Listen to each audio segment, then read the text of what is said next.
In a world fraught with peril and inhabited by malevolent entities, Chen Lin finds himself thrust into an enigmatic realm. The once lofty cultivators have now become prey to the monstrous horrors surrounding him, rendering his situation precarious. Faced with such adversity, Chen Lin must tread carefully. Advancing with trepidation, as he delves deeper, he uncovers that this world is far more mysterious and grand than it initially appeared. The further he explores, the more complex it becomes. In this bizarre landscape, he encounters unexpected beings and unfathomable powers, all while contending with the machinations of celestial beings, the seductions of foreign races, and the ever-present danger of betrayal from his own kin. Thus, he resolves to proceed with even greater caution. Chapter 1. Arrival. Amidst a tempest of wind and snow, a stooped figure emerges at the alley's entrance, brushing the snow from his face as he pushes open the decrepit wooden door of a dilapidated courtyard. Within the yard stand several rooms, and he makes his way toward one he knows well. Chen Lin, in such weather, why venture out? Are you not afraid of encountering the uncanny? Upon hearing the door creak, a window in another room swings open, revealing a woman with a weathered, yellowed visage. "Oh, I ran out of rice at home and went to procure some. I plan to retreat into seclusion for a while," Chen Lin replies, gesturing to the large bag he carries. The woman's eyes gleam with eagerness as she leans out, shielding her forehead from the falling snowflakes with one hand, her gaze fixated on the bag. "You bought rice. Might you spare a little for me?" "Absolutely not," Chen Lin retorts firmly, opening the door to his room. "That I can offer something in exchange." Her voice grows more insistent, desperation creeping in as her food supply dwindles. "Do you possess anything of value to trade?" Chen Lin pauses, regarding her skeptically. The woman hesitates. Then with a determined expression, she proclaims, "What if I offer you my company for the night?" Bang! The heavy sound of the door slamming shut is his only response. Disappointment flickers across her face, but then a strange cold smile twists her lips as she mutters, "Curse you, old fool. You deserve to remain alone, doomed to suffer. Just wait until I break through to the midstage of chi cultivation, then you shall see." "Bah!" She spits vehemently before slamming the window shut. The snow, thick as goose feathers, swiftly blankets the courtyard, and the entire city is engulfed in the raging storm. Inside, Chen Lin silently observes the woman's vanishing figure through the window before turning away. Removing his hat, he shakes off the snow and places the rice into a storage jar. He retrieves several pieces of firewood and rekindles the extinguished stove, gradually warming the room. Lost in thought as he gazes into the flames, Chen Lin sighs before rising to prepare a meal. He places the rinsed rice onto the stove and then approaches a worn wooden table. Sitting down, he opens a drawer. From his pocket, he produces a stack of palm-sized yellow paper, followed by a silver brush, and finally, he carefully extracts a dark ink bottle, laying these items upon the table. These are the materials for talisman crafting: talisman paper, brush, and spiritual ink. His venture outside was not solely for rice. He primarily sought this precious ink, which costs several spirit stonies, a price that stings the heart. Casting a glance at the porridge simmering on the stove, Chen Lin inhales deeply and prepares a sheet of talisman paper. Dipping the silver brush into the spiritual ink, he adjusts his posture to attain the optimal angle, his expression turning solemn. As the brush tip gently touches the paper, fine lines glimmering with spiritual ink materialize, gradually forming intricate runes. What appears to be a simple task soon causes beads of sweat to form on his brow, and his speed in crafting slows. When he has completed half the talisman, the runes suddenly flicker rapidly before bursting into flames. Gazing at the singe patch on the table, Chen Lin grimaces. Indeed, crafting a mid-grade first-tier talisman is significantly more challenging than a basic one, requiring a higher level of magical energy. My cultivation at the second layer of chi is simply insufficient. Shaking his head, he murmurs to himself and prepares another sheet of talisman paper. The cycle of repetition continues. This time, the rune lines exceed the previous attempt, yet failure still looms, culminating in another explosion.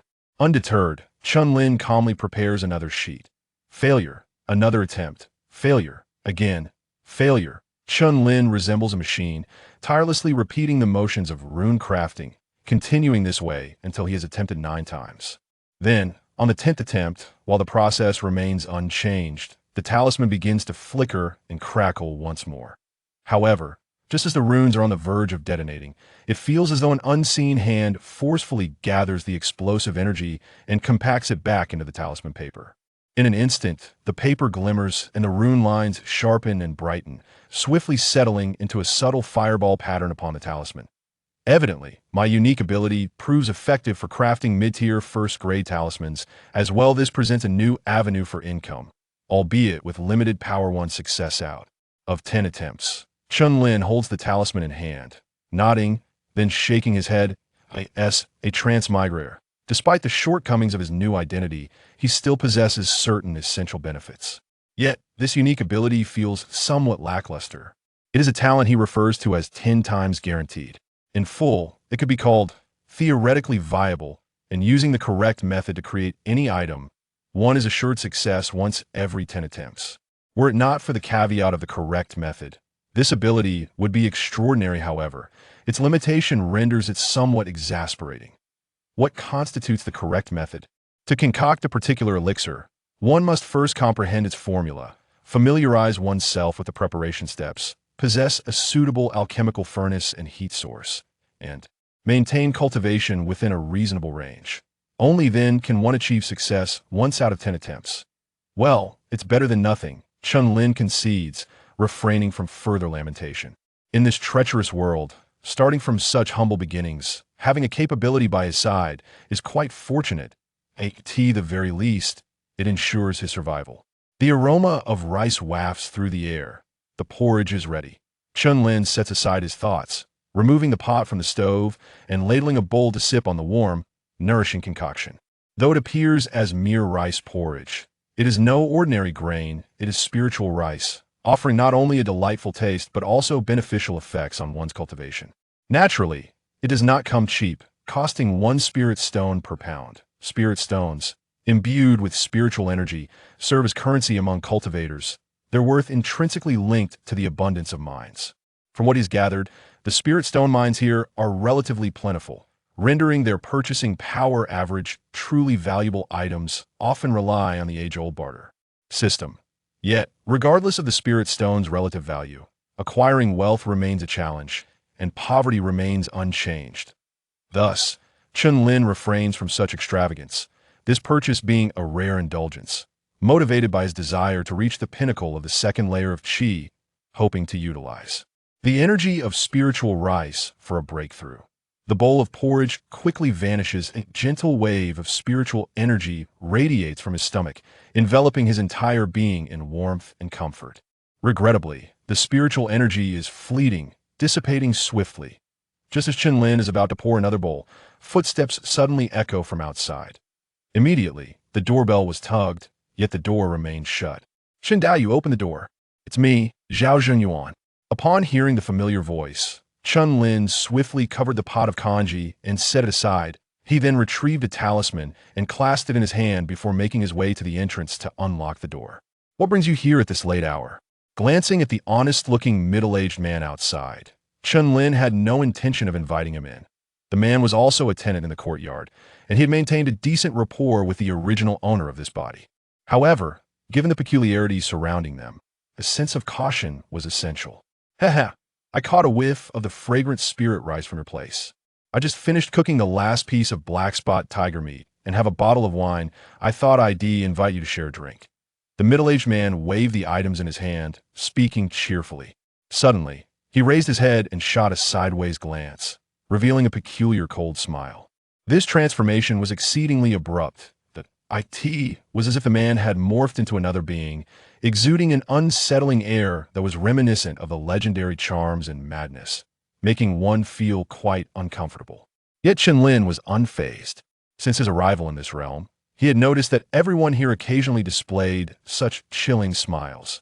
Unpredictably, at any moment, such a demeanor could emerge.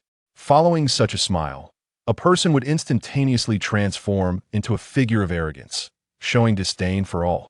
Moreover, it seemed as though they themselves were oblivious to this change. Everyone here harbored issues. Significant issues. Regrettably, His cultivation was too feeble to effect any change. He could only suppress his terror deep within while slowly seeking a way to unravel this mystery. To avoid drawing attention, he would occasionally mimic this behavior. With a sideways glance, Chen Lin coldly chuckled. Very well, let's drink together. This provided him an opportunity to consult the man about certain matters. So he nodded in acquiescence. I could see that moment. The window of another room was pushed open, and a pale-faced woman poked her head out. Upon seeing the wine and meat, her eyes immediately glimmered with an intense light. Zhao Zhenyuan, what's the point of drinking with a stingy man? Come over to my place. Not only can you drink wine, but you can also enjoy some soup. Chen Lin glanced at the woman, then at Zhao Zhenyuan, a smile playing on his lips. Zhao Zhenyuan merely grinned and stepped inside. With a resounding thud, he shut the door behind him. Outside, the woman's exasperated voice rang out in anger. You're just a coward who's never seen the world. Not a single good man among you once I break through. They'll toss you all into the wilderness to feed the demon beasts. The two exchanged a knowing look and shook their heads in resignation. Since she had brought wine and food, Chen Lin could only bring out his hidden spirit rice congee, serving 2 bowls. He sliced the cooked black spot tiger meat and poured the wine, commencing their modest feast. Things are becoming increasingly unsettled in the city, have you heard? The head of the Zhang family has mysteriously vanished, with neither a trace nor a whisper of his demise. He was a foundation establishment cultivator. Zhao Zhenyuan took a sip of wine, his voice filled with astonishment. Chen Lin's eyes flickered. In this bizarre place. It would not be surprising if a foundation establishment cultivator vanished, or even if the entire city perished overnight. Though he silently lamented, he maintained a demeanor of deep agreement. Indeed, if even a foundation establishment cultivator can simply disappear, the chaos in this city is only escalating. With that, he downed the wine in his cup. The refreshing and crisp liquid coursed down his throat into his stomach. First cool, it then radiated waves of warmth, spreading from his chest to all his limbs, invigorating the magical energy within him. The potency of this spirit wine far surpassed that of the spirit rice congee. And in his tone, Zhao Jingyuan chuckled with pride. Naturally, this skill has been passed down in my family. Thrive in this city. Indeed, Brother Zhao, your brewing prowess is truly remarkable. Chen Lin nodded in agreement before inquiring.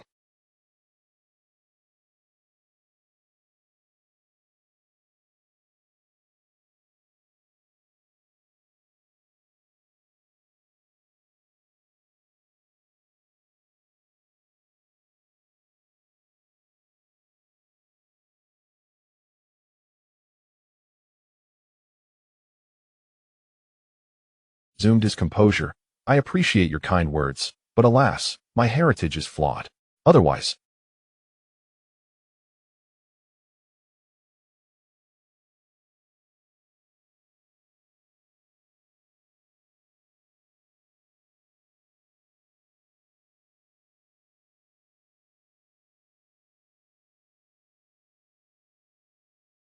Shin felt compelled to adapt, for they remained relatively normal during their calm moments.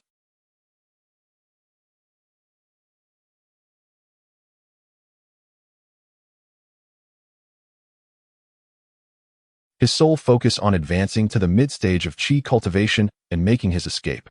Without reaching that stage, he could not practice spells. And with the beasts roaming outside the city, leaving recklessly would only hasten his demise.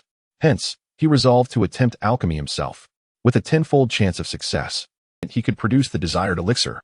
Zhao Zhengyuan, slightly intoxicated, exhaled a breath of wine-scented air.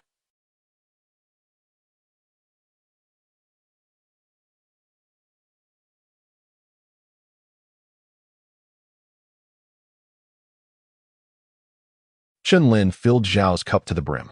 Feigning nonchalance, he added, since you've already started experimenting with alchemy, you must have mastered some formulas. Would you be willing to share one with me? Zhao Zhengyuan paused, a sardonic chuckle escaping him as he glanced at Chen Lin. What?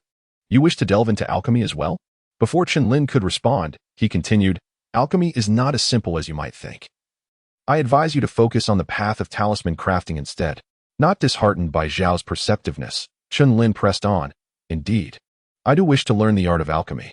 My aptitude is rather lacking, and I have been stuck at the second layer of chi cultivation for years. Without the assistance of elixirs, I fear a breakthrough is unattainable. However, as you are aware, the elixirs within the city are monopolized by the prominent families, leaving lowly rogue cultivators like myself with no means to purchase them. Thus, I have entertained the idea of concocting my own elixirs. Regardless, it is worth a try to avoid future regrets. Chen Lin's words resonated with Zhao Zhengyuan, eliciting a sympathetic response. He too understood the plight of rogue cultivators, particularly those of lower tiers. After a moment's hesitation, he shook his head. I do possess a formula, and I could sell it to you. However, I must warn you, it has its flaws, so do not accuse me of deception. What flaws? Chen Lin inquired eagerly. Zhao Xingyuan rummaged through his belongings and produced a yellowed scroll, pressing it down with his hand. These formulas are derived from ancient alchemical traditions, but as the realm of cultivation has evolved, some of the ancient herbs have become extinct. The current formulas are merely substitutes that alchemists have painstakingly modified through numerous trials, which is why they are so scarce. As he unfurled the scroll, revealing an intricate mass of tiny characters, he gently traced the writing with his fingers, sighing, "The formula I possess, while modified, is quite antiquated. One of the required herbs has become exceedingly rare. Its worth far surpassing that of the elixir itself." Gently caressing the formula, Zhao Xingyuan continued, in desperation. "I replaced it with a cheaper herb based on its properties. Whether or not the elixir can be successfully concocted remains uncertain." "You replaced it yourself?" Chen Lin tapped his fingers on the table, skepticism etched on his face. "Huh." Zhao Xingyuan's demeanor shifted, a sardonic grin forming. "Friend Chen, do not underestimate me. Although I have yet to produce an elixir, I hail from a family of alchemists and possess profound knowledge of pharmacology. Modifying a formula is child's play. Is that so? Then allow me to see what you have substituted." Chen Lin disregarded Zhao's boastful demeanor and reached for the formula. However, Zhao swiftly recoiled it, stating, "If you desire it."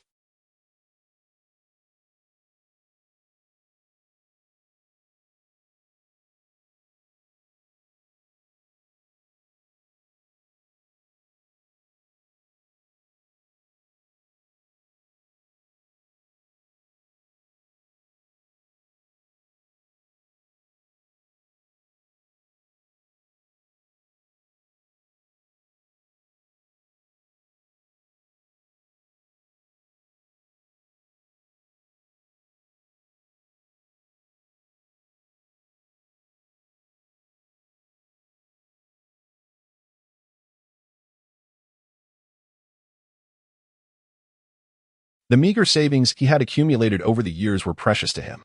Eventually, after some huffing and puffing, Zhao Xingyuan relented. "Add a bit more.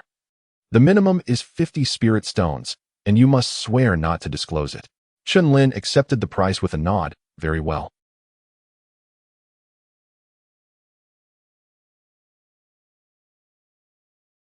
Feeling he had been swindled, Chen Lin, however, carefully examined the formula. Immersed in his study for an unknown duration, he was startled by the deep tolling of a copper bell in the corner of the room. His expression shifted, and he immediately stood and approached the window. Opening it a crack to gaze outside, his face grave. It was now midnight. Aside from the sound of snowflakes whirling in the frigid wind, the city lay shrouded in silence. Suddenly, a red beam of light shot up from a nearby courtyard, piercing the heavens. Following swiftly were second, third, and 10th beams. In the blink of an eye, countless fine streaks of light illuminated the expanse above the city. Dense yet orderly, they ascended into the inky sky, seemingly boundless. Such a magnificent spectacle dispersed even the raging blizzard, yet not a single cultivator emerged from the city to investigate. The silence persisted. For nearly a quarter of an hour, these crimson lines gradually faded and vanished into the night. The wind rises, and snowflakes dance gracefully in the air. Chen Lin stood for a moment before resolutely closing the window and returning to his desk. Since his arrival in this realm, this scene had perpetually unfolded before him, manifesting nightly at the stroke of midnight. At all other times, however, life proceeded as usual. After a month of diligent investigation, he discerned that each of these crimson threads connected to an individual, yet he remained oblivious to their purpose. Moreover, those ensnared by the threads appeared entirely oblivious to their existence. He had subtly probed several individuals, only to be met with expressions of utter confusion. Even the memories of the original owner offered no insight into this peculiar phenomenon. Thus, he speculated that the inhabitants of this place, including the original owner, were utterly unaware of this bizarre spectacle, much like their inability to perceive their own sidelong smirks. His scant knowledge left him bereft of any means to deduce the underlying cause, and given his current level of cultivation, he lacked the capacity for further investigation. All he could do was hasten his progress to the mid-stage of chi refinement, acquire some survival skills in the wilderness, and seek an escape. Chapter 3. Latent crisis. A sleepless night ensued. The following dawn, Chen Lin arose betimes, intending to procure materials from the market. However, before he could depart, a knock echoed at his door. "Fellow cultivator Chen, it is I, Zhao Jingyuan." What could be the purpose of his visit? Chen Lin pondered, yet proceeded to unlatch the door. "Fellow cultivator Zhao, what brings you here at this early hour?" Chen Lin inquired, beckoning him inside. "Alas, speak not of it. Last night's revelry took its toll, and I quite forgot the matter at hand," Zhao Jingyuan lamented, brushing snow from his hat. "It concerns the affliction we suffered last time." He then cast a sidelong glance, a sardonic smirk playing on his lips. "Fear not, for I, Zhao, shall handle it. Within the bounds of Qiyuan City. There is naught beyond my capabilities." Chen Lin returned the gesture with a similar sneer, then fell silent. The unease that had been gnawing at his heart resurfaced. The original owner's demise was far from natural. A month prior, he and several companions had ventured into the wilderness to gather resources. Upon their return, the original owner had become disoriented and listless, succumbing to a mysterious death, whereupon Chen Lin's consciousness had taken root. To the outside world, it appeared he had merely recovered from a brief illness. Yet, his companions had met their ends in rapid succession, leaving only Zhao Jingyuan as the sole survivor. This fact fueled Chen Lin's distrust of the man before him. As for the sidelong smirks and crimson threads, he had long since disregarded them. The entire city was afflicted, and resistance was futile. Save for the hours of midnight when the red threads manifested, he carried on as if living in a normal world. "What is it? Have you unearthed something?" Chen Lin inquired, his gaze probing, eager to unravel the mystery of that fateful expedition. The sardonic smirk vanished as quickly as it had appeared. Zhao Zhengyuan shook his head. "Not a discovery, but rather, another has fallen ill, exhibiting the same symptoms as we did." "What?" Chen Lin exclaimed, taken aback. "Another casualty? Who? And of what cultivation level?" Zhao Jingyuan's countenance darkened.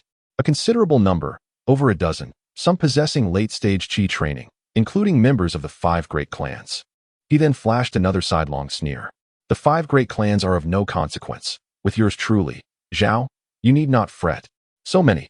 And members of the 5 great clans as well." Chen Lin's expression grew grave. The 5 great clans, families with foundation establishment cultivators, held sway over the city's affairs. If their members were afflicted, the situation was dire. Indeed, and these individuals also fell ill upon returning from the wilderness. Should they all perish, we too shall undoubtedly face scrutiny, Zhao Jingyuan stated somberly. This was precisely Chen Lin's apprehension. The previous victims were merely early-stage, qi-training cultivators, whose deaths went unnoticed. But with the affliction now affecting late-stage cultivators and members of prominent families, an investigation was inevitable. Chen Lin feared not the investigation itself, but the exposure of his identity as a transmigrator or any other anomaly that set him apart. While the cultivators here were but puppets, they still adhered to normal behavior. Even with his peculiarities, he was merely a low-level cultivator. Let them investigate. Is death the only outcome? Chen Lin retorted, feigning indifference despite his inner turmoil. Zhao Jingyuan sighed. "Easy said, but some may seize the opportunity to harass us, demanding exorbitant sums of spirit stones." Chen Lin's face darkened. Such a scenario was almost certain. The authorities were always eager to exploit them. Under the pretext of investigating the affliction, they would undoubtedly bleed them dry.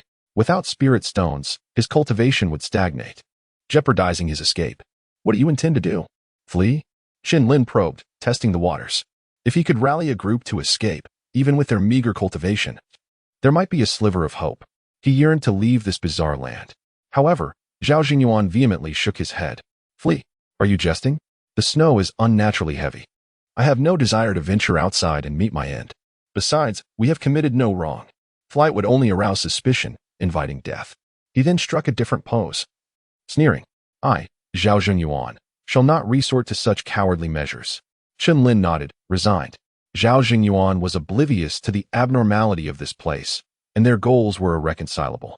"Alas, we shall proceed with caution. What is meant to be will be. In the end, we shall have to pay to avert disaster. Such is the fate of the weak and the unconnected. Chen Lin shrugged. Zhao Jingyuan nodded in agreement. After further deliberation, they remained at an impasse, their only recourse being to hope for the survival of the afflicted.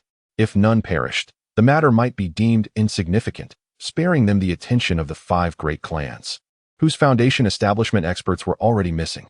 After Zhao Jingyuan's departure, Chen Lin sat in contemplation. Relying on others was futile. He needed to expedite his cultivation. Early-stage qi training was far too weak, inferior even to skilled martial artists.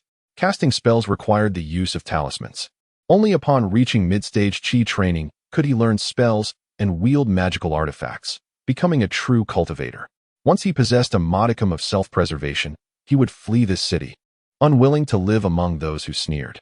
After a moment of contemplation, he left his room and braved the snow, heading straight for the market. The streets were desolate, with only a few figures hurrying along, their faces grim. Chen Lin pressed on, arriving at the market.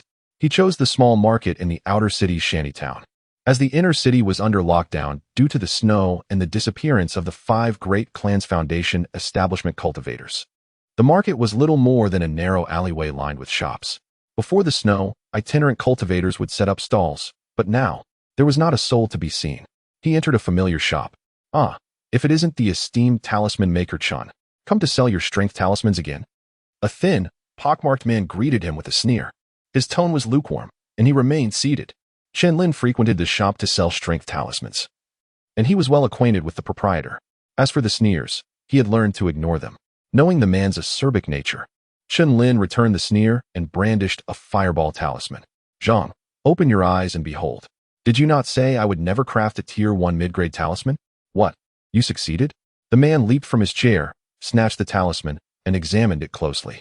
Impossible. With your crude technique, how could you possibly create a fireball talisman? It defies reason. Chen Lin feigned indignation. What constitutes a substandard technique? My talisman crafting skills have a legitimate lineage. How dare you denigrate them as trash? Will you acquire it or not? If not, I shall proceed to the neighboring treasure pavilion. Acquire it, acquire it. Please, do not take offense. How could the treasure pavilion possibly offer a price as generous as mine? The proprietor forced a smile, offering profuse apologies. Yet, upon turning around, he cast a sidelong glance at Chen Lin, sneering. Insignificant rogue cultivator, daring to threaten this old man? Attempt to go to the neighbor, and I shall thrash the excrement out of you. Chen Lin continually admonished himself that these were all patience, suppressing his ire as he inquired, how many spirit stones can you offer? The proprietor did not immediately respond, but rather, once more took the talisman in hand, scrutinizing it meticulously. After a considerable interval, he exclaimed admiringly, to think that you not only crafted a fireball talisman, but its quality has even attained perfection. Could it be that you are truly a talisman crafting prodigy? Chen Lin was also aware that the talisman he had crafted was flawless, being a product of his innate ability. Hence, he harbored some anticipation. Were it a commonplace fireball talisman, the acquisition price would be transparent, approximately 7 or 8 low-grade spirit stones. Why such circumlocution? State quickly how many spirit stones you can offer. Chen Lin urged once more. The proprietor desisted from further prevarication, pondering for a moment before extending a single finger. 10 spirit stones? Chen Lin furrowed his brow. Indeed, recently, due to the somewhat unfavorable circumstances, the price of talismans has seen an increase. The standard fireball talisman fetches around 8 spirit stones, but given the fine quality of your talisman and our established relationship, I can offer 10. The proprietor nodded, casting a sidelong sneer, as if bestowing a favor. Chen Lin was somewhat dissatisfied. 10 spirit stones yielded scant profit, especially since he could only rely on his innate ability to craft them, succeeding only once in 10 attempts. Could you perhaps augment the price? I am not limited to crafting just this one. There will be many more in the future. Chen Lin gazed at the proprietor's pockmarked visage, commencing to haggle. Securing even 1 additional spirit stone would be advantageous. Otherwise, amassing the funds for 10 sets of alchemy materials would be an interminable endeavor. Upon hearing Chen Lin's words, the habitually acerbic Zhang, with his pockmarked face, did not directly refuse, nor did he utter any derisive remarks. There's a chance. Chen Lin's eyes gleamed, his anticipation heightened. Chapter 4. Invitation. Chen Daoyu. You are well aware of my straightforward nature. I have always maintained a firm price without negotiation. However, this matter does not lack the potential for further exploration, the shopkeeper said, stroking his non-existent beard as he spoke slowly. What do you mean? Speak plainly. After several days apart, why do you still fidget like a woman? Chen Lin replied, his urgency evident in his tone. The shopkeeper, unfazed, shot him a stern glance and remarked, with such a mindset, it is no wonder your cultivation has stagnated. Cultivators must avoid the pitfalls of impatience. One must approach all matters with tranquility, or else risk falling into the clutches of madness. Chen Lin was taken aback and, cupping his fists, acknowledged. What you say is indeed wise, Zhang Daoyu. I have learned a valuable lesson. Regardless of the shopkeeper's disdainful gaze, those words held merit. The shopkeeper regarded Chen Lin with a look of potential and then leisurely inquired, what is your success rate in crafting this fireball talisman? Uncertain as to why the inquiry was made, Chen Lin nonetheless replied candidly, 10%. Only 10%? That seems a bit low. However, given your cultivation level, being able to produce a mid-tier talisman of the first rank is commendable. As your proficiency increases, so too will your success rate, the shopkeeper mused aloud.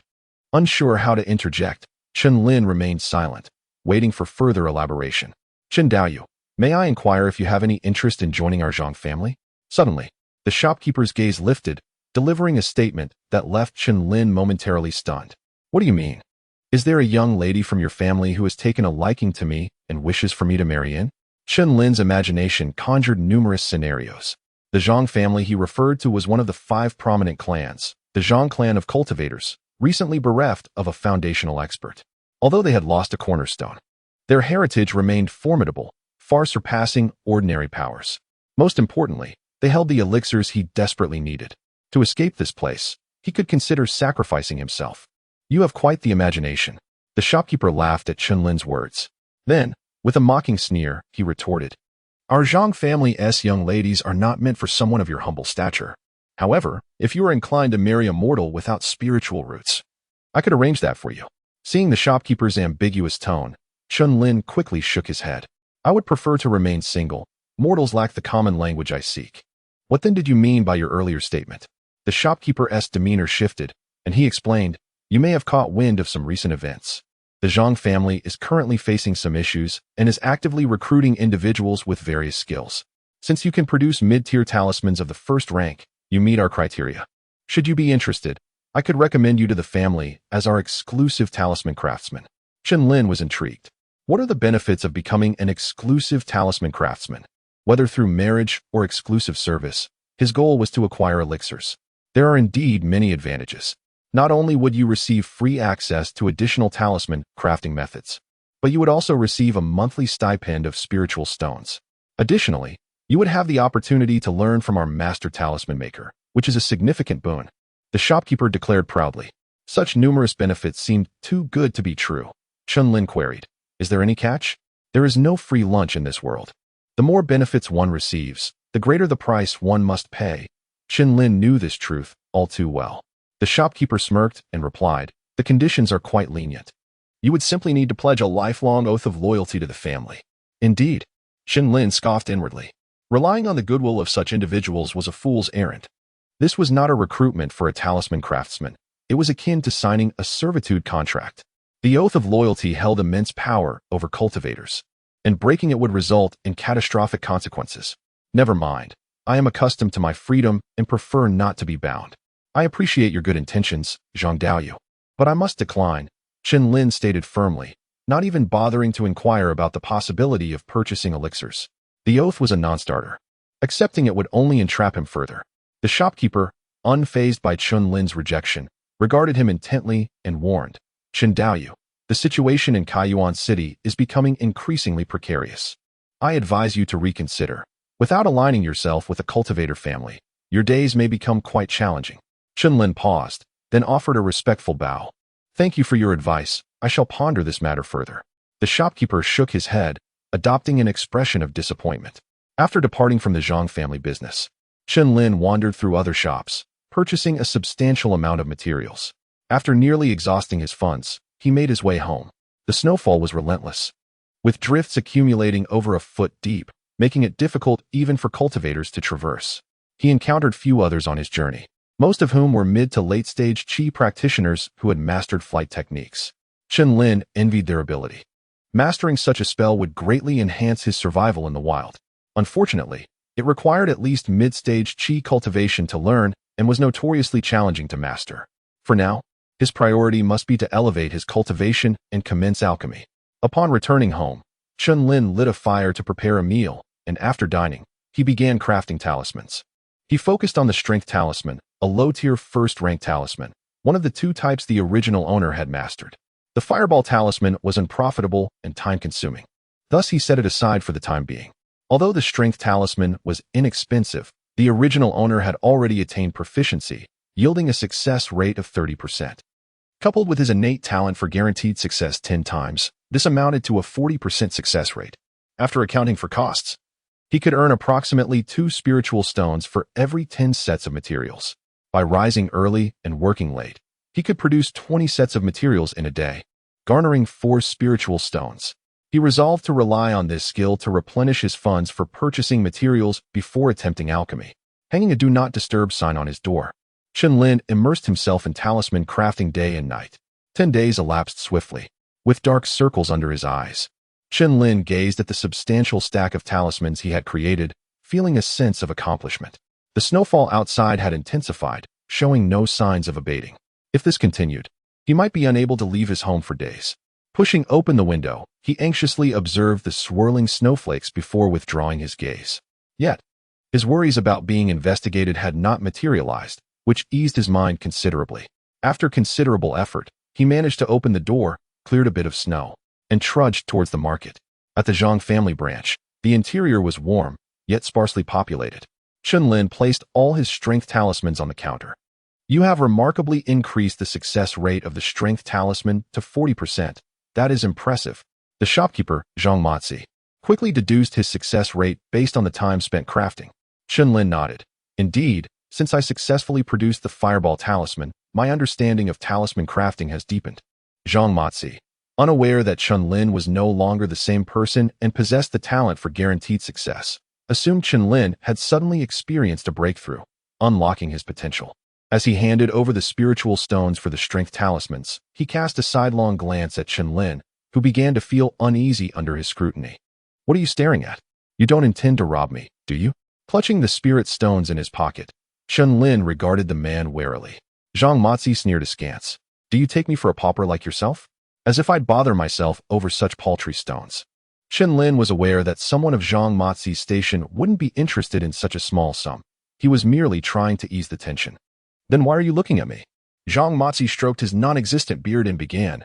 I have a widowed cousin, advanced in years, admittedly plain of feature, stout of figure, and somewhat ill-tempered. Yet she possesses the cultivation of the 4th level of qi refinement, and a younger brother at the late stage of qi refinement. If you are amenable, esteemed Chen, I could make an introduction. Chen Lin's face darkened. With considerable effort, he suppressed the urge to strike Zhang Matzi's pockmarked face, and icily declined. I appreciate the sentiment, proprietor, but the ladies of your Zhang lineage are far beyond my humble reach. He was willing to compromise himself for the sake of advancing his cultivation, but not to such an extent. He assumed his words would displease the man.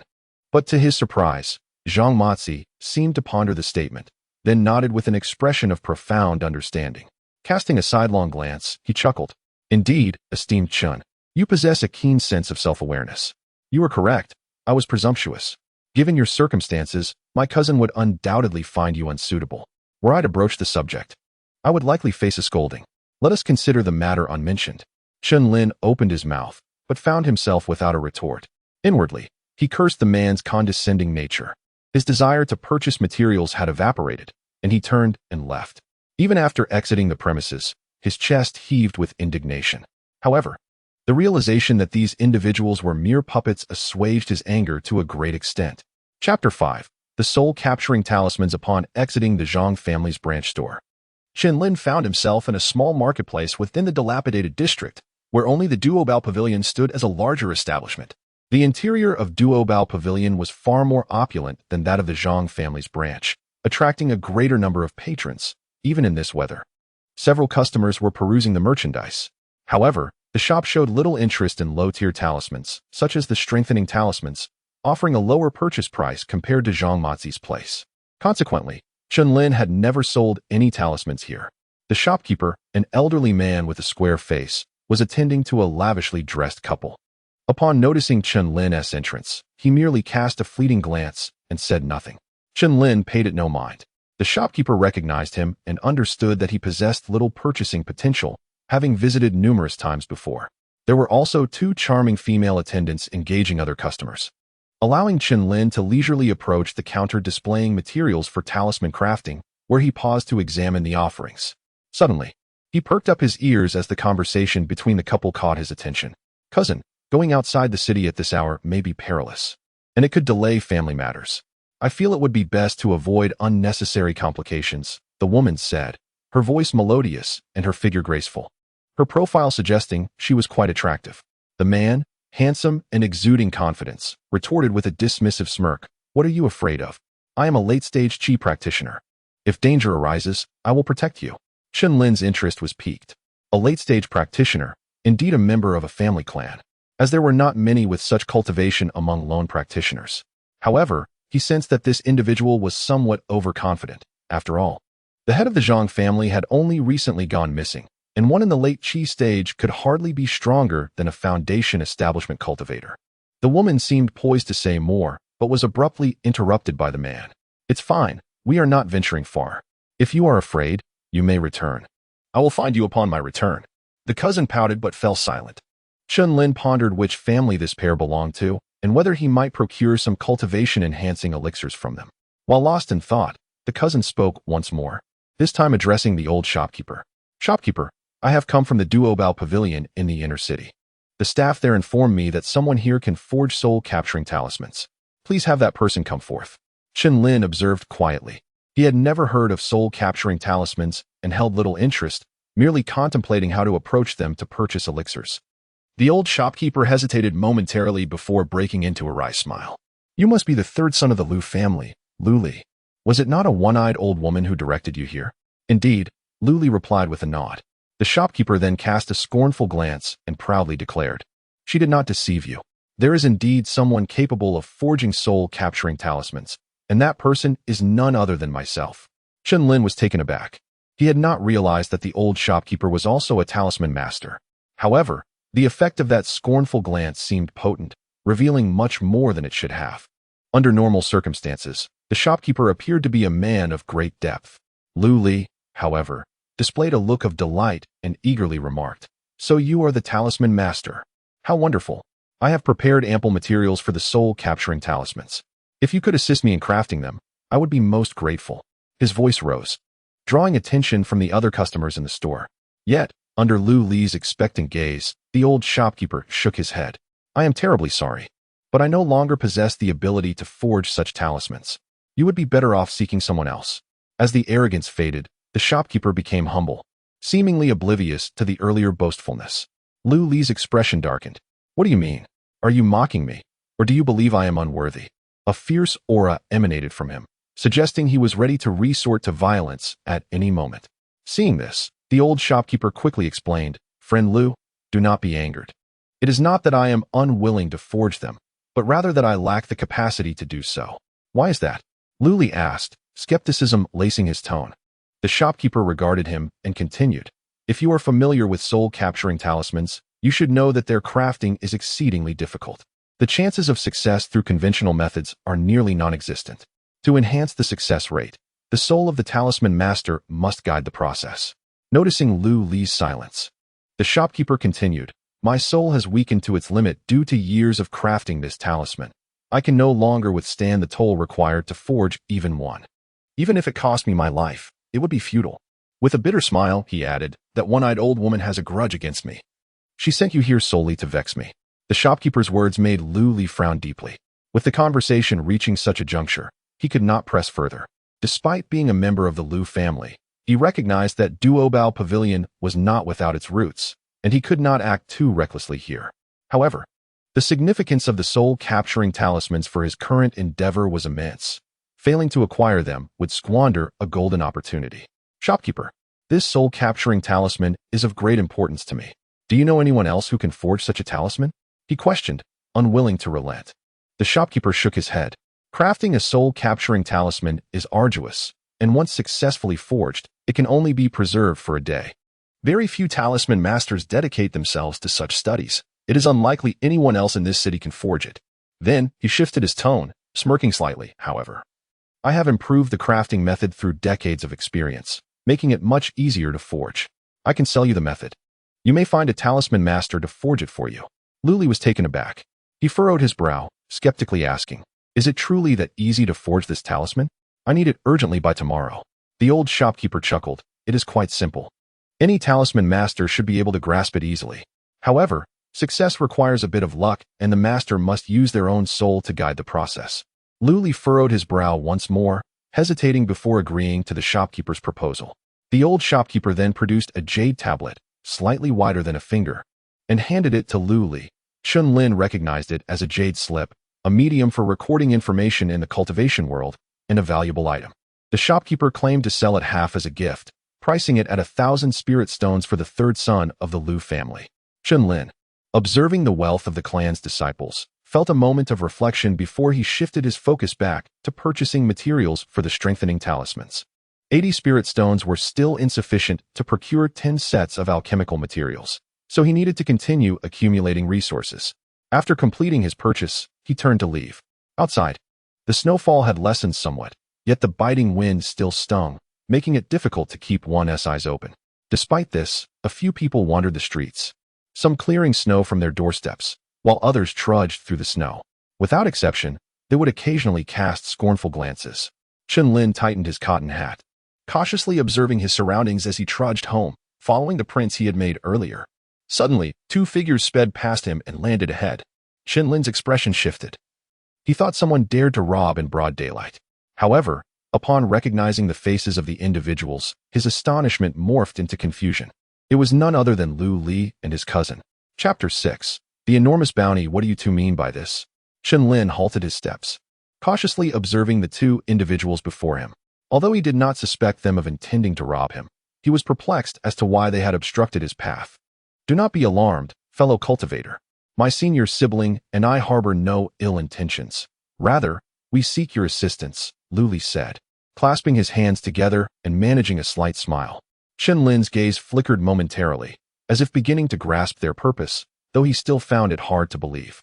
At that moment, the other party continued, allow me to introduce myself. I am Lu Li, a scion of the Lu family, and this is my cousin, Lan Yuqing. You may have seen me earlier at the Duobao Pavilion. I am in urgent need of crafting a soul-restraining talisman, and I noticed that you seem to have procured materials for talisman making. I surmised you must be a talisman master, which is why I dared to impede your way. Chen Lin's eyes brightened at this revelation. Indeed, he had been accurately deduced. However, he could not fathom the extent of their urgency, prompting such a haphazard approach. I apologize, but I am merely a novice talisman master, capable only of crafting strength talismans at this moment. I fear I cannot be of any assistance. Chen Lin hastily declined, shaking his head decisively. Although he harbored a strong desire to attempt it and was confident in his abilities, he refrained from agreeing. The matter of his innate talent must remain a secret. Should others suspect he possessed some extraordinary treasure that granted him such skills, he could easily find himself obliterated. Even if they believed in his natural talent, the risk of being imprisoned as a slave for talisman crafting loomed large, especially in a realm of cultivation that adhered to the law of the jungle rather than any moral code. Lu Li, undeterred by Chen Lin's refusal, smirked cynically. I, Lu, am hosting a talisman-making conference tonight at the Lianyun Inn, and I cordially invite you to attend. If you know any other talisman masters, feel free to recommend them. I have ample spirit stones. Anyone who can produce the talismans I require will be rewarded with 50 mid-grade spirit stones, and the referrer will receive 5 mid-grade spirit stones as well. Chen Lin's eyes widened in astonishment. The reward was indeed exceedingly generous. Very well, he acquiesced with a nod. The substantial bounty of spirit stones stirred his interest greatly. Regardless of whether he ultimately attended, he would agree for now. Seeing this, Lu Li's expression improved considerably. The pair of siblings exchanged knowing smirks before swiftly taking flight, vanishing into the low sky. Chen Lin gazed enviously at their retreating figures, pondering when he might master the art of flight to avoid crawling through the snow in such an undignified manner. It was not until their silhouettes completely faded from view that he snapped back to reality, clicking his tongue and redirecting his attention. He continued trudging toward his dwelling. noting that many others were similarly crawling along. From a distance, they resembled a horde of stiff, zombie-like figures, occasionally breaking into fits of derisive laughter. There was nothing of the elegance associated with cultivators. It was a rather unsightly sight. As Chen Lin quickened his pace, burdened with thoughts, he returned to his courtyard just in time to encounter a sharp-faced female cultivator with a sallow complexion emerging from her residence. "Oof, old bachelor," she scoffed. He had intended to greet her, but her hostile glare forced him to swallow his words. Dismissing her, Chen Lin retreated into his room. No sooner had he removed his padded coat and hat than a knock echoed at the door. "Chen Daoyu, it is I, Zhao Jingyuan." Chen Lin's eyes glinted as he discreetly prepared an exorcism talisman before opening the door. "Chen Daoyu, dire news," Zhao Jingyuan exclaimed, bursting into the room. An expression of alarm etched across his face. "What has happened?" Sensing Zhao's urgency, Chen Lin felt a twinge of anxiety. "They're all dead. All dead." Zhao's complexion had turned pale, his lips quivering uncontrollably. "Who is dead?" Chen Lin queried, bewildered, but suddenly recalled something, exclaiming, "Could it be that those who were possessed are all dead?" Zhao nodded vigorously. "Indeed. I mentioned before that many others, like us, had fallen under the curse. This morning, I ventured out to inquire after you and discovered that those individuals have all perished, and their conditions were akin to that of Sun Shi and the others." The revelation struck Chen Lin like a lead weight. Sun Shi was one of the cultivators who had succumbed to the curse alongside the original owner of his body, dying shortly after their return. Others had met similar fates, with rumors circulating of their gruesome ends, bodies desiccated as though they had been mummified. "Are you certain? Not a single one survived?" Chen Lin pressed, seeking confirmation. If this were true, their continued existence would undoubtedly draw unwanted attention. Zhao's expression darkened further as he swallowed hard. "Those from before are all dead. However, new cases of possession have emerged, and it has already attracted attention. Many are discussing the matter. More people have been possessed?" Chen Lin furrowed his brows. The more individuals afflicted, the more conspicuous he and Zhao would become, a precarious situation indeed. Indeed, and the numbers are significant. There are two prevailing theories. One suggests that a powerful malevolent entity has manifested outside the city and is targeting Kaiyuan City. The other posits that this is an outbreak of plague. Zhao, having shaken off his earlier tension, pulled out a chair and sat down. "A plague?" Chen Lin shook his head. "That seems impossible. Can cultivators even contract a plague?" "Of course they can," Zhao responded with a sardonic smile. "But it certainly would not be a typical plague. Nonetheless, there is no need to fear. I, Zhao, possess some knowledge regarding plagues." Chen Lin chose to disregard Zhao's boastful remarks, falling into contemplation. If this truly were a plague, it would be manageable. Simply isolating oneself and avoiding contact with others would suffice. However, if they were indeed being targeted by a formidable malevolence, the consequences could be dire. Moreover, if a powerful anomaly were lurking outside, the risks of attempting to flee would increase exponentially. "What do you think it is?" Chen Lin inquired, gazing intently at Zhao. "Alas, I cannot say. In time, the truth will reveal itself. Regardless of the circumstances, we find ourselves utterly powerless. With the snow so deep, venturing beyond the city would be futile. We must remain here and wait." Zhao sighed, shaking his head as he prepared to leave. After Zhao departed, Chen Lin fell into deep thought, but no solution surfaced. As Zhao had pointed out, escaping the city was not a viable option. With snow measuring over half a meter in depth, long-distance travel without the art of flight was impossible. Furthermore, the beasts outside the city were likely ravenous, making a foray into the wilderness akin to offering oneself as a feast. Not to mention the potential presence of powerful aberrations. This world is utterly chaotic. There can be no gradual progression. Chen Lin gritted his teeth, arriving at a resolute decision. Initially, he had intended to proceed cautiously, relying on his innate ability to ensure success. Yet, this sudden upheaval compelled him to alter his plans. He refrained from continuing with talisman crafting. Instead, he prepared a pot of spirit rice porridge, consuming it before settling down to meditate and cultivate. As dusk approached, he made his preparations, shouldering his pack and stepping out of his room. Chapter 7. Ruthlessness upon returning after such a prolonged absence. What has transpired? As Chen Lin stepped out of the room, he noticed the pale-faced female cultivator stumbling in from the courtyard. Her face was ashen, her hair in disarray, and her clothing was a chaotic mess, as if she had just rolled on the ground. An inexplicable odor clung to her. Normally sharp-tongued, She unusually refrained from uttering a word this time.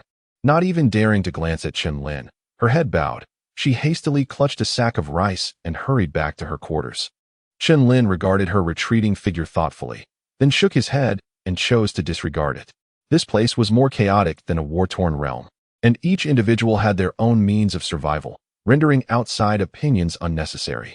Carrying his bundle, he exited the courtyard and walked a short distance along the narrow path that had been cleared, turning down an alley and ensuring no one was around. He swiftly dug a hole in a massive snowbank formed by the wind and burrowed inside. After a while, a burly man with a black face and a floppy fur hat emerged from the snow cave. He surveyed his surroundings cautiously, confirming the absence of onlookers, then shook off the snow from his body and stepped out of the alley. At the entrance of the Lianyun Inn, darkness had fully enveloped the sky by the time Chen Lin, now the black-faced man, arrived. Halt! This place has been reserved. If you seek lodging, please go elsewhere. Just as he was about to enter, he was intercepted by someone. Oh, I am a talisman master. I heard that young Master Lu San is offering a reward for talismans, and I have come to try my luck. Chen Lin's voice had taken on a somewhat hoarse quality. Both the facial disguise and the voice-altering pill were products of his ability to ensure success 10 times out of 10, experimental tools for testing his innate talents. Oh, you are a master talisman maker. Please, follow me. Upon hearing this, one of the gatekeepers beamed at Chen Lin and ushered him inside. Chen Lin was slightly taken aback. He had anticipated a series of obstacles and pondered how he would respond if his identity were questioned, yet to his surprise, no inquiries were made. It remained unclear whether Lu Li was genuinely eager for the soul-restraining talisman or if he believed that no one in Kaiyuan City would dare act against a member of the Lu family. In any case, he was spared a verbal ordeal. As he entered the inn's grand hall, accompanied by the attendant, he observed that more than a dozen individuals were already present, some seated, others standing. In the center, Lu Li sat in a chair, his expression inscrutable, while his female apprentice occupied a seat behind him. After Chen Lin was led into the hall, the attendant withdrew, and as silence reigned, he quietly settled into a corner. Soon after, several more individuals were ushered in, but no one else arrived thereafter. After a brief wait, Lu Li raised an eyebrow and stood up. Thank you all for gathering here, esteemed talisman masters. He clasped his fists in salute and surveyed the room. I trust that you are all aware of the purpose of your visit. My time is limited, so I shall not dilate. Herein lies the method for crafting the soul-restraining talisman. Please observe closely. With that, he produced a jade slip, the very one obtained from the old shopkeeper at the Duobao Pavilion. Chen Lin noted that as Lu Li concluded his words, the eyes of those present brightened with anticipation. Regardless of whether they could secure the promised spiritual stones, the opportunity to learn a method for crafting an obscure talisman was worth the journey. He surmised that a significant portion of those present had come merely to glean this method without any intention of compensation. I shall go first. I am curious to see what mysteries the soul-restraining talisman holds that would compel young Master Lu San to host this assembly. A red-faced man stepped forward, a sardonic smirk on his lips as he took hold of the jade slip. The information within required spiritual energy to decipher. He pressed the slip to his forehead, and his expression shifted rapidly. Before long, the man's face turned ashen, and he removed the slip, appearing as if he wished to speak, but, upon glancing at Lu Li, remained silent and handed the slip to the next person. The second individual, puzzled, took it and, like the red-faced man, after examining it, revealed a pale countenance. The jade slip circulated among all present, and each person's expression grew increasingly grim. Finally, it was Chen Lin's turn. He pressed the jade slip to his forehead, channeling his spiritual energy into it. Vivid images unfolded in his mind. The experience was extraordinary, one that ordinary individuals could never comprehend. Soon, he had comprehended the crafting method for the soul-restraining talisman. According to the records within the slip, the requirements for crafting this talisman were not overly demanding, and the production techniques were relatively straightforward. However, it bore a significant flaw. The stability of this talisman was exceedingly poor, rendering success nearly impossible under normal crafting conditions. To enhance the talisman's stability, the creator must infuse their own soul as a catalyst within the talisman. The more soul essence integrated, the higher the success rate. Nevertheless, even with such infusion, the ultimate success rate remained dismally low, and once completed, the talisman's stability was still inadequate, lasting no more than a day and a night. In addition to the crafting method for the soul-restraining talisman, the jade slip also contained a brutal and straightforward secret method for severing the soul. This method posed significant dangers to the user. Chen Lin returned the slip to Lu Li, his expression mirroring his discontent. Of course, he feigned this reaction. With his ability to ensure success 10 times out of 10, he could craft the soul-restraining talisman effortlessly using the standard method, avoiding the use of such malevolent techniques associated with soul essence. Inwardly, he lamented the talisman's shortcomings. Its effect lasted merely a day. Otherwise, it would have been an excellent means for him to monetize his gifted abilities. Moreover, this talisman catered to a niche market. It was neither offensive nor defensive but rather served to capture souls. However, a device meant to capture souls that could only last a day left one wondering of its utility. Who would even consider purchasing such a product? Now that everyone understands the method for crafting the soul-restraining talisman, the process itself is not complex, though the success rate is somewhat low. However, I have prepared ample raw materials, and the room is set up. Let us begin, Lu Li declared, retrieving a large quantity of materials from his storage bag. Yet, no one moved. After a long pause, it was the red-faced man who broke the silence. Lu Daoyu, crafting this soul-restraining talisman inflicts too much damage on the soul. You did not clarify this matter beforehand. I must beg your pardon. I am unable to proceed. Immediately following him, a gaunt old man sneered. Indeed.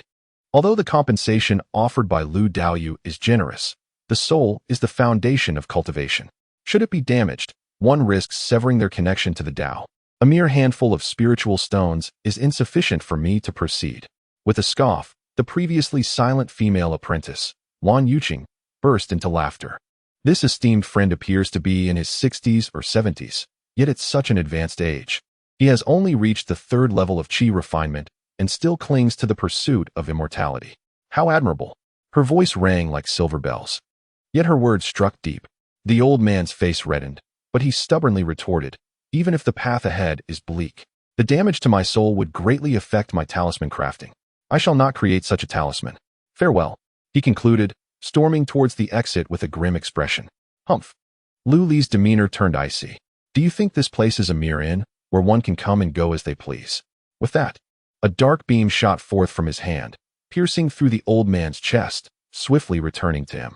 The entire sequence transpired in the blink of an eye, leaving the old man no time to react before he collapsed, lifeless. Gasping, everyone inhaled sharply, their expressions a mixture of shock, fear, and anger as they cast wary glances at Lu Li, yet none dared to speak out. Even if two individuals exhibited nascent indications of cynical smirks, they both staunchly suppressed any utterance. Chapter 8. Talisman Creation. Chen Lin was also taken aback by Lu Li's ruthless methods. To kill at the slightest disagreement demonstrated that family disciples held scant regard for unaffiliated cultivators like themselves. Naturally, Chen Lin had no intention of becoming a sacrificial lamb and remained silent in his chair. Observing the desired effect of his display of power, Lu Li sneered once more, declaring, "My possessions are not to be acquired lightly. The notion of obtaining a talisman crafting method and a soul-splitting secret art for nothing is preposterous." He surveyed the room. And when no one spoke, he added with a sidelong glance, "I offer you but two choices. Either take the materials and find a room to craft talismans, or pay 50 mid-grade spirit stones to purchase the crafting method. If you attempt to leave without fulfilling either option, you will have to contend with my flying sword." As he spoke, he brandished a small, sleek black sword. It was this very weapon that had instantly slain the emaciated old man. With a rustle, the ruddy-faced man pushed back his chair, strode forward, seized a set of materials, and descended to the 2nd floor without a word. Despite appearing the most hot-tempered, he was the first to yield, a reluctant concession, no doubt. The assembled talisman crafters were all rootless, unaffiliated cultivators who eked out a meager existence through their craft. None could afford 50 mid-grade spirit stones, an exorbitant sum equivalent to 5,000 low-grade stones. Moreover, even if they could gather such a sum, who could be certain that Lu Li would honor his word? Emboldened by this example, the others quickly followed suit, each seizing a set of materials and ascending to find a room in which to craft talismans. Chen Lin joined the throng, receiving his own set of materials. Lu Li glanced at him as he did so, but did not recognize him. Silently, Chen Lin made his way upstairs, selecting an unoccupied room, hanging a token on the door to indicate occupancy, and securing the door behind him. Only then did he exhale softly. His decision to come here now seemed somewhat reckless. He had underestimated the chaotic nature of this world. He had never imagined that Lu Li would so readily resort to murder. After a time, Chen Lin composed himself, approaching the table to unwrap the materials. He no longer harbored any expectations of reward. His sole desire was to leave unscathed. However, with so many talisman crafters present, it seemed unlikely that the man would exterminate them all. Even for a family disciple, such an act would have far-reaching consequences. The killing of the old man had been merely a demonstration of power, intended to prevent them from being unwilling to damage their souls and not use the soul-splitting technique. After considering the situation, Chen Lin concluded that a wholesale slaughter was improbable. He then closed his eyes, attempting to recall the method for crafting the soul-binding talisman. After a long while, he opened his eyes and laid out a talisman paper. The materials provided were remarkably complete, including not only the talisman paper, brush, and ink, but also a stick of tranquility incense and a chi replenishment pill. Clearly, considerable effort had been invested. This further suggested that all of the man's actions were aimed at acquiring the soul-binding talisman, not at taking their lives. With a calmer mind, Chen Lin prepared to craft the talisman. Suddenly, Lu Li's voice echoed from the hallway outside. "Esteemed colleagues, the soul-binding talisman is of utmost importance to me. To avoid distracting you, I have refrained from assigning supervisors. However, do not entertain the notion of half-hearted effort. Upon completion, I possess methods to ascertain whether you have employed the soul-splitting secret art. Should I discover any such attempts, he." Chen Lin inhaled deeply, ignoring the man's menacing tone, and examined the talisman ink. According to the information contained in the jade slip, the ink was composed of 3 substances. He recognized only one: blackleaf grass, a costly spirit herb. The other 2 were entirely unknown to him. The fact that Lu Li had managed to gather so many sets of materials in such a short time, he had only acquired the jade slip less than half a day prior, spoke volumes about his status and financial resources. He lit the tranquility incense, and his thoughts immediately stilled. Chen Lin picked up the talisman brush, dipped it in the ink, channeled his magical power into the brush, and began to carefully trace the lines on the talisman paper. Poof! Having drawn only 2 talisman patterns, the paper trembled violently, then erupted in a burst of black light, turning to ashes. This was hardly surprising. After all, it was his first attempt at crafting this particular talisman. It would have been astonishing if he had succeeded in one go. He cleared away the ashes, took another sheet of talisman paper, and began again. Failure followed failure. After several attempts, wasting multiple sheets of high-quality talisman paper and consuming a chi replenishment pill, he managed to complete half of the talisman pattern. Chen Lin had no idea how the other talisman crafters were faring, but he felt that he had reached his limit, given his skill level. Without using his soul as a guide, he had no hope of completing the entire pattern, let alone successfully crafting the talisman. He shook his head and continued to draw. On his 10th attempt, the familiar scene finally unfolded. Just as the pattern was halfway complete and the talisman began to tremble, on the verge of destruction, an invisible, mysterious force suddenly appeared, enveloping the paper and forcefully contracting, and a complete talisman, radiating subtle energy fluctuations, appeared on the table. Each time he witnessed this phenomenon, Chen Lin was filled with awe, but he had no time to ponder it now. He gathered the remaining materials, stuffing them into his pockets. If he failed to obtain spirit stones, he would consider these trinkets as payment. Then, he went to the door, pressed his ear against it, and listened for any sounds. He decided to wait until everyone else had gone downstairs before descending himself. If someone else successfully crafted the soul-binding talisman, he would not present his own. However, if everyone else failed, he would have to reveal his talisman. Otherwise, he feared that Lu Li, driven to desperation by such disappointment, might kill them all in a fit of rage. Chen Lin believed that as long as a talisman was successfully crafted, the man would not care whether they had used the soul-splitting art or not. What he wanted was the talisman, not to see them mutilate themselves. Time passed slowly. Finally, footsteps echoed in the hallway, gradually moving toward the stairs. Counting the number of footsteps in his mind, Chen Lin emerged from the room only after the last one had descended, feigning a vacant expression and staggering slightly as he made his way downstairs. 20-odd talisman crafters stood there, heads bowed and spirits flagging. Judging by their demeanor, it was clear that none had succeeded. "What is the outcome?" Lu Li asked, his face as dark as the water, looking at everyone with a question he already knew the answer to. The ruddy-faced man spoke first. "I am deeply sorry. My skills are lacking. I exhausted all the materials and used the soul's secret art twice, but failed. Having said that, he clasped his fist in his other hand, acting as if he was ready to be punished. Without the sneer, this person was quite humble. Lu Li slowly stood up from his seat, took out a pigeon egg-sized brown bead, and pointed with his finger. The bead automatically floated up and came to the center of the ruddy-faced man's eyebrows. Then, the bead emitted a hazy gray light and flickered gently. "All right, step back." Lu Li put away the bead and waved his hand. The ruddy-faced man clasped his fist in his other hand again and retreated to the back of the crowd. Chen Lin looked at this man, who had used the secret technique twice. This kind of situation also requires internal competition. What about the others? Sure enough, the other talisman masters looked at this person with some resentment, but they could only curse secretly in their hearts, but did not dare to attack. Then, another man in a green robe stood up, narrated the refining process, and then accepted the inspection. The brown bead floated up again and stuck to the man's eyebrow.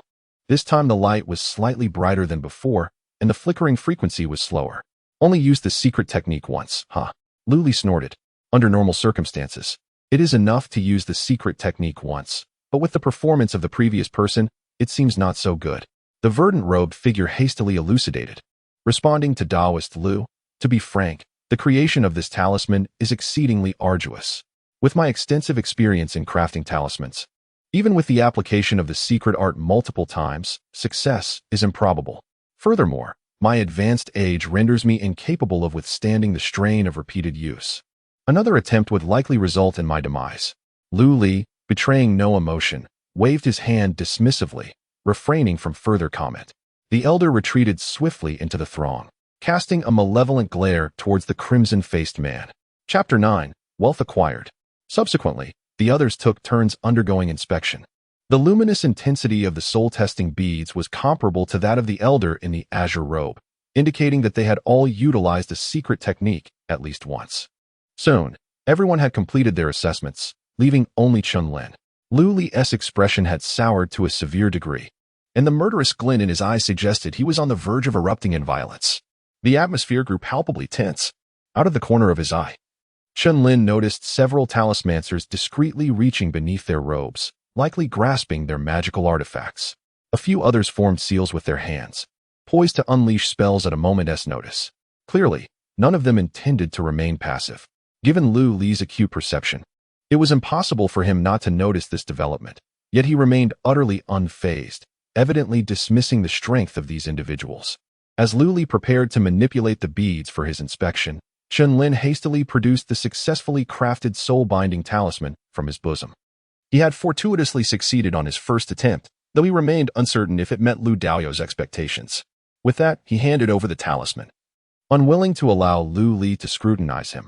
If it were discovered that he had not employed the secret technique, it would be difficult to explain. Lu Li exclaimed in astonishment. He had long abandoned any illusions, merely contemplating whether he would need to gather more materials for a second round of crafting after the inspections were concluded. However, he understood that since this attempt had failed, even several more attempts would likely yield no better results. After all, the talismancers he had gathered were merely low-level cultivators lacking in skill.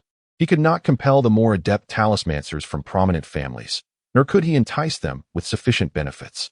Yet unexpectedly, just as hope seemed poised to vanish, this humble talismancer of mere second-tier chi refining presented a finished product. Lu Li snatched it up for examination, then erupted into hearty laughter. "Haha, splendid. Truly remarkable.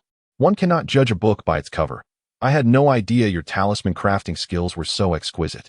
May I inquire your esteemed name?" With satisfaction, Lu Li pocketed the talisman, his tone now markedly more amiable. The previously tense atmosphere in the hall eased considerably. The others, momentarily taken aback, soon began to offer their congratulations. With the talisman successfully crafted, they no longer feared Lu Li's wrath, and their joy was genuine. Chen Lin clasped his fists, suppressing any semblance of pride as he replied, "I am Wang Tiniu, merely a novice talismancer. It is sheer luck that I was able to craft this talisman." "Oh, no need for such modesty. Luck is also a form of strength." Lu Li beamed, his demeanor transformed. He then beckoned to his cousin, who had remained silent throughout. She approached, placing a heavy cloth bag upon the table with a thud. "This contains 50 medium-grade spirit stones. I, Lu, am a man of my word. Since Taoist Wang has successfully crafted the talisman, the reward shall be delivered in full. 50 medium-grade spirit stones." Chen Lin's breath quickened. He had not expected Lu Li to truly honor his promise. Not only he, but the eyes of the others also gleamed with excitement, fixated on the bag of spirit stones. This realization jolted Chen Lin. If he were to leave with these stones, he might not get far before encountering deadly peril. With his second-tier qi refining cultivation, he could not contend with any of the individuals present. Yet, abandoning such a sum was out of the question. Resolving himself, he unceremoniously grasped the heavy bag of spirit stones and turned to Lu Li. Taoist Lu, may I take my leave first? Lu Li regarded him with a knowing smile and nodded. Very well, Taoist Wang, travel safely. With the blessing, Chen Lin felt a slight relief and, clutching the bag, exited the inn without a backward glance. He hurried through the night, fully aware that he could not predict how long Lu Li would retain the talismancers. Thus, he exerted all his strength, sending snow flying in his wake. He soon arrived at the location where he had previously changed his appearance. After scanning the surroundings to ensure no one was lurking, he concealed himself within a snowdrift. Before long, a young woman in a white dress emerged. Her complexion was slightly pale, and snowflakes adorned her hair. She cautiously surveyed her surroundings before adjusting the bundle on her shoulder and swiftly following the path cleared by others. After navigating several twists and turns, she halted before a dilapidated courtyard gate. Once again checking for any potential followers, she pushed the door open and slipped inside, securing it behind her. Not far above, Lu Li and his cousin appeared, floating silently in the air. Lu Li raised an eyebrow, intrigued by the courtyard gate. Surprised that it was a woman. Her disguise was quite adept, and she had exhibited considerable caution. Cousin, shall we capture her? Asked Lan Yuqing, puzzled by her cousin's inaction. Capture her for what? A mere 50 medium-grade spirit stones are not worth my dishonor. I merely wish to ascertain this person's residence and identity. She may prove useful in the future, Lu Li retorted with a cold smirk. Lan Yuqing nodded, choosing not to press further. Her cousin was prideful. Yet he was a man of his word, which was one reason she admired him. Let us return. We shall depart the city early tomorrow. Make the most of this time to rest. Lu Li glanced at the courtyard before summoning his artifact, departing alongside Lan Yuqing. Not long after they left, a figure emerged from the snowdrift behind the courtyard wall. It was none other than Chen Lin. Unaware of Lu Li and his cousin's watchful gaze, he cautiously scanned his surroundings before swiftly departing. This time, he encountered no obstacles and returned to his residence, quietly opening the door and slipping inside. After securing the door, he took a moment to calm his racing heart, then removed his outer garments and retrieved the bag of spirit stones from his waist. Gently caressing the bag, he untied the opening and poured the glimmering stones onto the table with a flourish. A cascade of sparkling gems spread across the surface. Chen Lin felt a wave of dizziness wash over him, and his breath quickened. He picked up one stone, examining each one in turn. Wealth acquired. This was no mere fortune. One medium-grade spirit stone equated to 100 low-grade spirit stones. Thus, 50 medium-grade stones amounted to 5,000 low-grade stones. A staggering sum. After reveling in his excitement for a good half-hour, Chen Lin finally calmed himself and began contemplating how to spend his newfound wealth. Simultaneously, he recalled whether he had been followed, though he felt that Lu Li, given his status, would not pursue him for such a sum. It would have been unnecessary to let him go if that were the case. Yet, his habitual caution prompted him to change his appearance twice more and utilize a safe house he had prepared earlier. This dilapidated courtyard had been discreetly rented a month prior under a female guise, kept and used specifically for emergencies. To leave no trace, he decided it was prudent to use it this time. Nevertheless, Chen Lin deemed it worthwhile. He was acutely aware of his own weakness, and in the interest of safety, it was wise to exercise utmost caution. That night, after once again observing the celestial red lines, Chen Lin found sleep elusive and opted to meditate instead. With his pockets full, he indulged in the luxury of using one medium-grade spirit stone, and indeed, the effects were markedly superior to his usual practice. However, the energy was too chaotic and insufficiently explosive to facilitate a breakthrough. At dawn the next day, Chen Lin washed and made his way to the treasure pavilion. After purchasing 10 sets of alchemical materials and a simple alchemy furnace, he hurried back home. Upon arrival, he hung a Do Not Disturb sign on his door and began experimenting with alchemy. Chapter 10. Alchemy. The alchemic formula provided by Zhao Jinyuan detailed a type of elixir known as the primordial pill, which significantly enhanced the cultivation of qi refining stage cultivators. Of course, this refers to the original formula's effects. Presently, The substitution of the primary ingredient, cloud ascension fruit, with the common 10 fragrance fruit casts doubt on the elixir's efficacy, even if successfully concocted. Chen Lin initiated the process by preparing the raw materials and meticulously dividing them into 10 portions according to the formula. He then procured the rudimentary alchemy furnace, which was essentially a uniquely shaped iron pot, devoid of any magical properties, and thus contributed nothing to the success rate of the alchemy. Such an apparatus was only suitable for crafting the most basic elixirs, with a notoriously low success rate. However, genuine, high-quality alchemy furnaces were luxury items, and even if available, they were beyond his financial means. A significant portion of the spiritual stones he had risked his life to obtain was expended on merely 10 portions of alchemy ingredients.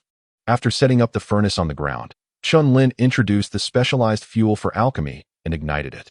Advanced elixirs necessitated the use of a true alchemist's samadhi fire or specialized fire sources such as earth fire or spirit fire, had the formula remained unaltered.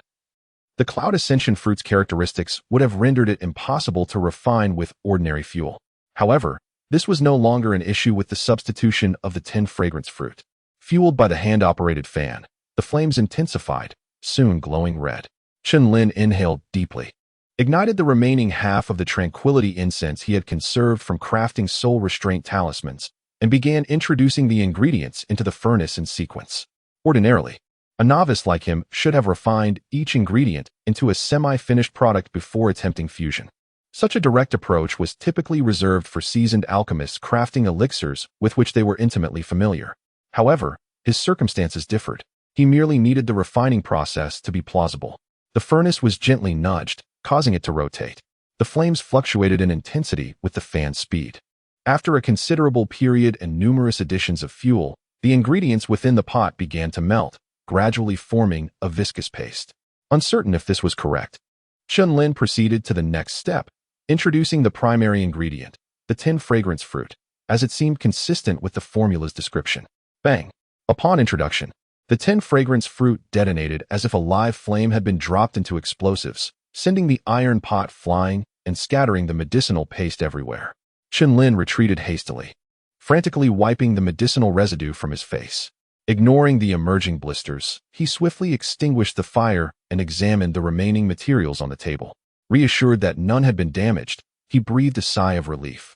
He mused that alchemy was far more perilous than he had imagined, which explained the scarcity of alchemists. After muttering this observation, Chen Lin began to clean up the mess and reset the furnace. He then inspected each room to ensure everyone was absent before returning to his chamber to resume the alchemy. Another novice might have paused to analyze the cause of the issue, but he was solely focused on rapidly accumulating attempts. Nevertheless, he had learned from his mistake and donned multiple layers of clothing, thoroughly covering his head and hands to prevent further burns. The procedure remained the same. Upon the reintroduction of the 10 fragrance fruit, another explosion ensued. Prepared this time, Chen Lin remained unscathed and initiated the third attempt after a brief cleanup. Time elapsed steadily. Finally, the 10th attempt arrived. As minimal mana was required, Chen Lin experienced little fatigue, save for the explosive moments. Cultivators, even those of the lowest rank, possessed physical and mental fortitude far surpassing that of ordinary individuals. Surveying the last portion of ingredients on the table, Chen Lin inhaled deeply and approached the iron pot. Through numerous attempts, he had become quite adept. However, unlike talisman crafting, alchemy required precise timing, regardless of proficiency. After half an hour, the auxiliary ingredients began to melt. Chen Lin seized the 10 fragrance fruit, vigorously fanning the flames to raise the temperature. The previous 9 attempts had all failed at this juncture, and he felt a sense of trepidation. Although he had repeatedly verified his innate ability, this was his inaugural application in alchemy. After a short interval, the medicinal liquid within the pot began to churn. Chen Lin braced himself and swiftly tossed the 10 fragrance fruit into the mixture. Bang! A deafening roar echoed as the previous scene recurred, with the medicinal liquid erupting violently. Just as Chen Lin's expression turned grim, anticipating another failure of his innate ability, a familiar surge of energy manifested abruptly. An invisible hand gently gathered the scattered liquid, returning it to the iron pot.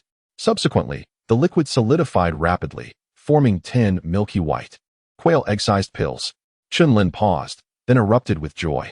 He quickly retrieved the pills, extinguished the flames, and eagerly began to inspect them. Each of the 10 pills exuded an intoxicating aroma and possessed a flawless, rounded form, clearly indicating their extraordinary nature. After admiring them for a moment, he retrieved a porcelain vial and carefully deposited the pills inside. He then rose, approached the window, and peered outside to ensure no one had returned before relaxing. Returning to the furnace, Chen Lin could not resist removing the pills to examine them once more, his delight growing with each glance. In his eyes, these 10 perfectly round pills were more captivating than 10 peerless beauties. His innate ability remained as formidable as ever, while only 1 in 10 attempts succeeded. The successful outcome was flawless. The formula theoretically yielded a maximum of 10 pills per batch, and he had indeed produced 10. Even a Grandmaster Alchemist would struggle to achieve such a yield.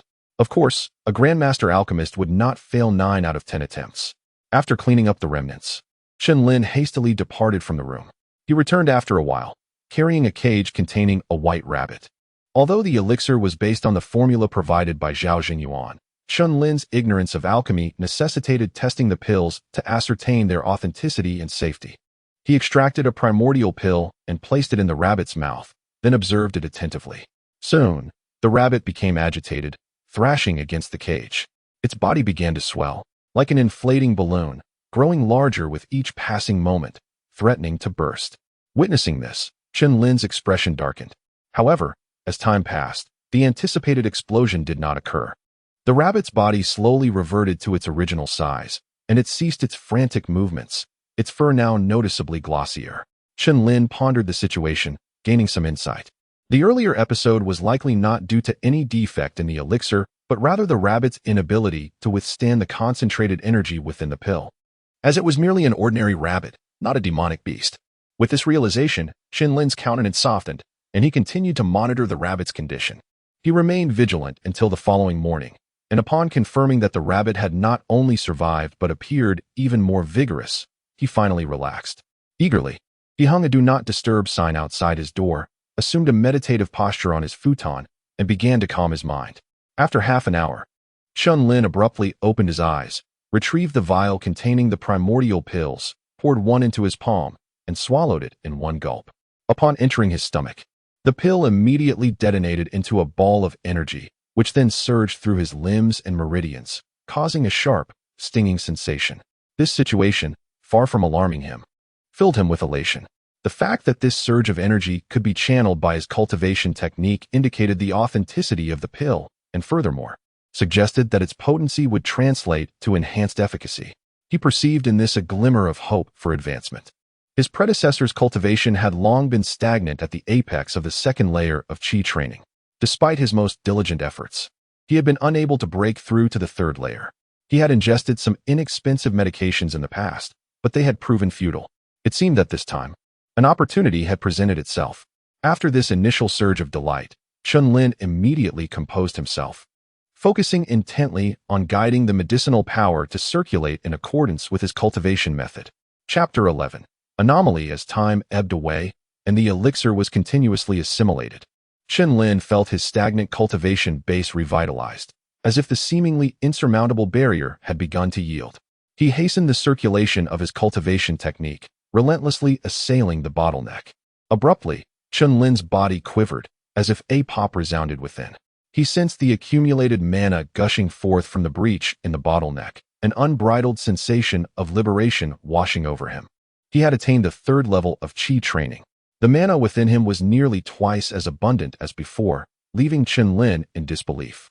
Had he truly surmounted the bottleneck that had stymied the original owner of this body for nearly 2 decades? Was it the elixir? Or had his transmigration wrought changes in his physique, rendering it less inept? Unable to discern the cause, he ceased pondering. Regardless, the breakthrough was a boon, bringing him closer to his objective of reaching the intermediate stage of qi training. In his elation, Chen Lin promptly retrieved his talisman crafting materials and began to create fire talismans at the table. After a flurry of strokes, the talisman paper erupted into a cloud of ash. A failure. Yet, Chen Lin did not despair, but rather revealed a satisfied expression. As he had anticipated, upon entering the third level of qi training, his mana had become more potent and refined, making the creation of fire talismans effortless. This would significantly reduce the crafting time, allowing him to produce more talismans each day. Although he had successfully concocted the initial essence elixir, he wished to keep it concealed. For one who had never dabbled in alchemy to suddenly possess the ability to concoct elixirs was patently abnormal. Should word leak out, he would undoubtedly be targeted, and his fate would be dire. Thus, he had to rely on his old trade, creating talismans to earn spirit stones. Suppressing his thoughts, Chen Lin continued crafting talismans. After a long while, a portion of spirit ink was depleted, yielding 2 finished talismans. This delighted him. Fortune had indeed smiled upon him, as not only had his cultivation base broken through, but his ability to craft fire talismans had also improved. Thus, with the ability to succeed 10 times, he could obtain 2 fire talismans for every 10 attempts. This was far more lucrative than crafting strength talismans, and as his proficiency increased, the success rate would rise further. If the success rate could reach 30 or even 40%, the mere thought of such a scenario thrilled Chen Lin. However, he soon regained his composure. Distant waters cannot quench a present thirst. Even with his improved talisman crafting skills, he could not resolve his immediate needs. The most pressing matter was to elevate his cultivation base to the intermediate stage of qi training and leave this place as soon as possible. He could not afford to delay or be overly ambitious. Suppressing his restless emotions, Chen Lin ingested an elixir and immersed himself in cultivation. Whether it was due to the efficacy of the initial essence elixir or the changes wrought by his transmigration, Chen Lin's cultivation base advanced rapidly under the elixir's assistance. However, just as he was reveling in the joy of his burgeoning cultivation, something occurred that filled him with dread. That night, as the copper bell in the corner chimed, he went to the window as usual to observe the eerie scene outside. This time, however, a new anomaly emerged. As countless red threads soared into the sky, a hazy, colossal shadow suddenly appeared. The moment this shadow materialized, a sense of danger that made his hair stand on end enveloped him. Before he could react, a red thread descended from the sky and connected to him. Immediately, he sensed something within him flowing away along the red thread. No matter how he moved or what methods he employed, he could not sever the red thread. Suddenly, Chen Lin's body radiated a scarlet glow, and his entire demeanor underwent a drastic change, becoming exceedingly malevolent. At the same time, an exaggerated, unbridled expression appeared on his face. A quarter of an hour later, the hazy shadow in the sky slowly dissipated, and the red threads vanished. Chen Lin's body returned to normal. "The moon is so round tonight," he uttered inexplicably, gazing at the dark night sky before collapsing into a deep slumber. Dawn arrived. Chen Lin felt exceptionally refreshed. It was not merely due to his breakthrough in cultivation, but also to an indescribable transformation. Opening the door and stepping into the courtyard, he discovered that the snow had ceased. The entire city was draped in silver, with wisps of smoke curling into the air, painting an ethereal scene. Truly, this is the realm of cultivators. The feeling is simply different. Chen Lin inhaled the spiritual energy in the air with relish, feeling immensely satisfied with his transmigration. Now that he had reached the 3rd level of qi training, he believed that his golden touch would make foundation establishment a certainty. He would then marry 10 or 20 female cultivators and become the founder of the 6th great family in this city. No, he could not be content with foundation establishment. As a transmigrator, he should strive for greater heights, at least a golden core, to unify Kaiyuan City and not disgrace the reputation of a transmigrator. Chen Lin was indulging in self-admiration when the door opposite his was suddenly pushed open. The sallow-faced female cultivator emerged. Upon seeing her, Chen Lin immediately sneered, "Old woman, why haven't you greeted me? Do you not wish to live?" The female cultivator's face flushed with anger, and she was about to retort, but her expression transformed into one of astonishment. You actually broke through." Chen Lin reveled in her reaction and said casually, "How could the mere 3rd level of qi training possibly hinder me?" The female cultivator pursed her lips, a look of envy on her face. "How did you do it? Did you buy an elixir? Can you introduce me to the seller?" They lived in the same courtyard, and everyone knew Chen Lin's situation. It was no secret that he had been stuck at the 2nd level of qi training for nearly 20 years, and the female cultivator did not believe he had broken through normally. Thus, her eyes were filled with anticipation. She had also been stuck at the peak of the 3rd level of qi training for countless years. If she could purchase an elixir to enhance her cultivation, she could break through to the intermediate stage of qi training, which would be a whole new world. How could that be?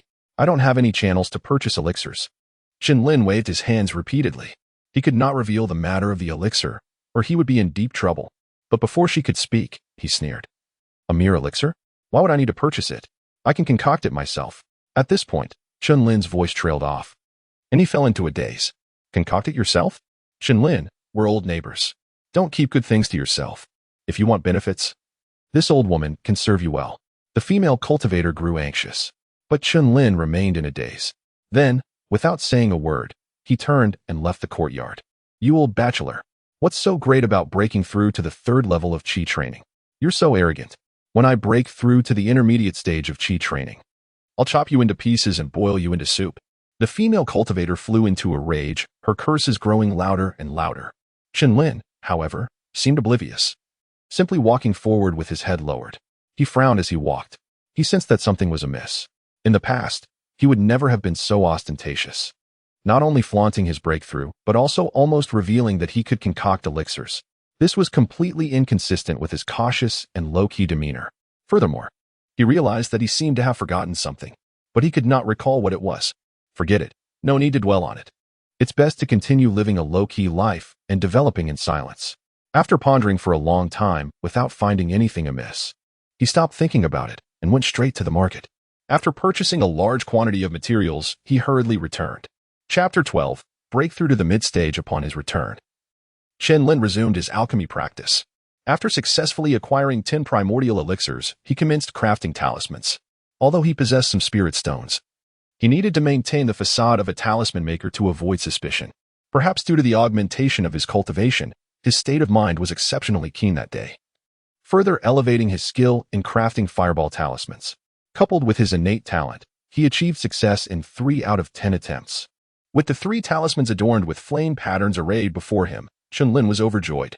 A success rate of 30% meant a profit of 17 or 18 spirit stones for every 10 sets of materials, positioning him among the elite of the slum's cultivators.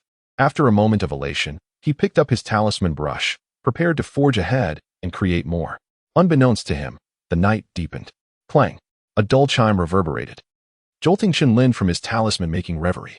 He paused, then rose with a perplexed expression and approached the bronze bell. I did set this time, but why would I schedule it to ring at this hour?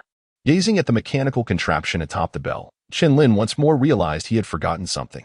Yet, he was certain that he had set the chime time himself, even crafting the timer device with the aid of his infallible talent. What have I forgotten? And why set an alarm for this hour? Chen Lin pondered deeply. That's it, the crimson threads.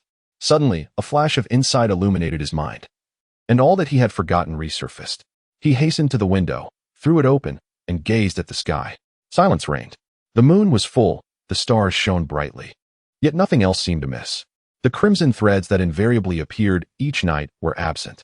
Have the crimson threads not appeared, or have I simply become unable to perceive them? Chen Lin's countenance shifted with uncertainty. After waiting for half an hour, he somberly closed the window. The problem must lie with me, he muttered, collapsing into his chair. The joy of his improved talisman-making skills had vanished. After a moment of silence, he rose again and swiftly disrobed, scrutinizing every inch of his body. Finding nothing amiss, he then turned inward, examining his internal state. This process only darkened his expression further. His body was devoid of anomalies. More likely, the anomalies were present, yet beyond his ability to detect. He surmised that it must be related to the crimson thread that had connected with him the previous night. He was now one of those string puppets. Not only could he no longer see the crimson threads, but he had even come to accept the sidelong glances and scornful smirks of others as commonplace. I've been assimilated. The more he pondered, the more fear gripped Chen Lin. Fortunately, he had been cautious enough to set an alarm, providing him with a reminder. While the alarm was not a magical artifact, it was crafted from fragments of such artifacts, possessing a degree of mind-clearing effect. When he had originally made it, he had considered the possibility of such an event occurring. Of course, his restored awareness was not solely attributable to the alarm. It likely involved his innate talent or the unique nature of his transmigrated soul. Chen Lin gazed skyward, his face grim. To transform an entire city's cultivators into string puppets, the entity responsible must possess unimaginable power, rendering his own special traits inconsequential. But why would they do this? What was their objective? And how could he escape? He was engulfed in profound helplessness and terror. For days, Chen Lin failed to witness the spectacle of crimson threads spanning the night sky, and he gradually regained his composure. Regardless, he lacked any viable solutions. Fortunately, his sanity remained intact, allowing him to recognize his predicament, unlike the oblivious cultivators within the city. Thus, He resolved to adhere to his original plan, elevate his cultivation to the mid-stage of qi training, master the art of flight, and depart from this place. Subsequently, Chen Lin began crafting talismans with frenzied intensity, accumulating enough spirit stones to purchase ingredients for refining primordial elixirs. Fueled by the abundance of elixirs, his cultivation advanced rapidly. Meanwhile, the city descended further into turmoil. Following the disappearance of the Zhang family's foundation establishment patriarch, the head of the Han family, one of the 5 great clans, also vanished without a trace, further unnerving the city's already anxious cultivators. Moreover, the heavy snowfall had blanketed all vegetation in the wilderness, and the merchant caravans that once frequented the city had ceased to appear, leading to a scarcity of food. Not only food, but also the prices of other cultivation resources skyrocketed. Fortunately, he had purchased a substantial quantity of supplies in anticipation of his secluded cultivation, preventing him from going hungry. Chen Lin disregarded the external chaos, focusing solely on refining elixirs and cultivating. With such unwavering dedication, time elapsed swiftly. Winter yielded to spring. 3 months later, Chen Lin, who had been sitting in a meditative posture, suddenly opened his eyes. He examined his body in disbelief, and after confirming his suspicions, his face broke into a joyous grin. I really broke through. Chen Lin clenched his fist gently, savoring the surge of mana within his body, his heart pounding with excitement. He had merely been attempting a breakthrough, never expecting to advance to the 4th level of qi training so effortlessly. The process was remarkably simple and smooth, devoid of any dramatic occurrences. The only consequence was a slight discomfort caused by consuming 3 elixirs at once, resulting in a pricking sensation throughout his meridians. But compared to the advancement to the mid-stage of qi training, this minor side effect was negligible.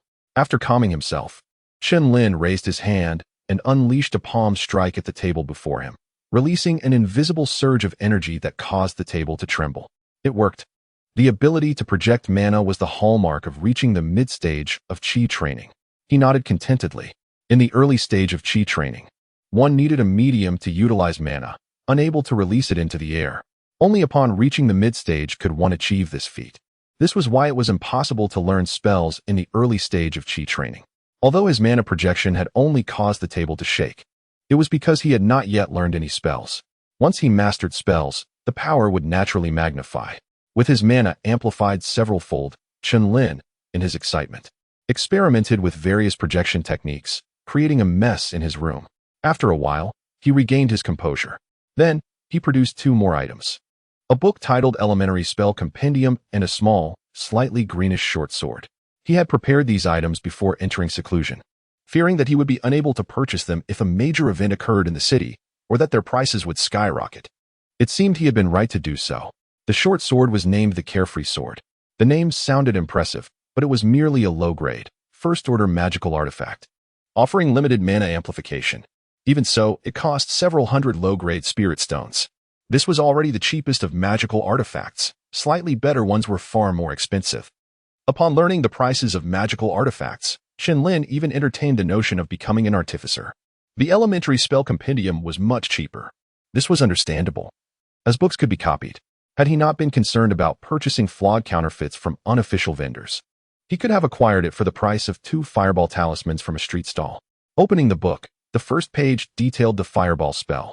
This spell was essentially a prerequisite for cultivators, mastered by all mid-stage qi training practitioners. In the common knowledge of the cultivation world, there were barriers to learning spells. To learn a particular series of spells, one needed to possess the corresponding spiritual root. For example, to learn the fireball spell, one would typically need to possess a fire spiritual root. Otherwise, one would be unable to sense the fire element in the world and thus be unable to form the spell. However, during the qi refinement stage, the barriers to casting spells are not particularly formidable. Even in the absence of the requisite spiritual roots, one can employ various mediums to perform incantations, and such low-tier mediums are readily available and quite affordable. Naturally, a more effortless approach would be to utilize talismans. Unable to learn fire attribute spells, no matter, one can simply purchase the desired talisman to invoke any spell. Financial prowess can resolve all matters. Chapter 13. Aptitude. Chen Lin possessed spiritual roots in the elements of metal, wood, water, and fire, allowing him to cultivate spells directly, save for earth-based techniques, which required a medium. While an abundance of spiritual roots might seem advantageous, Their diverse nature often hindered cultivation, causing it to proceed at a slower pace. Those with a single, unadulterated spiritual root were truly the darlings of fate.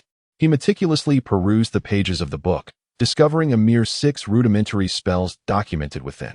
The sole technique of any sophistication was the art of wind manipulation, a rudimentary form of flight magic, and the primary reason he had selected this particular grimoire.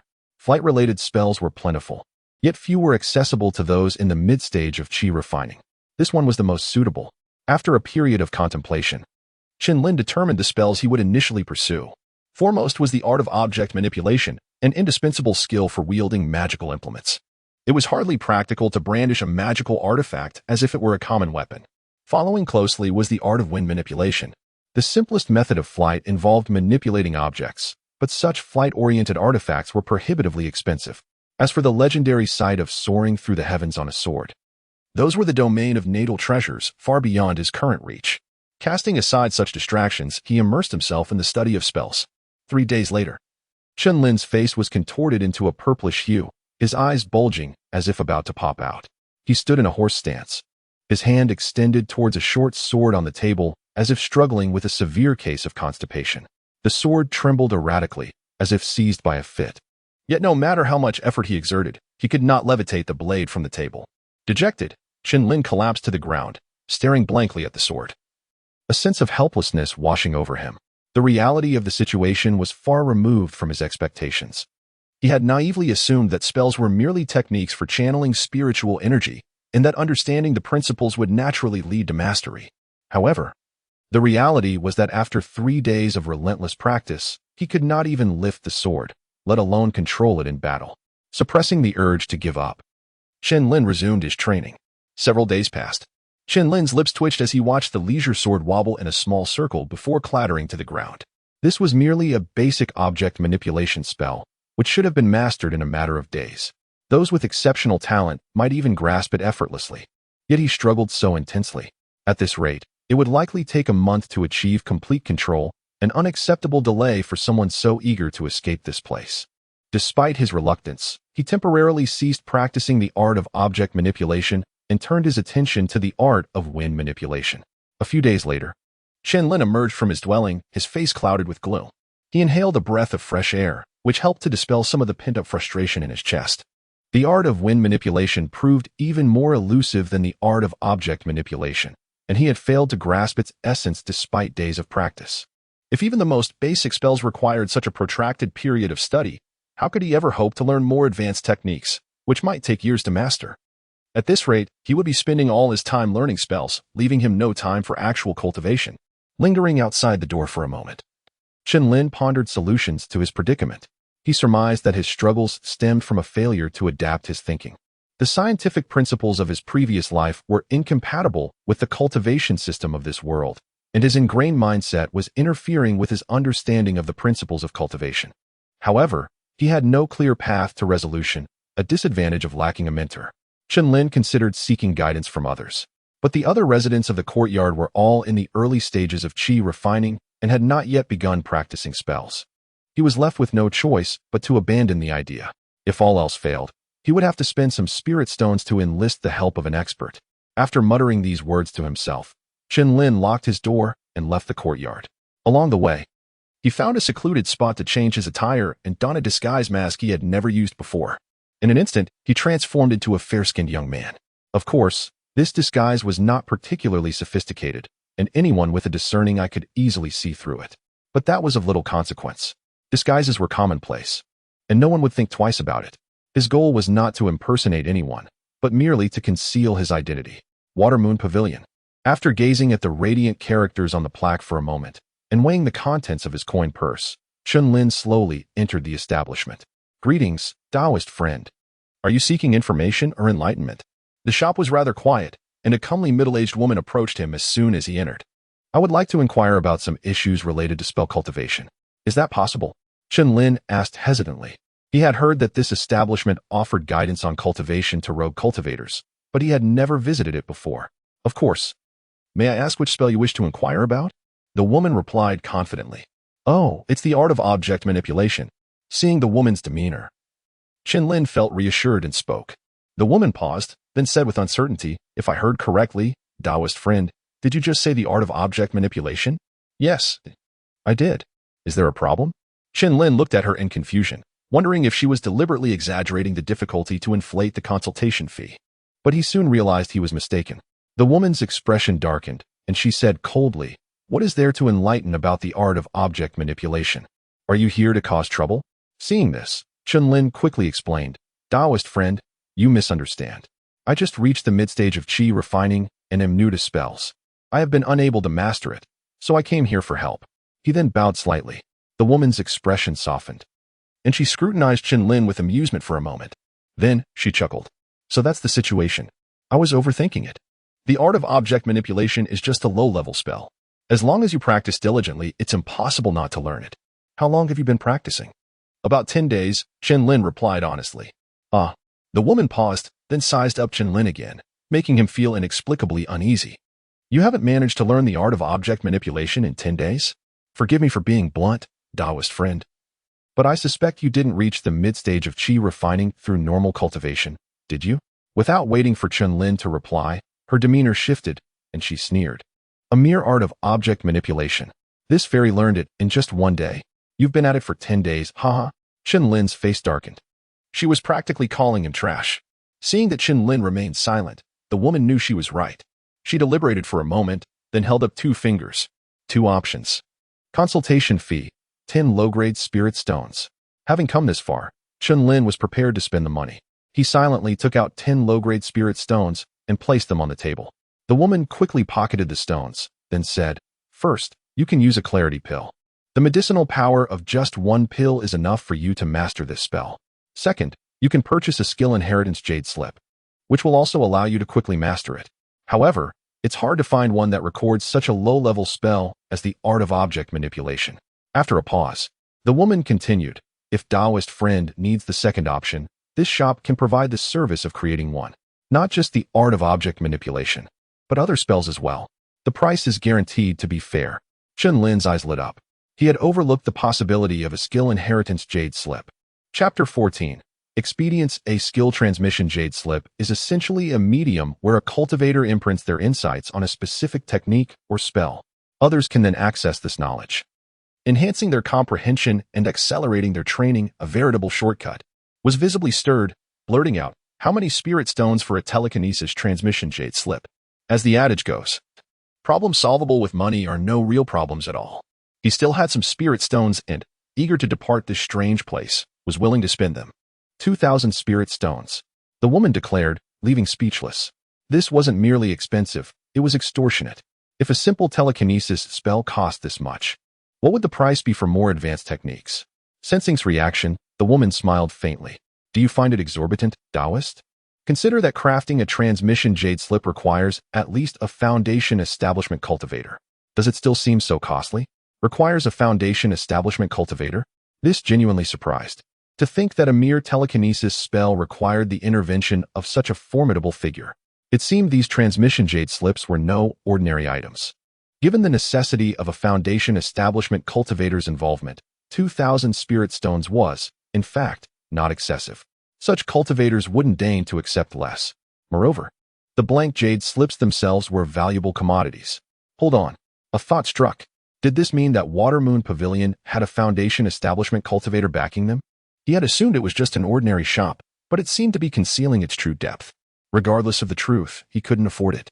Left Watermoon Pavilion, a look of helplessness on his face, and began inquiring about the prices of enlightenment pills and transmission jade slips in the market. As the woman had stated, no transmission jade slips existed for low-level spells like telekinesis. Such rudimentary techniques were deemed unworthy of such high-end treatment.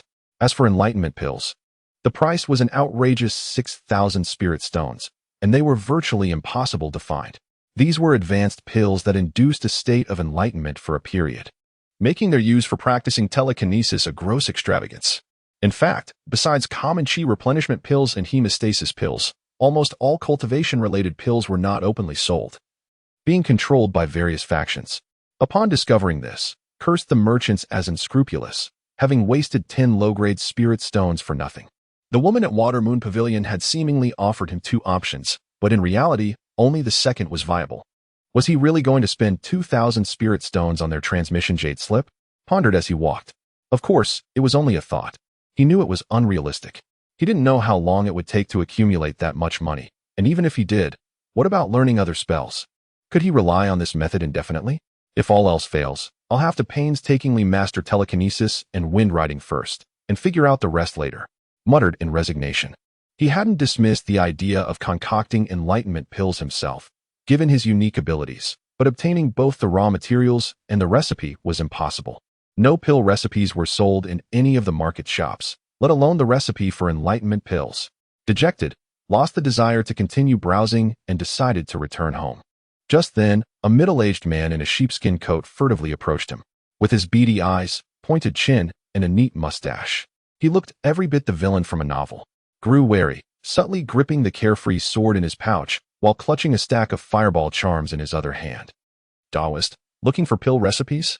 The man whispered, opening his coat to reveal several pockets sewn into the lining, each containing a yellowed scroll, giving them an air of antiquity. This turn of events caught completely off guard, evoking a familiar memory.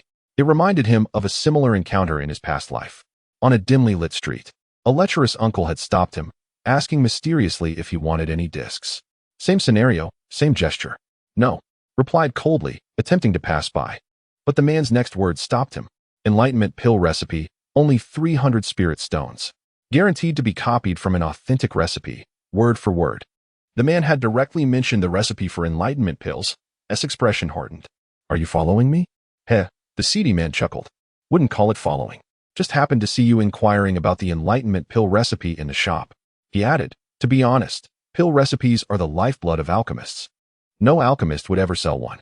It's a pipe dream to try and buy one through legitimate channels. Oh, if pill recipes are so precious, how do you have so many? Are you perhaps a grandmaster alchemist? Asked mockingly, his tone derisive. The seedy man ignored the sarcasm, puffing out his chest as if proud. Snakes have their paths, and rats have theirs. You don't need to know where I got these. Just know that if you miss out on them here, you won't find an enlightenment pill recipe anywhere else. With that, the man glanced around cautiously, and seeing no one paying attention, urged anxiously, do you want it or not? Make up your mind. If not, I'm leaving. Frowned, intending to walk away, but after a moment's consideration, he casually asked, how can I be sure your recipe is genuine? I can swear a demonic hard oath. If the recipe I sell is even slightly false, may my soul be scattered. The seedy man declared solemnly, raising a hand to the heavens. Was stunned. The man dared to swear a demonic hard oath. In this world, oaths were not to be taken lightly. The heavenly Tao truly existed, and demonic heart oaths were almost always fulfilled. He knew of no way to break them. Could it be that the recipe he's selling is real? Began to waver, regardless of how the man had obtained the recipe, whether by theft or robbery. As long as it was genuine. Besides, he was disguised, so no one would be able to find him after he left. Can I take a look? Asked hesitantly, wanting to verify the goods first. But the man shook his head vehemently. Absolutely not. There's not much content on this recipe. If you look at it once, you'll memorize it all.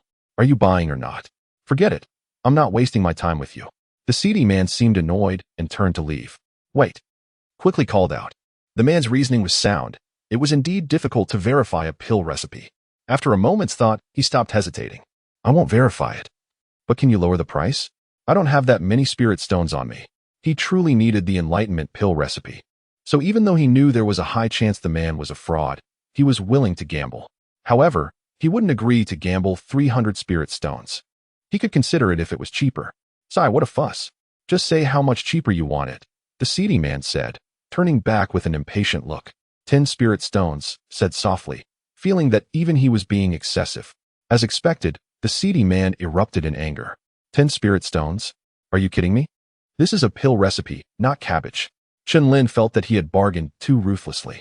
After contemplating for a moment, he produced a small pouch from his bundle and shook it, declaring, here are 20 spirit stones. This is all the money I possess. If you agree, we can conclude the deal. If not, then so be it. To be honest, Chen Lin harbored doubts about the success of this transaction. 20 inferior spirit stones were hardly equivalent to the formula for the enlightenment pill. Even if it were stolen, one would still need to account for the risk involved. However, to his utter astonishment, the other party appeared flustered, swiftly yanking one of the scrolls from the stack and hastening towards him to thrust it into his hands. before seizing the pouch of spirit stones with a decisive grip. Consider yourself fortunate today, were it not for my lack of luck. You wouldn't dare to hope for such a price. With that, the man wrapped his fur coat tightly around himself and vanished into the snowy landscape like a gust of wind. It was over. He had been duped. Witnessing this scene, even Chen Lin, usually slow to catch on, realized that his spirit stones had gone to waste. Chapter 15. The incomplete tome. Despite knowing he had been deceived, Chen Lin felt a profound sense of frustration after being swindled out of 20 spirit stones. He lamented his lack of talent, as he could not even master the most rudimentary of object manipulation spells, which led him to be blinded by the allure of the enlightenment pill recipe. Standing in the biting cold, he unrolled the scroll with a flick of his wrist. To his astonishment, Chen Lin gasped. He had anticipated encountering a blank sheet or some nonsensical scribbles, yet what lay before him was entirely different. The parchment was inscribed with dense, ancient script, a rare form of cultivation characters. Coming from a minor cultivation family, he had dabbled in such ancient writings and could barely decipher them. 3 drops of spirit herb juice, 2 coins of blue glow spiral stone powder, 1 fragrant mushroom, 3 drops of wood element beast blood. Upon a closer examination, confusion washed over Chen Lin's face. The text listed various materials, followed by detailed instructions for the refining process, complete with precautions. It indeed resembled a legitimate recipe for a pill. Could it be that this recipe was authentic? In a moment of uncertainty, Chen Lin grappled with disbelief. Although he found it implausible that 20 spirit stones could procure a genuine recipe, a flicker of hope urged him to grit his teeth and head towards a shop. Much like a lottery player who dreams of winning the grand prize, he held on to the faint possibility that he might be the exception. Before long, Chen Lin emerged from the shop, his expression a mixture of bewilderment and intrigue. Remarkably, all the materials listed in the recipe were available for purchase and at incredibly low prices. The quantities required were minimal. For instance, a vial of spirit herb juice cost 20 spirit stones, yet contained dozens of drops. 3 drops were virtually negligible. After estimating, he realized he could acquire the entire set of materials for just over 20 spirit stones. Such a bargain. However, how could such inexpensive materials yield the enlightenment pill? Even if he believed himself to be the protagonist of fate, he dared not trust in the recipe's authenticity. With a self-deprecating smile, he shook his head and prepared to leave. Yet, just as he was about to exit the marketplace, he paused. Why not give it a try? After all, it wouldn't require a significant investment of spirit stones. The individual had even sworn an oath against malicious intent. If he succeeded, the rewards would be substantial. Conversely, if he did not attempt it, the spirit stones spent on the recipe would truly go to waste. Reluctantly, Chen Lin's gambling instincts flared. After some time, he stepped out of a shop, his backpack bulging. He had nearly gathered all the materials specified in the recipe, save for a supplementary herb known as the 8-section root. However, this herb was not particularly rare. He could easily find it by visiting a few more shops, or even at street stalls. As fate would have it, not far into his search, he stumbled upon a stall offering the herb. He acquired a dozen roots for merely 2 spirit stones. With the materials now in hand, Chen Lin found himself in no rush to depart. Having ventured into the inner city, he decided to explore further and procure additional resources. The reward from crafting the soul-binding talismans had filled his purse, and after accounting for his earlier expenses, he still had a substantial amount left. He couldn't help but ponder the generous nature of the wealthy heir from the Liu family. 50 middle-grade spirit stones was indeed a significant sum. The individual could have chosen to refuse him outright, or even resorted to more nefarious means. Yet they had not only given him the stones, but allowed him to leave without concern for his safety. It appeared he had not been followed either. Such upright and magnanimous cultivators were exceedingly rare. Nonetheless, his curiosity did not deter him from spending. After all, he had undergone a transformation, and, regardless of the other party's intentions, they were now out of reach. As he approached an inconspicuous stall, Chen Lin's steps faltered, drawn to a book displayed there.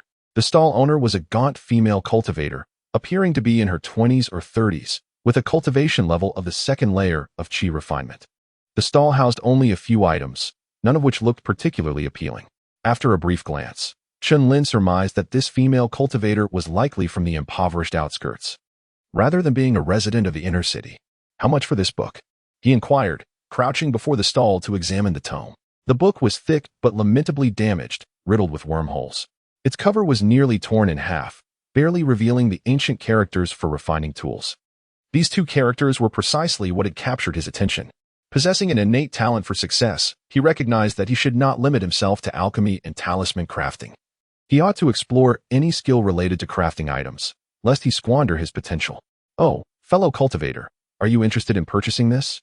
It is the Refining Tools Manual, a treasured heirloom of my family.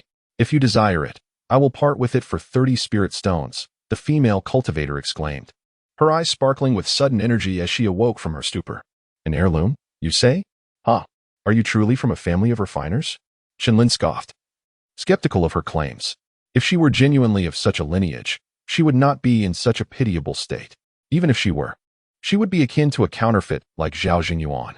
To his surprise, the female cultivator grew defensive, retorting indignantly, I am indeed from a family of refiners. What? Do I not look the part? Quite the contrary, you resemble it very much. However, it appears your family heirloom is poorly maintained. Just look at the pages. There is hardly a salvageable section left. If it is indeed a family treasure, surely there must be a backup copy. Why not bring a new one for me to peruse? Chen Lin replied, a smirk playing on his lips. The female cultivator faltered, her cheeks flushing red. This is the only one I possess. I would not part with it for any amount, were it not for my urgent need for spirit stones. After being momentarily silenced, she quickly regained her composure and resumed her assertive demeanor. Cultivators who survived in the slums were rarely benign, and Chen Lin had no desire to engage in a verbal spar. He carefully continued to leaf through the book, cautious not to damage the pages further. After inspecting each page, he ultimately placed the book down with a look of disappointment, shaking his head. What? You do not wish to buy it? If you are interested, we can negotiate the price.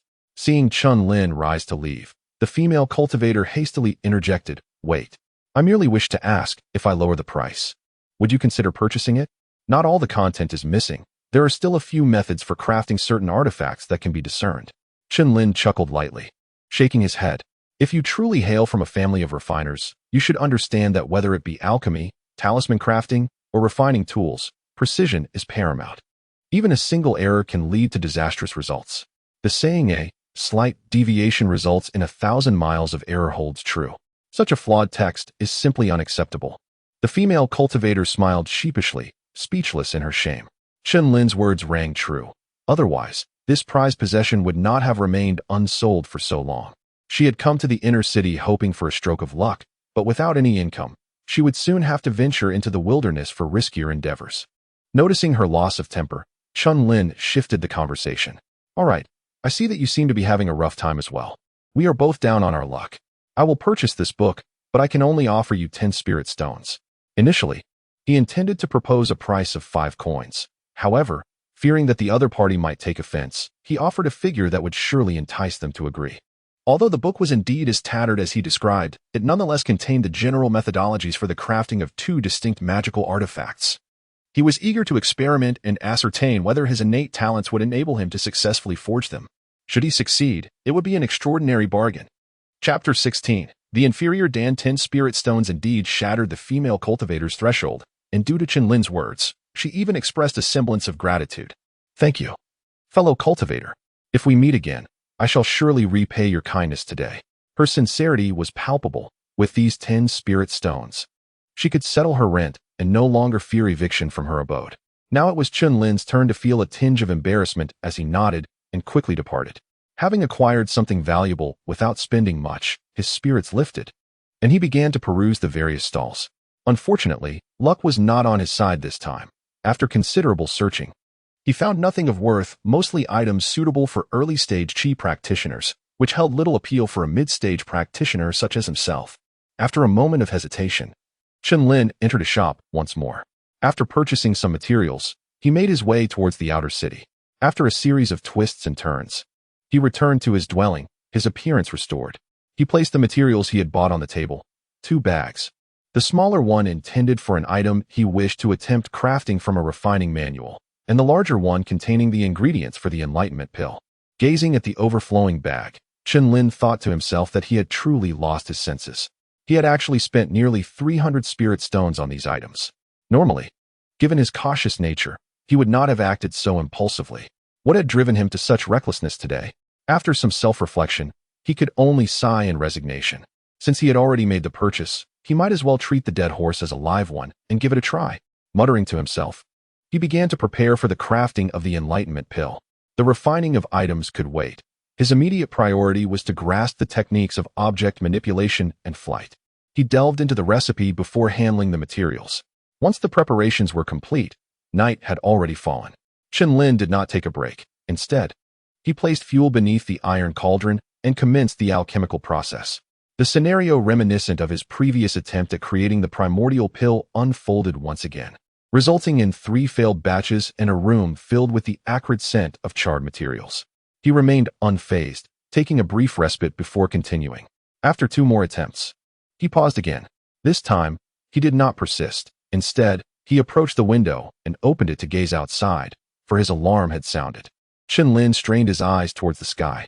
After a prolonged observation, he still could not discern a single red thread, yet an unfamiliar sensation arose within him, as if something were being drawn from his very being. Ever since he had been drawn by the thread, such occurrences had plagued his body each night. Yet no abnormalities could be identified. This change was so subtle that it would go unnoticed without deliberate attention. 15 minutes later, the sensation dissipated. With a stoic expression, he turned back to the cauldron, resuming his alchemical endeavors.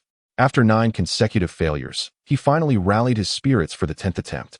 This one will determine my success, Chen Lin murmured, inhaling deeply as he controlled the flames and began to add the materials step by step. As he added the final ingredient, the essence of the spirit herb, his demeanor grew tense. Every previous failure had occurred at this stage. Success or failure hinged upon this moment. Suddenly, with a resounding pop, a drop of the liquid splashed into the cauldron, causing the contents to boil violently and erupt outward. Chen Lin instinctively recoiled, only to witness a familiar scene unfold. A mysterious force materialized, drawing the splattered liquid back into the cauldron. A flicker of light illuminated the interior of the cauldron, revealing a perfectly round object. Success! Chen Lin was overjoyed at this sight, swiftly retrieving the pill from the cauldron. However, upon closer inspection, he realized something was amiss. Unlike the pristine, aromatic primordial pills he had previously crafted, this one was irregularly shaped, dull in hue, and riddled with tiny pits, far from the appearance of a miraculous elixir. According to the recipe, this pill could indeed yield only 1 per attempt, so the quantity was not an issue, but the quality was woefully subpar. This was the pinnacle of his crafting ability, and without his innate talent, it would have likely been even less presentable. Holding it to his nose, he detected a pungent, slightly sour odor that deepened his frown. Was this truly the enlightenment pill? Chen Lin found himself at a loss, primarily because he had never seen a genuine enlightenment pill to compare. After further contemplation, he placed the pill into an exquisite box and began tidying up the remnants. Since his innate talent had facilitated the formation of this pill, it indicated that the recipe was sound and the crafting method valid. It was merely impossible to ascertain if it was genuinely the enlightenment pill. As dawn broke, Chen Lin shouldered his pack and exited his room. He once again altered his appearance, transforming into a fair-skinned man, and made his way to the Water Moon Pavilion. You seek information regarding the enlightenment pill? The same middle-aged woman regarded him with a scrutinizing gaze. Chen Lin nodded. Since she had previously mentioned the enlightenment pill, she was surely knowledgeable about it. By comparing the relevant information with the pill he had crafted, he could form a clearer judgment. Are you truly considering purchasing an enlightenment pill to cultivate object manipulation? The woman's tone was one of incredulity as she assessed him from head to toe. You must be quite affluent. For a single enlightenment pill costs at least several dozen mid-grade spirit stones. Moreover, as far as I know, none of the shops in the entire Kaiyuan city carry this pill for sale. Do you perhaps possess some hidden purchasing channel? After speaking, the woman fixed her gaze upon Chen Lin, her curiosity evident. Name your price. I wish to know about the enlightenment pill and any potential purchasing avenues. How many spirit stones? Chen Lin, eager to avoid unnecessary chatter, spoke directly. After all, with his altered appearance, no one would recognize him once he left. The woman suddenly donned a half-smile, blinking as she replied, Very well, this information is hardly secretive. Let us say 20 spirit stones. Chen Lin gritted his teeth, reluctantly producing a pouch of spirit stones. Upon receiving the stones, the woman's smile blossomed, and she sashayed into the room. After a brief moment, she returned with a booklet, flipping to a specific page and placing it before Chen Lin. This is the information regarding the enlightenment pill. However, it is merely general information, not the recipe. After a pause, she continued, As for purchasing channels, I advise you not to hope for anything. Even the alchemists of the 5 great families lack the ability to craft this pill, so do not expect to find it in Kaiyuan City. The woman lightly tapped the page with her fair fingers, dousing Chen Lin's hopes with a cold splash of reality. Chen Lin remained silent, his expression impassive as he studied the page. After a while, he nodded, stood up, clasped his hands in a gesture of gratitude towards the woman, and hurriedly departed. Chapter 17. The Thunder Pearl. As Chen Lin departed, an elderly hunchback emerged from the back of the room. Upon seeing the old man, the woman immediately expressed her astonishment. It seems just as you said. This individual has returned to inquire about the enlightenment pill. Could it be that he has truly concocted the elixir using your formula? That seems rather implausible. The old man smiled lightly, replying calmly, there is nothing that is impossible. Not only has he succeeded in crafting it, but he has also produced more than one. What? The woman was taken aback. Isn't your formula a simplified version modified by Elder He? It is theoretically feasible, yet even you could not produce it. How could a rogue cultivator do so? Could it be that he is a hidden master of alchemy? A master of alchemy? The old man scoffed derisively. A master cannot replicate the unique fortune-based alchemical formula created by Elder He. To succeed in such an endeavor, one must possess extraordinary fortune. The woman furrowed her brows in contemplation. Extraordinary fortune? How much fortune could a rogue cultivator, who only reached the 4th level of chi cultivation at the age of 40, possibly have? The old man's lips twitched in irritation as he shook his head. Previously, he was indeed a down-and-out rogue, but recently he has undergone a remarkable transformation, as if he were a different person altogether. Are you implying that he has been possessed? The woman exclaimed in shock. Whether he has been possessed is uncertain, but there has undoubtedly been a change. This individual is exceedingly cautious. Had I not used the initial yuan pill formula to test Zhaozheng yuan, which was subsequently sold to him, and happened to discover that he had successfully concocted the initial yuan pill while monitoring Zhao, I would not have believed it. Pausing for emphasis, he continued, both of these formulas were devised by Elder He. Whether they succeed or fail relies on fortune. If he had succeeded once, it could be attributed to chance, but if he has successfully crafted both pills multiple times, it is no longer mere coincidence. The woman nodded in agreement. So, you are suggesting that we let him give it a try? Indeed, the old man affirmed with a nod. That creation is on the verge of materializing. If we do not sever the thread of fate and escape soon, all will be lost. We cannot afford to wait any longer. The woman hesitated slightly. Frowning as she inquired, is it truly possible to sever that thread upon entering the foundation establishment stage? Once the blood demon pill is consumed, there will be no turning back. The old man chuckled bitterly. What retreat remains? It is merely our unfortunate fate to encounter such a formidable anomaly. Fortunately, it has not yet fully materialized. Otherwise, we would have perished long ago. Upon hearing this, the woman felt a wave of guilt wash over her. It is all my fault. Had I not asked my senior brother to assist me in tracking down the traitor, we would not be trapped here. The old man laughed softly. Why dwell on such matters? In fact, I owe a debt of gratitude to this anomaly. Without it, how could I have enjoyed the opportunity to be alone with you? He then adopted a serious demeanor, stating, after entering the foundation establishment stage, severing the thread of fate is assured. I have already mastered the method. The heads of the Zhang and Han families employed this secret technique and are preparing to lead their core disciples out of the city. The woman was taken aback. Is that true? No wonder those from the 2 families appear so composed. It turns out their leaders have discovered a means of escape. The old man nodded affirmatively. Indeed. Not only those 2 families, but the other 3 prominent clans are also likely preparing to depart. However, in order to avoid attracting the anomaly's attention, they may not dare to take too many people with them. Sighing, he lamented, it is a pity that the 5 major families are so exclusive. Being from the Black Demon sect, we cannot secure 2 escape quotas from them without much trouble. Now, we can only hope that our friend Chen can surprise us. Chen Lin, having removed his disguise, returned to his dwelling, a rabbit cage in hand. Before entering, he glanced at Zhao Jingyuan's residence, hesitating momentarily before approaching. He knocked on the door, but received no response. Brother Zhao, I'm stewing rabbit tonight. Care to join me for a drink? He called out, raising his voice. Still, there was no reply. Frowning, Chen Lin realized it had been quite some time since he last saw him. He wondered if Zhao was in seclusion or if he had simply not returned. At that moment, a waxy-faced female cultivator poked her head out of the opposite window. No need to shout. That guy hasn't returned in half a month. Want me to keep you company for a drink? Half a month without returning?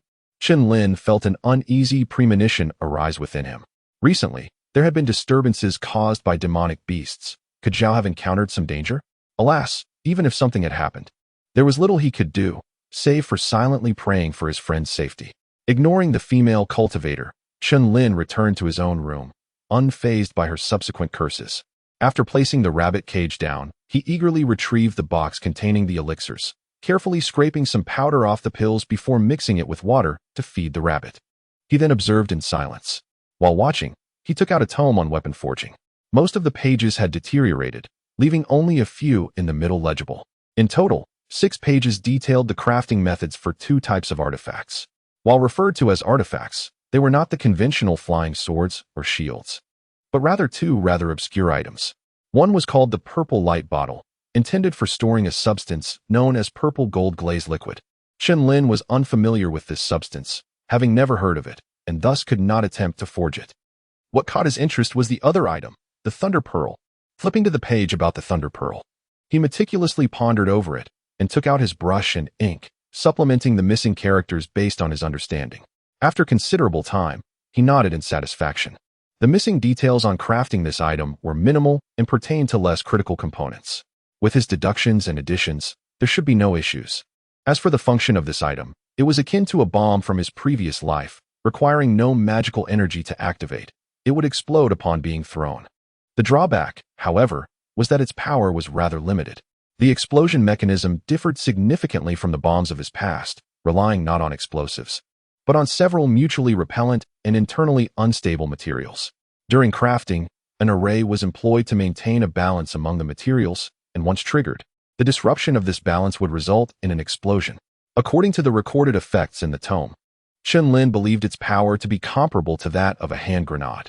It would suffice against early-stage chi cultivators, but once one reached the mid-stage, not only would their physical constitution be enhanced, but they would also be capable of casting protective spells to easily withstand the explosive force. Given this, why did he still wish to acquire it?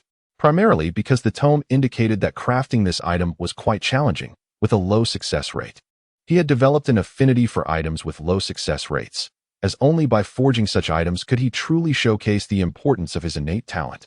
It provided him a sense of accomplishment. Additionally, the raw materials were exceptionally inexpensive.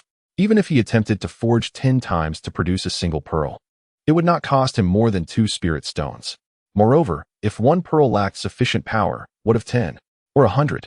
Thus, it could not be said to be utterly without utility. Presently, he possessed no offensive means. Thus, acquiring this item would afford him an additional layer of self-defense. Chapter 18. The drawbacks of elixirs. As evening descended, Chen Lin set aside his tome on artifact forging and approached the rabbit cage, only to find the rabbit leaping about energetically, showing no signs of distress. At last, he felt a sense of relief. The elixir he concocted bore a striking resemblance to the enlightenment pill described in the texts of the women from the Water Moon Pavilion, differing only in superficial details. However, he had no time for meticulous validation. As long as the elixir was not toxic, it would suffice. After spending over 300 spirit stones, he hoped it would prove beneficial. Once assured that the elixir would not claim his life, Chen Lin swallowed it whole. The taste was a jarring cacophony of spiciness, acidity, and bitterness, tormenting his palate. Yet, almost immediately, an enigmatic sensation enveloped him, distracting him from the unpleasant flavor. With this mystical feeling, he found his mind unusually alert, recalling many forgotten details, and his thoughts became coherent and structured, allowing him to swiftly identify key points. Could it be? Initially skeptical, he soon erupted in joy and hurriedly retrieved a detailed explanation of basic spells, flipping to the page on object manipulation and diving into the text. The difference was palpable. He had thought he comprehended the spell thoroughly before, but now he discovered many hidden nuances he had overlooked. As he suspected, while his prior theoretical deductions were rigorous, they failed to account for the distinctions between scientific and cultivation systems. After reinterpreting the material, Chen Lin took out his xianyao sword and began to practice. His progress fluid as he swiftly grasped many challenging aspects, finally experiencing a sense of genius. 15 minutes later, while immersed in his practice, Chen Lin suddenly trembled as the mystical sensation receded like a receding tide. Almost immediately, he let out a scream, clutching his head and collapsing to the ground. Writhing in agony, His head felt as though countless steel needles were piercing it. It took a while for the excruciating pain to gradually subside. Could there be a flaw in this elixir? The tormenting pain left him questioning its reliability. Nevertheless, the earlier mystical sensation had indeed been real and had enhanced his comprehension. In just a quarter of an hour, he had nearly mastered the object manipulation spell and could wield it with proficiency. With a mere thought, the Xianyo flying sword levitated before him, dancing like a nimble fish under his command. It seemed the elixir had performed admirably. If he were to hone the object manipulation spell through painstaking effort, it would likely take him several months, if not half a year. Yet, he had achieved this in just 15 minutes. Of course, his prior practice contributed to this speed, but the efficacy was undeniably remarkable. However, the side effects were equally pronounced. The heart-wrenching headache was nearly unbearable. He sighed, resigning himself to the fact that as long as he did not succumb to the pain, he would continue to use it. Acquiring more spells would significantly enhance his chances of survival. As he muttered to himself, Chen Lin's resolve strengthened. He feared the pain less than the bizarre state of his surroundings. Glancing at the still lively rabbit in the cage, he allowed himself a brief rest before beginning to craft talismans. The next morning, armed with the fireball talisman he had created, he ventured to the market, selling it and acquiring more materials for the enlightenment pill. Upon returning, he resumed his alchemical endeavors. After an entire day of relentless refinement, he finally produced 2 dark, pungent elixirs. After cleaning the iron cauldron, Chen Lin fixated on the 2 elixirs for a considerable time before steeling himself and swallowing one. With the familiar spicy and acidic taste, the mystical sensation re-emerged. He wasted no time, immediately diving into the study of wind manipulation. Indeed, as his comprehension deepened, he found new insights into the spell, experiencing a sudden clarity. Suppressing his elation, he focused intently on his understanding. 15 minutes later, an acute pain struck him, and he once again collapsed to the ground, clutching his head. This time, the duration of the pain was longer and more intense. After the agony subsided, Chen Lin's expression darkened. He never anticipated that the side effects of the elixir would escalate in severity. At this rate, he questioned how many more times he could endure such torment. His previous plan to rely on this elixir for comprehensive spell mastery seemed futile. To make matters worse, the effects of this elixir did not allow him to master wind manipulation fully. As he channeled his spiritual energy, Chen Lin slowly lifted off the ground. But he could barely ascend half a foot before feeling drained. Moreover, while floating, he found himself incapable of maneuvering. He realized he had merely scratched the surface. He was far from proficient.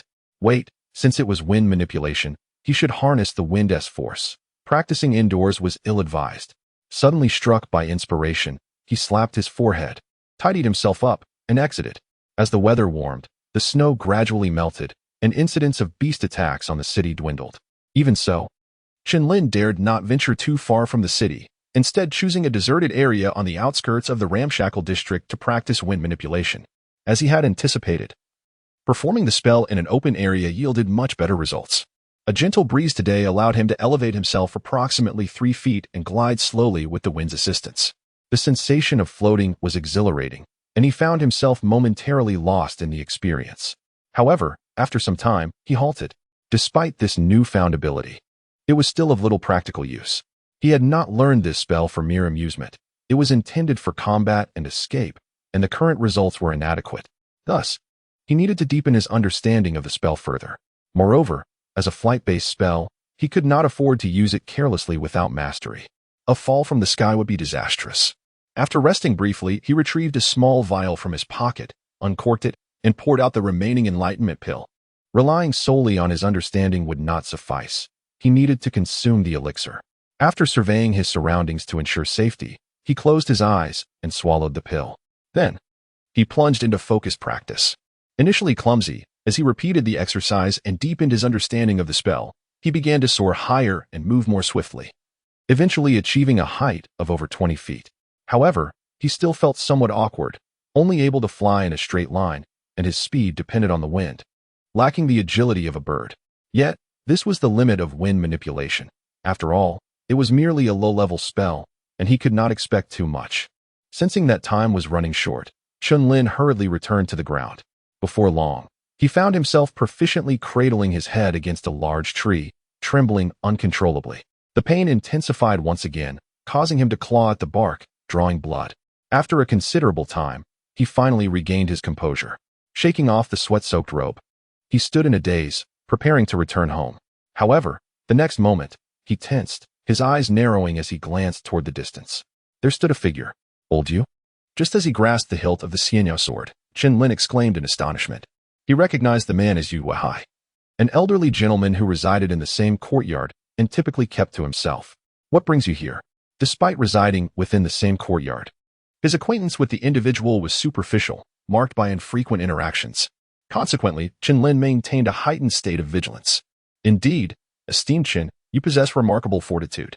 Your capacity to endure such psychological torment is commendable. I confess to having previously underestimated you." A faint smile etched itself upon the aged countenance of the elder, as he scrutinized Chen Lin, eliciting a sensation of unease within him. "What is the significance of your words? What is your objective? I implore you to cease your cryptic pronouncements, lest you incur my displeasure."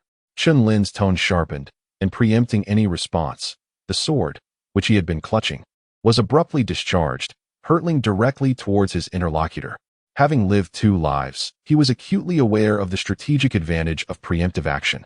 Furthermore, the elder's presence at that juncture suggested a concealed motive. Therefore, he initiated an immediate offensive. However, lacking the disposition of a ruthless individual, he refrained from endangering the other's life. His blade was aimed at the shoulder, rather than a vital point, allowing for reconciliation even in the event of a misjudgment. Yet, his expression swiftly transformed. With a mere gesture, the elder effortlessly intercepted the projectile, ensnaring it between 2 fingers, causing it to emit a resonant hum. Decisive, yet lacking in ruthlessness, a display of undue compassion. With a subtle tremor of the wrist, the elder shattered the blade into 2 fragments with a distinct sound. Chapter 19. Yu Weihai's objective. Chen Lin's maiden voyage with his first ever flying sword ended with its destruction, casting a pall over his countenance. Forgetting the ache of losing his magical artifact, he swiftly retreated.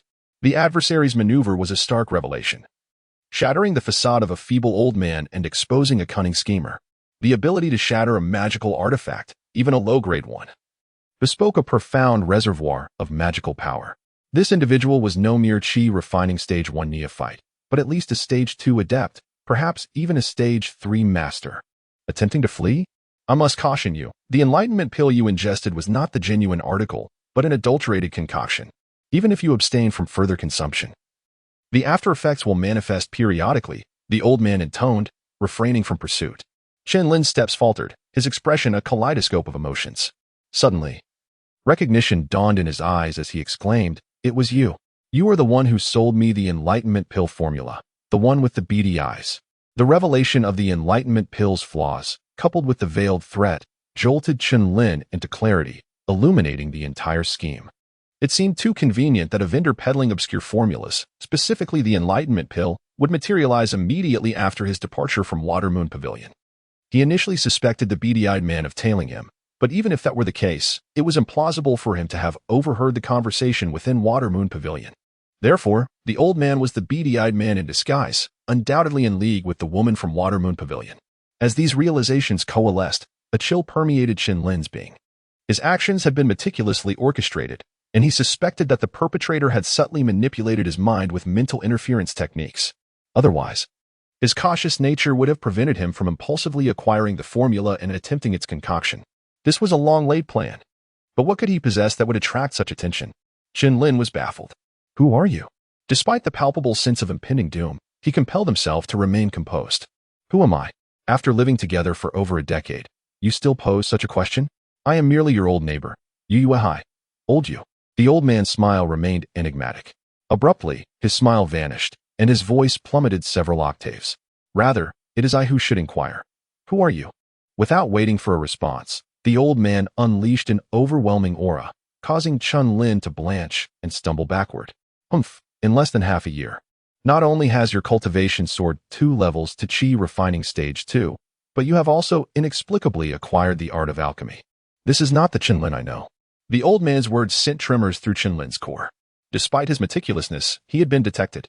Perhaps his eagerness to escape had led him to overextend himself. "I do not comprehend your words, and I possess nothing of value. Why are you targeting me?" Chen Lin knew he was no match for his opponent and could only attempt to appease him while seeking an opportunity to flee. You abruptly retracted his aura, arching an eyebrow. Nothing more than a request for your alchemical expertise. You need not fret, as long as you concoct the elixir I desire. I shall not only refrain from harming you, but also reveal the method to nullify the enlightenment pill's aftereffects. Chen Lin was taken aback. Could this elaborate scheme be solely for this purpose? Had his creation of the initial essence pill already drawn attention?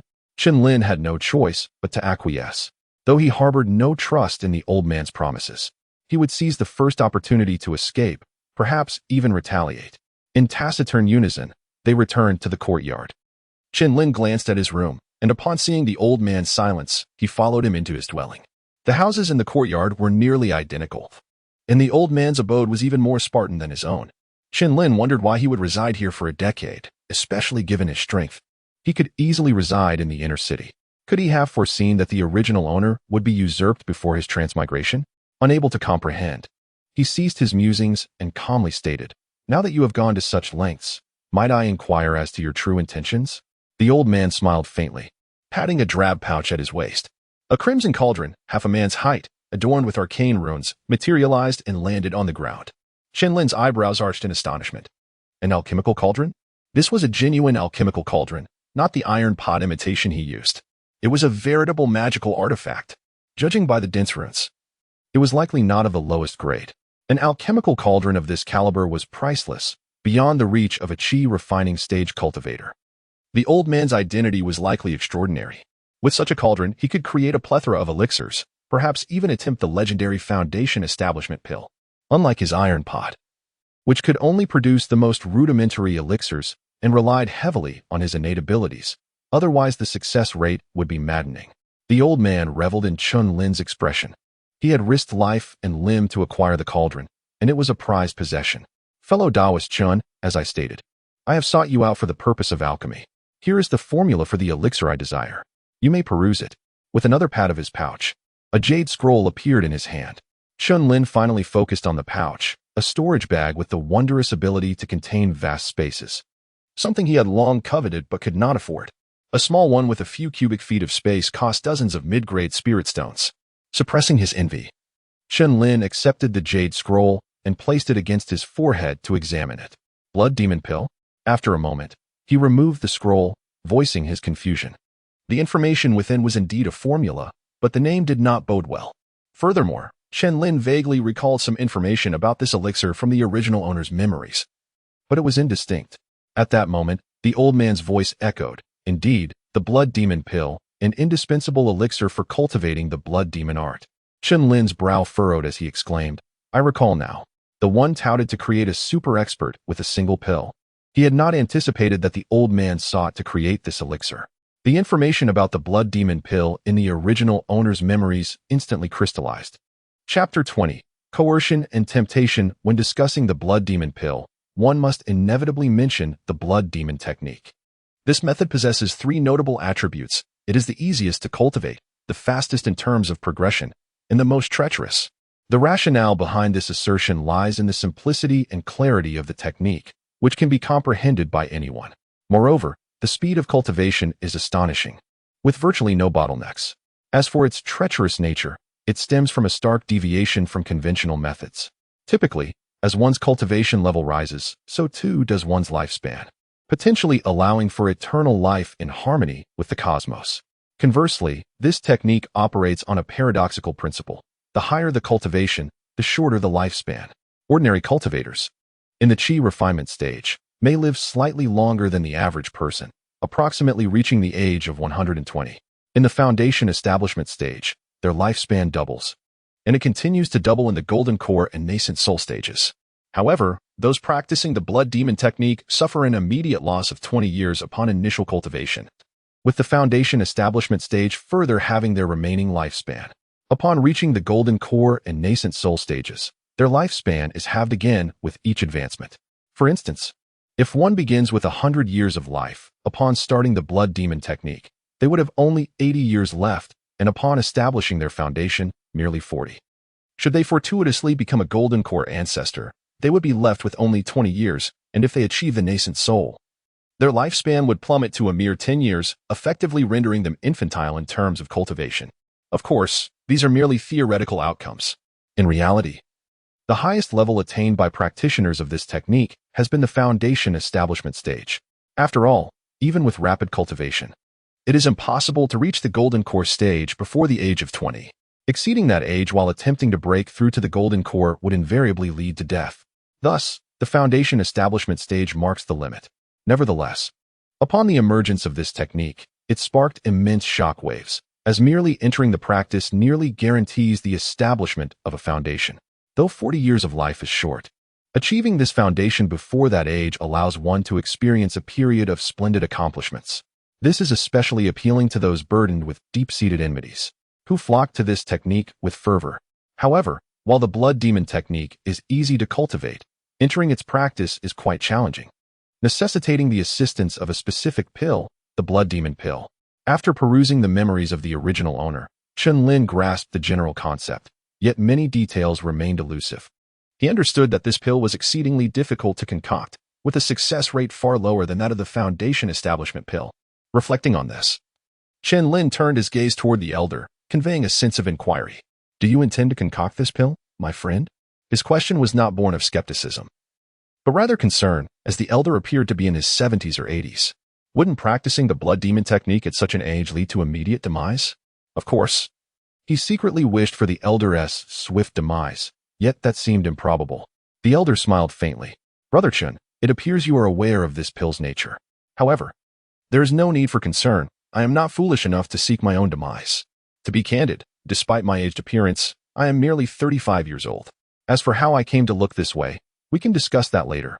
For now, let us focus on the matter of pill concoction." Upon hearing these words, Chen Lin's expression morphed into one of astonishment. This old man was only 35? He certainly did not appear as such. However, a 35-year-old in the late Qi refinement stage could be considered exceptionally gifted, able to cultivate normally to the foundation establishment stage. Why then would he resort to such a self-destructive method?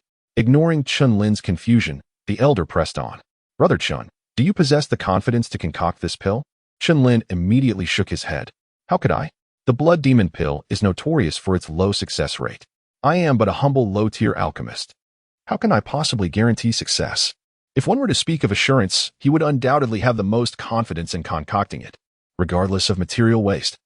As long as he had 10 portions of materials, he could produce a batch of pills. Moreover, the blood demon pill did not demand a high level of cultivation to create. The mid-Qi refinement stage was sufficient.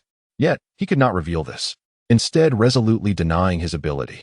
The more the elder knew, the more disadvantageous it would be for him. The elder furrowed his brow at Chen Lin's outright denial.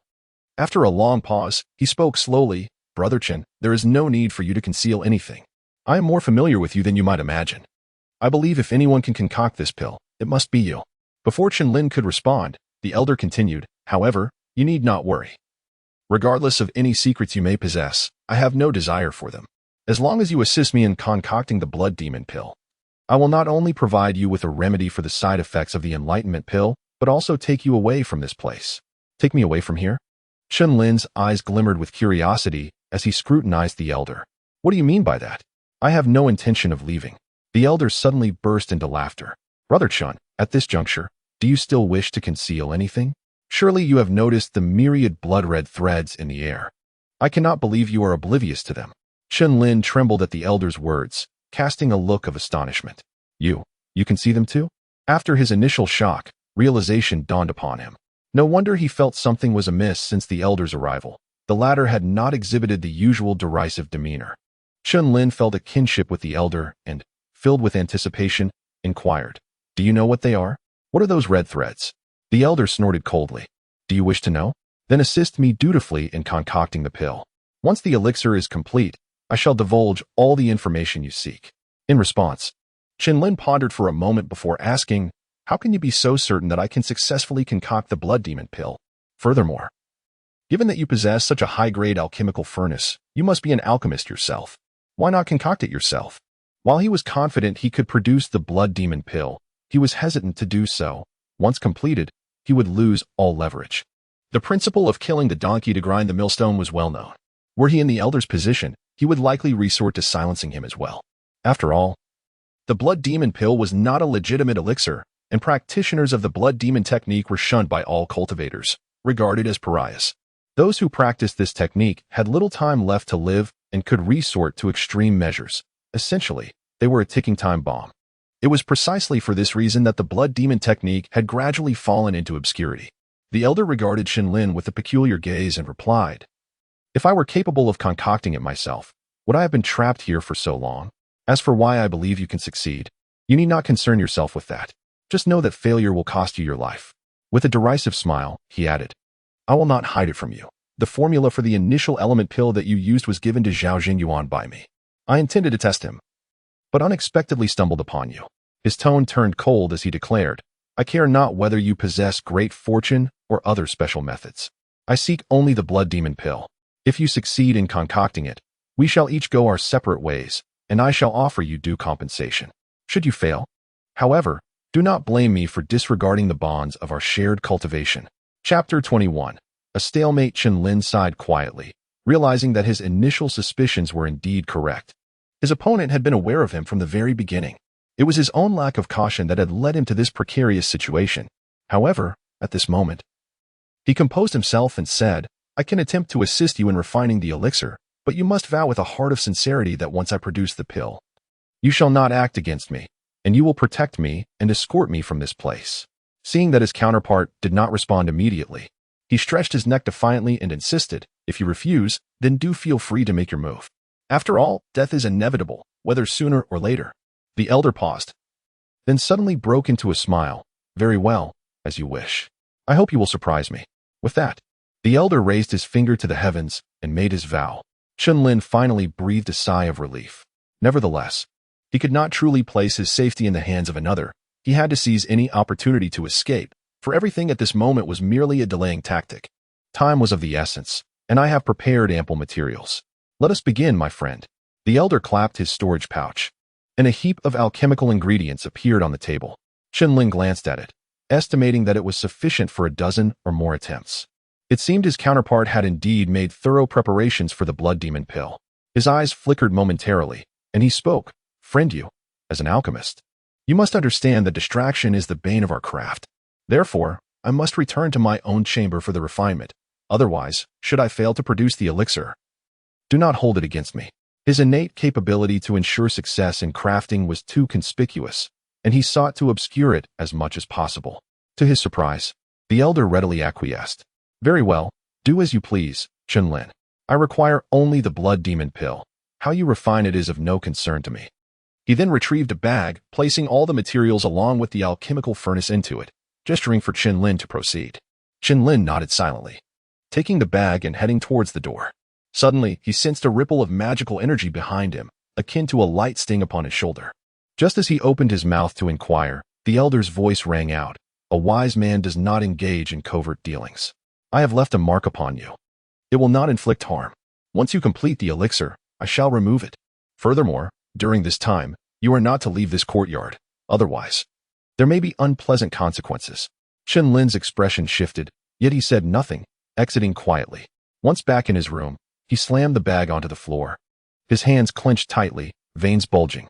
Gradually, however, he regained his composure. Futile rage served no purpose. To break this deadlock, he must endure. Now he grappled with whether or not to refine the blood demon pill. If his opponent utilized the pill, he could cultivate the blood demon technique, which, with its inherent malevolence, significantly increased the likelihood of foundational success. Should his adversary ascend to a higher realm of cultivation, the prospect of his escape would become increasingly bleak. Moreover, to safeguard the secrets of the blood demon technique, eliminating him was not beyond the realm of possibility. While the heart demon oath indeed held binding power, he could not place his life in the hands of a mere vow. However, should he fail to produce the elixir, the ensuing disappointment would undoubtedly lead to his demise. After hours of contemplation, Chen Lin resolved to slowly refine the elixir, postponing the inevitable for a few days. The materials for the blood demon pill were numerous, yet the primary ingredient was singular, the essence blood of a magical beast. Neither he nor the original host had ever encountered such a creature, only hearing tales of them. According to the alchemical formula, the required blood must be sourced from a creature of second-tier rank or higher, and it must be extracted while the beast is still alive. While there were no specific requirements regarding species, the efficacy of the elixir would vary depending on the type of magical blood used. From his understanding, This elixir could be considered a unique foundational pill. Upon consumption, through the blood demon technique, it would fundamentally alter one's nature, making it difficult to classify as human. This was precisely why it bypassed conventional bottlenecks, allowing for rapid advancement and cultivation. Of course, the cost was steep, essentially trading longevity for power. As for any other potential drawbacks, they were beyond his comprehension. His knowledge in this area was derived solely from the original host's memories, which were scant at best. A night passed. Chen Lin refrained from refining the elixir, merely organizing the materials before resting. The following morning, he began with his usual routine, preparing a pot of spirit rice porridge. After satisfying his hunger, he set up the alchemical furnace, adding fuel in preparation to ignite the flames. During this time, he peered through the gaps of the window several times to check on Yu Yuehai's chamber, each time finding him standing at the door, his face dark and brooding, as if he had not slept all night. This was also the reason Chen Lin dared not delay any further. Before igniting the fire, Chen Lin meticulously examined the furnace. It was a proper alchemical furnace, inscribed with intricate arrays that not only ensured stable temperatures suitable for crafting higher-grade pills, but also enhanced the success rate of the process. Among magical artifacts, the alchemical furnace was one of the most valuable. Even the lowest-grade furnace would likely be worth several hundred mid-grade spirit stones, a treasure among foundational families. Running his fingers over the engraved patterns on the furnace, Chen Lin felt a surge of excitement. Were he to possess such a furnace, he could attempt to refine even more advanced elixirs. Suppressing his greedy thoughts, he glanced outside once more, finding Yu Yuehai still standing there, his countenance fraught with tension and his eyes glinting with cold light. Taking a deep breath, he turned back to the furnace and ignited the fuel. The materials for the blood demon pill were numerous, and the process was intricate. Coupled with his inexperience with a genuine alchemical furnace and a lack of control over his magical energy, a loud bang erupted as soon as the furnace was lit, resulting in the complete annihilation of the materials he had placed within. Chen Lin grimaced but paid it no mind. Instead, he calmly rose to clean the furnace. After all, he intended to delay as long as possible. Outside, Yu stood at his door, hearing the commotion from Chen Lin's chamber, his lips twitching involuntarily. "Brother, are you certain this person can refine the blood demon pill?" A woman's voice emerged from within, followed by the appearance of the proprietress of Shueihua Pavilion. "I am uncertain, but there is no alternative. You are aware of the nature of the blood demon pill. The success rate is exceedingly low, relying entirely on luck. I have attempted to refine it dozens of times without success, and my collection of magical beast blood has dwindled to a mere 20 samples. I know I have no hope. I can only allow him a chance." The thought of the materials he had squandered made even the affluent Yu Yuehai furrow his brow. Yet, witnessing Chen Lin's apparent lack of experience with a magical-grade alchemical furnace, having wasted an entire batch of ingredients before even activating the array, he couldn't help but question whether this individual could truly succeed in refining the modified initial essence pill and enlightenment pill. Chapter 22. Life as ephemeral as grass. The art of alchemy is by no means facile. Were it so, alchemists would not be such a rarity. It is scarcely conceivable that one unversed in the use of alchemical furnaces could conjure forth a medicinal elixir of any merit. The maiden of Watermoon Pavilion demurred with a shake of her head. Yu Yuehai offered a placid smile. The affairs of this world cannot be judged solely by the yardstick of convention. Consider this very open origin city, prior to our arrival. Who could have foreseen that it would fall prey to such a bizarre entity? Moreover, in its nascent state, it held sway over the thoughts of the city's cultivators and insidiously drained their flesh and souls. Who could have divined that you and I, esteemed core disciples of the Black Demon sect, would be ensnared here for years, presumed deceased by our brethren? Upon hearing this, the maiden could not help but sigh with emotion. She lamented, "It is fortunate that you, senior brother, discerned the anomaly. Otherwise, we would have met the same ignorant demise as the other cultivators within the city." With a hint of remorse, she cast a glance at Yu Yuehai and murmured, "Had you not forcefully suppressed the changes within my body, senior brother, you would not have been reduced to this state." Yu Yuehai extended his hand, drawing the maiden into his embrace. "Speak not of such things. Once we obtain the blood demon pill and transcend to the foundation establishment stage, we can sever the crimson thread and depart from this place. Even if half of my lifespan is forfeited, I shall still live for 2 or 3 decades, basking in the glory of a foundation establishment cultivator. Moreover, the path to foundation establishment is fraught with peril. This may well be a stroke of fortune. Furthermore, I have avowed that I would do anything for you." Having spoken, he smoothed the maiden's tresses and placed a tender kiss upon her brow, her eyes brimming with affection. The maiden nestled even closer. Oblivious to the events transpiring outside, Chen Lin meticulously experimented 3 times, finally deciphering the intricacies of the alchemical furnace. In truth, there was little mystique to it. It merely required the activation of the formations upon the furnace using one's own mana, thereby setting it in motion and regulating the temperature through the modulation of mana output. It was at this juncture that he realized his mid-stage chi training mana reserves were insufficient to sustain a complete alchemy session. The furnace was a voracious consumer of mana. Even if he managed to avoid a mid-process collapse due to operational errors, he would inevitably encounter a mana deficit. Armed with this revelation, he promptly ceased his endeavor, tidied up, and emerged from his abode. The Maiden of Watermoon Pavilion had already retreated to her chamber, leaving only Yu Yuehai standing sentinel at the doorway, his countenance etched with profound contemplation. Chen Lin sauntered over and remarked, "Fellow Taoist Yu, my mana is too meager to support a full cycle of elixir refinement. I fear I require some chi replenishing pills." Yu Yuehai scoffed, dispensing with pleasantries as he hurled a porcelain vial towards Chen Lin. Catching it deftly, Chen Lin uncorked the vial and, discovering its contents to be replete with chi replenishing pills, nodded in satisfaction. He stowed it away and turned to depart. His actions were motivated not only by the desire to procure some benefits but also by the wish to conceal his secret. Were it to be discovered that he had not even completed a single full refinement cycle yet had still managed to produce a finished elixir, suspicion would inevitably arise. Given the prior discourse, it appeared that they attributed his ability to concoct initial origin pills and enlightenment pills to sheer luck. Since that was their perception, he would endeavor to perpetuate that image. Just as Chen Lin drew back the door, poised to re-enter his chamber, the chilling voice echoed from behind once more. "Fellow Taoist Chun, my time is finite. I implore you not to tarry. Should you fail to produce the blood demon pill within 3 days?" Humph. Chen Lin's footsteps faltered momentarily before he strode into the room.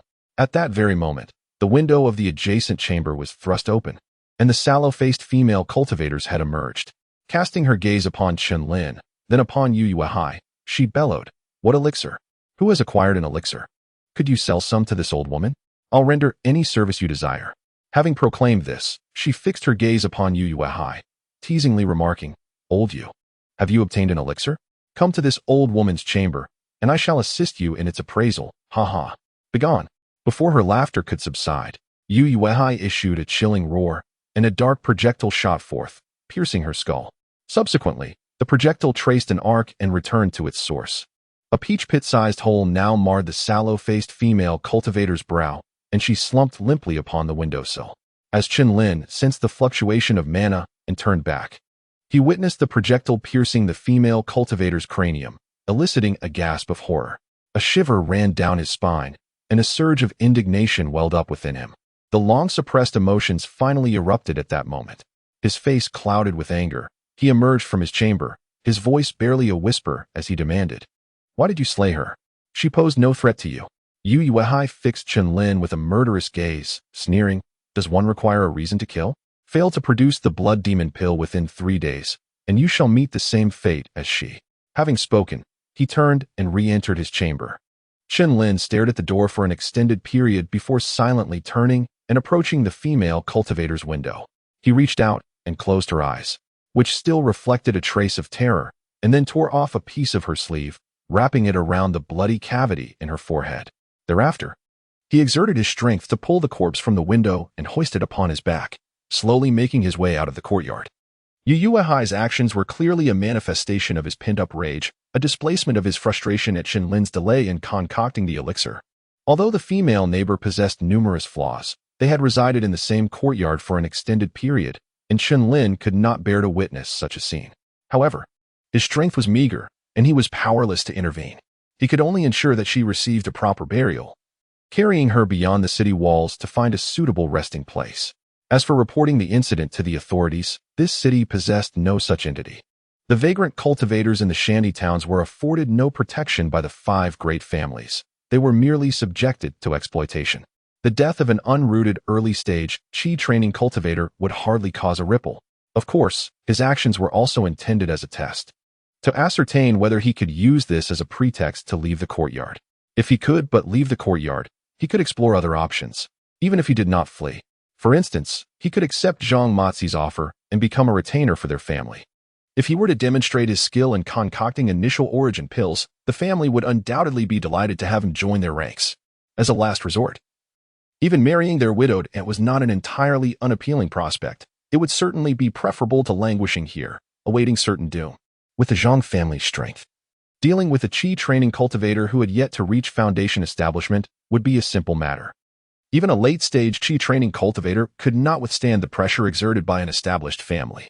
However, if the blood demon pill were to be successfully concocted and the recipient were to ascend to the foundation establishment stage, no one within Open Origin City would be able to stand against them.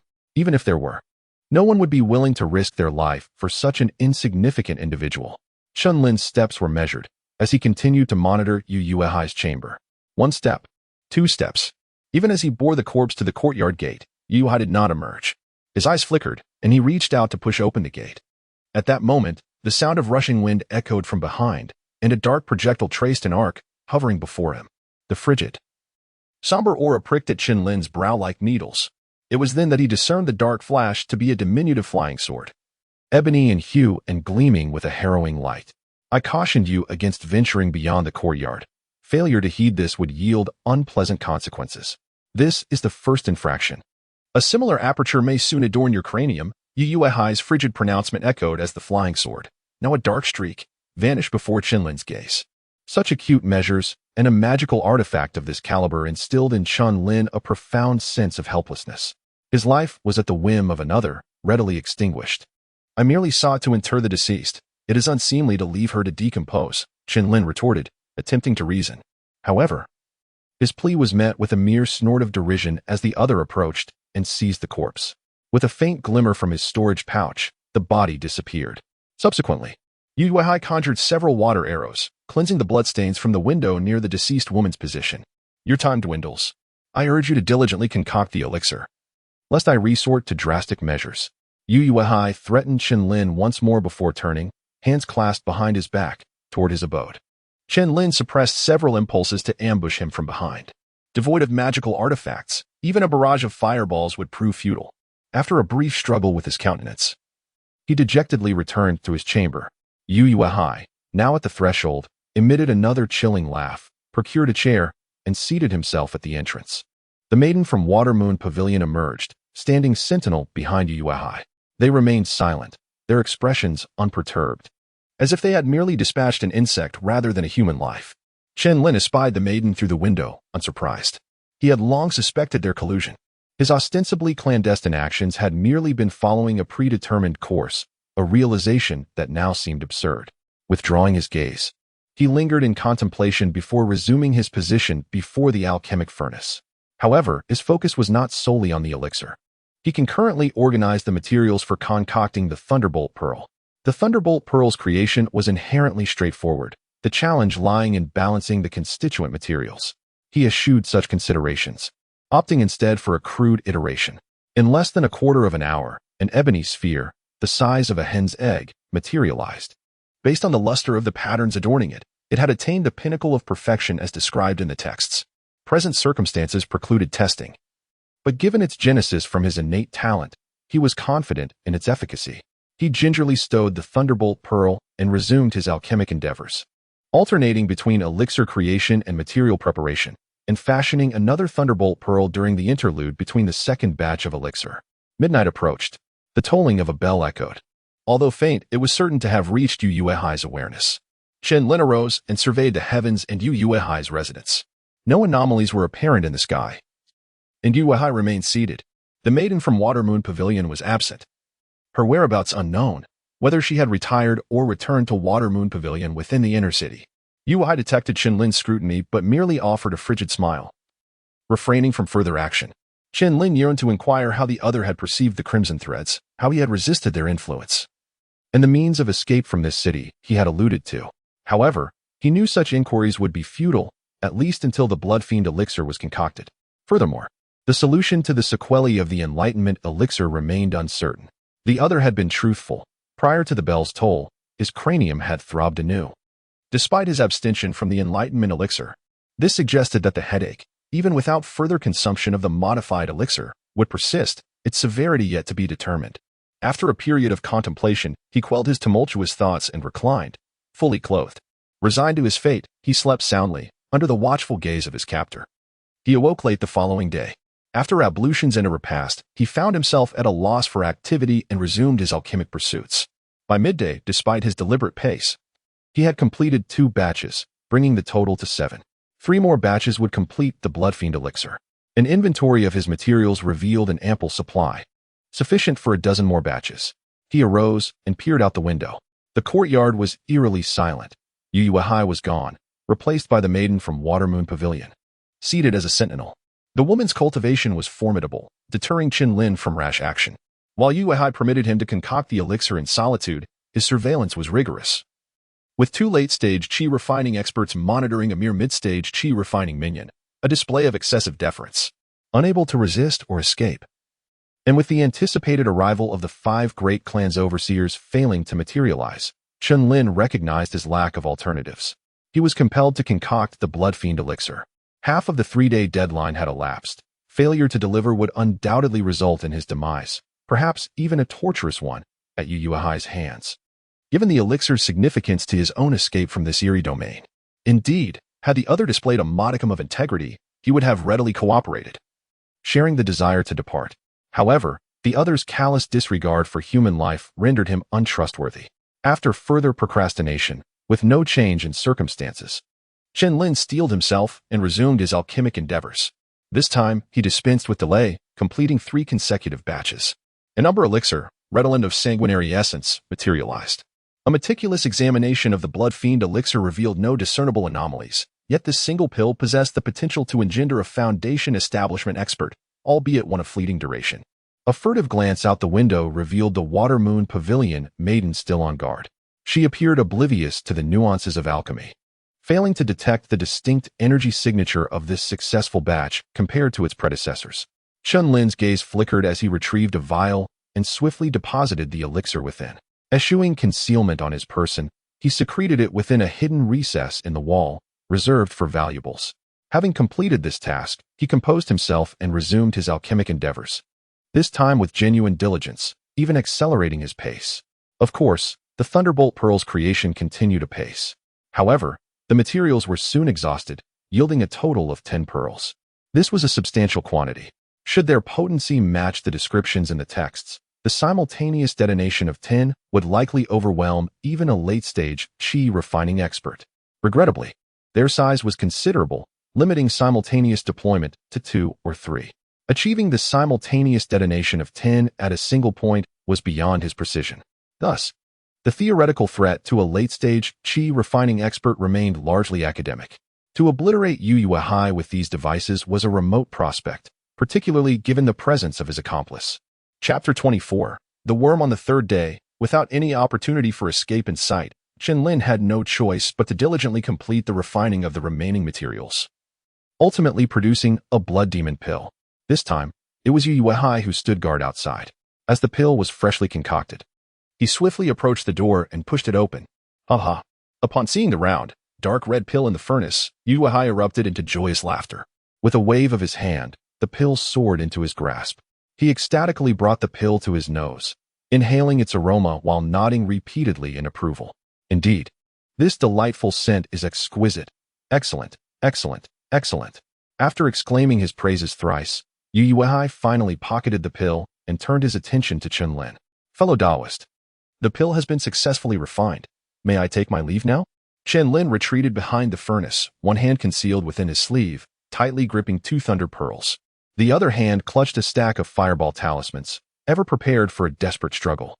As for any methods to alleviate the after-effects of the enlightenment pill or the promised information regarding the red thread, he no longer harbored any hopes. Yu Yuehai seemed to be in good spirits as he smiled and remarked, "Indeed, fellow Taoist Chen possesses remarkable skill. Yet, do you truly wish to remain here alone?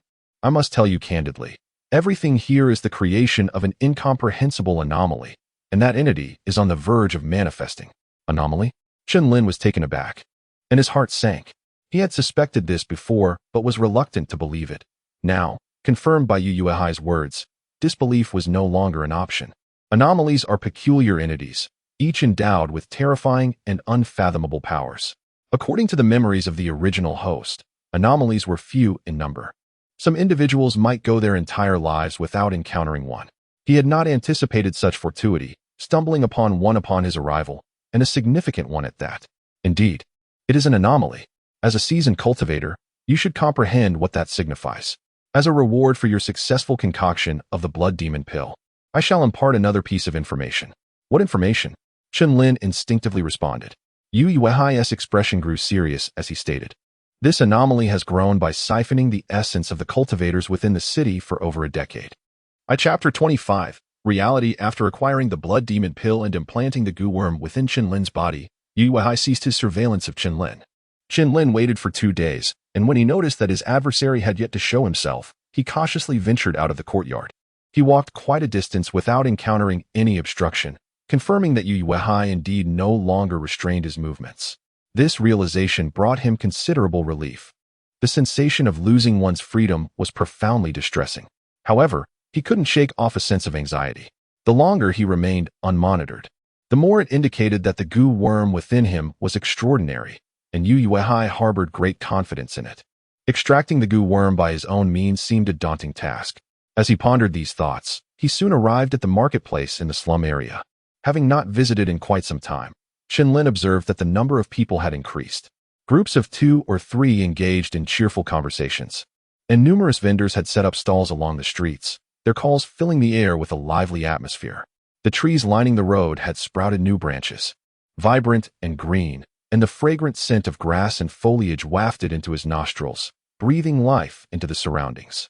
Yet, instead of feeling uplifted, he was overcome by a sense of oppression.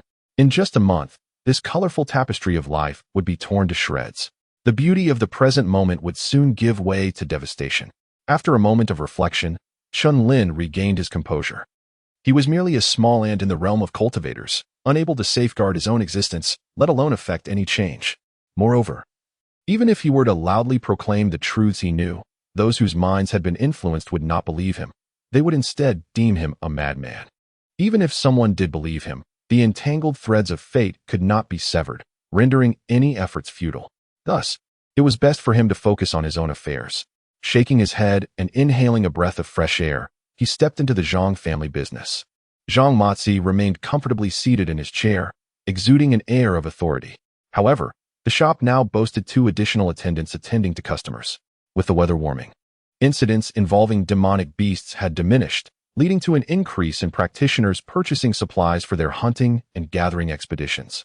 It was hard to fathom that the cultivators in this area had not detected any abnormalities for years, believing themselves to be leading a normal life of cultivation. This strangeness was truly terrifying. Gazing out the open window at the sky, he noted the blazing sun and clear heavens, devoid of any hint of malevolence.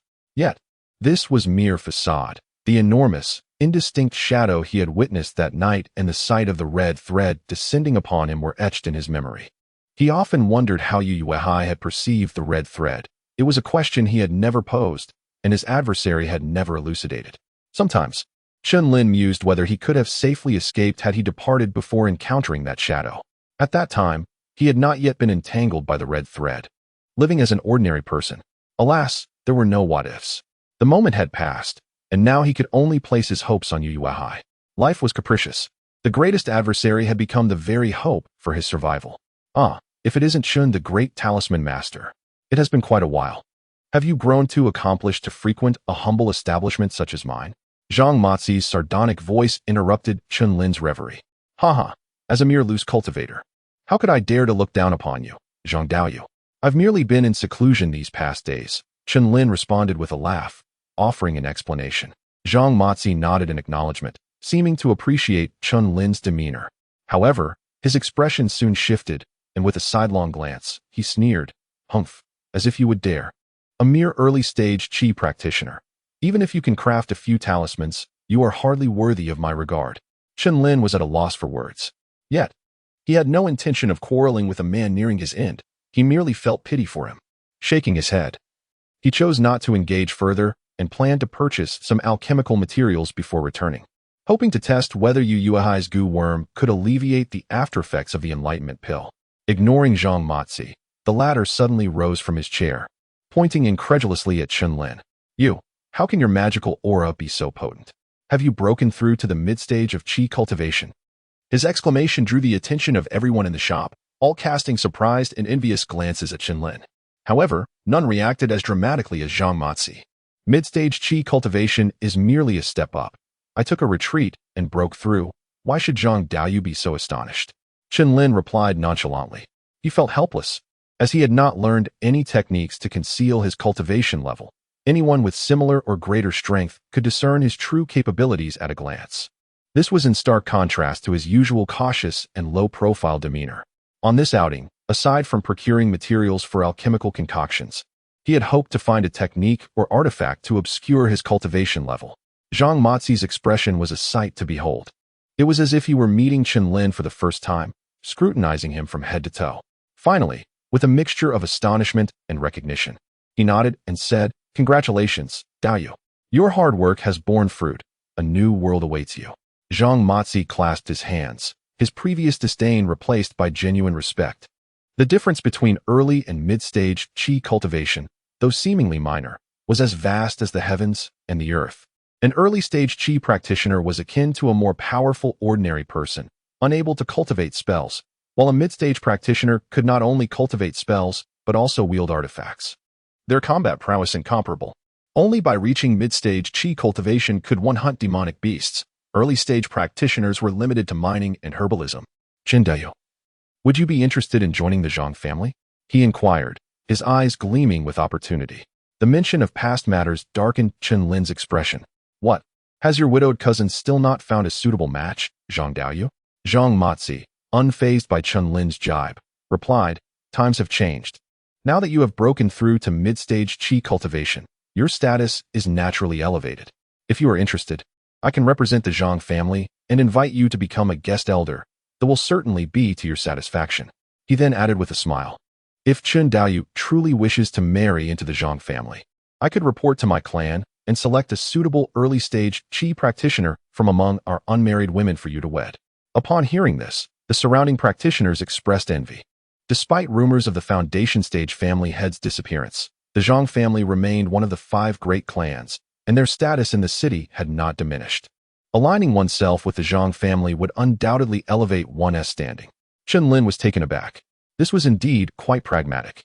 As his cultivation and talisman-making skills improved, the conditions offered by Zhang Matzi became increasingly enticing. Had this been before the goo worm was implanted, he might have considered accepting, perhaps using the Zhang family's influence to alleviate Yu Yuehai's pressure. However, it was too late now. No matter how favorable the conditions, they were of no use. He shook his head helplessly, declining the offer. Apologies, but I have grown accustomed to a leisurely life and wish to remain unbound. Thus I must decline your kind offer. Zhang Daoyu. Chapter 26 Reunion. It was unexpected for Chen Lin to be so bluntly rejected by Zhang Matzi, and the expression on Zhang Matzi's face shifted to one of irritation. He believed that the conditions he offered were sufficiently generous, expecting Chen Lin to be grateful, but instead, he found him to be unappreciative. With that in mind, he decided to let it go. His companion was evidently a person of firm opinions. As the manager of a trading house, maintaining amicable relations was paramount. Although displeased, he did not allow it to show too overtly. However, the onlookers regarded Chen Lin with a mix of pity and curiosity. This unexpected turn of events prompted Chen Lin to abandon his intention to make purchases, and he turned to leave. At that moment, Zhang Matzi suddenly stiffened, a sardonic smile creeping across his face as he remarked, "Humph, truly ungrateful.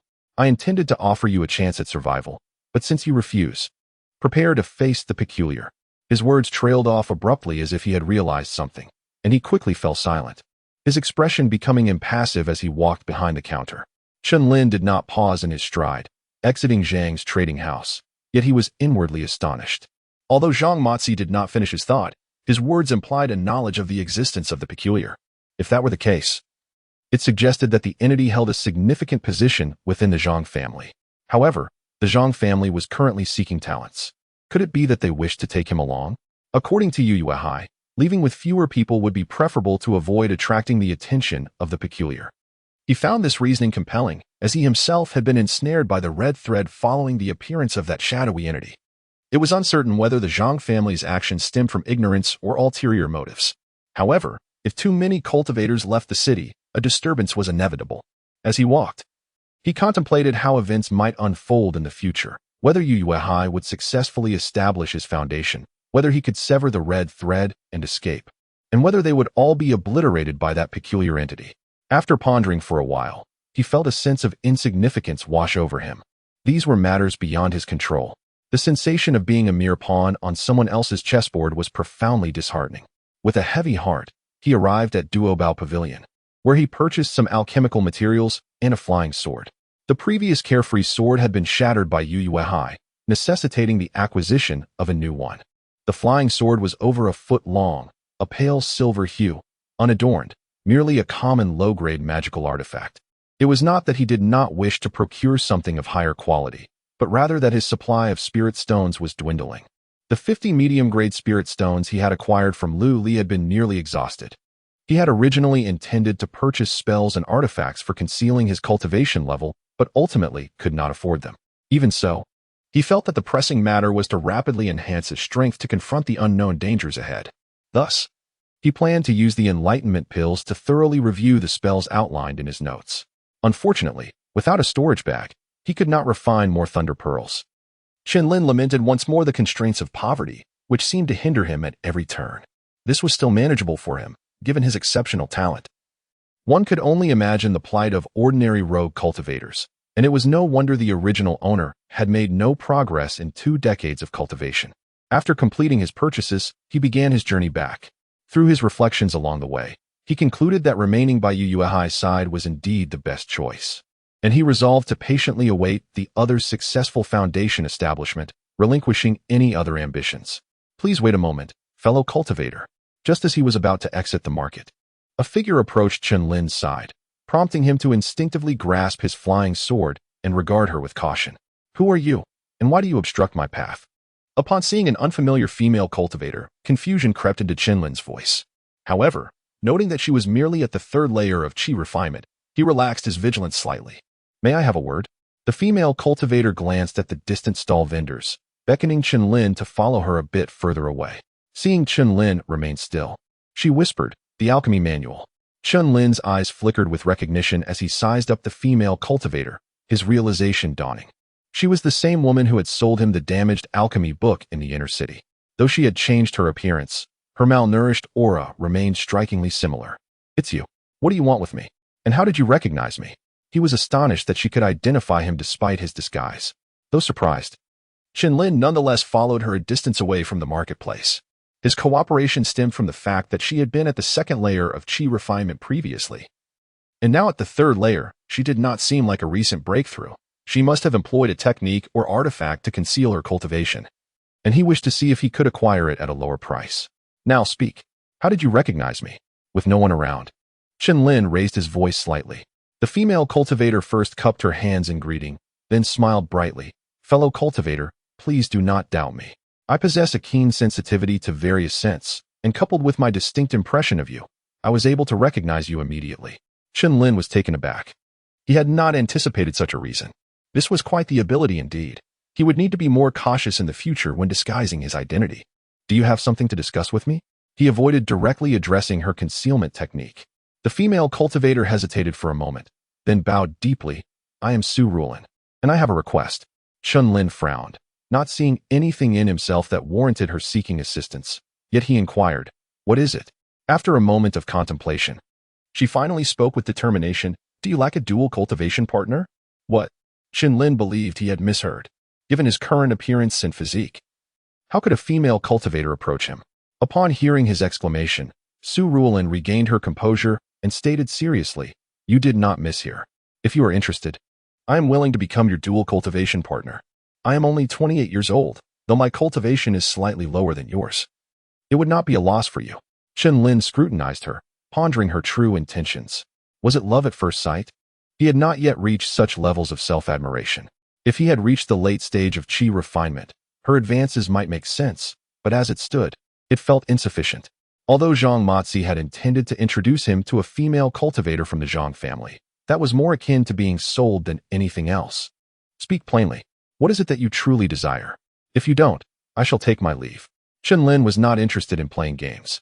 He had many matters to attend to. Seeing Chen Lin's attitude, Surreal recognized her overzealousness and pressed her lips together, saying, "Do you possess any elixirs capable of enhancing cultivation? Or do you have access to purchase elixirs?" Chen Lin was momentarily stunned. So that was her objective. If she wanted to buy elixirs, she should have simply stated so. What was with the dual cultivation partner nonsense? Did she expect to take advantage of him? Suppressing his irritation, he frowned. How can you be so certain that I possess elixirs?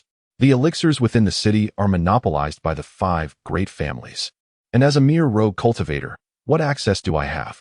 Surreal, however, smiled slightly and replied, "Why the modesty, fellow cultivator? If it were not for the potency of elixirs, given your age, it would be challenging for you to have broken through 2 levels consecutively and reached the mid-stage of chi refinement." Chapter 27. The Art of Refining Spirit Tools. Are you following me? Upon hearing Surreal's words, Chen Lin's face darkened with anger, and his voice turned notably colder. Surreal hastily waved her hands and replied, "Please do not be angry, esteemed friend. How could a mere girl like me dare to engage in such spying? I merely overheard your conversation with that Zhang Mozi at the Zhang merchant house."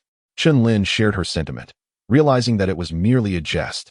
Since the other party had deduced that he had utilized medicinal pills, Zhang Mozi and the others present in the shop likely suspected the same.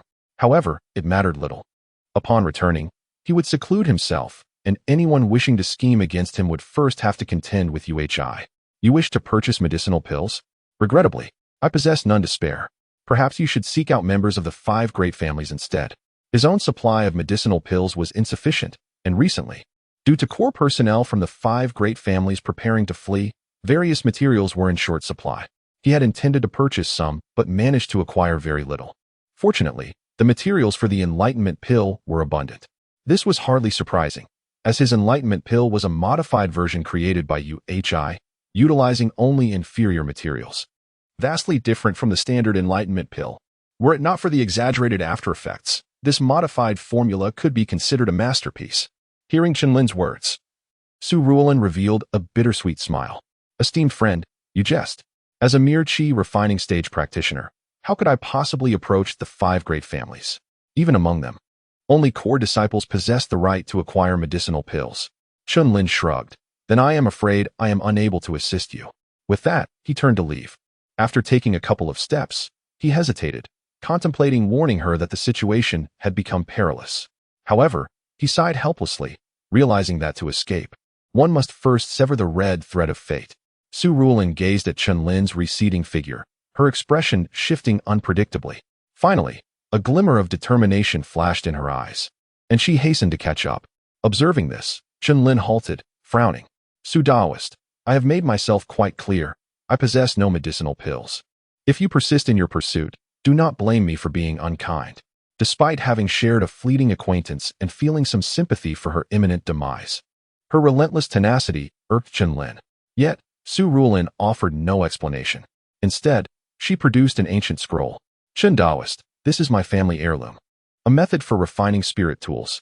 Should you provide me with a medicinal pill that enables me to break through to the mid-chi refining stage, I am willing to trade this item." Spirit tool? The mention of this term startled Chen Lin. In the realm of cultivation, magical artifacts are classified into inferior, middle grade, superior, and exceptional categories. Generally, chi refining stage practitioners utilize inferior and middle grade artifacts, while only a few scions of noble families might possess superior artifacts. Exceptional artifacts can only be wielded by those in the foundation establishment stage. Upon reaching the golden core stage, practitioners transition from using magical artifacts to treasures.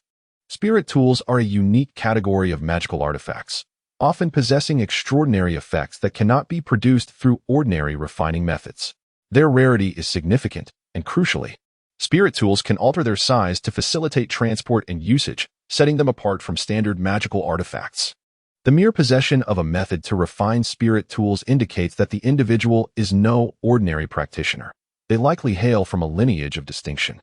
Of course, it is also possible that this was an accidental acquisition rather than a family heirloom.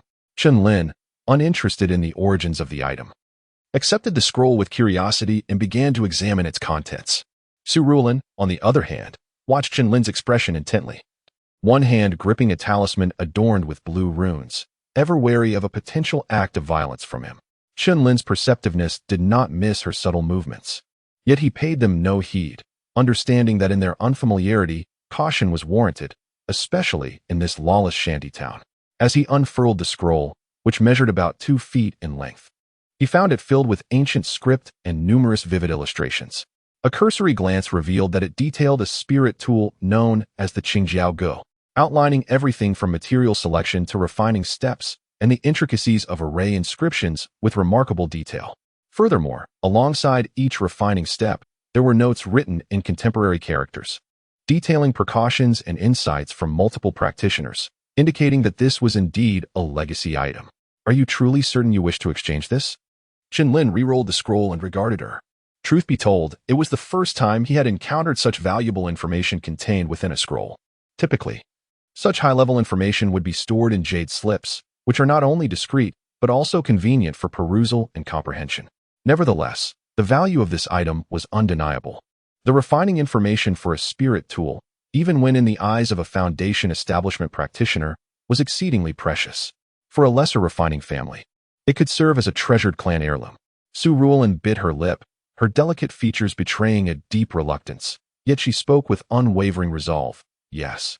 As long as you can provide me with a medicinal pill that allows me to break through to the mid-chi refining stage, this item shall belong to you. Very well. Chen Lin readily acquiesced. Although the materials for the Qingjiao Go were unfamiliar and undoubtedly rare, it was not impossible to gather them.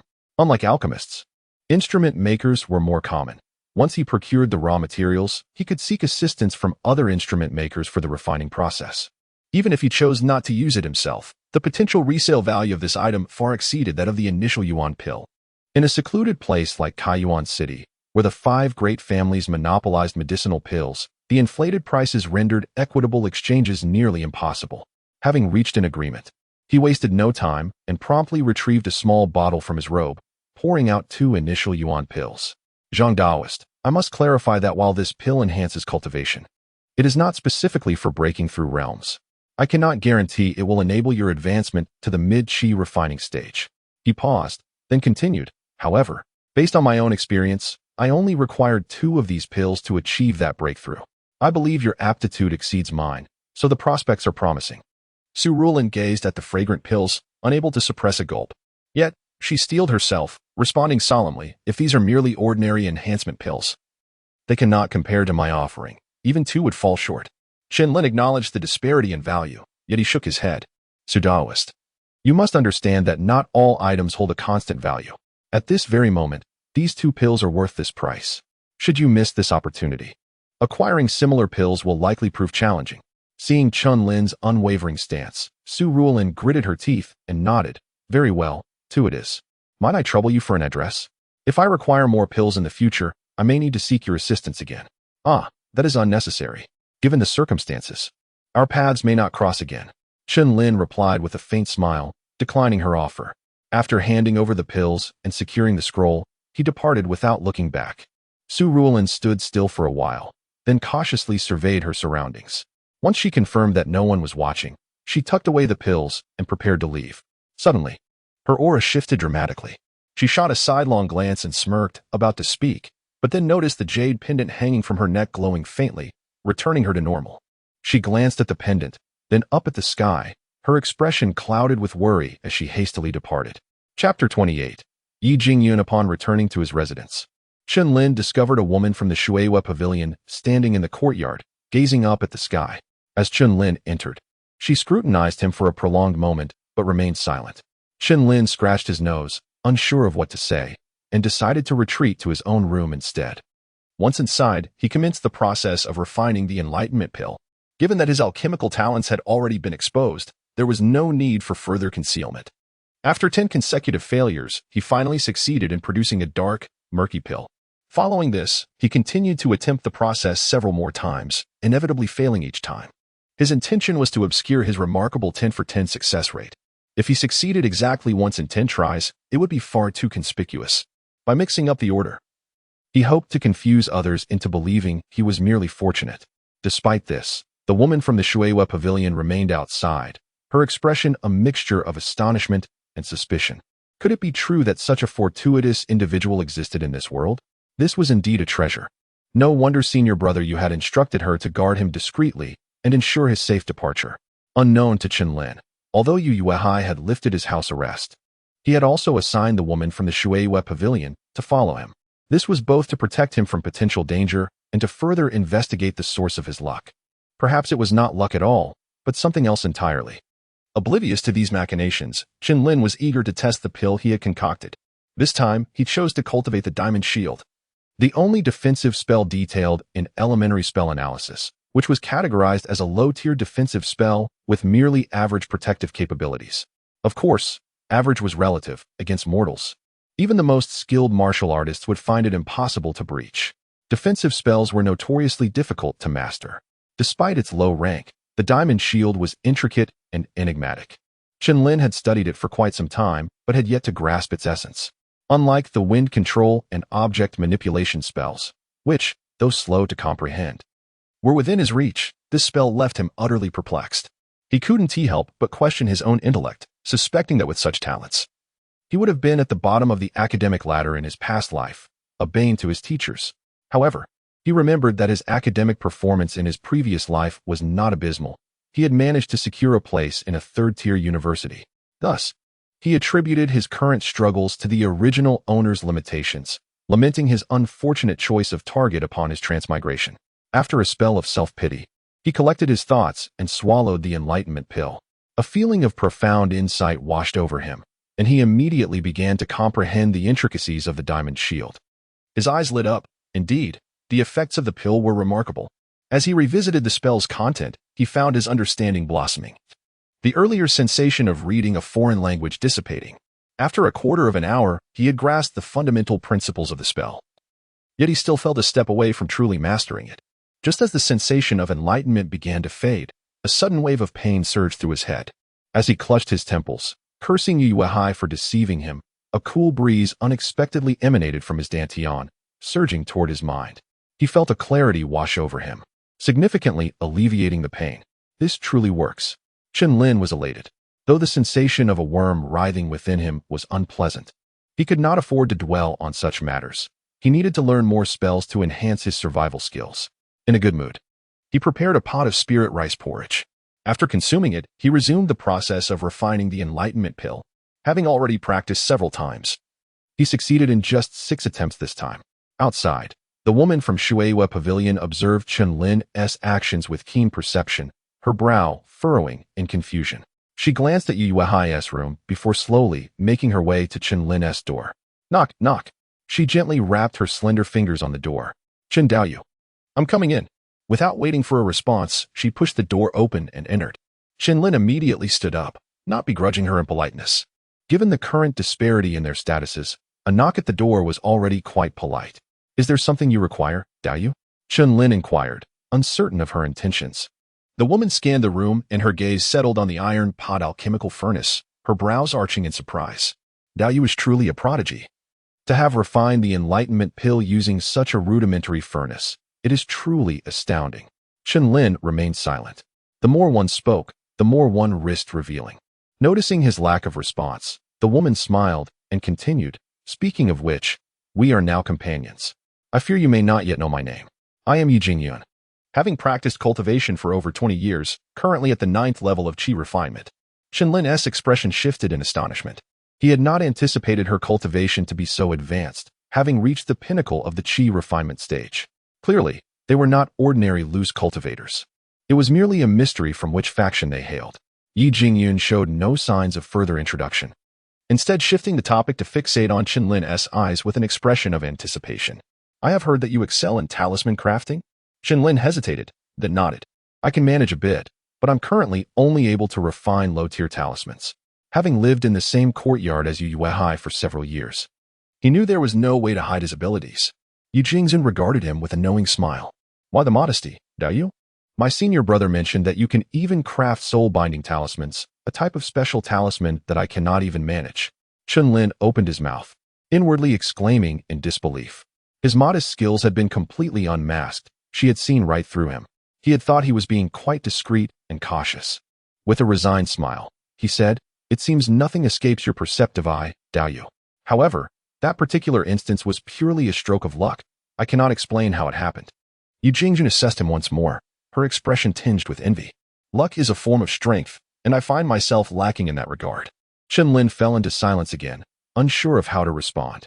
After all, they were still unfamiliar with each other. One misstep in words could provoke her ire, leading to unnecessary conflict.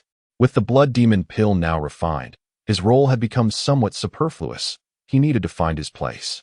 Yi Jingyun seemed to reflect on her own thoughts without seeking to comfort him. Upon noticing Chen Lin's demeanor, she smiled gently. Dao, you need not worry. Although my senior brother can be ruthless, as long as you do not resist, he will not make things difficult for you. With that, she reached to her waist, gently brushing against her storage bag, and produced a jade slip, presenting it to him. What is your intention, Dao? Chen Lin inquired, puzzled. This is a method for crafting talismans. I would like to ask if you could take a look and see if you can refine it. Chapter 29. The request. Chen Lin was taken aback to discover that the purpose of the visitor seeking him was to craft talismans. At that moment, he felt he had no right to decline and could only accept the jade slip handed to him. After a prolonged silence, he moved the jade slip away from his forehead and, with a wry smile, addressed the visitor. Friend Yi, you hold me in too high regard. The complexity of this talisman is profound. Setting aside whether my magical power is sufficient, the requirement for a cultivator's true fire assistance is beyond my capabilities. True fire is a special flame that can only be conjured by foundational cultivators. Upon seeing this demand, Chen Lin realized he could not forge it. Furthermore, it was his first encounter with a talisman-making method that required flames as a medium, which truly broadened his horizons. Is it truly impossible? If it's merely a matter of the flame, I could assist you, Chen Daoist, Yi Jingyun said with a hint of disappointment, yet unwilling to concede. How would you propose to assist? Chen Lin inquired, puzzled, wondering if the other party could elevate his cultivation to the foundational level. If that were the case, he would be compelled to exhaust himself to produce the talisman for them. Yi Jingyun paced a few steps and replied leisurely. Although the jade slip specifies that true fire, only usable by foundational cultivators, is needed as a medium, it is not an absolute requirement. Utilizing exotic fire is also a viable option. Exotic fire? What is that? Chen Lin was intrigued, having never heard of such a term before. Simultaneously, he felt a profound inadequacy in his knowledge of cultivation. Yi Jingyun, however, did not mock him. Instead, she patiently explained. Exotic fire refers to the special flames that are naturally generated in the world, which are exceedingly rare. It is normal for you not to be aware of it. Just know that it can replace true fire, and coincidentally, I possess one. Ah, Chen Lin exclaimed. Although he was yet to comprehend the specifics of exotic fire, he understood the implication. There was no need to worry about the source of the flame. Then, Yi Jingyun continued. As for the issue of magical power consumption, you need not fret. I have an ample supply of chi replenishing pills, and if necessary, I also possess a more advanced spirit recovery pill. Should that still prove insufficient, I can assist you by channeling my magical power. At that moment, Chen Lin found himself at a loss for how to refuse. The other party had evidently prepared thoroughly, leaving him with no grounds to decline. Very well. I shall give it a try. However, I must clarify that my talisman crafting skills are not as refined as you might imagine. I have only just begun, and the chances of success are quite slim. Please do not blame me if materials are wasted. Since he could not evade the situation, he resolved to acquiesce. A few failures would surely quell the other party's ambitions. Thank you, my friend. Yu Jingyun expressed her gratitude. To Chen Lin's astonishment, she even inclined her head slightly in a gesture of respect. This startled him, prompting an immediate return of the gesture as he stammered. I cannot allow you to be so courteous. Helping you is my honor. While reciprocating the gesture, Chen Lin pondered the reason behind her politeness. Was she inherently kind? Or was she probing him for something? However, she did not leave him in suspense for long, her gaze flickering as she said, This matter, I kindly request you to keep confidential and not inform senior brother Yu. Oh, Chen Lin realized the reason behind her request. Yet, a new curiosity arose. Why would such a seemingly simple task of crafting a talisman warrant secrecy, given her connection with Yu Yuehai? Naturally, he was not foolish enough to voice this question. After a moment's hesitation, he nodded. That can certainly be arranged. But should senior brother Yu discover this and hold me accountable, I hope you will speak on my behalf. Seeing Chen Lin's agreement, Yi Jingyun smiled in satisfaction and nodded. Naturally, you need not worry about that. Moreover, If you can assist me in crafting the talisman, I can guarantee that, senior brother, you will not harbor any ill will towards you. Even if he were to challenge you one day, I would intervene. This was precisely what Chen Lin had been waiting for.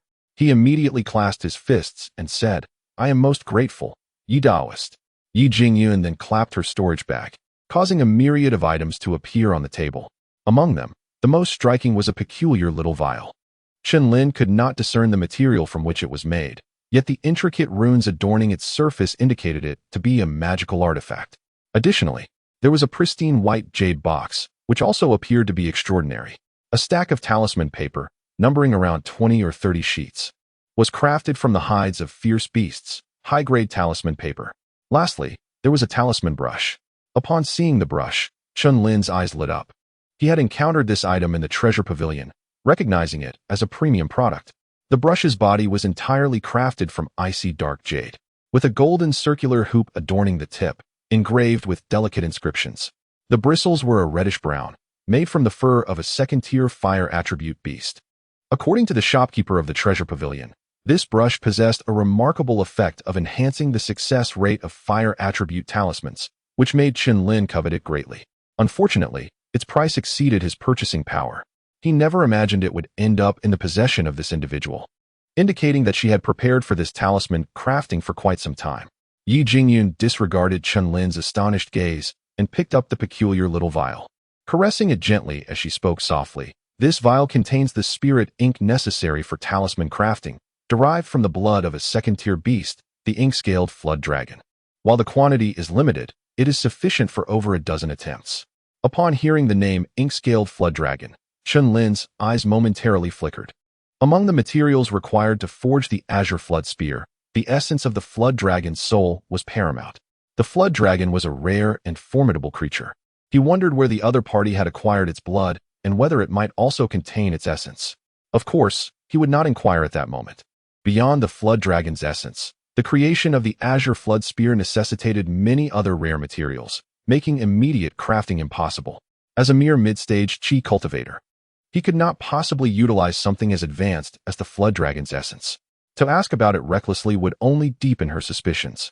At that moment, Yi Jingyun lifted the jade box and slowly opened it.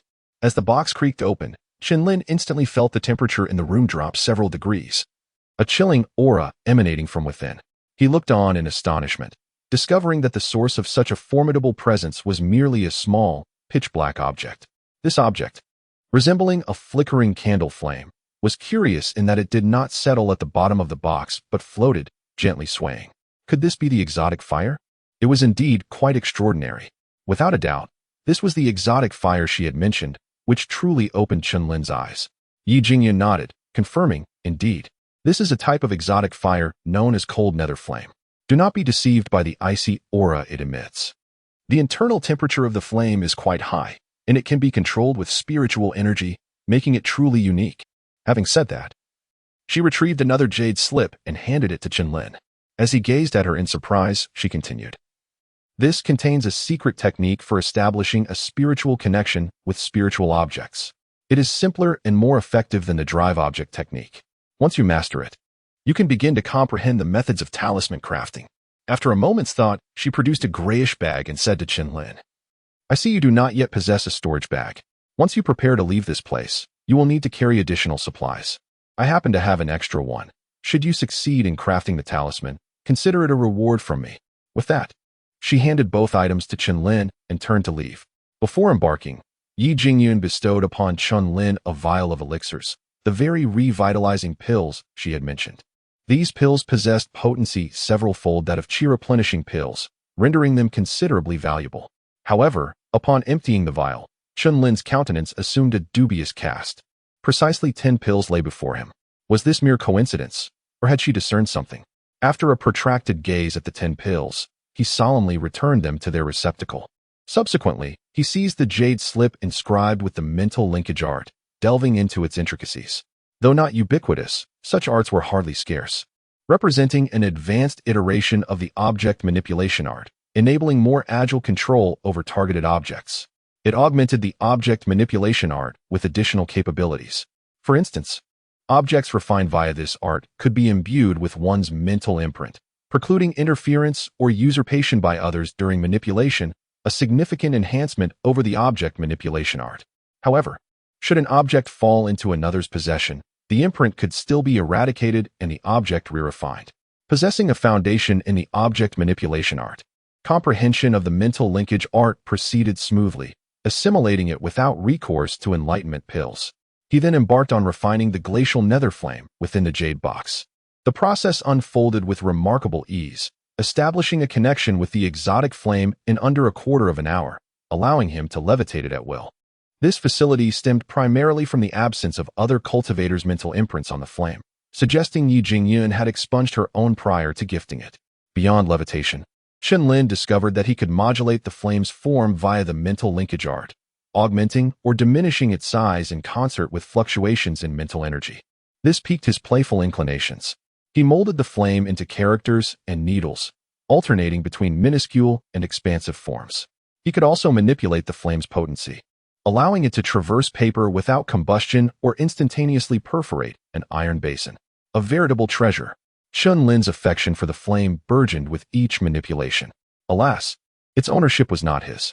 After a period of experimentation, he returned it to the jade box, deemed ready for adept application. Next, he devoted himself to deciphering the talisman crafting method contained within another jade slip. This method proved intricate, with portions conspicuously excised, leaving only crafting instructions bereft of the talisman's designation, purpose, or grade. Evidently, Yi Jingyun sought to withhold this information. Chen Lin harbored no desire to pry. Whatever the nature of the relationship between the woman and Yu Yuehai, or the motive behind clandestinely crafting such a talisman, it remained extraneous to his concerns. If they wished to treat him as a tool, so be it. Ignorance was the surest path to survival. Centering himself, he entered a state of diligent study. After a prolonged period, Chen Lin laid down the jade slip and commenced brewing enlightenment pills. The talisman's arcane nature necessitated such aid, as unaided comprehension would be protracted. Such advanced items would be difficult to acquire in the future, thus mastering the crafting method was paramount. As for its purpose, Yi Jingyun's eventual use would reveal it.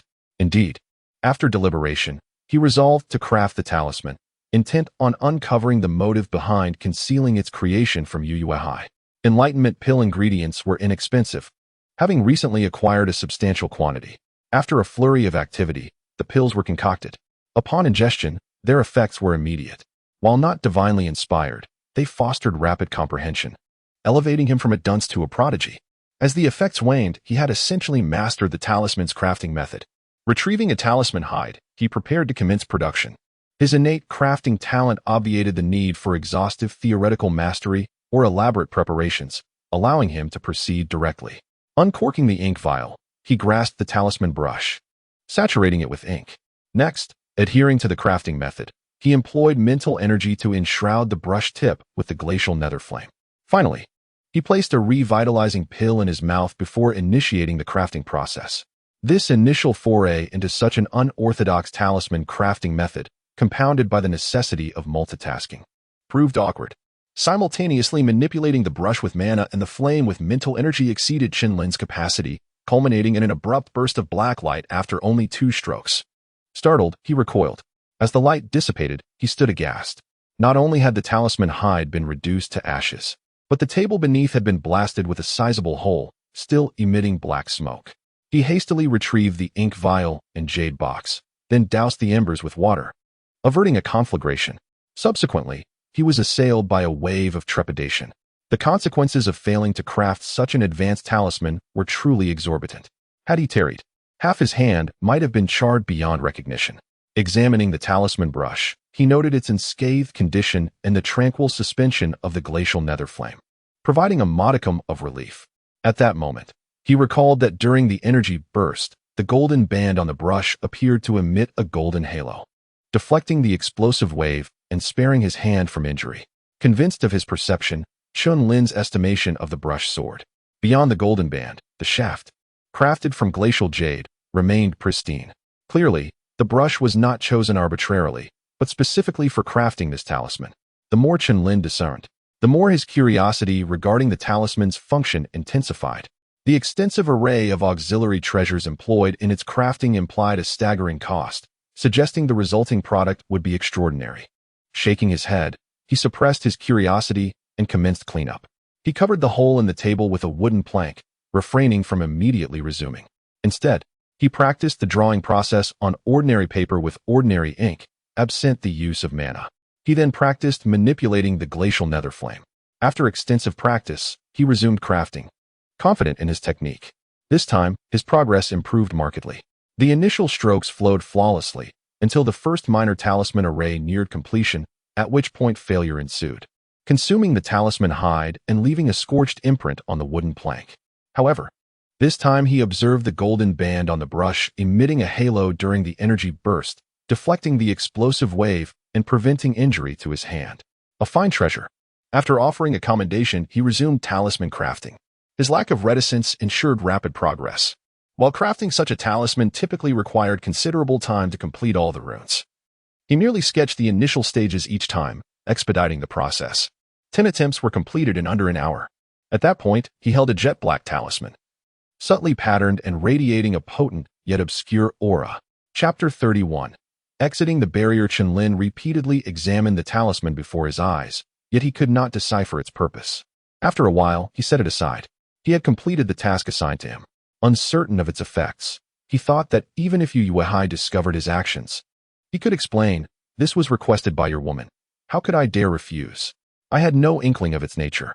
With this thought, he felt a slight relief and retrieved the storage bag he had long coveted.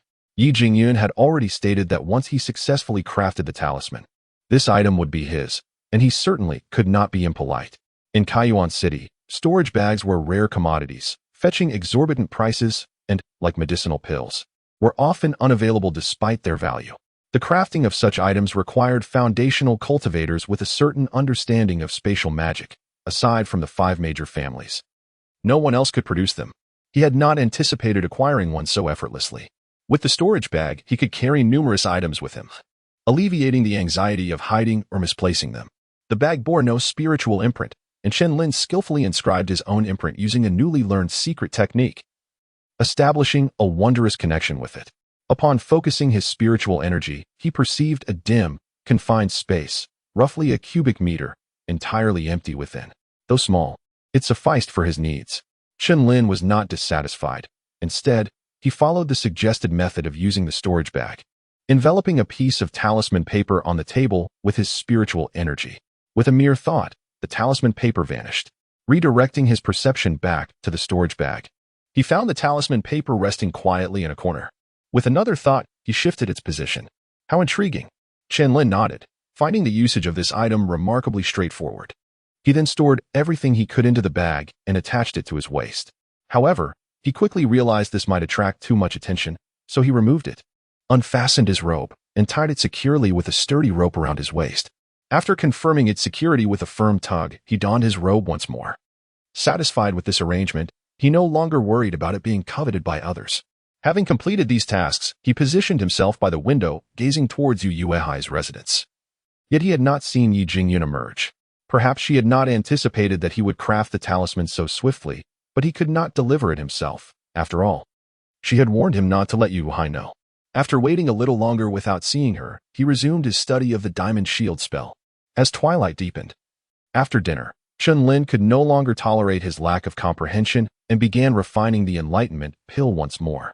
Just as he ignited the furnace, a powerful wave of energy surged from outside, and the door swung open without a breeze, revealing Yu Yuehai's figure entering slowly. Chen Lin felt an overwhelming force emanating from him, making it difficult to breathe. Initially startled, he quickly rose, regarding Yu Yuehai with a complex gaze. The mere residual magical aura exuding from him was enough to impose such pressure. The only explanation was that he had successfully established his foundation. The blood demon pill truly lived up to its reputation. Congratulations, fellow Taoist Yu.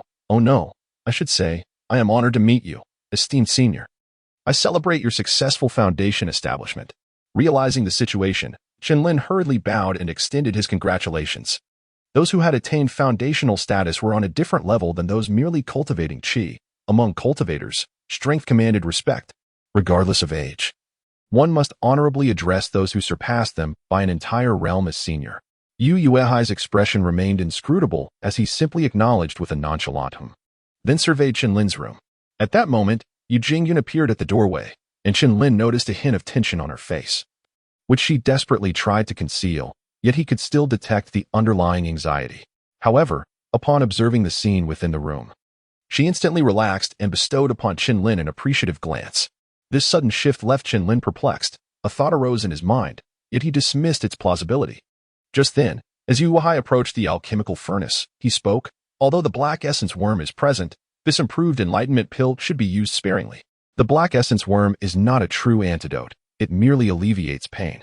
Prolonged usage of this pill may cause irreversible damage to your spiritual sea. Chen Lin was taken aback, completely unprepared for such concern from Yu Wahai. Nevertheless, he promptly nodded. Thank you for your concern, esteemed senior. I will be cautious. Yu Wahai seemed quite pleased with Chen Lin's attitude, giving a slight nod. Prepare yourself. When the time is right, we shall depart from this place. As soon as he finished speaking, Yu Jingjin interjected, Senior brother, why do we not leave immediately? The longer we linger here, the greater the danger. Yu Wahai chuckled heartily. After being cooped up here for so many years, how could I leave empty-handed? With that, he produced a vial and tossed it to Chen Lin. This is the blood chi pill I crafted using my own blood essence. Consume one every 10 days to nourish the black essence worm. But do not feel burdened. If this venture goes smoothly, you need only perform one more task for me, and I shall allow your departure. With that, he turned to leave. After taking a few steps, he turned back and tossed Chen Lin another small vial. This contains Mingqing spirit water. Applying it to your eyes will grant you the ability to see the red threads for a short time. Use it sparingly. I do not have much left. After finishing this, he truly departed. Yu Jingyun followed closely behind, but paused to give Chen Lin a questioning glance before leaving. Chen Lin gently nodded, and her face lit up with joy before she hurried after Yu Wahai without looking back. This scene filled Chen Lin with confusion. He could not fathom what schemes lay behind Yu Jingyun's actions. After contemplating for a while without arriving at a conclusion, he chose to disregard it. However, one thing did bring him comfort. Yu Wahai had stated that he would allow him to leave after one more task. Of course, he was not naive enough to believe that the other would genuinely permit his departure. Rather, as long as Yu Wahai still had use for him, he would not kill him outright or abandon him. For the time being, he was safe. After pondering for a while and finding nothing else to occupy his thoughts, he resumed refining the enlightenment pill. Once he obtained the pill, he consumed it immediately, striving to comprehend the diamond shield spell. Even though he had been warned by Yu Wahai, he was not yet ready to abandon the enlightenment pill. After utilizing the enlightenment pill, he finally grasped the diamond shield. Achieving a level of proficiency, channeling his magical energy, he formed a seal with his hands, and a faint light shield enveloped him. Testing it with a flying sword using his telekinesis, he found its defensive capabilities to be quite adequate. While it could not completely block the sword, it could diminish most of its power, slowing its speed and providing him with the time to evade. As his proficiency increased, the shield's defensive strength could be further enhanced. At that moment, the copper bell in the corner chimed, prompting him to halt his magical training and approach the window. Pushing it open, he gazed up at the starry sky, which remained tranquil. The subtle sensation of energy flowing away within him re-emerged, seemingly quicker than before. He retrieved the vial containing the Mingqing spirit water, placing a drop in each eye. After closing them for a moment and reopening, a myriad of red threads filled his vision. Chapter 32. The robbery once again. The sight of the crimson thread was as magnificent and shocking as ever.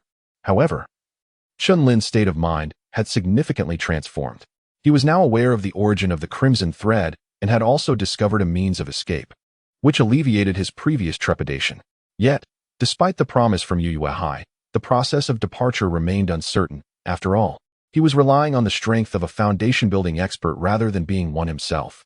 In addition to being cautious of the potential for being inexplicably targeted again after severing the crimson thread, the wilderness was fraught with various beasts and unpredictable dangers. When the other party encountered peril, it was unlikely they would go to great lengths to protect him. Thus, it was essential to prepare some defensive measures. Time was of the essence, and enhancing his cultivation was no longer feasible. Therefore, he resolved to refine additional thunder pearls with a storage pouch. The issue of carrying them was resolved. While a small quantity was ineffective, their impact on low-tier beasts and chi practitioners was formidable when used in mass. The key was that the raw materials were inexpensive, and he could afford them. Uncertain of the day he would depart, Chen Lin did not linger any longer and set off early the next morning towards the inner-city market. It was then he learned a shocking piece of news. Just the previous night, several shops within the market had been brutally plundered, with treasures beyond count stolen. The marketplace was now in disarray, and the city guards from the 5 prominent families were interrogating each establishment. Witnessing this chaos, Chen Lin suddenly recalled Yu Yuehai's words from the day before. Could it be that the so-called departure without empty hands was achieved through this means? Upon a quick count, he discovered that no fewer than 6 shops had been robbed, 2 of which were of higher caliber. The speed at which wealth could be amassed was astonishing. Was it possible that he was tempted to loot before his departure? At that moment, a voice beside him jolted him back to reality. It was his companion, Yi, whom he had not expected to see here. "Have you returned to Shuiwei Pavilion?" Chen Lin inquired, immediately bowing in greeting upon recognizing Yi Jingzun. Seeing that no one was around, he reached into his robe, preparing to retrieve the items from his storage pouch to hand over to her. Unexpectedly, she gave him a signal to follow her to a secluded spot. "Did you succeed?" she asked, her expression a mix of tension and anticipation once they had exited the marketplace. "Indeed, I did not disappoint," Chen Lin replied, producing the talisman and presenting it to her. He then retrieved the remaining items one by one, reluctantly handing them over. He had contemplated deceiving her by claiming failure, but upon reflection, he chose against it. He feared she might possess special means to interrogate him, and he sensed that her relationship with Yu Yuehai was not as intimate as it appeared. If his instincts were correct, she might serve as a valuable ally in his bid to extricate himself from Yu Yuehai's influence. "Truly, you have refined them," Yi Jingyun exclaimed, her eyes wide with delight as she examined the talisman. However, instead of scrutinizing it further, she swiftly stowed everything into her storage pouch, fixing Chen Lin with a serious gaze. "You must remember, this matter must not reach Yu Yuehai's ears. Do not question why. Simply understand that it is beneficial for both of us. Afterward," she added, "the city may descend into chaos in the coming days. It would be wise for you to remain at home and refrain from venturing out. Although Yu Yuehai instructed me to shadow you discreetly, I have my own matters to attend to." "Ah, understood," Chen Lin responded hastily, his earlier confusion now cleared.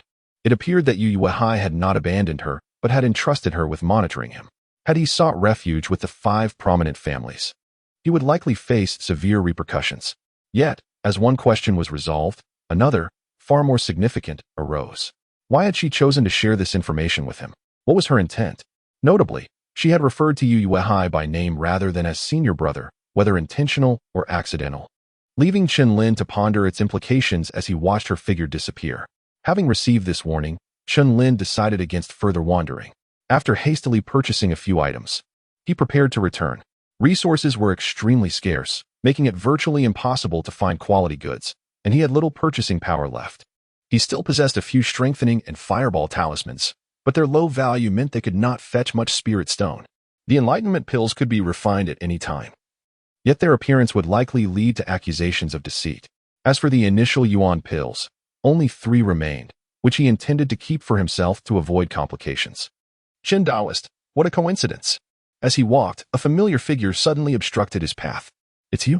Chen Lin exclaimed, surprised to encounter surreal once more. Her frail figure suggested malnourishment, confirming his suspicion that this was no mere coincidence.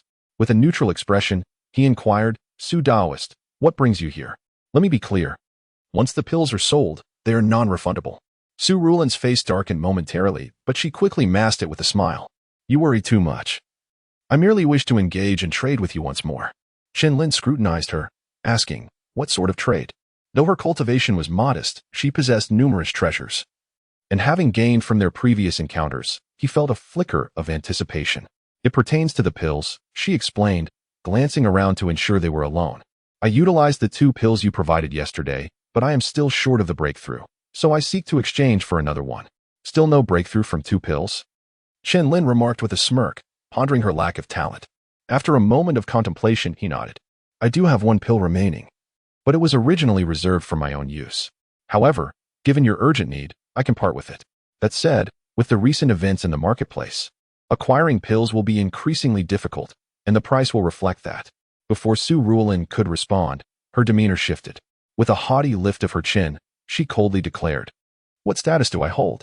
A mere trifle from my fingers could sustain you for a lifetime. Do you think I would take advantage of you?" Chen Lin's gaze flickered. During their last encounter, she had shown no signs of distress, leading him to suspect she might possess a unique means to evade the Crimson Thread's control. Now, it seemed he had been mistaken. Very well, let us see what treasure you intend to offer for this trade. However, I must be clear, I have no need for spirit stones. I only accept exchanges of goods. Given the extreme scarcity of resources within the city, having spirit stones would not suffice without quality items to purchase. What he truly coveted were the treasures she possessed. Chapter 33. The Six Ding Xian Armor Talisman. Under the gaze of Chen Lin, Surreal displayed a pained expression as she retrieved a jade slip. This is a sword technique, a treasured heirloom of my family. Please take it, Chen Daoyu. After speaking, she extended the jade slip towards Chen Lin, her slender hand trembling slightly, as if reluctant to part with it. This made Chen Lin feel somewhat embarrassed, as though he were a thief taking advantage of a misfortune. Despite his embarrassment, he accepted the item without hesitation. After all, a sword technique was a coveted treasure he had long desired.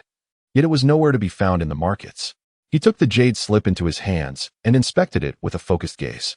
After a moment, astonishment filled his eyes. Indeed, though it is somewhat peculiar, it is undoubtedly a sword technique.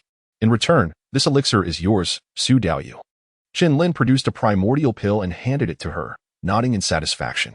Su Rulin glanced at the pill bottle in Chen Lin's hand, her eyes betraying a hint of resentment, but she refrained from further comment and haughtily turned away. Chen Lin paid her little mind, knowing that the world was vast and their paths would likely not cross again. If she truly harbored no ulterior motives, she would inevitably meet an unfortunate end at the hands of strange forces. Thus, any treasures in her possession would be wasted. Once she was out of sight, he stowed the jade slip into his storage pouch and departed swiftly. As Su Rulin cautiously navigated her way, she was suddenly confronted by a masked woman who appeared without warning. I have delivered the item to him, as you instructed, Senior.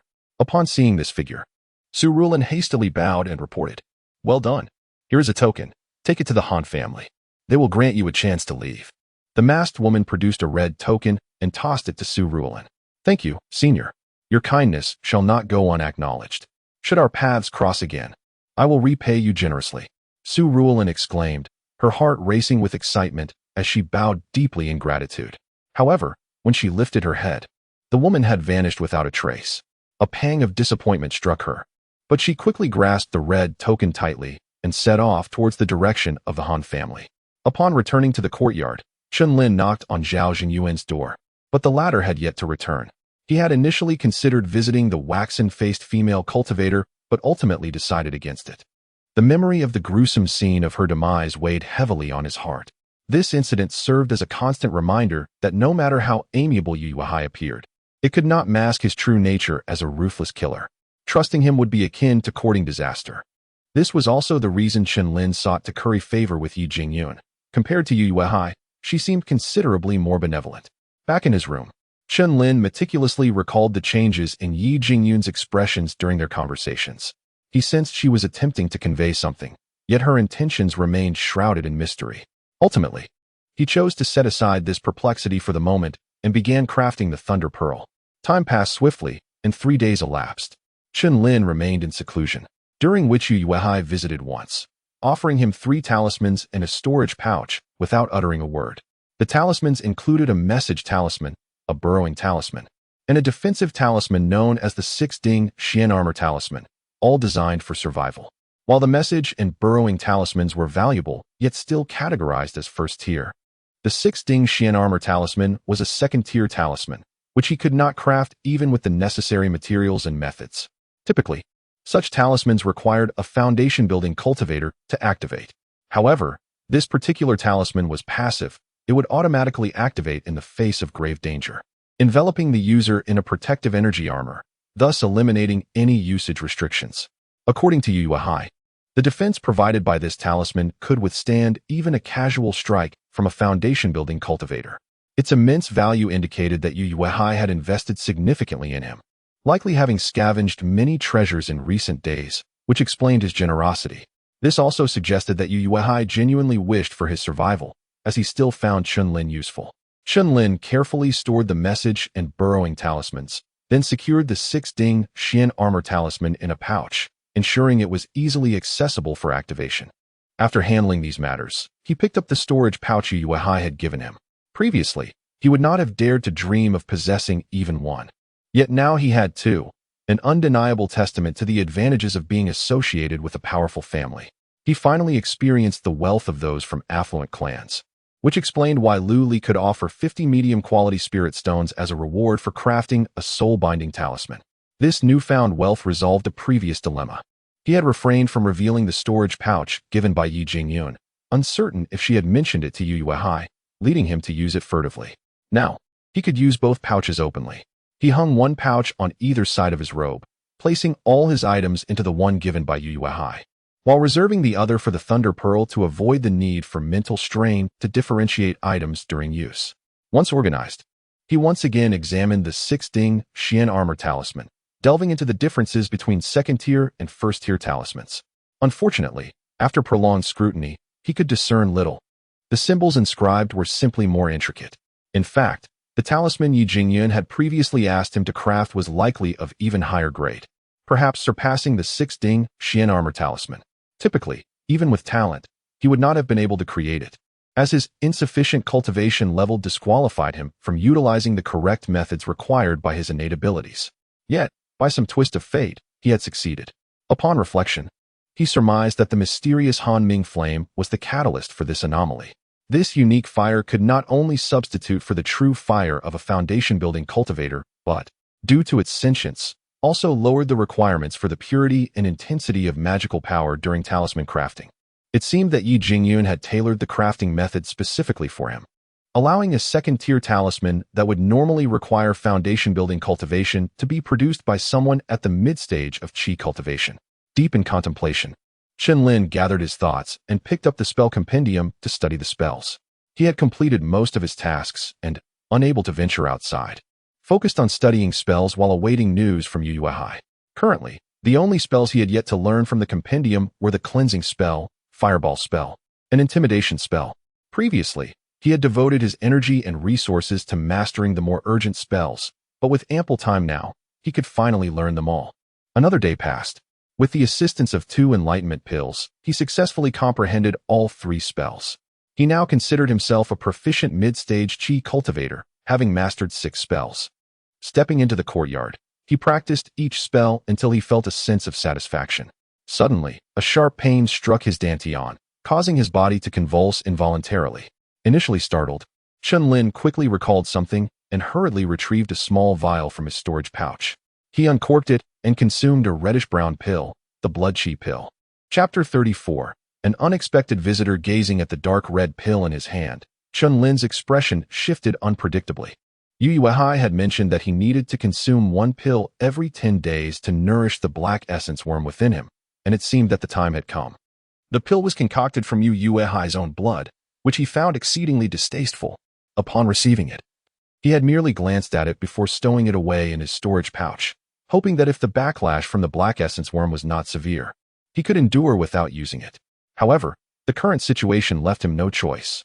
With this thought, Chen Lin closed his eyes and swallowed the pill. The taste was pungent, laced with a hint of blood, reminiscent of the blood demon pill. As soon as the pill settled in his stomach, the pain in his abdomen ceased immediately, and the discomfort throughout his body dissipated. The effect was indeed instantaneous. With a sullen expression, he capped the vial and put it away. Feeling no inclination to practice his spells, he turned to head back inside when a voice, laced with anger, suddenly rang out from above. "Haha, I didn't expect you to be living here, and as a man, too. You made it easy for me to find you." A figure descended gracefully into the courtyard. Chen Lin quickly pressed himself against the wall, his flying sword poised for action. Anyone capable of descending from the sky must be at least a mid-stage qi refinement practitioner. Yet, upon catching sight of the visitor's face, he was momentarily taken aback. He quickly regained his composure and feigned confusion, asking, "Who are you looking for?" The newcomer was none other than the 3rd young master of the Lu family, Lu Li, known for crafting soul-binding talismans.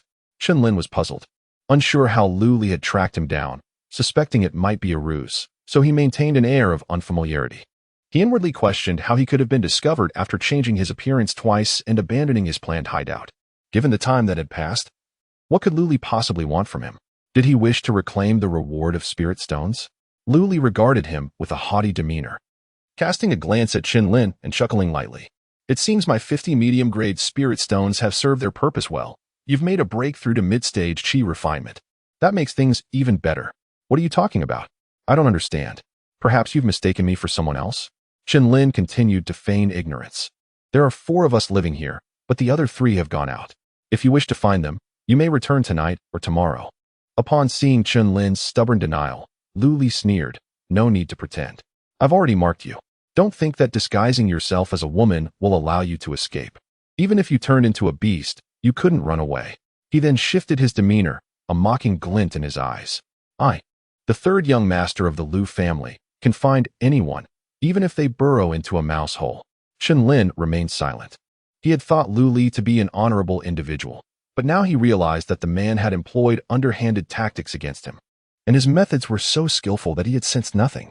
What did you say? I truly cannot understand. Regardless, he would not concede.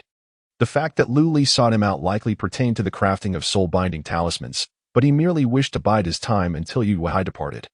Wanting to avoid unnecessary complications, he was not afraid of the man's threats. With the talismans given by Yu Weihai, Lu Li would not be able to instantly kill him, and he could call for help at any moment.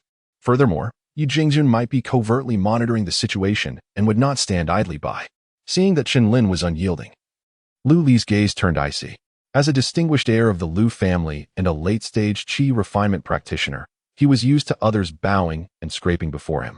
The fact that Chen Lin disregarded him incensed him. Had it not been for the potential usefulness of the man, he would have killed him with a single stroke.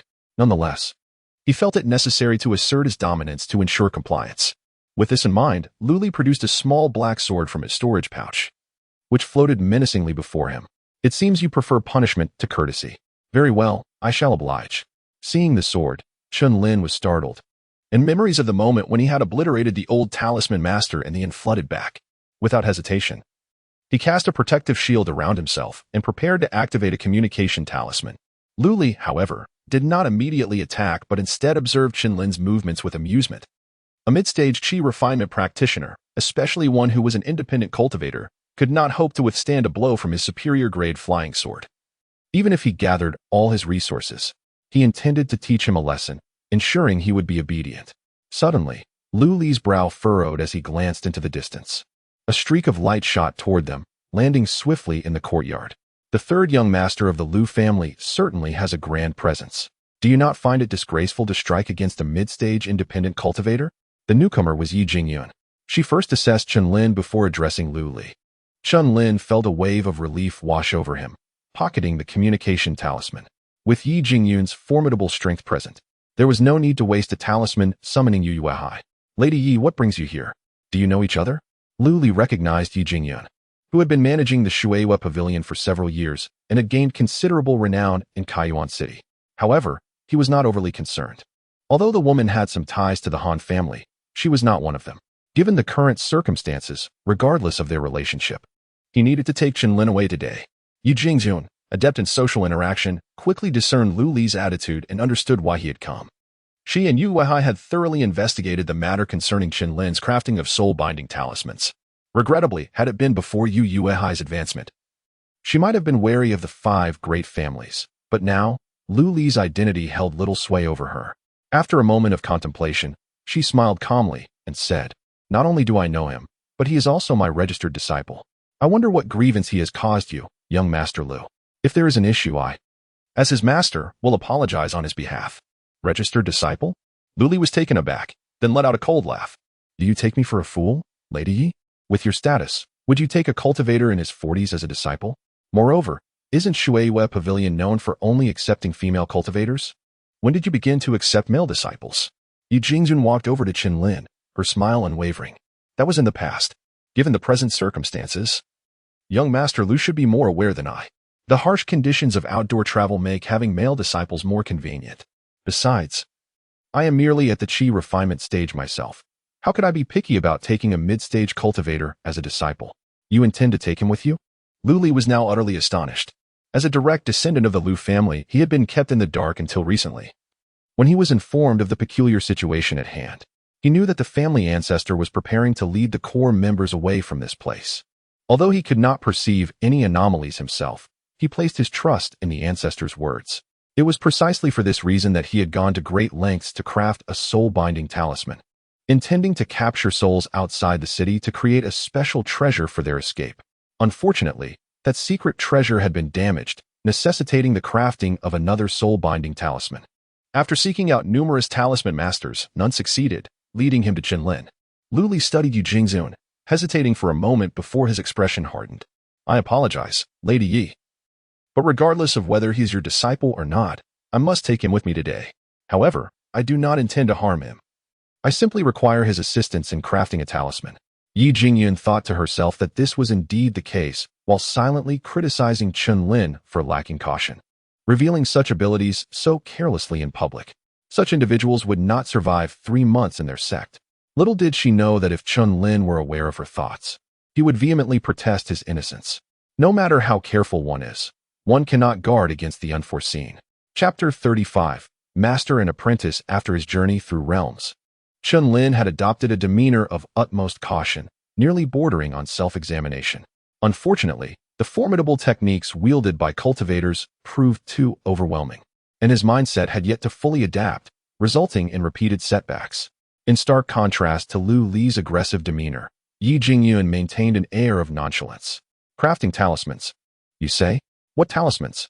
She feigned ignorance regarding the soul-binding talisman, raising an eyebrow in apparent confusion. It is quite astonishing that the illustrious young master Lu San would seek my disciple for talisman crafting. Could it be that even the grand talisman master Lu Yuanshan of your family is incapable of producing such items?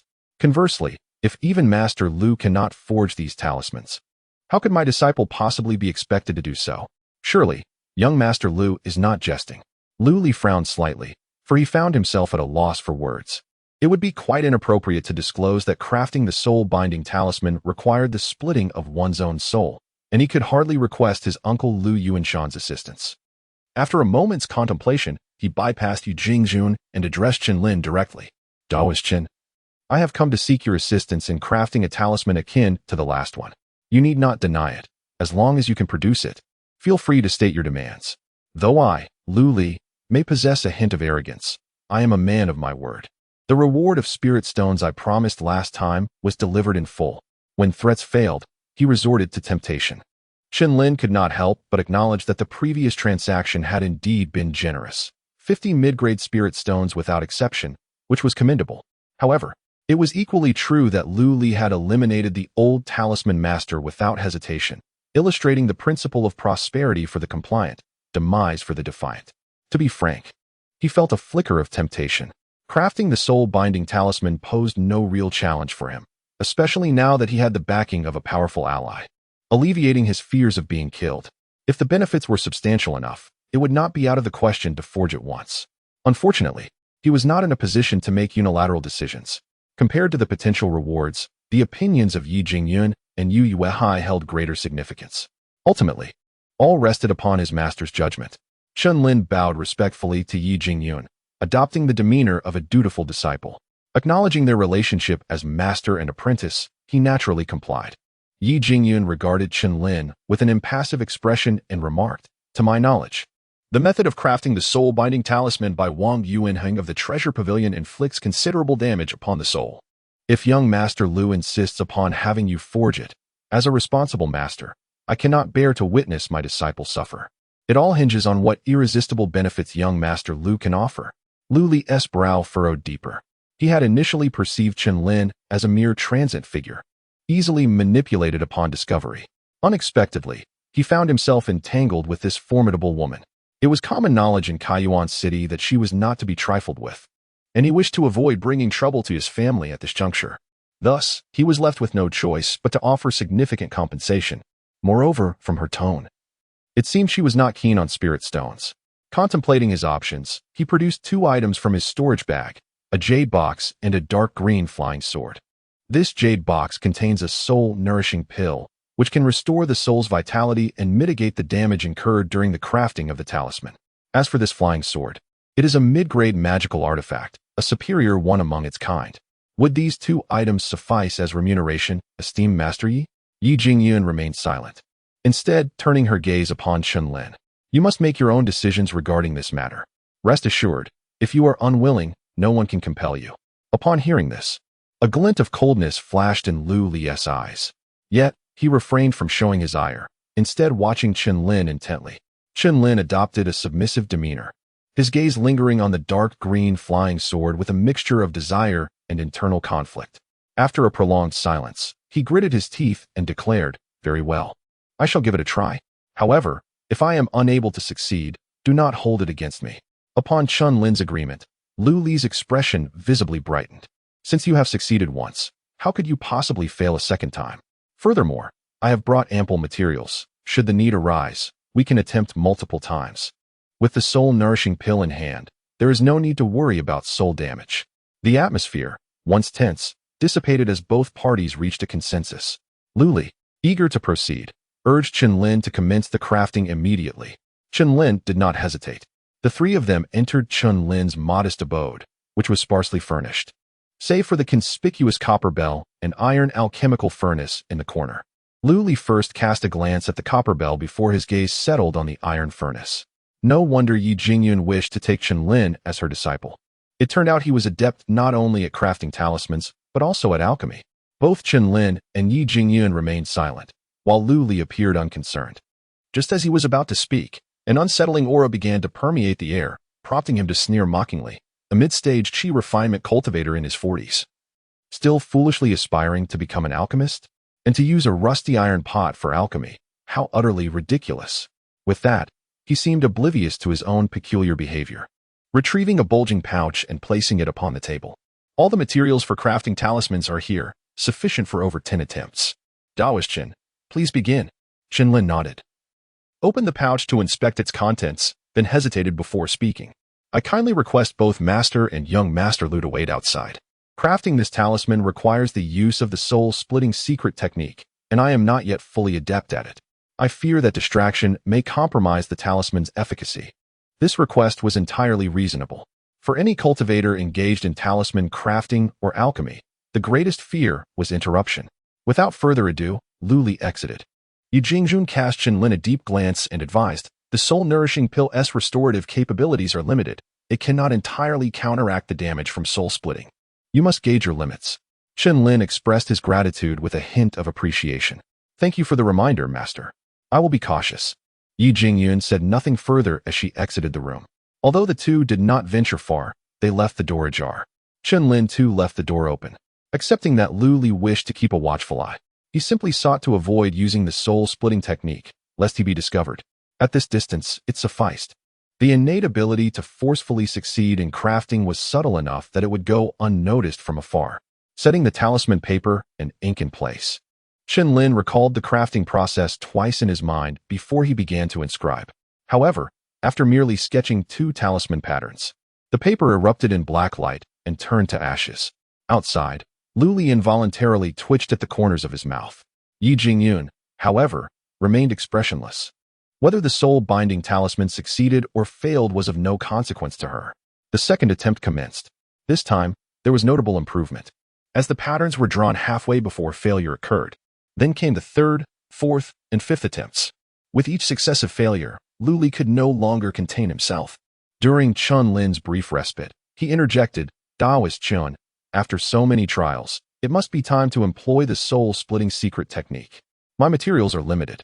Although he could not sense whether Chen Lin had used the soul-splitting technique from afar, he could estimate based on the speed of production. Employing the technique would not yield such rapid results. And since Chen Lin had yet to utilize the soul-nourishing pill, continuous soul-splitting would have rendered him a fool long ago. The materials were not something he could afford to waste. Chen Lin stood, stretching his limbs before retrieving additional talisman paper and arranging it.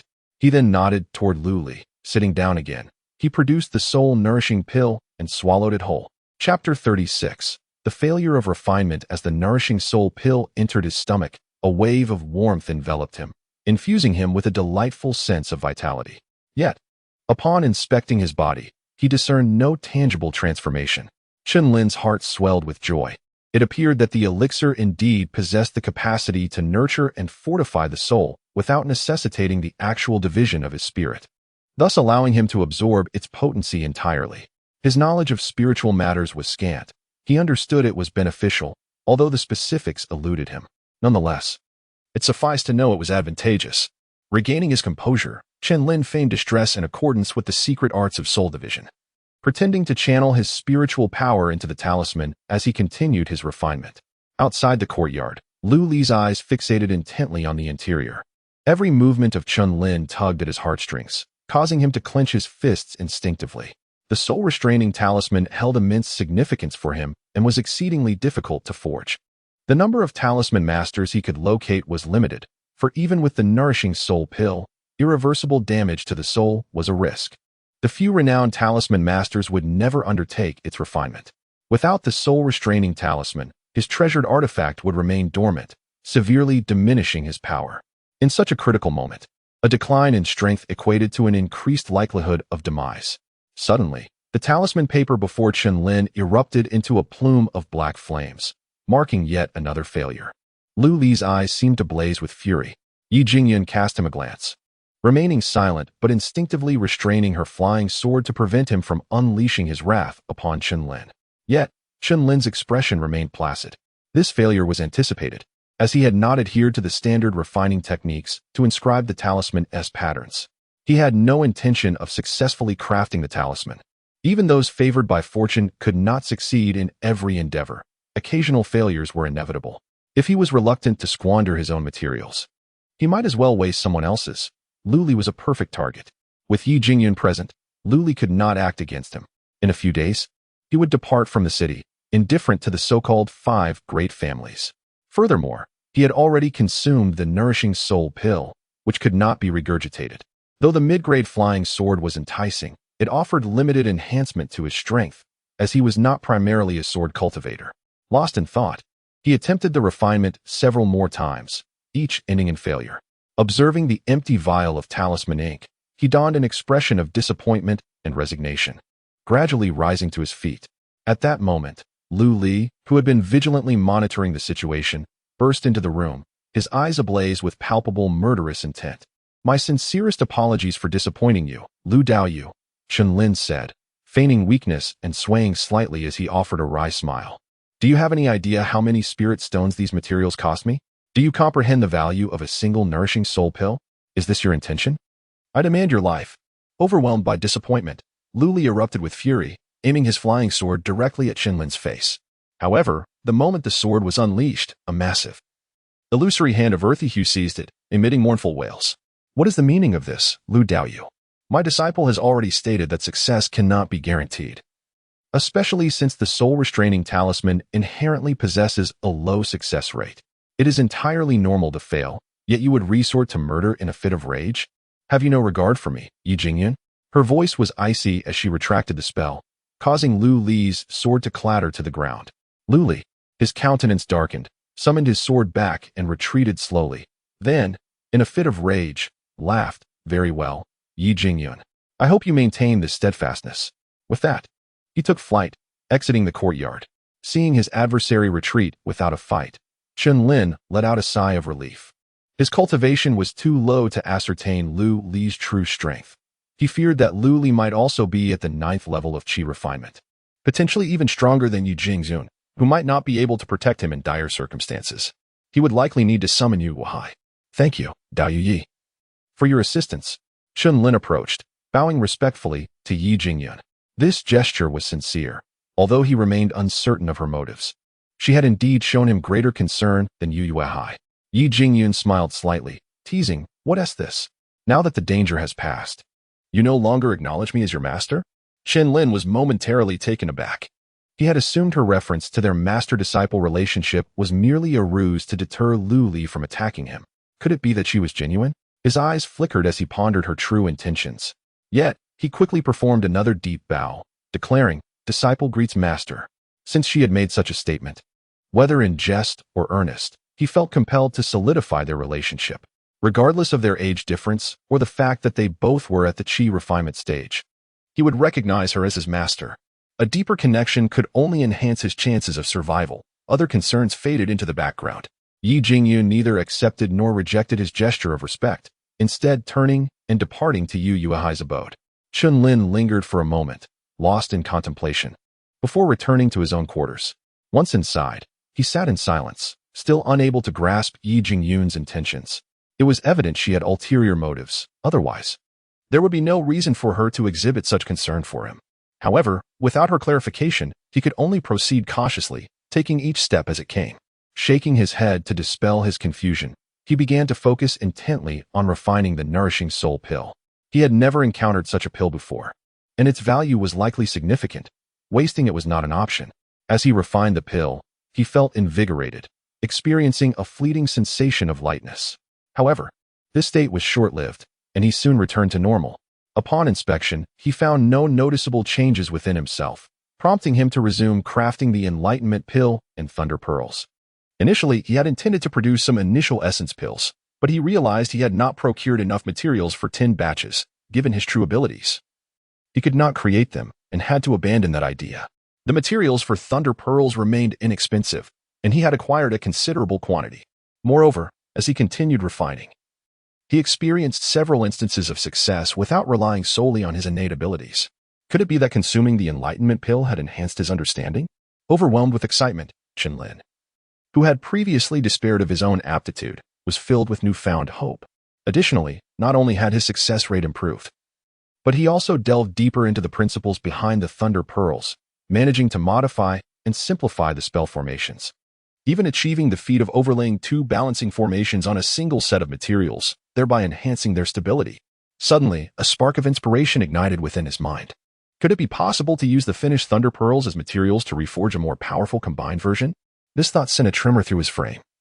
He quickly retrieved several thunder pearls and a collection of neutralizing materials. After contemplating the theory for a while, he felt confident that it should be feasible. Thunder pearls function by harnessing the impact force of the materials to create explosions, and the finished thunder pearls could be regarded as unstable materials. What remained uncertain was whether his newly devised method of overlapping spell formations could maintain such stability. As for the proper refining technique, he believed that would not pose an issue. He had already mastered the previous method. All that remained was to rely on his innate abilities. Chapter 37. Experiment, Part 1. Though somewhat fanciful, Chen Lin was brimming with enthusiasm, determined to conduct an experiment regardless of the odds. Should he succeed, he would possess a secret weapon unknown to anyone, particularly Yu Yuhai and Yi Jingyun. If crafted successfully, and if its potency matched his expectations, it could potentially offer him a glimmer of hope to extricate himself from their grasp at an opportune moment. The more he contemplated, the more exhilarated he became, prompting him to pace back and forth. After some time, he finally calmed down. After re-evaluating the feasibility of his plan and confirming its potential for success, he began the crafting process. Despite his fervor, Chen Lin refrained from rushing into action. Instead, he retrieved the tattered refining manual to revisit its content. To ensure thorough comprehension, he did not hesitate to expend an enlightenment pill, utilizing its effects to meticulously review all material, including his own ideas. Only after ascertaining that everything was in order did he proceed with the refinement. First, he cast a diamond shield upon himself, then carefully took up the thunder pearls, meticulously inscribing array patterns upon them. The effort of inscribing just one left him drenched in sweat. The thunder pearls, designed to be detonated using magical energy, posed a significant risk as he inscribed the array with the same energy. A slight miscalculation could result in an explosion. Fortunately, his skills were sufficient, and he succeeded on the first attempt. He proceeded to inscribe the second pearl, achieving success once more. This smooth progression bolstered Chen Lin's confidence, prompting him to prepare the auxiliary materials and commence his work. The auxiliary material, known as black silver, resembled mercury but possessed slightly greater hardness, its dark hue making it a common low-tier material for crafting magical artifacts. Though inexpensive, black silver was the most costly component in the creation of thunder pearls. Chen Lin flattened the black silver into a plane. His concept involved encasing the 2 inscribed thunder pearls within it, then inscribing a connecting array on top, allowing the patterns of both pearls to overlap and merge into a larger sphere for easier use. He theorized that the resultant effect would not merely be additive, but rather exponentially more powerful. However, the true outcome would only be evident upon completion of the crafting. Taking a deep breath, Chen Lin carefully placed the 2 thunder pearls into the auxiliary material and began to channel his magical energy to inscribe the array. As the patterns began to take form, he soon arrived at the final, crucial step. Connecting the array seamlessly would signify the end of the crafting process. Though this stage was the most challenging, In previous attempts to create individual thunder pearls, he had failed at this juncture, as the energy leakage during the array's connection easily disrupted the internal balance of the materials, causing them to explode. Chen Lin's expression turned serious, and he cast another diamond shield for good measure. The materials in question were 2 thunder pearls. Should he fail, the resulting explosion could be catastrophic, necessitating precaution. He couldn't afford to perish simply for the sake of innovating a magical artifact. Just as he was about to begin, he recalled a critical oversight. The purpose of crafting this combined thunder pearl was to confront Yu Hai, or Yi Jingyun, at a pivotal moment. Thus, he couldn't afford to create a commotion that would attract their attention. The noise generated during the crafting of individual thunder pearls was akin to the sound of failed alchemical attempts. But now, with the materials transformed into thunder pearls, the stakes were significantly higher. The combined force of 2 thunder pearls could easily demolish a building. Contemplating this, he moved to one side of the room, removing planks from the floor to reveal a 3-foot square opening, which housed a ladder. This was a root cellar, intended for storing winter provisions to prevent freezing, not a tunnel. Moreover, it was not something he had excavated. It was already present when he rented the place. Initially, he had contemplated digging a tunnel to the outside, but the lack of a storage bag made transporting excavated soil cumbersome, especially with multiple tenants in the yard. The purpose of a tunnel was to remain inconspicuous. If it became widely known, it would defeat the purpose, and thus he abandoned the idea. Nevertheless, he had deepened and widened the cellar, even carving out a small room at the bottom. His intention was to provide a hiding place in case of a beast attack. Now, it served perfectly as a location for his experiment. He retrieved a luminous stone, set it down, and then closed the lid. Instead of using the ladder, he employed wind manipulation to float down. The cellar was over 10 feet deep and grew increasingly spacious as one descended. Inside, there was little more than ordinary food supplies and some of the previous tenants' belongings, which he had discarded there. He found an old and used tabletop, wiped it clean, and nodded in satisfaction. Conducting the experiment here would minimize noise. Even if an explosion occurred, it would likely sound similar to the usual disturbances he created. As for the risk of collapsing the cellar, he doubted the force would be so great. Should he become trapped, he still had Earth escape talismans to facilitate his escape. After preparing, Chen Lin retrieved the semi-finished product, placing it on the board before casting a diamond shield around himself. Feeling it wasn't entirely secure, he activated a previously purchased diamond talisman, forming an additional protective barrier, which eased his mind slightly. Even with dual defenses, Chen Lin felt a lack of assurance. His greatest reliance was on the 6-ding mystical armor talisman. Without it, he would not have dared to take such risks. He placed another luminous stone on the wall above his head, ensuring the light was just right. Then, standing before the board, Chen Lin steadied himself and carefully began inscribing the final array pattern. Bang! As the ends of the array connected, a resounding explosion erupted, sending 2 balls of fire bursting forth. The shockwave knocked Chen Lin backward, yet his face bore an expression of astonishment. The failure had been anticipated, yet the subsequent explosions might exceeded his expectations. It was surprisingly weak, not to mention the activation of the 6-ding mystical armor talisman. Even the protective barrier formed by the diamond talisman merely quivered in response. Such power, even without any defensive measures, would scarcely singe his clothes, let alone inflict bodily harm. This defied logic. Chen Lin found himself perplexed. He had secretly tested the power of a thunder pearl before, and even a single one had proven stronger than this. Yet here, 2 had detonated simultaneously. Could it be that thunder pearls varied in strength, and these 2 happened to be weaker? After a moment of contemplation, Chen Lin dismissed that notion. They were crafted from identical materials. It was improbable that they would differ, especially as they stemmed from innate abilities, which should inherently lack variation. Therefore, it must be due to another reason. He fell into deep thought.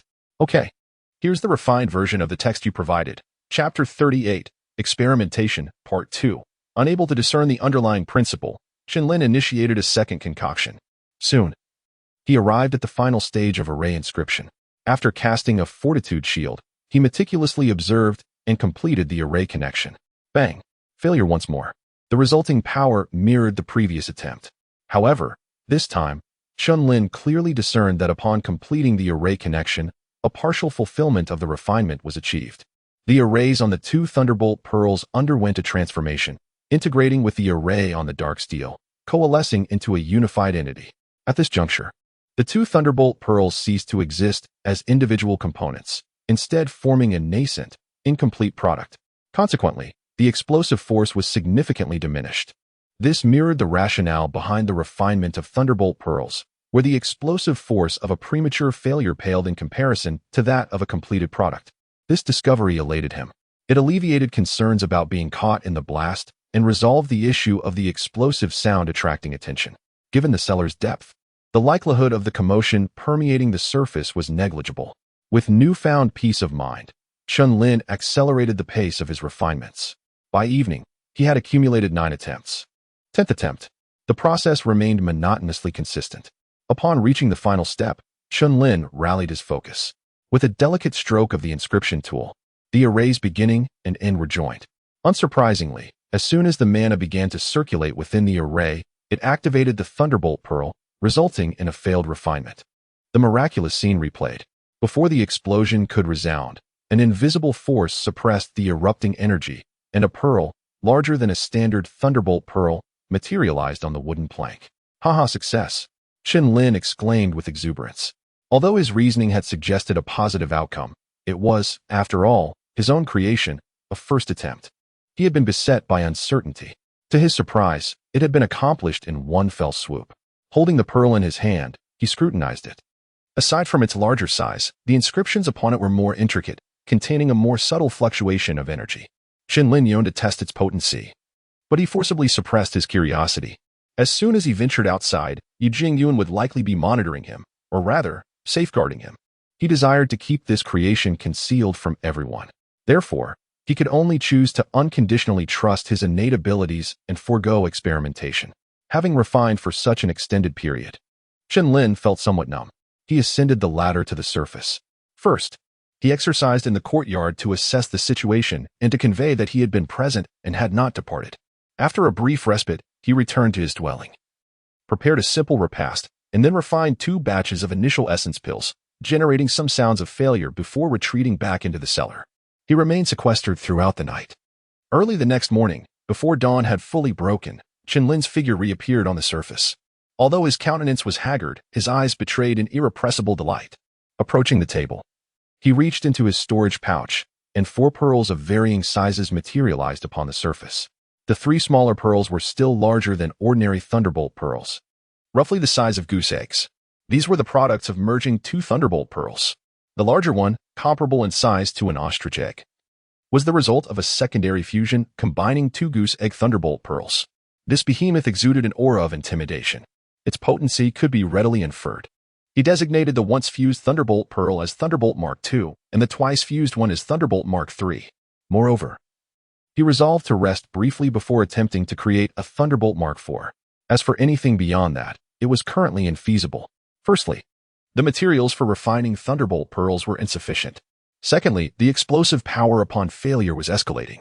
Crucially, the number of refinements required for Thunderbolt Mark III was already formidable. Fortunately, he had a stockpile of thunderbolt pearls, and not every attempt necessitated a 1 in 10 success rate. With increased proficiency, the success rate had improved. Otherwise, it would have been impossible to refine them in a single night. To refine a Thunderbolt Mark IV would require an unknown number of attempts. If the success rate could not be further elevated, the prospects were bleak. Furthermore, the explosive force from a failed Thunderbolt Mark III had already shattered 1 layer of the fortitude shield. If he were to reach Mark IV, the defensive barrier would likely reach its limit. As for Mark V, irrespective of the number of refinements, the issue of defense would be insurmountable. It was questionable whether the 6-sting mystic armor talisman could withstand it. He should not entertain such fantasies. After cleansing himself with a purification spell and consuming some sustenance, Chen Lin once again strolled through the courtyard. Yu Yuehai's room remained silent, leaving the question of occupancy unanswered. This suited his intentions perfectly. He affixed a sign to the door indicating a secluded cultivation session and installed a warning device within. Then, he retreated into the cellar. Time elapsed swiftly. Chen Lin became reclusive, rarely leaving his quarters. When he did venture out, it was only for brief sojourns. Another dawn arrived. Chen Lin flung open his door and inhaled the crisp air. He was struck by the vibrant beauty of the spring scenery. Even the air seemed to carry a fragrant aroma. He cooked all of his remaining spirit rice into spirit rice porridge and retrieved a piece of demonic beast meat from his storage, preparing a stir-fry. Finally, he procured a flask of strong liquor and indulged in solitary libations. Having transmigrated for so long, this was the first time Chen Lin had experienced such contentment. However, it was fleeting. After satisfying his hunger and thirst, he resumed his endeavors.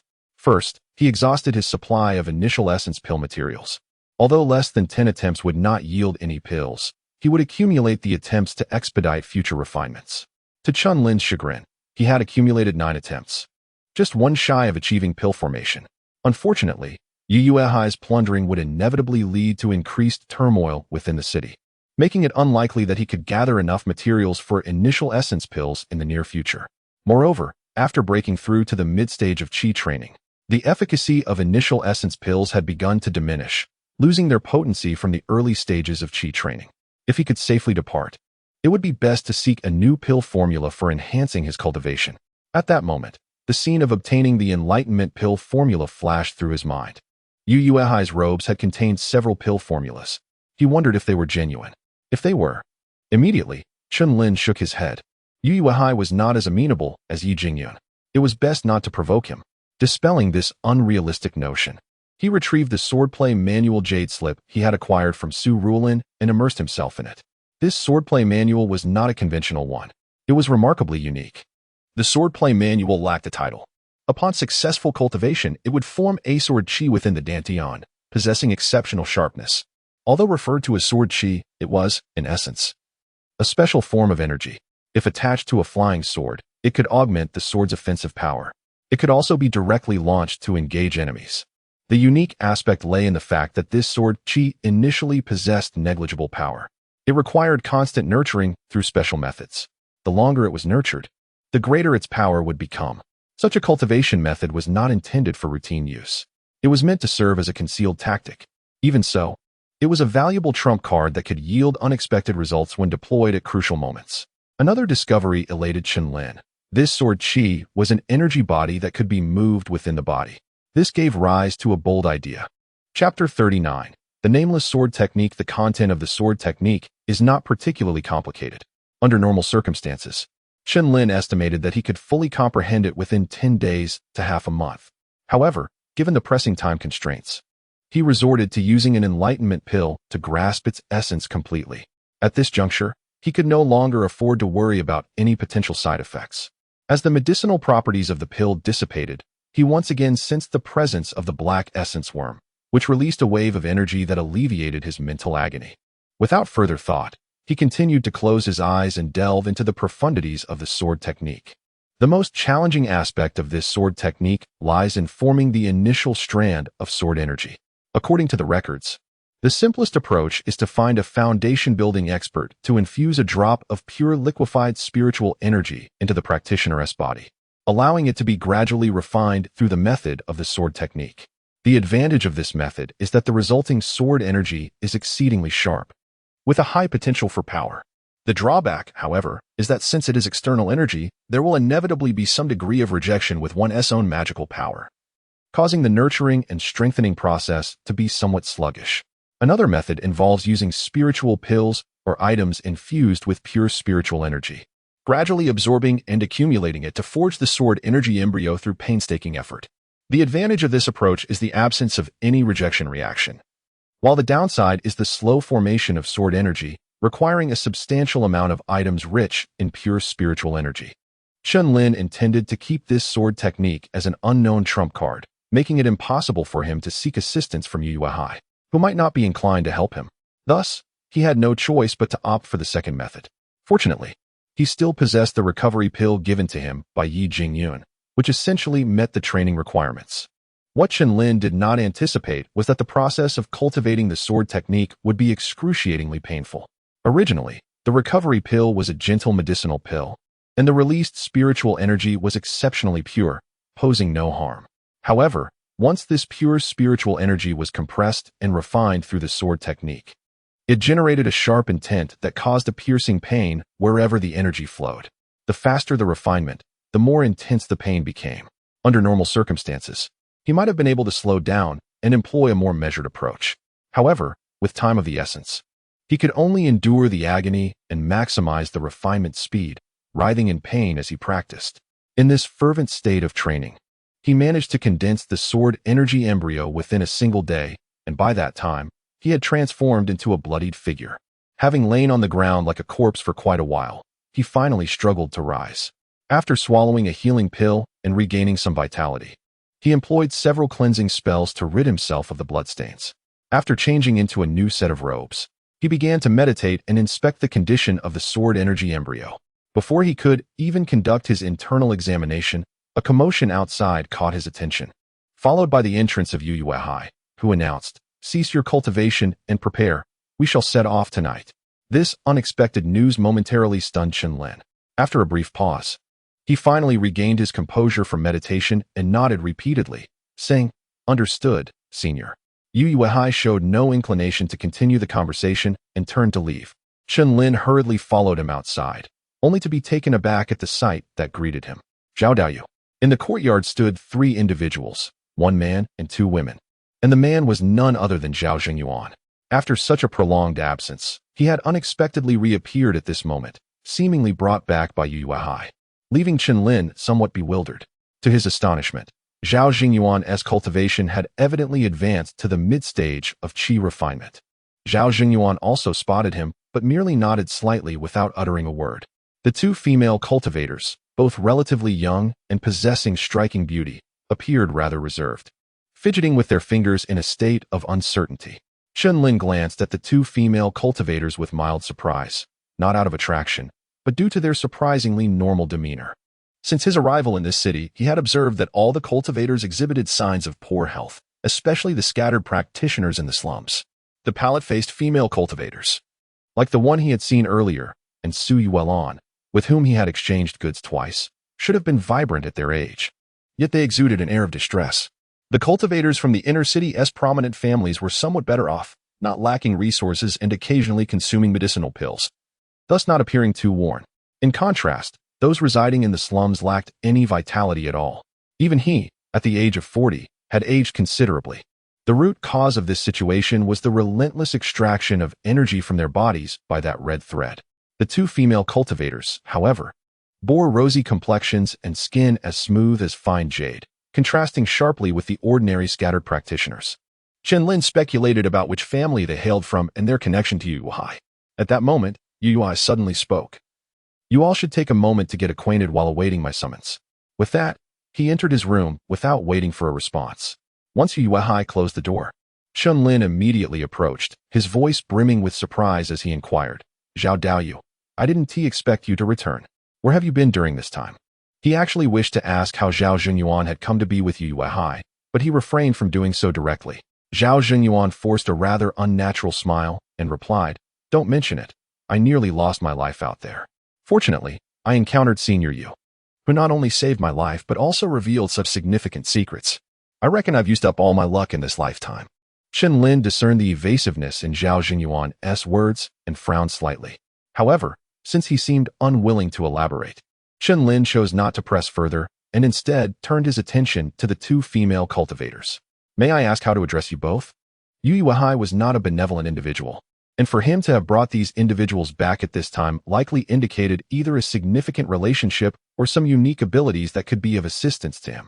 Chen Lin was also curious as to why Zhao Xingyuan had caught Yu Yuehai's attention. He found it hard to believe it was merely due to their shared residence. The 2 female cultivators were unaware of Chen Lin's identity, but upon Yu Yuehai's return, they immediately entered Chen Lin's room, indicating his importance to Yu Yuehai. They hurriedly performed a bow. One of them spoke, "We are sisters. I am the elder sister, Xia Yunshu, and this is my younger sister, Xia Yuqing. We are both maidservants of the Water Moon Pavilion's Master Yi. It is a pleasure to meet you, Daoyu. May I ask how you are addressed?" Realizing they were associated with Yi Jingyun, Chen Lin felt enlightened. He had wondered why Yu Yuehai, who had lived in the courtyard for so many years without ever being seen in the company of women, would suddenly bring back 2 young female cultivators. As long as they were not Yu Yuehai's women, he felt he could relax his guard. He clasped his hands and said, "I am Chen Lin. It is a pleasure to meet both of you. We shall support one another from here on." After speaking, he turned to Zhao Xingyuan.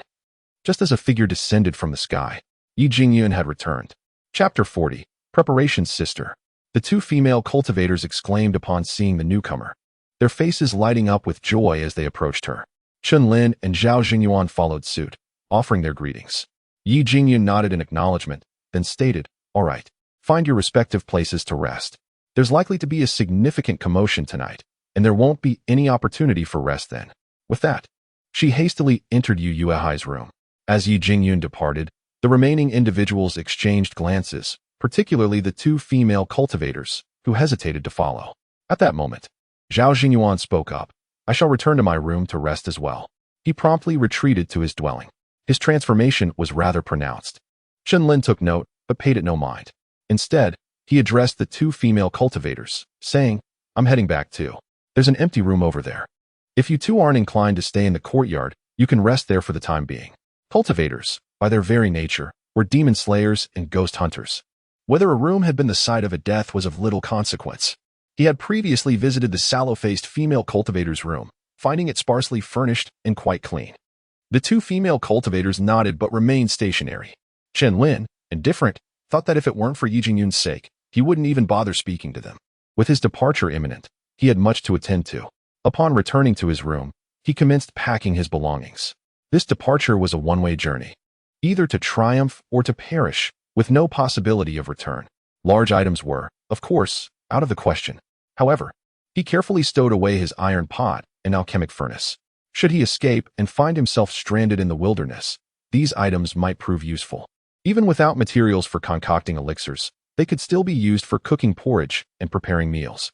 He also packed a half-sack of spirit rice, along with several buckets of water. Those in the qi refinement stage could not subsist without sustenance, and neglecting to bring provisions would result in starvation. Regrettably, he hadn't managed to acquire any essence pills, which would have obviated the need for such elaborate preparations. As it stood, one storage bag was nearly filled to capacity. The remaining odds and ends had to be placed in the storage bag containing the thunderbolt beads, though he had taken the precaution of separating the beads in a wooden box for ease of access during use. With his belongings meticulously arranged, he resumed nurturing his newly formed sword qi. However, he refrained from testing its efficacy.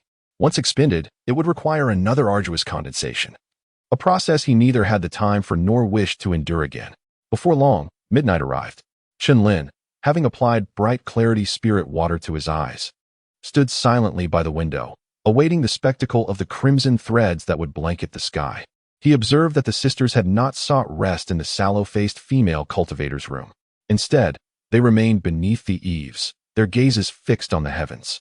They were clearly aware of the red threads. Considering that Yu Yuehai had brought them back, it was unlikely that they were ignorant of their existence. He craned his neck, attempting to discern whether Zhao Jingyuan had emerged. Before he could get a clear view, Yu Yuehai's door swung open, and he and Yi Jingyun stepped out, one after the other, carrying a peculiar disc-shaped object. "Come out, everyone," Yu Yuehai commanded, standing in the center of the courtyard. Chen Lin hastily exited his room. With a creak, Zhao Jingyuan's door also opened, and he emerged with an expressionless countenance. The Xia sisters drew closer as well. As the group gathered, Yu Yuehai tossed the disc into the air.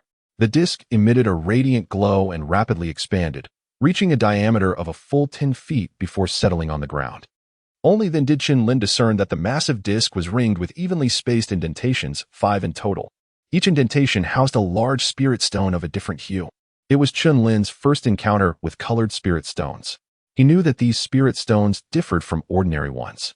Ordinary spirit stones contained attribute-less spiritual energy, whereas these possessed elemental attributes. For instance, the red one was a fire attribute spirit stone, and the yellow one was an earth attribute spirit stone. The 5 colors present corresponded precisely to the 5 elements: metal, wood, water, fire, and earth. It was evident that these 5 large spirit stones were intended to power the disc, which was undoubtedly a formation disc. The sheer size of the formation disc surpassed his comprehension, and its ability to expand and contract indicated that it was a spirit-grade artifact.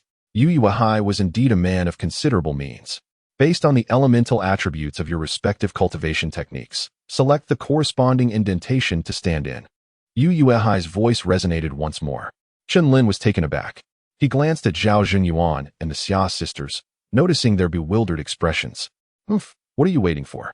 Do you not even know the attributes of the techniques you cultivate?" Yu Yuehai's tone was icy, his voice rising in pitch. The Xia sisters shuddered and promptly moved to stand before the gold attribute and earth attribute spirit stone indentations, respectively. Chen Lin realized that his Xianwood art was a wood attribute technique, so he naturally had to choose the wood attribute spirit stone indentation. He recalled that Zhao Jingyuan cultivated a fire attribute technique, confirming that Yu Yuehai hadn't chosen them at random. As expected, Zhao Jingyuan moved to the fire attribute indentation, while Yi Jingyun occupied the last remaining water attribute indentation. 5 individuals, representing all 5 elements. Listen to my instructions. Once I give the order to begin, place your hands on the indentations and channel your mana into them to temporarily replace the spirit stone's spiritual energy supply, allowing me to replace them with fresh ones. However, that may not be necessary, as the spiritual energy within this batch of spirit stones should suffice.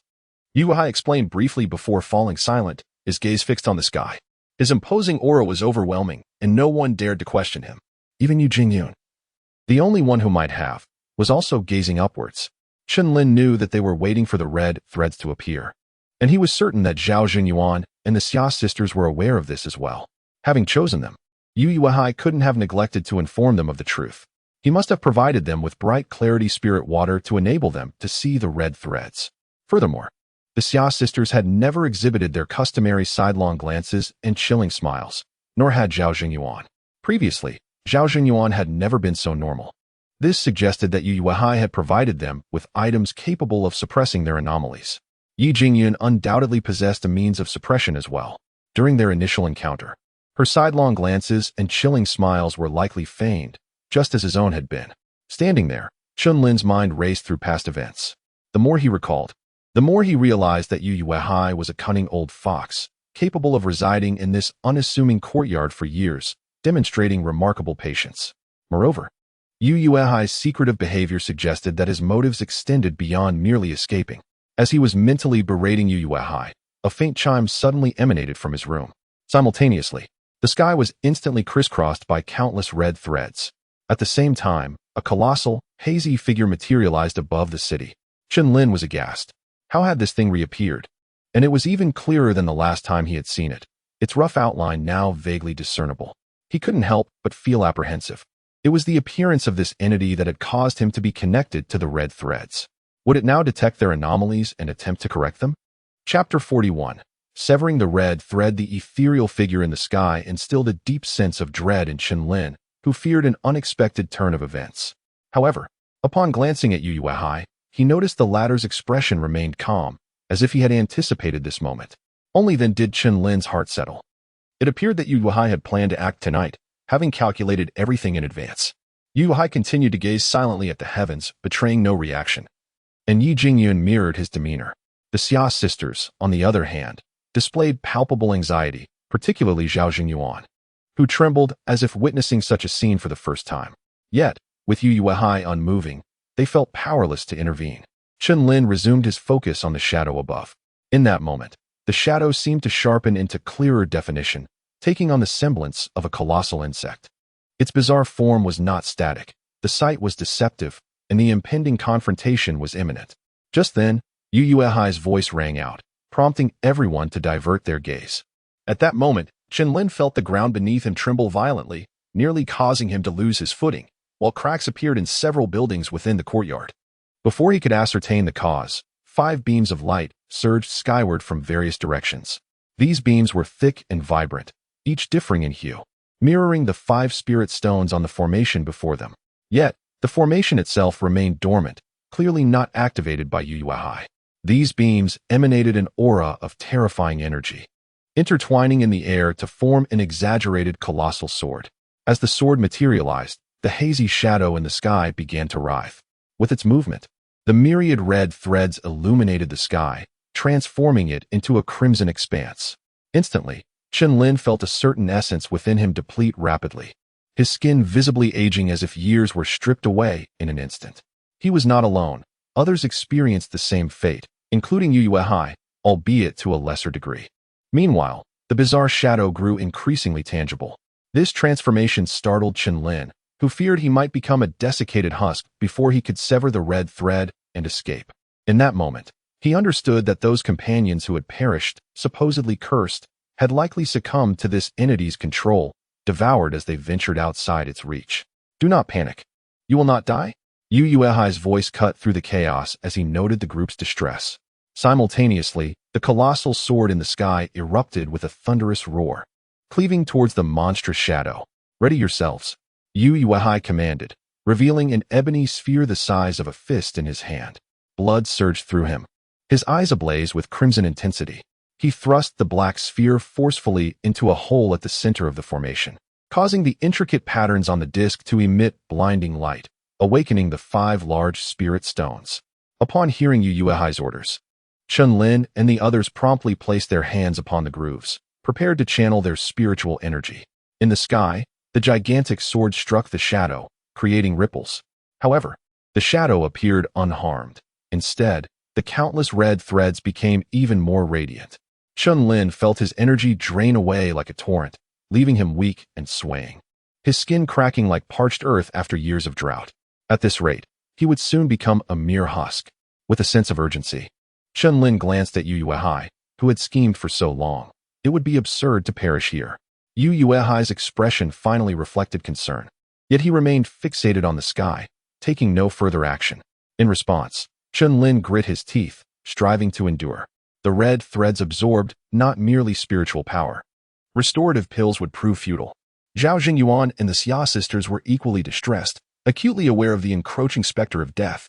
Amidst their rising panic, the earth trembled yet again, more violently than before. The rooms within the courtyard collapsed, and surrounding structures crumbled, while the cries of countless cultivators filled the air. These cultivators could not see the red threads above, but beheld the 5 immense beams and the colossal sword, mistakenly believing a powerful practitioner was engaged in battle. As the tremors continued, the 5 beams expanded, forming a massive light sword that mercilessly struck the bizarre shadow once more. "Now," Yu Yuehai bellowed, veins bulging on his forehead as he spat a mouthful of blood, transforming it into a blood arrow that struck the sphere at the center of the formation. The sphere erupted with brilliance, and the formation buzzed ominously, causing the surrounding spirit stones to shatter explosively. "Hurry, channel your spiritual energy," Yu Yuehai urged through clenched teeth. Without needing further prompting, the others instinctively began to pour their energy into the formation upon witnessing the stone's destruction. Yet, Yu Yuehai did not replace the spirit stones, but unleashed another stream of blood onto the formation. This time, the runes on the disc detached from its confines, hovering in the air before coalescing into a radiant sword. This sword mirrored the one in the sky, albeit on a vastly smaller scale. Yet it exuded an overwhelming power far surpassing Yu Yuehai's own. "Strike!" Yu Yuehai roared, causing the light sword to swell and spin above them before disintegrating into nothingness. Chen Lin, who had felt utterly drained, witnessed the crimson threads above severed in silence, as though a heavy burden had been lifted, leaving him feeling unexpectedly light. Aside from Yu Yuehai and Yu Jingzun, the other 4 collapsed to the ground, yet their faces bore expressions of relief. With the severance of the red threads, they had escaped the entity's control and could finally depart this place. Quickly, consumed the restorative pills. Yu Yuehai, though visibly exhausted, remained resolute as a foundation-level cultivator. Retrieving a vial of pills from his storage bag, he distributed one to each of Chen Lin's group, and upon ingestion, they felt revitalized. At that moment, Yu Yuehai had already retracted and concealed the formation. "We must leave," he commanded, and the group hurriedly followed suit. The anomaly had not been vanquished nor injured, and they were forbidden from employing flying techniques to avoid drawing attention or engaging in combat. Yi Jingyun, trailing at the rear, cautioned, "Stay alert." Chen Lin and the others nodded fervently in agreement. The 6 of them, under Yu Yuehai's guidance, hastened towards the city's outskirts. The city was in disarray due to the earthquake and the appearance of the light sword, with nearly all inhabitants spilling into the streets to witness the commotion. As Chen Lin surveyed the crowd, his expression turned from astonishment to horror. He beheld individuals, both standing by the roadside and hovering low in the air, their faces gaunt and lined with wrinkles. Some of the weaker, older cultivators watched helplessly as they were drained to husks, a bewildered look upon their faces as they met their demise, utterly oblivious to their fate. Chapter 42. Escape. In the sky, the bizarre entity writhed even more violently, and the red thread brightened further. The consequence was that waves of cultivators collapsed. Those who did not perish became shaky, unable to stand upright. Suddenly, an unusual sound wave erupted. The red thread in the sky began to emit a buzzing noise along with this sound wave. For a moment, the two sound waves intertwined, leaving Chen Lin dizzy, causing him to stumble and fall to the ground. Zhao Jingyuan and the Xia sisters were similarly affected. Even Yi Jingyun's body swayed unsteadily. This was due to the red thread being severed from them. Those still connected to the red thread suffered even more tragically, their bodies bursting apart, transforming into clouds of blood mist. Yet, this blood mist did not fall to the ground. Instead, it was devoured by the strange red thread, causing it to swell once more. This is bad. That anomaly is taking shape. Run. Upon witnessing this scene, Yu Yuehai let out an unprecedented scream, slapping his storage bag to produce several talismans, which he hurled towards Chen Lin and the others. These are wind splitter talismans. They will boost your speed. Quickly. After saying this, he swiftly grabbed Yi Jingyun and dashed out like lightning. The wind splitter talismans were first-grade superior talismans that enhanced speed upon activation. Without hesitation, Chen Lin slapped the talisman onto himself, transforming into a streak of light in pursuit. The Xia sisters followed closely behind. Only Zhao Jingyuan hesitated momentarily before activating his talisman. Humph. Suddenly, Yu Yuehai, racing at high speed, snorted coldly. What is it, senior brother? Yi Jingyun, held by Yu Yuehai, was not too drained of magical energy and had time to observe her surroundings. Nothing, just a self-important little ant, he replied cryptically, yet Yi Jingyun refrained from inquiring further. The group began to race through the desolate mountains and forests. Abruptly, a powerful surge of magical energy erupted, and a massive flying sword swept past them, overtaking them in an instant.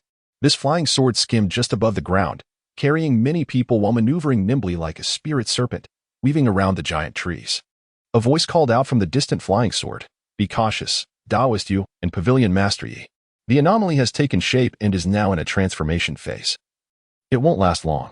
Leave the controlled area immediately and do not delay." As the flying sword receded into the distance, the voice grew fainter but was still clearly audible. In a daze, Chen Lin seemed to catch a glimpse of a familiar figure, but he could not be sure. Yu Yuehai, his face darkened, scoffed. Han Yuha truly managed to forge that fire cloud sword. Its escape speed is indeed impressive. His tone conveyed disdain for the speaker. However, as soon as he finished speaking, he retrieved a dark little boat from his storage bag. Upon being tossed to the ground, the boat instantly expanded to over 10 feet long. Yu Yuehai was the first to leap onto it, pulling Yi Jingyun along. Everyone quickly aboard. Following his command, Chen Lin and the others hurriedly climbed aboard. The flying boat transformed into a streak of black light, skimming just above the ground as it sped away. If one were to overlook from above at this moment, they would find that the entire Qiwan city had turned into a wasteland, with the majority of cultivators within reduced to husks, yet many others fled from various directions, desperately escaping by different means. Most of them headed in the same direction as Chen Lin and his companions, as this route was relatively flat, while the other three sides were steep mountains teeming with monstrous beasts, making escape difficult. These individuals wielded various magical artifacts, weaving through the air, leaving trails of colorful light. They were unencumbered by red threads, likely descendants of the 5 great families. Among them was a large flying vessel, not only sizable, but also encased in a protective light shield, resembling a glowing fish in the dark sky. With no obstacles in the air, the vessel flew at remarkable speed, quickly passing overhead Yu Yuehai and the others. The Lan family's Shueyun spirit boat. How dare they fly so brazenly? Aren't they afraid of being targeted by that anomaly? Yu Jingjun could not help but voice her bewilderment. Based on her understanding of the Lan family, their patriarch would not act so recklessly. Haha, they probably believe their superior-grade spiritual vessel has sufficient defenses, just a bunch of arrogant fools. Yu Yuehai commented disdainfully, then focused solely on maneuvering the little boat through the forest. As it was nighttime, and with the need to avoid flying too high to evade obstacles, they soon fell behind the dazzling lights above. Yet, rather than feeling anxious, Yu Yuehai's speed gradually decreased until he finally came to a halt. "Senior brother, what is wrong?" The others, intimidated by Yu Yuehai's authority, dared not speak, save for Yi Jingyun, who inquired. Yu Yuehai did not reply but turned back with a peculiar expression towards the direction of Kaiyuan City. The strange phantom still lingered, though it was unclear whether it was recovering from injuries or, as the Han family had claimed, undergoing metamorphosis, appearing eerily quiet. The red thread in the sky had vanished. Haha, it seems the 5 great families are still too timid. Allow me to lend you a hand. Yu Yuehai sneered. After this, amidst the confused gazes of his companions, he retrieved the previous formation disc once more. Enlarging it, he dropped it to the ground and waved his hand, installing 5 large spirit stones into the grooves. Following the same procedure, he pressed the orb into the center of the formation disc. However, this time there was no blood sacrifice. Nor did he request Chen Lin and the others to channel their magical energy. Once completed, Yu Yuehai shouted, "Rise." The formation disc was activated. The spirit stones shattered, and runes formed into light swords. None knew Yu Yuehai's intentions behind this action. Chen Lin glanced at Yi Jingyun, only to find her equally perplexed. He felt an ominous premonition but could not ascertain the source of the danger. At this moment, escaping the group was not an option. Yu Yuehai would never allow him to leave. All he could do was brace himself and wait to see what Yu Yuehai was plotting. Stop him, quickly, or we will all perish. Just then, Zhao Jingyuan, who had been trailing at the back, suddenly shouted loudly. Chen Lin then felt an overwhelming aura erupt from Zhao Jingyuan, who had inexplicably produced an axe-shaped magical artifact. The great axe glowed with a green light and descended towards Yu Yuehai. This sudden turn of events was startling. By the time Chen Lin and the others reacted, the axe was already overhead Yu Yuehai. To Chen Lin's astonishment, Zhao Jingyuan's cultivation level was not mid-stage qi refinement, but late-stage qi refinement. "Senior brother, be careful," Yi Jingyun exclaimed in alarm, raising her hand to summon a brilliant blue flying sword that materialized out of thin air, clashing against the giant axe. Witnessing this, Chen Lin sighed inwardly. With Yi Jingyun's cultivation at the 9th layer of qi refinement, and her flying sword evidently of superior quality, Zhao Jingyuan would likely meet his end. Simultaneously, he silently blamed Zhao Jingyuan for his recklessness. Attacking at such a moment was tantamount to seeking death. It would have been far wiser to wait until they had escaped danger to act, which could have provided him with an opportunity to use the Thunder Pearl. Yet, the next moment, he was left utterly stunned. Chapter 43. Intentions. Zhao Jingyuan's axe clashed with Yi Jingyun's flying sword, and to everyone's astonishment, it was the sword that was repelled. This development took Chen Lin by surprise. He nearly succumbed to the impulse to intervene, but he managed to restrain himself. Repelling Yi Jingyun was inconsequential. Yu Yuehai was the true adversary. He had never witnessed a Foundation Establishment cultivator in combat, but he understood from rumors that the gulf between Foundation Establishment and qi refining was immense, a chasm of disparity. Otherwise, how could the 5 great families, with their mere 5 Foundation Establishment cultivators, maintain dominance over the multitude of cultivators in Kaiyuan City? Zhao Jingyuan's attack not only shocked Chen Lin, but also filled the others with dread. Yi Jingyun stared at her fallen flying sword, momentarily stunned. However, she quickly regained her composure and summoned the sword back into her grasp. "You are not at the mid-stage of qi refining. You've concealed your strength well." Holding the sword defensively, Yi Jingyun continued to stand before Yu Yuehai. The Xia sisters also brandished their magical artifacts, their gazes fixed on Zhao Jingyuan. Although the flying sword had been repelled, it had stalled Zhao Jingyuan's assault. Yu Yuehai, however, seemed oblivious to the situation, still manipulating the array disc, causing the light sword to become increasingly solid. Chen Lin's eyes flickered as he drew his own flying sword, standing behind them, pointing it at Zhao Jingyuan. At this moment, his allegiance had to be resolute. "A pack of imbeciles. Do you even comprehend what he's doing?" Zhao Jingyuan screamed again, his aura intensifying as he prepared to strike once more. But just then, Yu Yuehai completed the light sword's formation and turned around. "TSK, I thought you possessed some semblance of guile, but you're utterly pathetic." Yu Yuehai reached out and seized Zhao Jingyuan's massive axe. Zhao Jingyuan seemed to freeze, allowing Yu Yuehai to snatch the axe away. Then, with a pained cry, he clutched his head and collapsed to the ground, writhing in agony. Chen Lin was utterly astounded. He hadn't discerned how Yu Yuehai had acted. One glance from Yu Yuehai had transformed Zhao Jingyuan, a cultivator clearly at the late stage of qi refining, into a helpless infant. So, this is the power of the Foundation Establishment stage? It's simply absurd. Chen Lin mused inwardly, reminding himself that his earlier plans were likely futile. Escaping Yu Yuehai would require a more protracted strategy. He was also grateful for his own prudence. Zhao Jingyuan's wail subsided, and he lay there, foaming at the mouth and convulsing. The Xia sisters were pale, clearly shaken by Yu Yuehai's display, while Yi Jingyun remained impassive. Yu Yuehai glanced at Zhao Jingyuan before dismissing him. He pointed at the light sword on the array disc, and it shot skyward. The light sword was incredibly swift. Its trajectory aimed directly at the grotesque specter. Chen Lin was aghast. Has this man lost his mind? He can't even outrun it, yet he's provoking it? Is he eager to die? The light swords formed by the massive light beams in the city had been powerful, yet they had barely affected the specter. This miniature version would be nothing more than a tickle. But what was Yu Yuehai's objective? He couldn't be ignorant of the power of his own creation. Chen Lin was deeply perplexed, and he wasn't alone. The Xia sisters also wore expressions of bewilderment, but they wisely remained silent. Yu Yuehai had a reputation for being capricious and ruthless. Displeasing him could lead to a fate like Zhao Jingyuan's. Finally, Yi Jingyun spoke, "Senior brother, we should leave this place immediately. Even if that specter is still in its metamorphosis, it cannot be killed." However, Yu Yuehai remained silent, staring blankly at the grotesque specter. He then produced 5 large spirit stones and inserted them into the arrayed disc slots. The 4 exchanged glances, unsure of what to do. They could only watch as Yu Yuehai engaged in his enigmatic actions. In that moment, the light sword reached the specter, which was so immense that aiming was unnecessary. As Chen Lin had predicted, the light sword vanished into the specter without causing any harm, instead enraging it. The previously quiescent specter rotated, and a haughty, frigid aura descended. It felt like the sneer of a cultivator, but amplified 1,000-fold. Instantly, countless crimson threads erupted from the specter, thicker and larger than before. These threads were incredibly fast and precise, and in the blink of an eye, the trailing cultivators were ensnared again, drained into desiccated husks. The fleeing lights in the sky plummeted like dumplings, accompanied by terrified screams. Chen Lin and the others were not spared. 6 crimson threads, as if guided by eyes, hurtled toward them, targeting each individual's head. But at that moment, Yu Yuehai conjured another light sword on the array disc.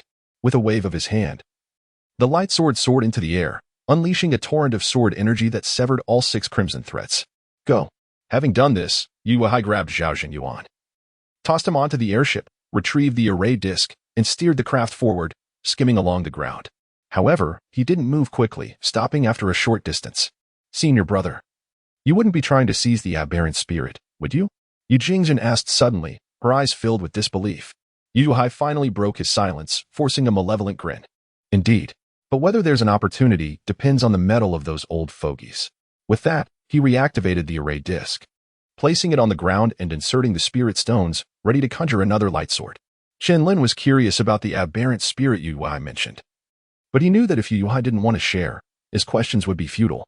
The Xia sisters, on the other hand, seemed to know something, their faces mirroring Yi Jingyun's astonishment. Just then, Chen Lin noticed Yi Jingyun's gaze shift toward him, a fleeting glance that held an enigmatic quality. Perhaps he was being overly sensitive, but Chen Lin felt that it was intentional, though its meaning eluded him. Nevertheless, he became more vigilant, taking advantage of Yu Yuehai's distraction to touch the storage bag at his waist, which contained the thunderclap beads. Then, he examined the nameless sword energy within him. Unfortunately, the sword energy was newly formed and hadn't been nurtured, so its power was uncertain. As he pondered, activity reappeared in the sky, as the crimson threads wreaked havoc. Capturing and devouring the distant cultivators, the Lan family's massive airship rumbled to life and conjured a light sword. This light sword, like Yu Yuehai's, was a replica of the massive light beams from the city, but it was far larger. The light sword radiated boundless light, illuminating the night sky as bright as day. Then it struck. Not only were the crimson threads targeting the airship severed, but the threads assailing the surrounding cultivators were also annihilated, granting those cultivators a new lease on life. No longer daring to linger in the sky, they plunged into the forests below. Chapter 44. The treasure hunt. Chen Lin stood in stunned silence, overwhelmed by the scene before him. It was his first encounter with the prowess of high-level cultivators, and the sheer terror was palpable. This was merely a Foundation establishment cultivator. One could only imagine the spectacle if a legendary Golden Core master were to reveal their strength. However, a thought crossed his mind. While the Sword of Light was indeed formidable, conjured as it was by the formation plate, it did not necessarily reflect true strength. Therefore, despair need not consume him. The Thunderbolt number 4 he had crafted might still possess the power to obliterate a Foundation establishment cultivator, regardless of their magical prowess.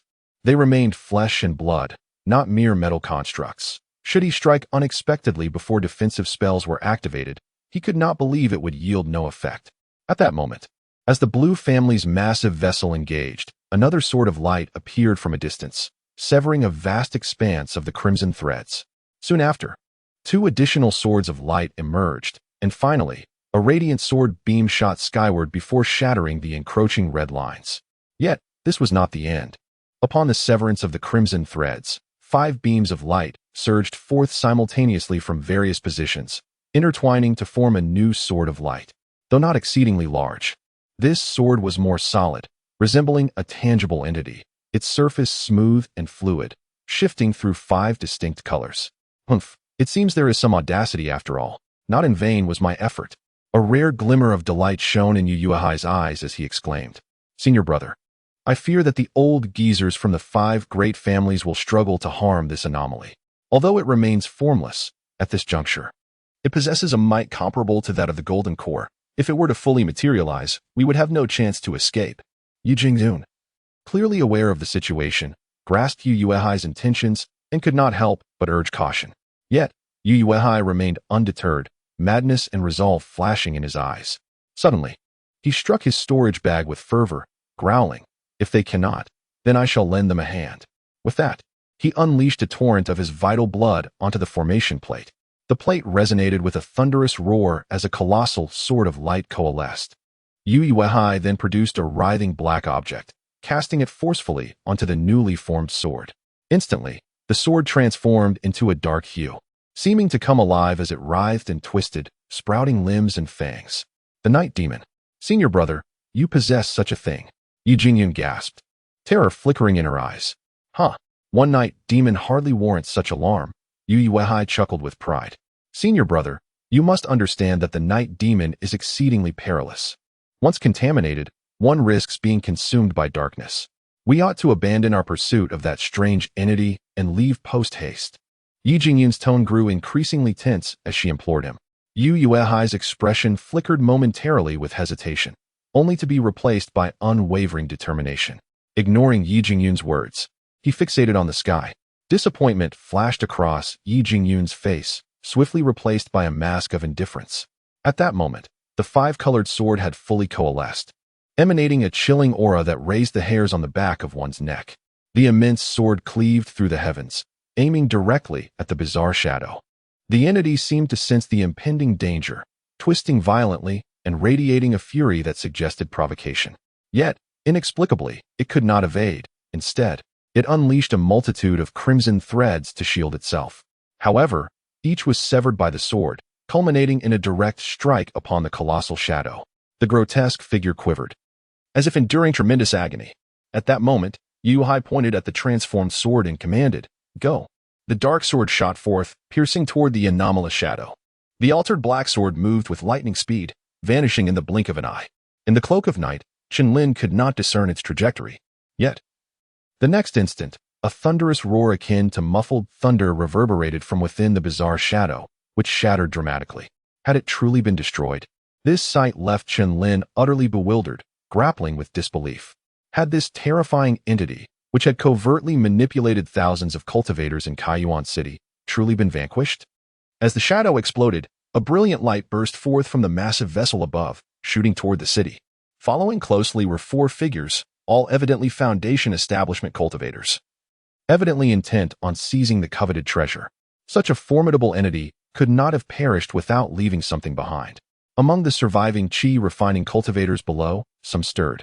Yet none dared to contest the Foundation establishment cultivators, for even if the anomaly's corpse were laden with treasures, it was not their place to claim them. The more astute among them hastened to flee, choosing to avert their gaze from the turmoil.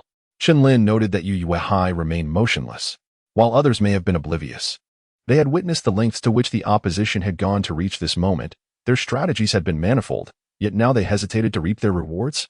What did this signify? An act of righteousness. Amidst his confusion, a sudden chill enveloped him, as snowflakes began to drift from the heavens. With their descent, a frigid and solitary aura permeated the space, and the crumbling shadow rapidly coalesced. It had not perished. Not only had it survived, but it also sprouted countless tendrils, launching a counterattack against its assailants. Yet, the patriarchs of the 5 great families had come prepared, each wielding their magical artifacts, unleashing waves of spiritual light upon the bizarre shadow. However, the anomaly appeared indomitable, No matter the ferocity of their assaults, it merely fractured momentarily before seamlessly reassembling.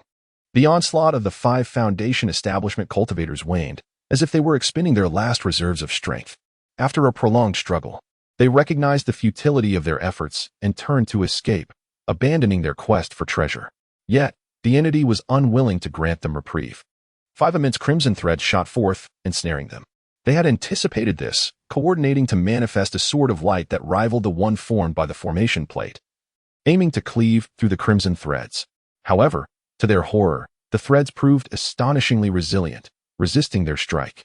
The threads flickered and swiftly ensnared the 5 cultivators, causing their bodies to stiffen as they began to wither visibly. But even as Foundation establishment cultivators, they did not succumb immediately. Patriarch!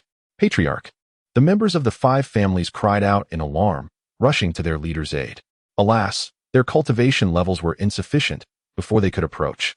They too were struck by the crimson threads, their life force drained and collapsing lifelessly to the ground.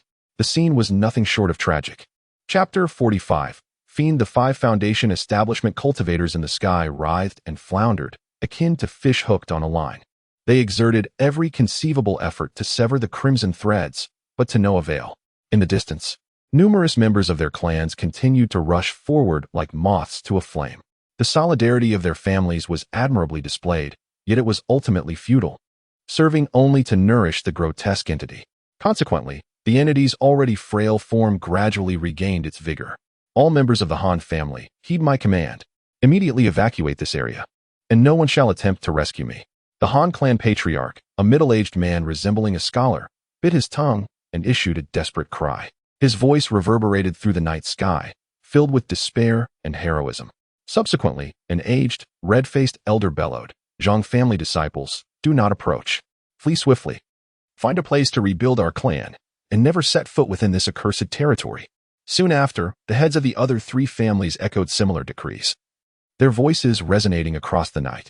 At this juncture, they had resigned themselves to their inevitable demise, recognizing that their chi-refining juniors stood no chance of rescuing them.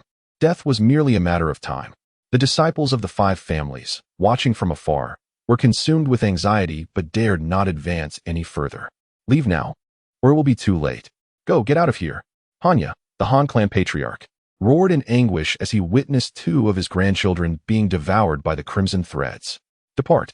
The Han clan elder responsible for piloting the massive flying sword, Hanya's own brother, gritted his teeth and made a resolute decision, his face ashen. With a flash of sword light, he hurtled away into the distance. The members of the other families, their expressions tinged with grief, also chose to retreat.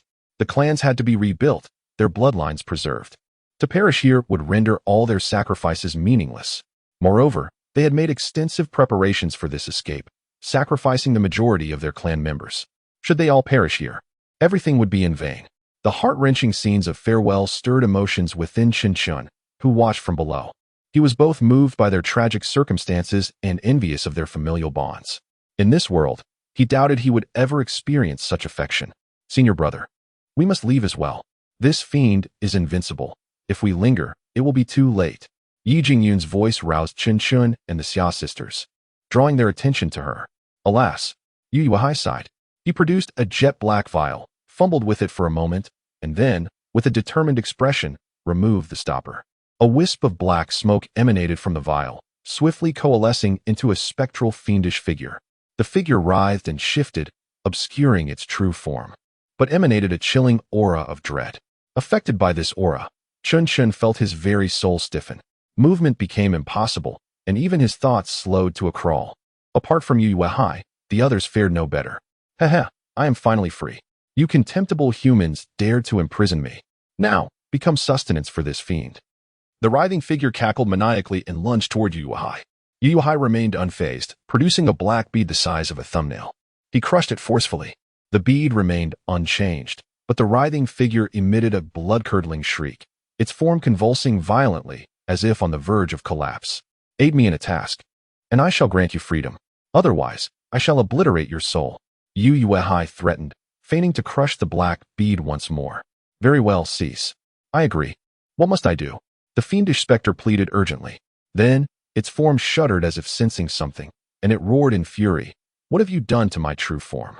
It has been cast into the body of that grotesque entity. Immediately, it questioned in disbelief. You cannot possibly expect me to confront that monstrosity. It is unkillable. My efforts would be futile. I do not require you to slay it, only to extract its alien spirit. Furthermore, retrieve those 5 cultivators. Fulfill these conditions, and I shall release you. Yu Yuhai glanced at the scene above, his tone laced with urgency. I must contemplate this. The monstrosity is formidable. Though the loss of its alien spirit will not kill it, it will have to be reconstituted. It will undoubtedly fight tooth and nail. Moreover, you are a fickle creature. How can I be certain that you will honor your promise? The fiendish specter writhed as it voiced its concerns. Fear not. I shall swear a heart demon oath. I vow to release you upon completion. Yu Yuhai promptly invoked the heart demon oath, causing Chen Lin to grimace. Yu Yuhai was clearly an expert at making this kind of oath, and the words and tone he used were exactly the same as when he made the oath to Chen Lin. It seemed that he had made this kind of oath many times before. Could such an oath truly be binding? Although he did not know how Yu Yuhai circumvented the heart demon oath, he knew that the oath that Yu Yuhai had sworn to him was useless, just like a fart. Of course, he wouldn't be foolish enough to remind the fiendish specter. The fiendish specter hesitated for a moment, then writhed and declared, Very well. I shall trust you this once. Await my tidings. With that, it vanished in a puff of black smoke. This was Chen Lin's first encounter with a so-called fiend. His predecessor's memories contained no detailed information. Witnessing this now, he could not help but marvel at its sinister nature. This world was indeed strange, populated by all manner of bizarre entities. No sooner had the fiendish specter disappeared than muffled sounds echoed from within the grotesque entity in the sky. Then, with a resounding boom, it exploded once more. Subsequently, a jet-black being materialized out of thin air. It was immensely tall, its features obscured by distance, and its body was enveloped in swirling black miasma. It appeared to be clutching a white object in its hand. Humph, such a paltry monstrosity requires my personal intervention. Once I reclaim my original demonic pearl, I shall devour you all. The fiendish specter grumbled and transformed into a cloud of black mist, enveloping the 5 clan patriarchs who had fallen due to the severed crimson threads. It then returned to Yu Yuhai's side. I have retrieved what you requested. Now, return my original demonic pearl. With a flick, the fiendish specter cast the 5 weakened individuals onto the ground and presented the white ball of energy to Yu Yuhai, its voice deep and resonant. Excellent. Truly, you are worthy of being a night fiend of great power. Your methods are indeed formidable. The pearl is yours. Yu Yuhai, his eyes gleaming with delight, stored the white ball of energy in a container. Then, he tossed the black bead toward the fiendish specter. Ha ha ha, this fiend is finally free. You lowly humans, I shall. Ah, what are you doing? You treacherous human. You dare violate the heart demon oath. Await the wrath of the heart demon lord, who shall devour you. Amidst a series of agonized cries, the fiendish specter reverted to a wisp of black smoke and was once again confined within Yu Yuhai's vial, its lid sealed shut. With the fiendish specter contained, Chen Lin and the others felt the oppressive pressure dissipate, returning them to normalcy. The patriarchs of the 5 great clans staggered to their feet. Hanya, the patriarch of the Han clan, was the first to offer a respectful bow. We extend our gratitude to fellow Taoist Yu and Pavilion Master Yi for your assistance. We shall never forget your life-saving grace, and shall certainly repay you handsomely. The other 4 patriarchs also bowed in succession, their faces displaying relief at their narrow escape. Haha, fellow Taoists, you are too kind. However, there is no need to postpone your gratitude. Now is the most opportune moment. Yu Yuhai chuckled and suddenly launched an attack. Chapter 46. Betrayal. What do you intend to do, Yu Yuhai? The 5 clan leaders were filled with a mix of anger and fear. Although they were seasoned foundation cultivators, they had just suffered a substantial loss of life force due to a bizarre incident, leaving them utterly defenseless and unprepared for Yu Yuhai's sudden attack. In an instant, they found themselves completely restrained. It was unclear what method Yu Yuhai employed to restore their consciousness, while simultaneously rendering their magical powers and senses inoperative, leaving them unable to move an inch. Fear not, esteemed friends, Yu Yuhai chuckled lightly. I merely wished to enlist your assistance in a matter. I feared you might refuse. Thus I resorted to this less than desirable approach. With a playful gesture, he enlarged the small boat beneath him to more than double its original size. Without offering any explanations to Yi Jingyun, he compelled the 5 clan heads, alongside Zhao Jinyuan, aboard the vessel and activated the flying artifact, soaring into the skies.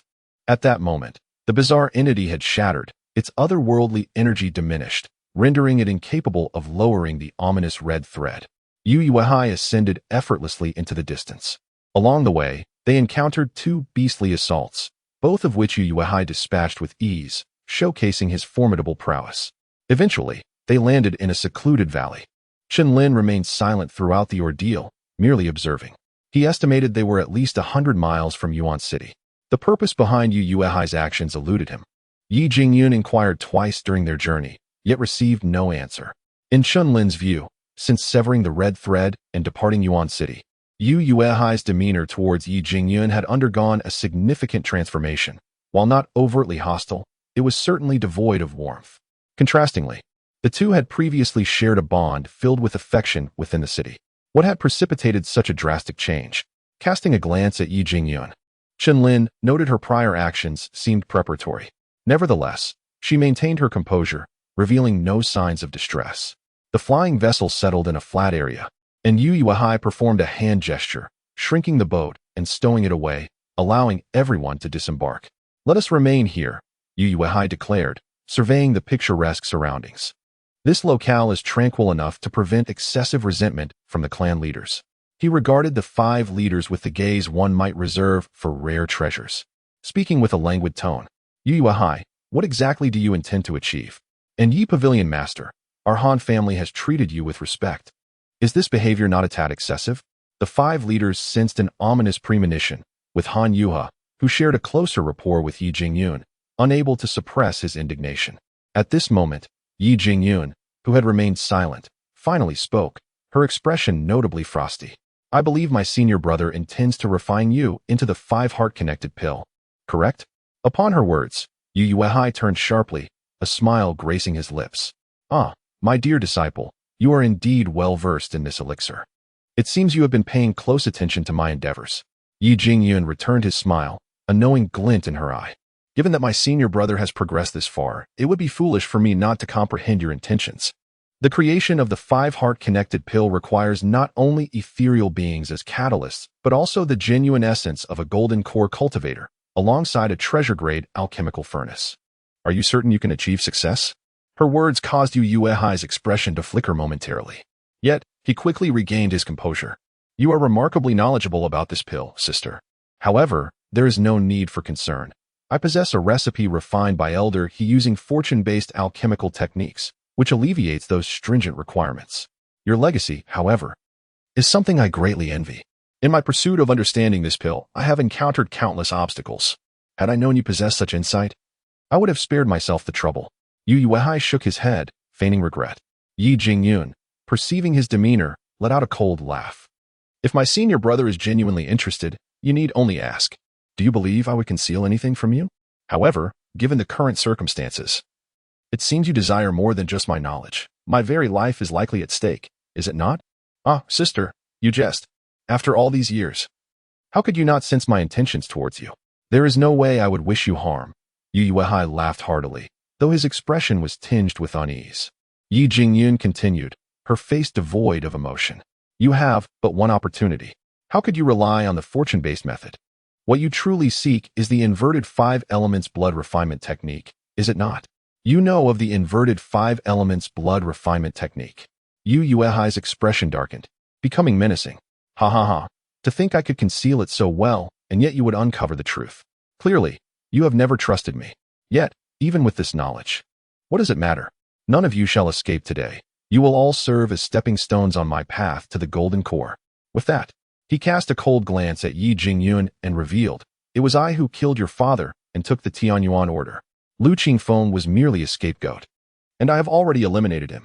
How's that for decisiveness?" As he beheld the fury igniting in Yi Jingyun's eyes, Yu Yuehai's expression grew even more ferocious. "This is all your family's own doing. For years, I served your family like a beast of burden, only to have the legacy entrusted to that fool Lu Qingfeng. Did you truly consider me a mere servant? Since you refuse to relinquish it, I shall take it for myself." Chen Lin stood frozen, observing the rift between the two, his heart sinking. Although he had suspected a schism between Yi Jingyun and Yu Yuehai, he had not anticipated it to be so profound. This was a matter of blood feud. Yet, was Yi Jingyun truly so naive as to reveal the truth at such a moment? Did she still believe Yu Yuehai would repent? Chen Lin was at a loss for words. Logically, upon realizing Yu Yuehai was an enemy, one should seize an opportune moment to launch a surprise attack, where there might still be a glimmer of hope. Why lay everything bare? Given Yu Yuehai's demonstrated capabilities and his ruthless nature, they were insufficient to withstand his wrath. Unless... He glanced at the 5 Foundation cultivators nearby, his heart growing colder. These individuals appeared paralyzed with fear, their faces reflecting sheer terror, devoid of any inclination to fight back. He slowly placed his hand on his storage pouch. Though he knew nothing of the 5-heart-connected pill or the inverted 5 elements blood refinement technique, if there truly was no chance of survival, he would ensure his adversaries did not have it easy either. The 5-heart-connected pill? Yuehai? How dare you attempt to turn us into such a cursed elixir? Do you comprehend the consequences of your actions? The head of the Zhang family could no longer contain his outrage, speaking with fervor. Oh, fellow Zhang is familiar with this pill. It seems it is not as mythical as legend would have us believe. Yu Yuehai regarded the Zhang family leader with mild surprise. The Zhang family leader spoke coldly. It appears your arrival in Yuan City was no mere coincidence. It was indeed to target us. However, while the 5-heart-connected pill may extend one's lifespan, using it would invite divine retribution, akin to self-destruction. You, a young cultivator who has successfully established a foundation, why would you seek such a perilous path? Upon hearing the words increase lifespan, Chen Lin experienced a sudden epiphany. Yu Yuehai's use of the blood demon pill had left him with dwindling years. Explaining his elaborate scheme to concoct this elixir, should the pill grant a substantial extension of life, it would pave a smooth path for him to ascend to the Golden Core realm. As for the inevitable divine retribution, Yuehai likely had a solution in mind. The Golden Core realm represented a formidable force capable of commanding respect, and even a mere decade or so of life in that state was an enticing prospect. Without an elixir to prolong his life, Yuehai would never dare to venture into the Golden Core stage, as his ascension would mark his demise. Alternatively, if he did not aspire to the Golden Core realm, the extended lifespan would allow him to continue his carefree existence as a foundation establishment expert. Chen Lin's countenance darkened further. For Yu Yuehai, who had consumed the blood demon pill, this elixir was as vital as life itself, something he would never relinquish.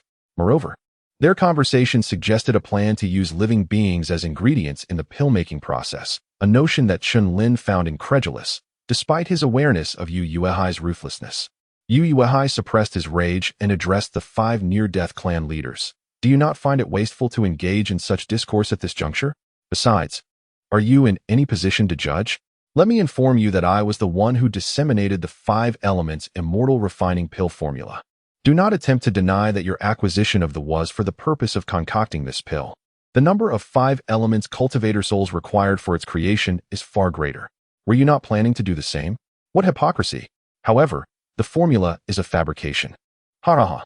Yu Yuehai's words caused the faces of the 5 clan leaders to grow increasingly grim. They now understood that they had been manipulated by this man all along.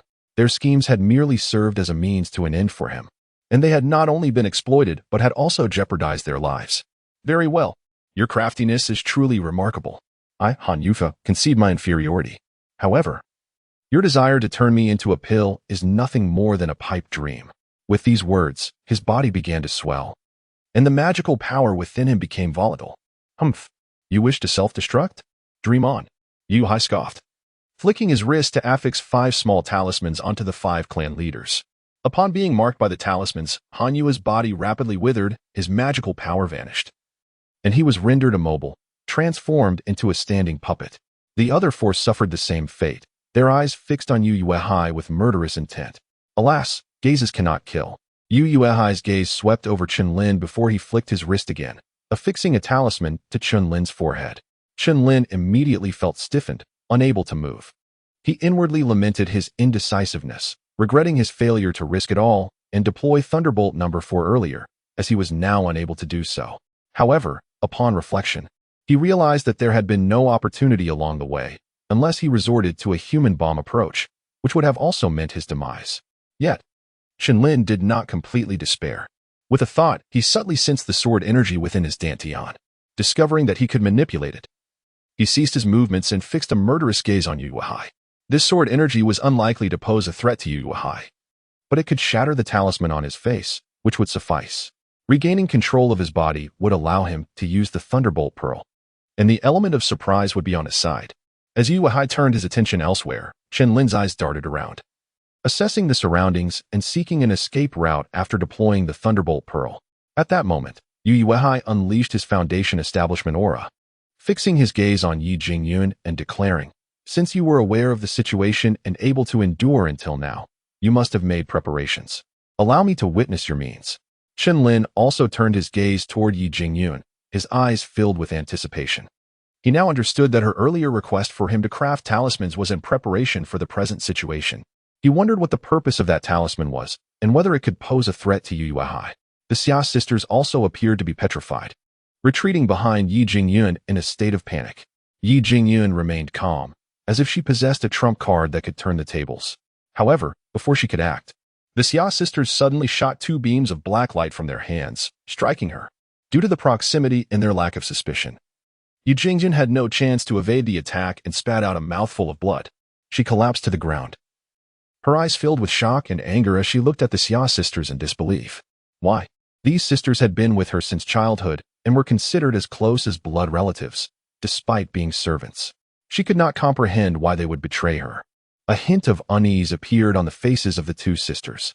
Xia Yinshu spoke. "I am sorry, sister. We were forced to do this. Please do not blame us." "Forced?" Yi Jingyun scoffed. "Do you know what the upside-down 5 elements blood refining grand art is? It requires 2 sets of cultivators with all 5 elements. One as the medicine and the other as the catalyst. Our numbers here are perfect. Do you think he will spare you?" "What?"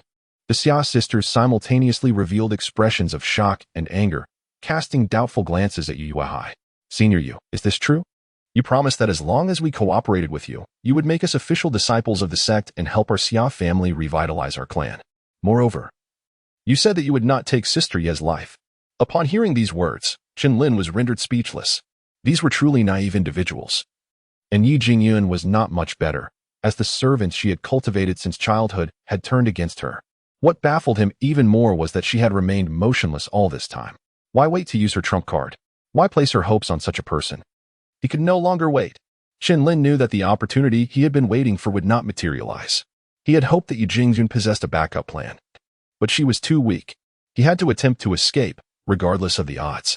With this thought, he was about to activate the sword energy to shatter the talisman on his forehead when a sharp aura emanated from the opposite side, followed by a beam of red light that shot toward the back of Yu Yuehai's neck. This attack was so sudden that Chen Lin was momentarily stunned and ceased his movements. He saw that the attacker was none other than Zhao Jingyuan, who had been in a state of unconsciousness. Yu Yuehai, seemingly surprised that his sealing technique had failed against a Qi training cultivator, revealed a look of shock and anger. Without dodging, he directly reached out to grab the red light. The red light was a flying sword, seemingly sharp and powerful, but Yu Yuehai seized it in his hand, causing it to whine in the void. "Humph, you possess some skill, having broken through my seal, but you are still far from being able to ambush me." Yu Yuehai scoffed, shaking his wrist to send the flying sword back, retaliating against Zhao Jingyuan. At that moment, an even more immense aura erupted into the sky as Yi Jingyun suddenly stood up, her body undergoing a dramatic transformation.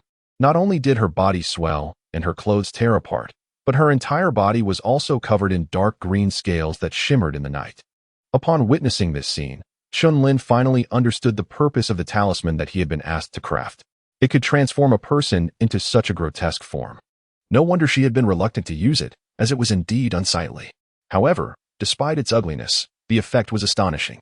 At this moment, Yi Jingyun's aura had also reached the level of a foundation establishment expert. Chapter 48. The Might of Thunderclap, the Transformation Talisman. So you had this means prepared.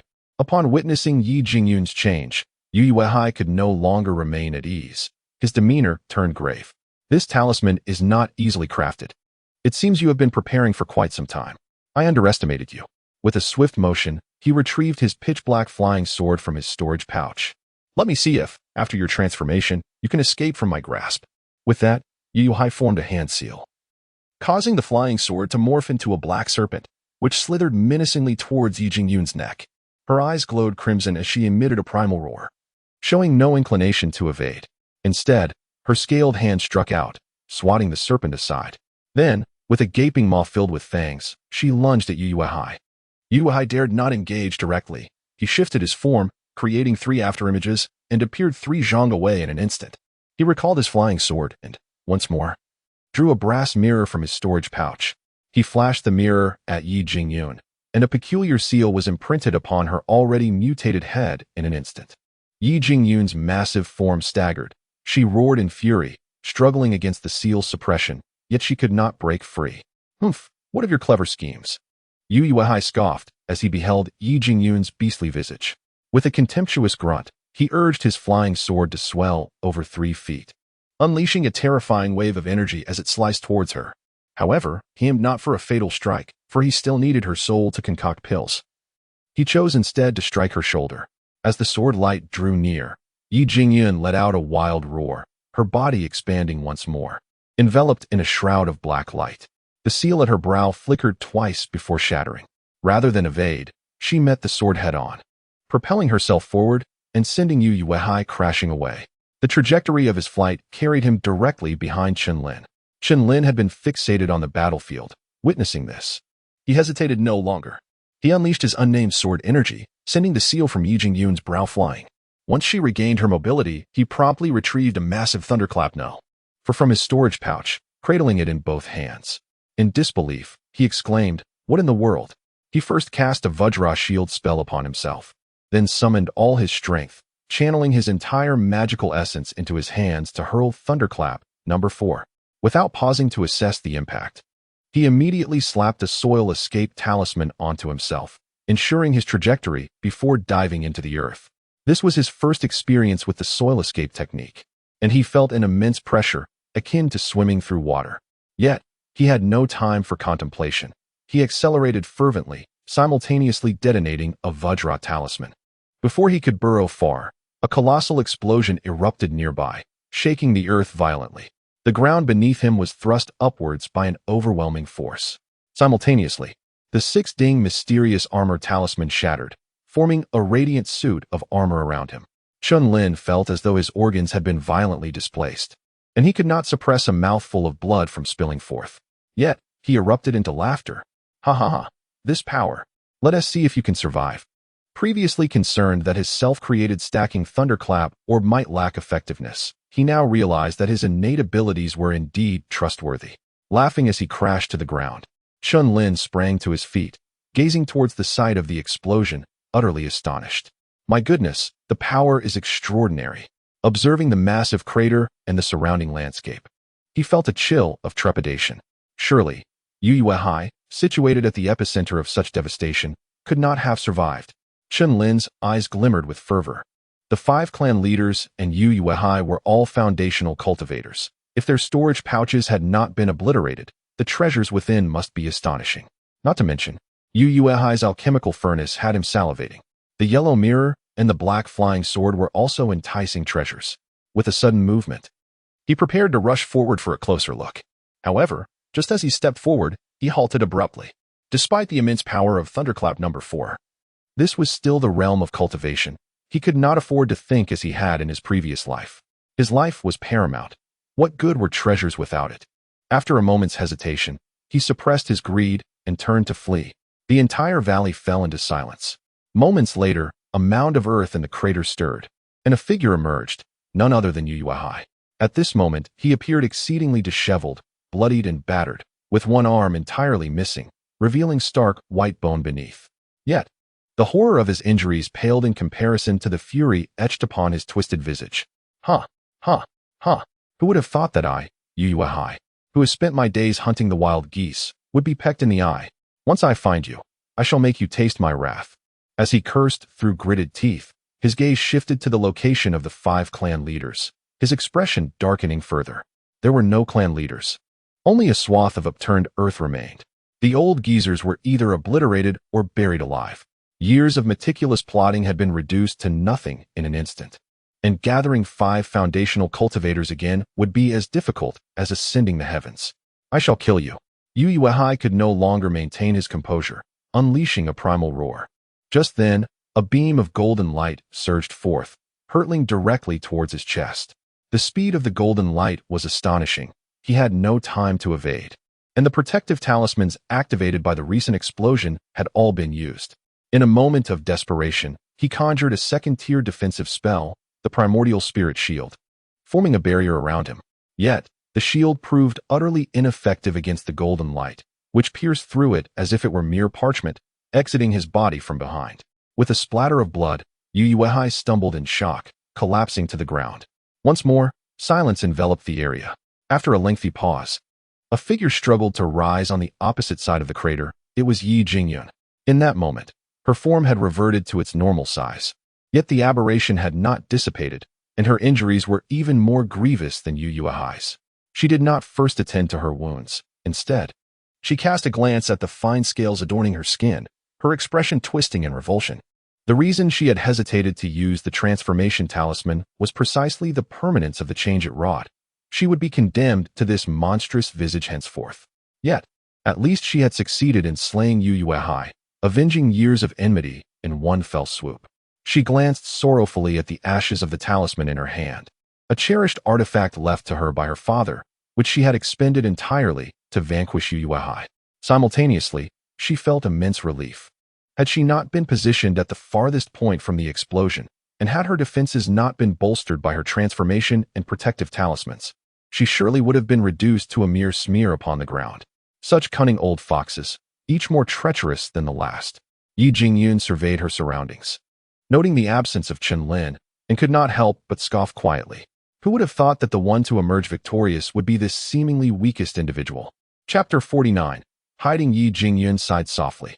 She then propped herself up, drew her flying sword, and relentlessly struck at Yu Yuehai's body until it was reduced to countless fragments. Approaching the remains, she used her sword to pry open the storage bag, collecting it before casting a fireball spell to turn the dismembered corpse to ashes. At this point, she finally felt a sense of relief. After dealing with Yu Yuehai, she made her way to the location where the 5 clan leaders had been. Taking out a circular magical artifact, she probed for a moment before beginning to excavate with her flying sword. Soon, she unearthed a mangled body. Upon closer inspection, she recognized it to be Han Yuha, the head of the Han family.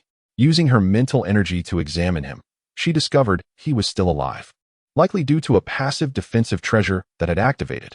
However, if she did not act quickly, he would soon succumb to his injuries. Glancing at Han Yua's waist, where his storage bag was secured, Yi Jingyun's eyes flickered. Ultimately, she chose not to kill him for his treasures and instead fed him a medicinal pill. During her years in Kaiyuan City, the Han family had treated her with kindness, and saving his life was merely a return of that favor. Next, she employed the same method, using her circular artifact to locate the remaining leaders of the 5 families. They were not buried in the epicenter of the explosion and were not too deeply entombed. However, upon inspection, she found that they had all perished, and their deaths were gruesome, a sight too tragic to bear. Yi Jingyun took their storage bags without hesitation and then turned her attention to the Xia sisters. The 2 sisters were merely at the Qi refinement stage and possessed no defensive artifacts. They had been obliterated in the explosion. She sighed and shook her head. The dead were beyond redemption, and no amount of hatred could alter that fact. Feeling that her spiritual energy had partially restored, Yi Jingyun dared not linger further. The explosion had been so powerful that it could easily attract beasts, and she might not have the strength to confront them.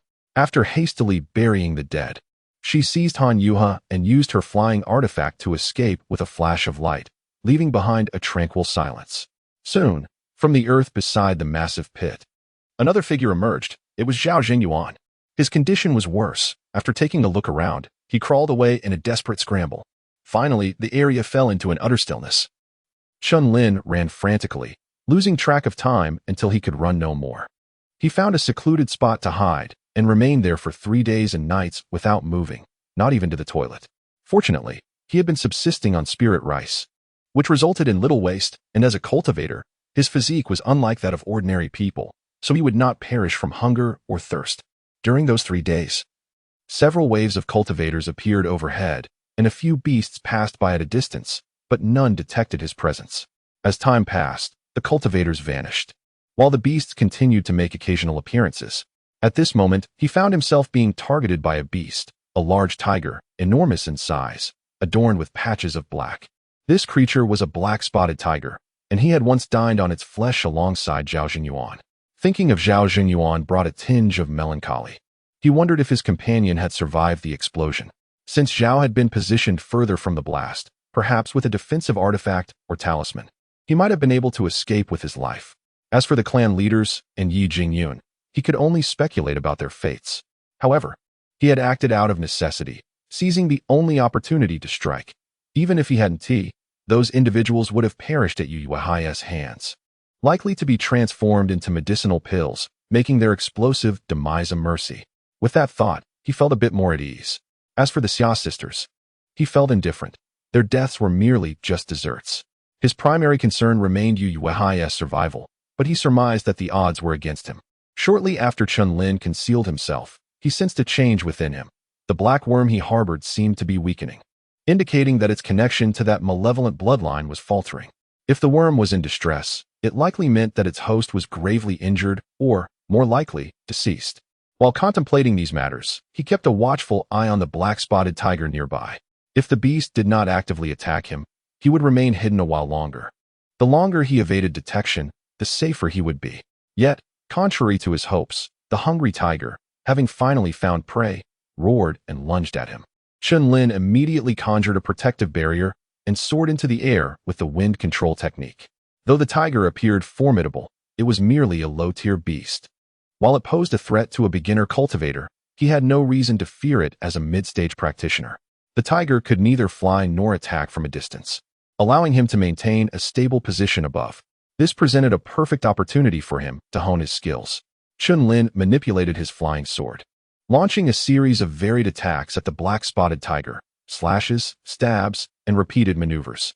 Despite the beast's formidable defenses, it howled in anger, suffering little actual damage.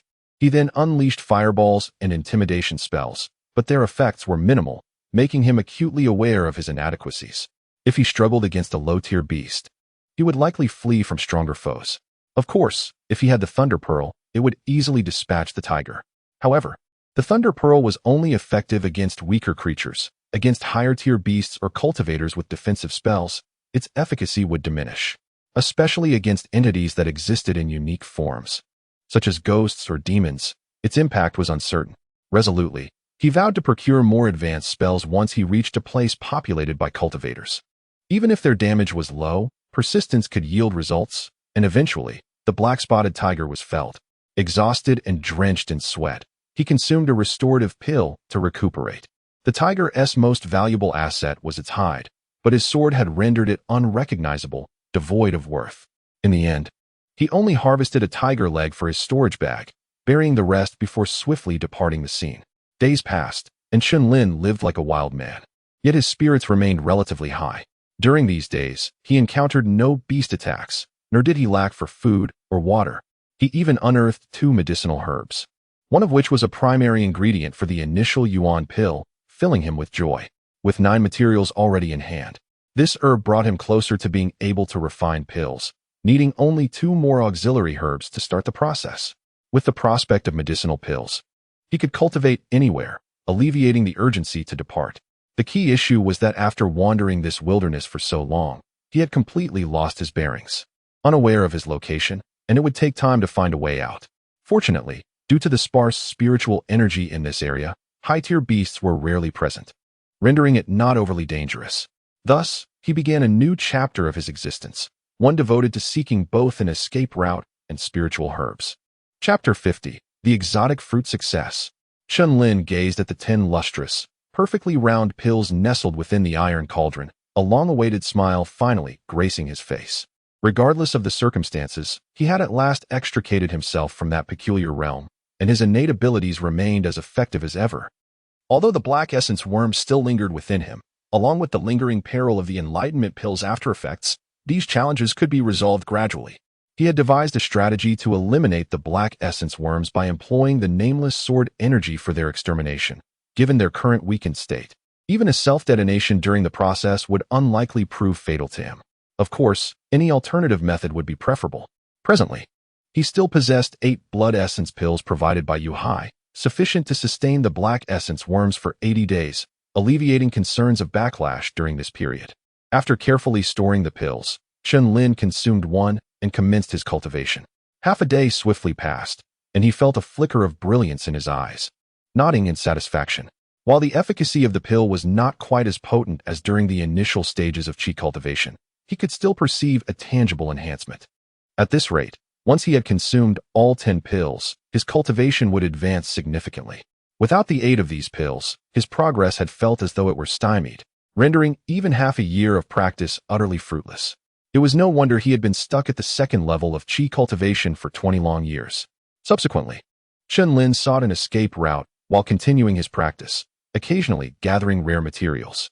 Along the way, he encountered several low-tier beasts, all of which he deftly evaded. If escape were impossible, he employed all means necessary to vanquish them. A fortnight passed, and his combat experience had indeed improved considerably. One evening, Chen Lin stumbled upon a cave, faint glimmers of light flickering within, piquing his curiosity. However, he refrained from entering recklessly, opting instead to observe from a distance. After waiting for an entire hour and confirming the light remained stationary, he cautiously approached. If it were a beast, it would not remain still for such an extended period. It was highly likely a treasure awaited him. Could fortune finally be smiling upon him? Any luminous rare material would undoubtedly possess considerable value, igniting excitement within Chen Lin. The cave twisted and turned, growing increasingly damp as he ventured deeper, puddles forming upon the ground. This raised his suspicion. Could there be a river nearby? If so, following its course might lead him to human habitation, a potential escape route. His exhilaration surged. After wandering through this dense forest for so long, hope for liberation finally glimmered before him. Yet, his attention was swiftly drawn to a breathtaking sight, causing his breath to quicken. Upon rounding a bend, he beheld a pool of water, approximately 10 meters in diameter. At its center, a gnarled object resembling a withered branch, thick as an arm, protruded over a meter above the water's surface. At the tip of this branch hung a brilliant, apple-like fruit, radiating a shimmering glow. Chen Lin racked his brain, unable to identify this peculiar entity, but its appearance alone suggested it was extraordinary. In an instant, that fruit transformed in his mind into a treasure trove of spirit stones. With his current state of finances being utterly depleted, he was troubled by how to acquire cultivation resources upon his return. This fruit could very well resolve his immediate needs. However, legend spoke of formidable guardian beasts accompanying high-tier rare materials, and he dared not act impulsively. After contemplating for a moment, he produced an ordinary thunder pearl, igniting it before tossing it to the edge of the pool, retreating swiftly. Boom! The thunder pearl detonated, creating a deep crater. The resulting splashes caused the withered branch to sway, yet the fruit remained steadfast. Chen Lin had anticipated this outcome. The power of an ordinary thunder pearl was limited, and he had chosen a distance from the fruit. He fixed his gaze on the pool, gripping his flying sword tightly in one hand, while holding 3 fireball talismans in the other. Suddenly, the water erupted, revealing a massive, dark green serpent that surged toward the shore, its elongated head flicking in agitation. Chen Lin furrowed his brow, judging by the aura it emitted. The serpent was likely a first-tier beast, albeit a particularly powerful one, comparable to the late stages of qi cultivation, if not the peak. Such a beast would be beyond his current capabilities. He had previously circumvented 2 similar encounters. Yet, leaving now felt unsatisfactory. The fruit was undeniably extraordinary, and the chances of encountering another treasure of this caliber were slim. Although this serpent was formidable, it had not yet reached the second tier. With the right approach, it could be defeated. He rummaged through his storage pouch, discovering 1 thunder pearl of the 3rd tier, 2 of the 2nd tier, and several ordinary ones. This was his confidence. Serpentine beasts typically lacked robust defenses, and in the confined space, he could potentially navigate the situation without needing the 3rd-tier thunder pearl. Alas, thunder pearls required energy to activate.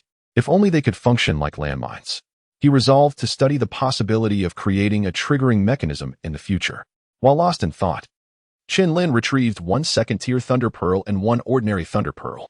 The serpent surveyed its surroundings, seemingly disinclined to approach the cave entrance, instead preparing to retreat into the water. Without hesitation, he hurled the ordinary thunder pearl, swiftly retreating once more. The cramped space of the pool made it risky to use the 2nd-tier thunder pearl, fearing it might obliterate the fruit. His intention was to lure the serpent near the cave entrance, where he could then unleash a barrage of attacks. The thunder pearl flew slightly off course, landing ahead of the serpent, the explosion failing to inflict any damage. However, it incited its wrath. With a furious hiss, The serpent zeroed in on Chen Lin's presence, its immense body propelling itself forward. Chen Lin's lips curled into a satisfied smile as he retreated once more, waiting until the serpent entered the passage before launching a second-tier thunder pearl. Without pausing to assess the outcome, he followed up with 5 consecutive ordinary thunder pearls, causing the entire passage to collapse in a cacophony of rumbling. As the dust settled, Chen Lin, having cast a protective barrier around himself, stood at the cave entrance, peering through the gaps of the collapsed debris to glimpse a segment of the serpent's body, now a mangled, indistinct mass. Elated, he marveled at the nature of beasts. Devoid of intelligence, their raw power was rendered useless in the face of cunning strategy. Had it been a late-stage Qi cultivator, an ambush would have been futile. They likely wouldn't have escaped. After confirming the serpent's demise, Chen Lin utilized a strength talisman to begin clearing the debris obstructing the passage. He employed his flying sword to hew through larger stones, swiftly reaching the site of the serpent's carcass. Now, the serpent lay in 2 halves. He had only glimpsed the upper half from outside. The flesh of serpentine beasts was known to be highly nourishing and could enhance cultivation, and Chen Lin unhesitatingly collected it, continuing his efforts to clear the rubble. After considerable exertion, he finally created a narrow passage just wide enough for a single person, allowing him to crawl into the pool. Chapter 51. The herbalist. Despite the commotion, the water's surface remained eerily tranquil. Chen Lin surmised that no other beasts resided in the vicinity. He conjured a protective barrier and employed a wind manipulation technique to levitate, then cautiously ventured to pluck the fruits.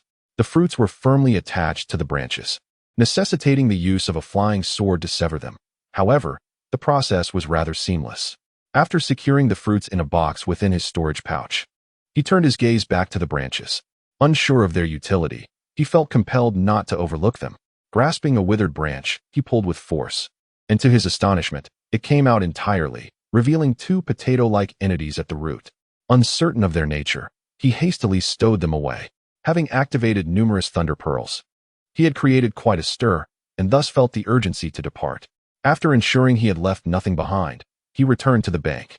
Just then, the water began to churn violently, emanating an overwhelming aura, and a colossal azure creature's head emerged. Terrified by the disturbance, Chen Lin fled into a passage, tossing a thunder pearl behind him. After fleeing a short distance, he hurled another pearl to obliterate the passage behind him. By the time he escaped the cave, he had expended 5 ordinary thunder pearls. Yet, still feeling uneasy, he resolutely tossed in a 3rd thunder pearl before fleeing with reckless abandon. After running approximately 2 miles, he heard a tremendous roar behind him. Fearful, he glanced back to witness a dragon soaring into the sky, adorned with 4 claws, spiraling rapidly above the cave while emitting frenzied roars. What on earth is that? Chen Lin was taken aback, realizing that such a formidable beast lurked in the waters. It appeared to be a jiaolong. It seemed his thunder pearl had not affected it in the slightest. However, jiaolong typically resided in expansive waters. So how could such a creature thrive in a mere pond? Could it be that the pond connected to an underground river? As Chen Lin pondered these thoughts, his feet did not falter as he sprinted through the dense forest, darting wherever it was thickest. He ran tirelessly for about 10 miles until his magical energy was entirely depleted, collapsing to the ground. After a considerable time recovering, he sat up, still bearing the pallor of his harrowing escape. It had been exceedingly perilous. Fortunately, the cave had been previously collapsed, rendering it exceedingly narrow, or else that creature would surely have caught him. Reflecting on the recent perilous encounter, Chen Lin was still drenched in cold sweat, narrowly avoiding becoming the beast's meal. After resting for a while, he felt it prudent to continue his journey, disregarding the dangers of traveling at night. Perhaps due to his prior misfortunes being exhausted, he traveled for over 20 days without encountering any perilous beasts, and even encountered a group of herbalists venturing into the mountains. To his astonishment, this group comprised both men and women, yet only one cultivator at the 2nd level of Qi refinement, with the rest being mere mortals. How audacious for mortals to venture into such treacherous territory. However, he quickly realized that the presence of these herbalists indicated that he was nearing the edge of this wild expanse, approaching human-inhabited territory. Upon this realization, excitement surged within him. He donned a facial disguise, transforming into the guise of a middle-aged man. After concealing his withered hands and changing into a different robe, he stepped forward with nonchalance. Who goes there? Upon his appearance, the group immediately became alert. The Soul Chi refinement practitioner clutched a fireball talisman, positioning himself defensively. Yet, upon sensing Chen Lin's magical aura, his expression shifted dramatically, and he hastily bowed. I am Bai Yunyu, a disciple of Qingyun's sect. Might I inquire why you have stopped us, fellow cultivator? The disparity in cultivation levels left Bai Yunyu feeling somewhat apprehensive. Chen Lin, observing his demeanor, returned the gesture. Ah, Bai Dayu, fear not. I am Lin Dali. Having ventured into the mountains for herbs but became lost after straying too deep, I approached your group seeking guidance. Lost? Bai Yunyu blinked in surprise. Then questioned with some skepticism, from which direction did you enter the mountains? The nearest Huangtu town is merely a day's journey from here. Elated at the mention of proximity to safety, Chen Lin exclaimed, just one more day. How splendid. He quickly composed himself, adding with a smile. I entered from a different direction and have been wandering for many days. I would greatly appreciate your guidance on the path to exit. Bai Yunyu scrutinized Chen Lin, clearly skeptical. Yet, he refrained from probing further, aware that should this stranger be a malevolent cultivator, their lives could be forfeit. Thus, he nodded, very well. You need only continue straight through the valley, cross a small river, and you will see the outline of Huangtu town in the distance. Thank you. Chen Lin clasped his hands in gratitude, eager to depart. Please wait. As he took a few steps, a melodious voice suddenly rang out. Surprised, Chen Lin turned to see the sole woman in the group, appearing no older than 20, somewhat disheveled yet possessing a striking beauty. Lingwei, do not disturb our fellow cultivator. Bai Yunyu exclaimed in alarm, rushing to intervene while signaling his sister to remain silent. As a fellow practitioner, he understood well that not all cultivators were benevolent, especially towards mortals, whose lives were often considered expendable. However, Bai Lingshan remained undeterred, resolutely stepping forward to face Chen Lin. I am Bai Lingshan, honored cultivator. Chen Lin's expression remained impassive. He felt no superiority as a cultivator, but simply wished to avoid entanglements with this group. A second-level Qi refinement practitioner leading a group of mortals into a beast-infested wilderness surely had pressing reasons, and he was hardly in a position to offer assistance. Yet, since she had called out to him, he decided to hear her out. Seeing Chen Lin's lack of anger, Bai Lingshan exhaled softly in relief. She was at her wit's end. Her brother had led their party through the mountains for days without finding the red-patterned ginseng to cure their father's ailment. They were unlikely to find it on the outskirts, yet venturing deeper posed the risk of encountering beasts. Her brother was devoid of combat skills, possessing only a few talismans, and a confrontation would spell disaster. With this in mind, Bai Lingshan bowed deeply once more. Might I dare to inquire, honored cultivator, if you have encountered a ginseng with red markings in these mountains?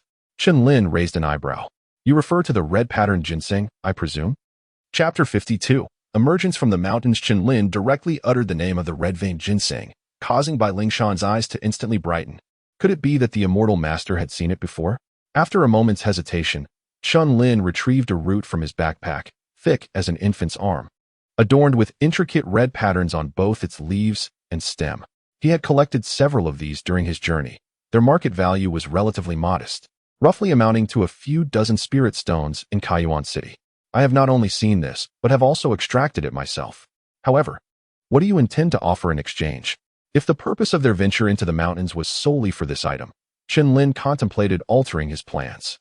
His knowledge of the outside world was scant, and accompanying these individuals would provide an opportunity to glean more information regarding the realm of cultivation. Moreover, the fact that the other party was merely in the second layer of Qi refinement indicated that they likely did not belong to any significant faction, as they were risking their safety to seek rare materials within these vast mountains. Both Bai Lingshan and the others gasped in astonishment. Bai Yunyu stepped forward, his gaze fixated on the red-veined ginseng in Chen Lin's hand, and inquired, Friend, are you truly willing to sell this red-veined ginseng? Certainly, Chen Lin nodded.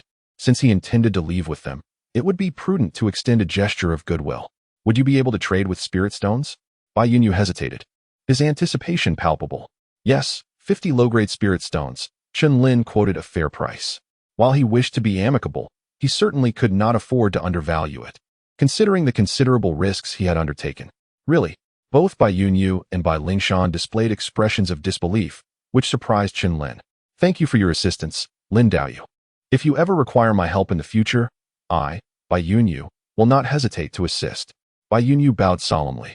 However, he soon appeared somewhat awkward as he added, Regrettably, We left in such haste that we did not bring any spirit stones.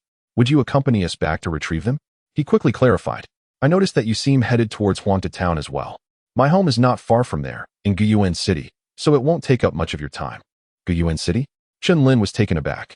According to the original owner's memories, he originated from Guyuan City. It was indeed a remarkable coincidence. However, the original owner had been trapped in Guyuan City for 20 years, and many memories had faded.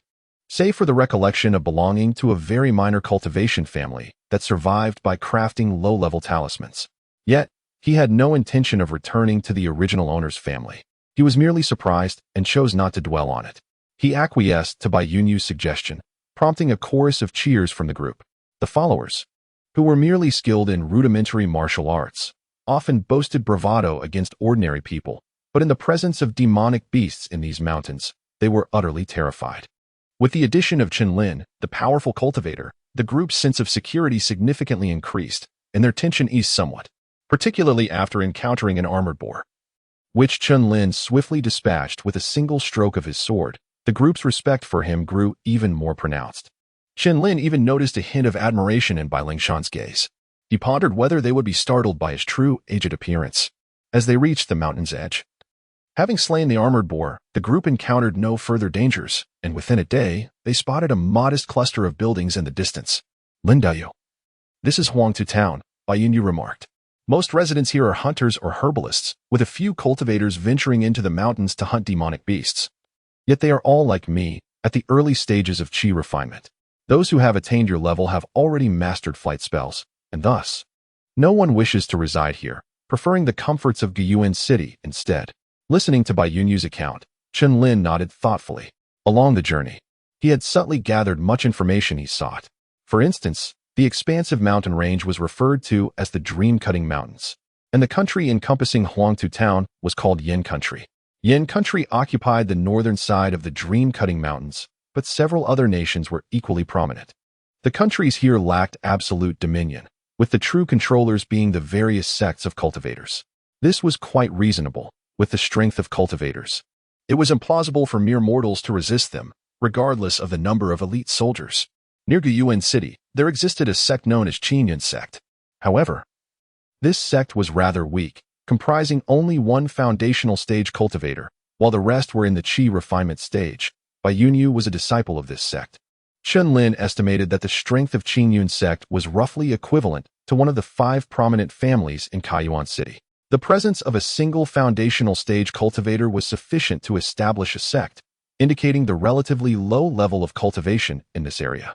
Moreover, during his 20-plus days traversing the Dream-Cutting Mountains, he had only encountered a second-tier demonic beast once, suggesting that the level of demonic beasts here was also quite low. This could likely be attributed to the scarcity of spiritual veins in this region, resulting in a lower concentration of spiritual energy. It remained uncertain whether this was a characteristic of the entire cultivation world or merely confined to this locale. Bai Yunyu's knowledge was limited to Yin Country, and having not traveled beyond its borders, Chen Lin found himself unable to inquire further. Huangtu Town lived up to its name, with the soil being a distinctive yellow and rather dry, rendering it unsuitable for agriculture. Thus, the inhabitants primarily relied on hunting for sustenance. The saying "rely on the mountains to eat from the mountains" rang true here. Although demonic beasts lurked within the deeper parts of the Dream-Cutting Mountains, the outer areas were mostly inhabited by ordinary wild animals. Even if a demonic beast were to emerge, it would typically be of a low tier, easily manageable by Qi refinement cultivators. In truth, whether it be demons or ghosts, they held little interest in higher-tier targets, preferring instead to prey on cultivators. The flesh of cultivators, nourished by spiritual energy, was irresistibly appealing to them. These insights emerged from the original owner's memories, gradually resurfacing through conversation with Bai Yunyu. Well, if it isn't the second young master of the Bai family, how come you're out of the mountains so quickly? Were you scared away by wild boars or dogs? A voice with a distinct duck-like tone broke Chen Lin's contemplation, laced with mockery. Despite his musings, he remained vigilant of his surroundings and had already noted the speaker's presence. The individual was a young man clad in a red satin robe, appearing to be around 20 years of age. With a resplendent sword exceeding 2 feet in length hanging from his waist, its red scabbard adorned with numerous yellow gemstones, exceedingly ostentatious. This person was also a cultivator. boasting a slightly higher cultivation level than Bai Yunyu, being at the third layer of qi refinement. His demeanor was marked by arrogance, and with a sideways smirk. He resembled many cultivators from Kaiyuan City. Chapter 53. The spirit-nourishing pill. The youth clad in red was not alone. He was accompanied by a group. However, upon a cursory glance, Chen Lin discerned that apart from them, the rest were merely ordinary folk, devoid of any discernible fluctuation of spiritual energy, possessing at most some mundane martial skills. A martial arts master could indeed pose a threat to an unprepared early-stage qi practitioner, but to a mid-stage practitioner proficient in spells, they were utterly harmless. Once a protective shield was activated, no amount of assault would breach it. Upon spotting the red-robed youth, Bai Yunyu could not help but furrow his brow. Li Ziqing, I have no time for your banter today. Step aside. The man identified as Li Ziqing scoffed derisively. Banter? I am not here for trifling exchanges. As I've stated before, hand over your sister to me for a few days, or I shall cripple your cultivation today. How dare you speak such nonsense? Go to hell. Bai Yunyu, incensed by Li Ziqing's insults, immediately retaliated with a fireball talisman. The fist-sized fireball, radiating intense heat, hurtled toward Li Ziqing. However, Li Ziqing did not evade. Instead, he produced a talisman of his own and affixed it to himself, the indestructible Vajra talisman, a talismanic manifestation of the Vajra shield spell. The shield, while similar to the original spell, could only endure for a limited duration due to the finite magical energy it contained. The fireball struck the Vajra shield, causing it to tremble before dissipating into sparks. Simultaneously, the fireball too was extinguished. Bai Yunyu unleashed another fireball talisman, yielding the same result. Both talismans perished in unison. Humph. You wish to compare the number of talismans we possess? Li Ziqing reached into his pocket and produced a thick stack of Vajra talismans, numbering at least 10. Bai Yunyu's face turned an ashen hue. Clearly, Li Ziqing's resources far exceeded his own, and as a disciple of the Li family, he was backed by a sect that rivaled his own Qingyun sect. Attempting to suppress him using his Qingyun sect identity would be futile. Li Ziqing, I understand that you covet our family's recipe for the spirit-nourishing pill. However, the inheritance jade slip has already been submitted to the sect. If you wish to acquire it, you must do so through your own efforts at Qingyun sect. Hearing the mention of the spirit-nourishing pill, Chen Lin's brow furrowed slightly. Ordinarily, he would not involve himself in such melodramatic conflicts. Had it not been for the need to acquire spirit stones, he would have departed immediately. Nevertheless, he recalled seeing information about the spirit-nourishing pill at the treasure pavilion, known for its ability to replenish mental strength. Akin to the soul-nourishing pill, both being classified as unique elixirs. The after-effects of the enlightenment pill often manifested as damage to mental strength. With this in mind, Chen Lin stepped forward and addressed Bai Yunyu, let us not tarry. With that, he revealed his mid-stage qi practitioner aura. Bai Yunyu was elated, never expecting Chen Lin to stand up for them. Li Ziqing, however, was taken aback, astonished to discover that Chen Lin was not merely Bai Yunyu's newly appointed bodyguard, but a genuine mid-stage practitioner. With a quick thought, Li Ziqing stepped forward and clasped his fists. Might I inquire your esteemed name, friend? The Bai family is but an ordinary household, and presently, only Bai Yunyu possesses any cultivation aptitude. He is merely an inconspicuous disciple at Qingyun sect. Why not join our Li family instead? We shall offer you double the remuneration in spirit stones compared to what the Bai family can provide. Chen Lin opened his mouth, momentarily stunned by the forthrightness of this young Master Li. How brazenly he sought to poach him on the spot. Alas, Chen Lin had no interest in spirit stones. He sought only a recipe that could alleviate his troubles. Let us go. Chen Lin said nothing further and simply bypassed Li Ziqing, proceeding onward. He was not genuinely a guest of the Bai family and saw no need to provoke anyone unnecessarily. Bai Yunyu and the others hurried to follow, casting Li Ziqing a glare as they departed.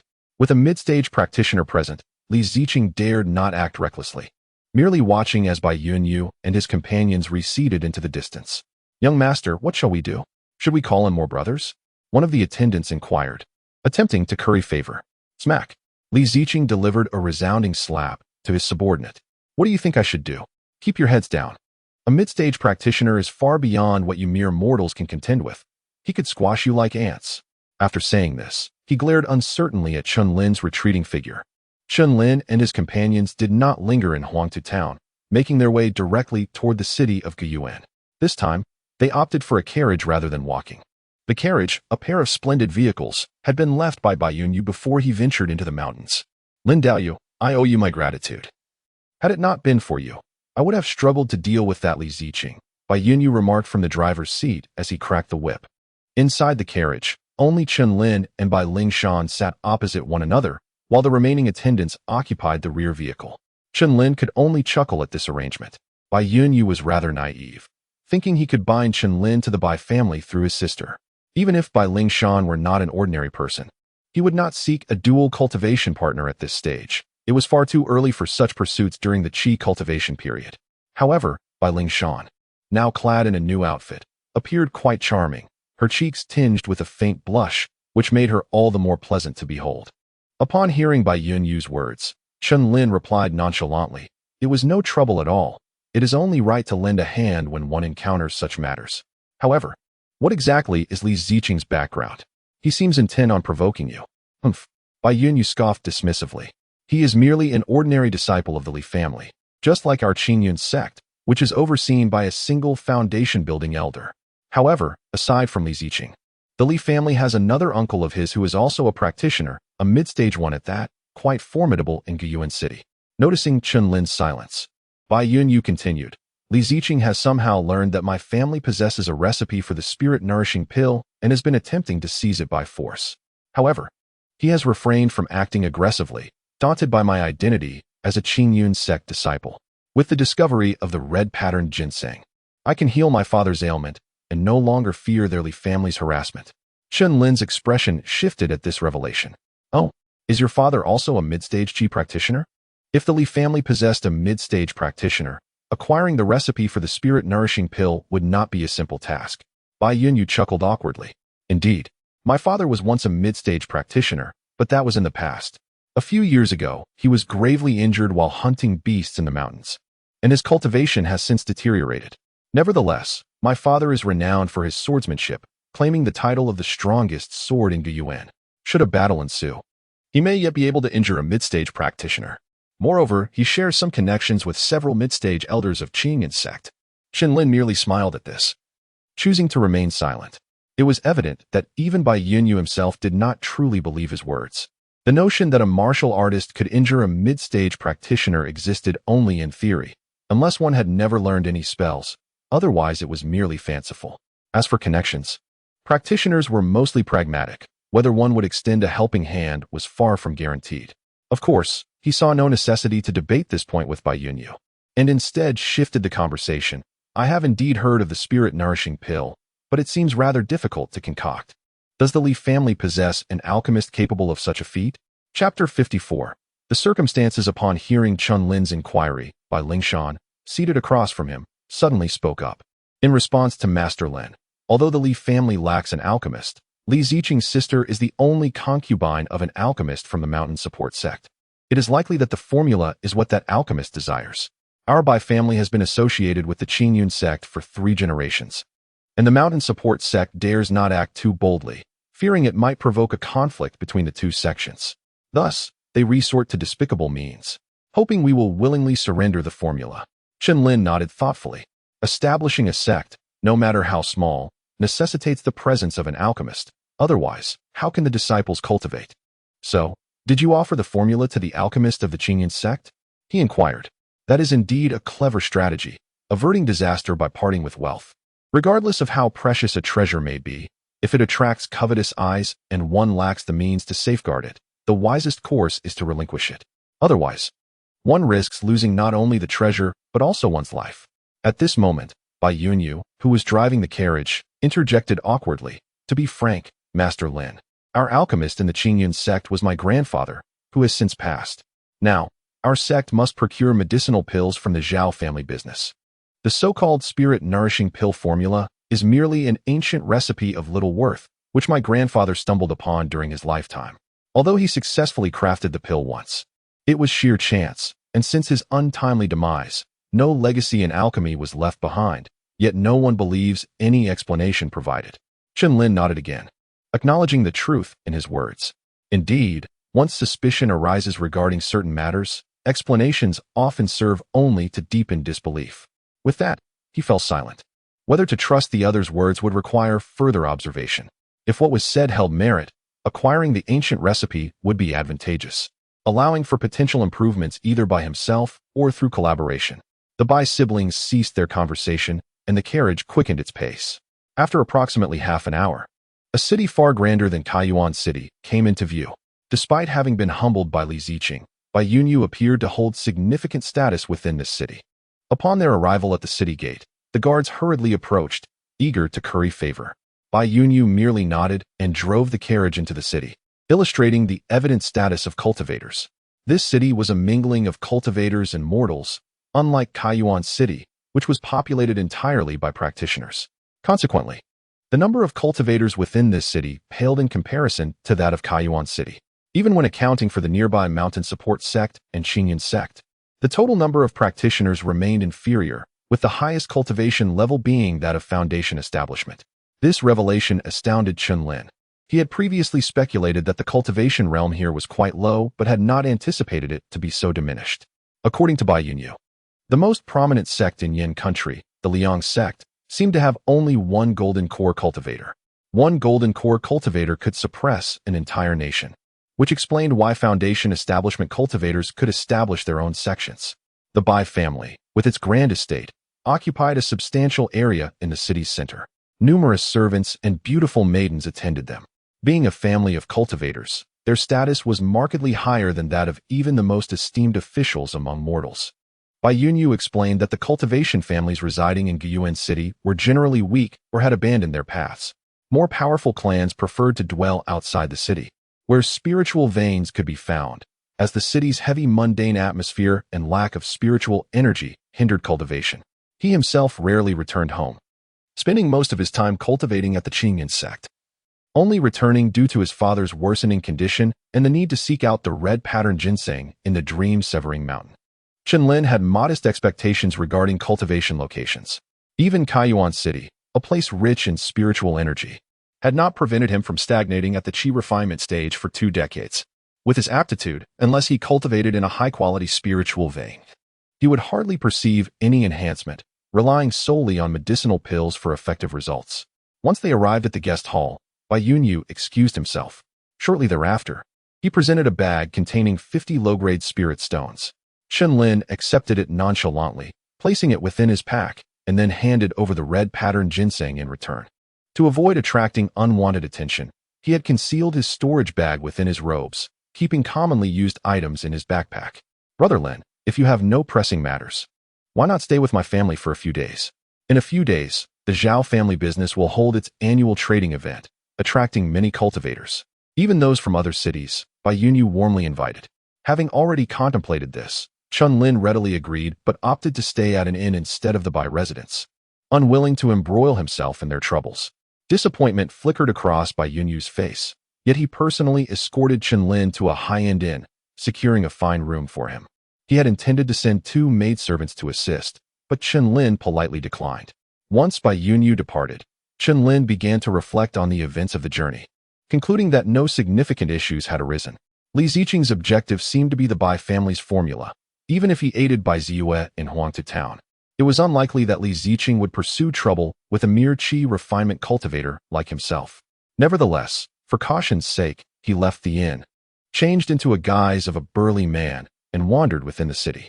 However, he soon discovered that the city was primarily inhabited by mortals, with no sign of cultivators. Furthermore, there were no shops selling items related to cultivation. This puzzled him, and upon inquiry, he learned that the marketplace for cultivators lay 3 miles to the south of the city. The existence of a dedicated marketplace for cultivators piqued his interest, prompting him to head there immediately. Using his spiritual energy, he covered the 3-mile distance in an instant. Yet, upon arrival, he found no marketplace.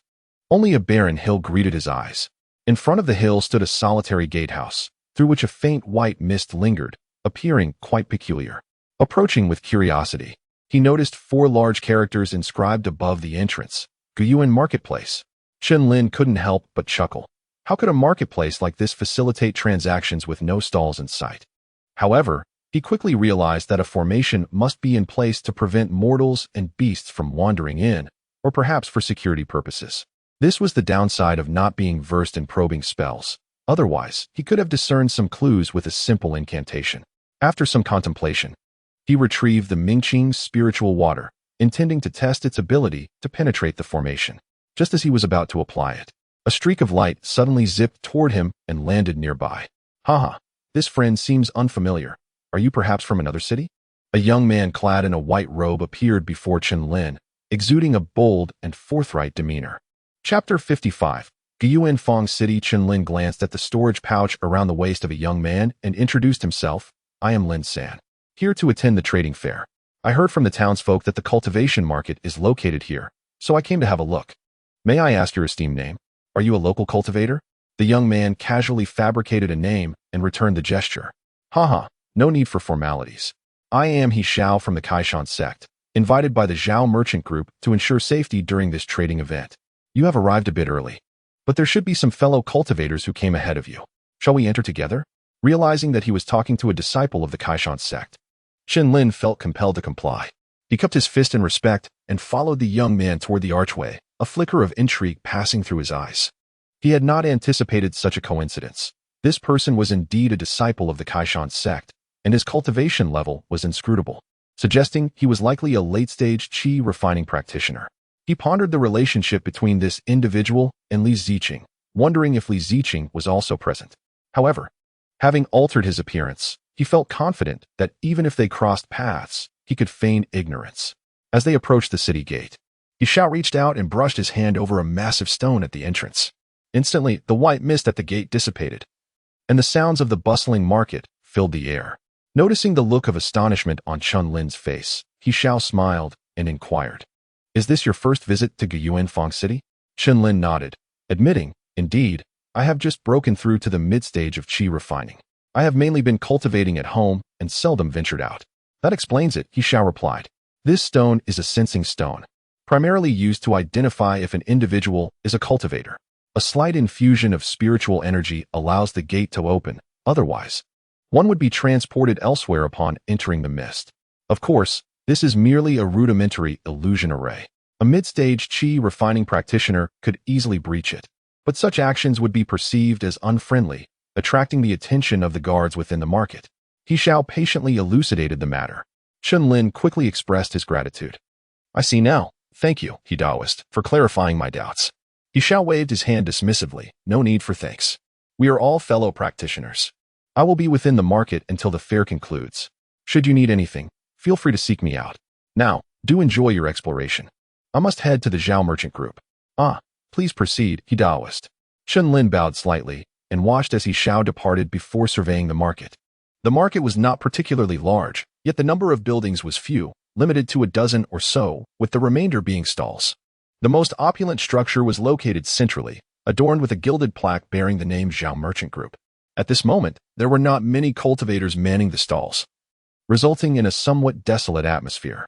As Chen Lin strolled through the market, he observed that the goods on offer were rather low-grade, primarily consisting of talismans, common herbs, and inferior ores, with scarcely any items of higher quality. After perusing all the stalls, disappointment washed over him. The wares here were inferior even to those in the slums of Kaiyuan City, let alone the inner city. Losing interest in the stalls, he wandered into a shop named Rui Fong. It was not as grand as the Zhao Merchant Group, but it was reasonably spacious and brightly decorated. Upon entering, he found the shop quite empty, save for an elderly cultivator inspecting items at the counter. What would this esteemed friend like to purchase? A plain-looking young female cultivator, seemingly at the first stage of qi refining, approached him.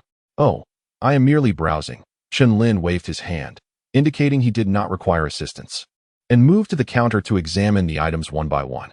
After a while, he furrowed his brow. The selection was far too scant and of a low caliber. Though slightly superior to the stalls outside, it was hardly impressive. He did not even spot a single spirit herb, let alone any refined elixirs or formulas. "Is this all you have?" Chen Lin inquired, his confusion evident.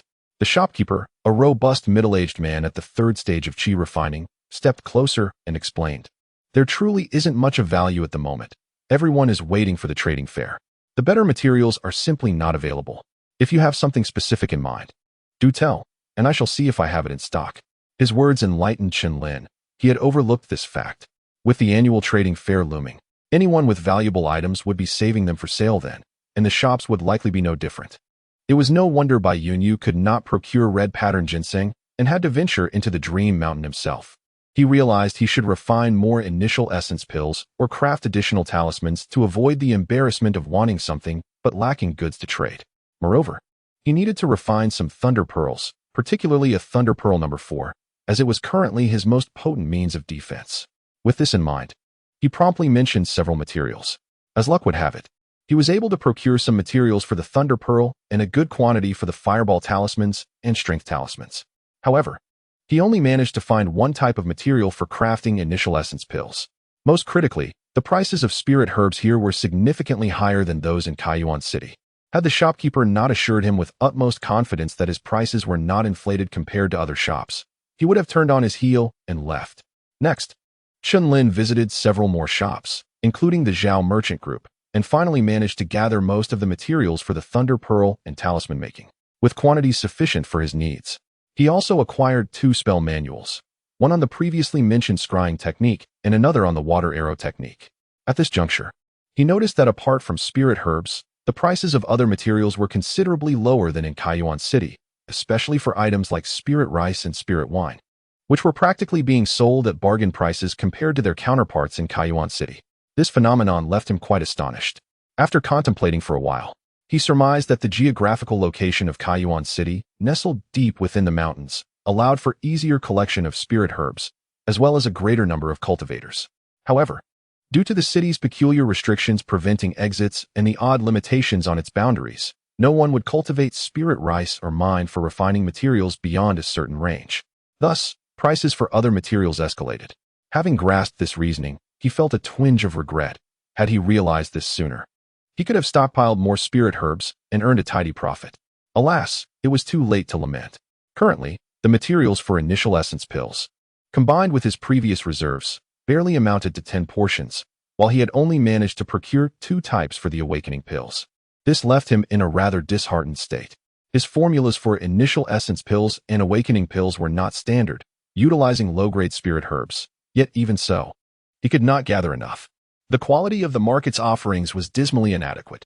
Reflecting on this, Chen Lin concluded that the time was simply not right.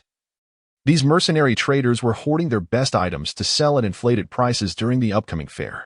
Fortunately, the fair was imminent, and he hoped to procure everything he needed then. His immediate priority was to acquire some recovery pills or other precious materials brimming with pure spiritual energy to condense the unnamed sword chi once more. The stock of blood chi pills was dwindling, and he needed to eliminate the black essence worm without delay. After taking one last stroll through the market, Chen Lin exited. The moment he stepped out of the archway, he spotted a group of several cultivators approaching, both male and female. He glanced over and was momentarily taken aback. However, he quickly masked his surprise and hurriedly passed by them. It was not until he had walked quite a distance that he turned back, discovering that the group had already entered the market. Could it be her? Chen Lin was certain he had not been mistaken. One of the young female cultivators in that group appeared to be Han Lingyue from the Han family, one of the 5 great clans. This individual was quite renowned in Kaiyuan City. At the tender age of 18, she had already attained the later stage of chi refinement. Moreover, her beauty and demeanor were of the highest caliber, making her a star figure within the city. The original owner's memories also contained fanciful notions about this woman, though they were merely figments of imagination.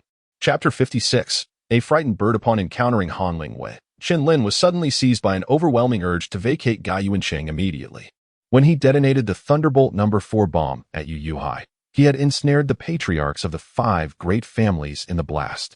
If they were all annihilated, that would be one thing. However, the prospect of any survivors disseminating information and seeking revenge was a daunting concern. Although he would have ultimately been refined into medicinal pills by Yuyuhai regardless, human nature is unpredictable. Who would rationally converse with a mere chi-refining mid-stage rogue cultivator? Chen Lin's greater fear was that Yuyuhai might still be alive. If the latter were to trace him through the slightest clue, he could very well be devoured alive. Thus, he felt akin to a startled bird. Yet, upon further reflection, he realized that Han Lingyue did not recognize him, which should alleviate the threat considerably. There were numerous cultivators departing from Kaiyuan City. Venturing elsewhere might expose him to even stronger foes, or worse, individuals who might know him. Remaining in Gaiyuancheng seemed the wiser choice. Moreover, the trading fair was imminent, and he needed to procure materials to condense the nameless sword qi, thereby resolving the issue with the black silkworms. After careful contemplation, Chen Lin deduced that the risks were manageable and decided to return to Gai Yuansheng, disguised as a middle-aged man. He re-entered the inn and discovered Bai Yunyue anxiously seated in the lobby. "Ah, Lin Daoyu, you have finally returned." Upon seeing Chen Lin, Bai Yunyue visibly relaxed and hurriedly approached him. "Did Bai Daoyu seek me for something?" Chen Lin inquired, perplexed by his demeanor. "Indeed, my father's injuries have improved somewhat. He wishes to meet you, Lin Daoyu." "I have been waiting here for an hour," Bai Yunyue explained. "Improved? That truly deserves congratulations, Bai Daoyu. However, what does your esteemed father wish to discuss with me?" Chen Lin was genuinely surprised by the swift recovery of Bai Yunyue's father, indicating that the effects of the red pattern ginseng were indeed effective. Yet, as far as he knew, the primary purpose of this spiritual herb was not for healing, leaving him somewhat bewildered. Unaware of Chen Lin's inner thoughts, Bai Yunyue expressed his gratitude. "My father heard that it was Lin Daoyu who sold the red pattern ginseng to me at a modest price. He wishes to personally thank you and insisted that I invite you over, as he has matters to discuss." Chen Lin paused for a moment before nodding in agreement. "Very well, since the elder has extended an invitation, I shall graciously comply." He was contemplating how to acquire the formula for the spirit-nourishing pill, and such an opportunity was not one to be dismissed. By the time Bai Yunyue led him to the Bai residence, twilight had begun to set in. Upon entering, he spotted Bai Lingshan, who was listlessly pacing beside a small flower bed in the courtyard. "Greetings, Master Lin." Upon noticing Chen Lin, Bai Lingshan's eyes brightened. However, after exchanging pleasantries, she blushed and scurried away, her head bowed. Chen Lin was left bewildered, pondering what had transpired with the girl. Bai Yunyue exchanged a silent glance with his sister's retreating figure before gesturing for Chen Lin to follow. "Lin Daoyu, my father is still bedridden due to his injuries and cannot come to greet you in person. Please, follow me." Chen Lin immediately replied courteously. "There is no need to trouble the elder. Bai Daoyu, please lead the way." Thus, Chen Lin followed Bai Yunyue through the front courtyard and entered the main house of the second courtyard. As they reached the hall, several women stood on one side and performed a deep bow in unison. One of the women, graceful yet slightly older, approached him. "You must be Lin Daoyu. I am profoundly grateful for your generosity in rescuing my husband. I cannot express my gratitude enough." Chen Lin waved his hand dismissively. "There is no need for such formality. I share a certain affinity with your son, and our dealings were fair. Gratitude is unnecessary." After some polite exchanges, the women withdrew. Under Bai Yunyue's guidance, Chen Lin was led to a room where he beheld a middle-aged man half sitting on the bed. Upon a mere glance, Chen Lin's expression drastically shifted.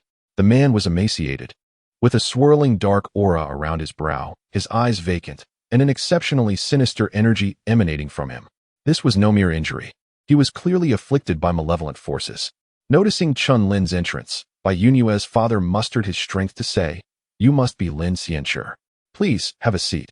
Bai Yunyue hurriedly fetched a chair, but Chen Lin remained standing, moving to the bedside to scrutinize the man. "What has happened to you, Daoyu? Have you encountered some bizarre entity?" Truth be told, Chen Lin harbored serious doubts about the man being another cultivator who fled from Kaiyuan City, as his condition bore a striking resemblance to those drained of energy by the Red Line, albeit in a more exaggerated form. "Bizarre?" Bai Yunyue's father appeared taken aback, then forced a smile. "Not at all. I seldom leave Gai Yuansheng. How could I possibly encounter such legendary anomalies? This predicament is entirely the doing of the Li family. Could it be the Li family we encountered in Huangtuzan, the one led by Li Ziqing?" Chen Lin realized the situation was clearer than he had presumed. Bai Yunyue's father nodded. "Indeed, Li Ziqing's uncle, Li Chongshan, practices a sinister form of cultivation adept at controlling evil spirits. I fell victim to this scoundrel's treachery." Chen Lin nodded, refraining from further inquiries. It would serve little purpose, as he had no experience with malevolent entities, let alone how to counteract them. The atmosphere grew somewhat tense. Just then, the sound of footsteps broke the silence as a maid entered with tea. "Lin Daoyu, please enjoy this tea, harvested from Dream-Cutting Mountain. It possesses a delightful flavor." Bai Yunyue's father gestured toward the teacup with a smile. Chen Lin waved his hand, rising to his feet. "There is no need for such trouble. I can see that you are still quite weak, so if there is nothing pressing, I shall not intrude on your rest." In such an unfamiliar environment, he would not partake in the tea, let alone any pills. One must always remain vigilant against potential threats. Are you interested in the formula for the spirit-nourishing pill? A voice called from behind him. Having just stood up, Chen Lin slowly resumed his seat. He made no effort to conceal his interest. Indeed, I possess a slight fascination with alchemy, yet even if I obtain the formula, I may not be able to concoct it. Moreover, I have heard from your son that the formula you possess is an ancient one. Bai Yunyue's father smiled gently. While it is indeed an ancient formula, my father has refined it. He successfully crafted the pill, which remarkably nourishes one's spiritual energy. Otherwise, it would not attract the covetousness of so many. Upon hearing this, Chen Lin's eyes sparkled with interest. The materials in ancient formulas had largely become extinct, rendering them of little value. However, if improved upon, particularly with successful examples, the value of the formula would soar, and naturally, he was greatly intrigued. Yet, this contradicted Bai Yunyue's previous statements, suggesting he had not been entirely forthright. With this in mind, Chen Lin decided to be direct, stating, "Since Bai Daoyu has revealed the truth, do you wish to engage in a trade? What is it you seek?" Lin Daoyu is refreshingly straightforward. Bai Yunyue's father praised him, scrutinizing Chen Lin from head to toe, especially lingering on his disguised face before slowly speaking. "May I inquire if you are married?" Chen Lin twitched at the corners of his mouth, shaking his head. "I am not." "Then, what are your thoughts on my daughter, Lingshan?" Bai Yunyue's father finally unveiled his intentions. Chapter 57. The true young jade. Chen Lin felt a sense of helplessness wash over him. It seemed the Bai family had truly reached the nadir of their fortunes, viewing a stranger of unknown origins like himself as a beacon of hope. To offer a daughter's hand in marriage upon a single meeting was utterly preposterous. Naturally, he could not acquiesce to such a proposition. He demurred. "Miss Bai Lingshan is undoubtedly possessed of both grace and beauty, but I am a vagrant, with no fixed abode and an uncertain future. I fear I am not fated to be with Miss Bai." A shadow of disappointment crossed Bai's father's face, yet he persisted, unwilling to concede defeat. "Fellow Taoist Lin, you may not be aware, but my daughter, though lacking in cultivation, does possess spiritual roots. Alas, her roots are too feeble, and our family's decline has left us without the resources to nurture her qi successfully." Chen Lin was rendered speechless. If she had not achieved qi cultivation by her 20s, the weakness of her spiritual roots was evident. She was even inferior to him. Even if resources were lavished upon her to elevate her to the first level of qi cultivation, what purpose would it serve? Perhaps the sole benefit would be a heightened probability of her offspring inheriting spiritual roots. However, he had no desire to establish a family of cultivators, rendering it futile. This time, he refrained from speaking, maintaining a stoic silence. Bai's father sighed. "Since fellow Taoist is so dedicated to the path of cultivation, I shall propose an alternative. Within the city South Marketplace lies the Radiant Treasure Pavilion, an establishment under the aegis of the Mountain Reliance sect. Therein resides a true yang jade. Should you, fellow Taoist, acquire this jade, I shall bestow upon you the formula for the nourishing spirit pill, a complete and improved version. Furthermore, I shall grant you a unique sword technique." Chen Lin departed the Bai residence with a furrowed brow, declining Bai Yunyue's offer to see him off. Upon returning to the inn, he pondered the proposed transaction. According to Bai's father, the true yang jade possessed the power to dispel the malevolent energy within him. The Radiant Treasure Pavilion in Solid Origin City was the sole source of such a jade. This jade was exceedingly rare and of considerable value. They lacked the spiritual stones to acquire it, and the entire city's cultivators were aware of the feud between the Bai and Li families. No one was willing to risk incurring the wrath of the Li family to assist them.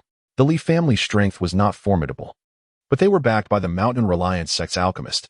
One could offend the Li family, but no one dared to offend an alchemist.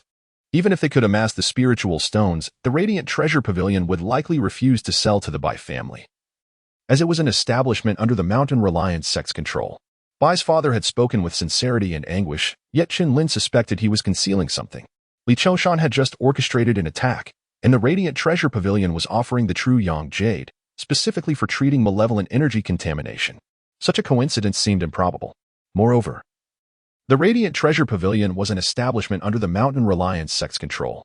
It was a blatant trap, waiting for the Bai family to capitulate, to beg for assistance, and to proactively surrender the pill formula. Chen Lin vacillated as he walked towards the inn. He yearned for the nourishing spirit pill formula. But purchasing the jade would inevitably lead the Li family to perceive him as an ally of the Bai family. The ensuing troubles might overwhelm his capabilities. Crucially, The jade was bait for a trap. Even if he attempted to purchase it, they might refuse to sell it to him. Perhaps it is best to wait and observe, he mused. Chen Lin shook his head, temporarily abandoning the notion of a transaction with the Bai family. He would await the commencement of the trade fair, hoping to acquire other items capable of resolving the aftereffects of the enlightenment pill. If not, he would reconsider the pill formula.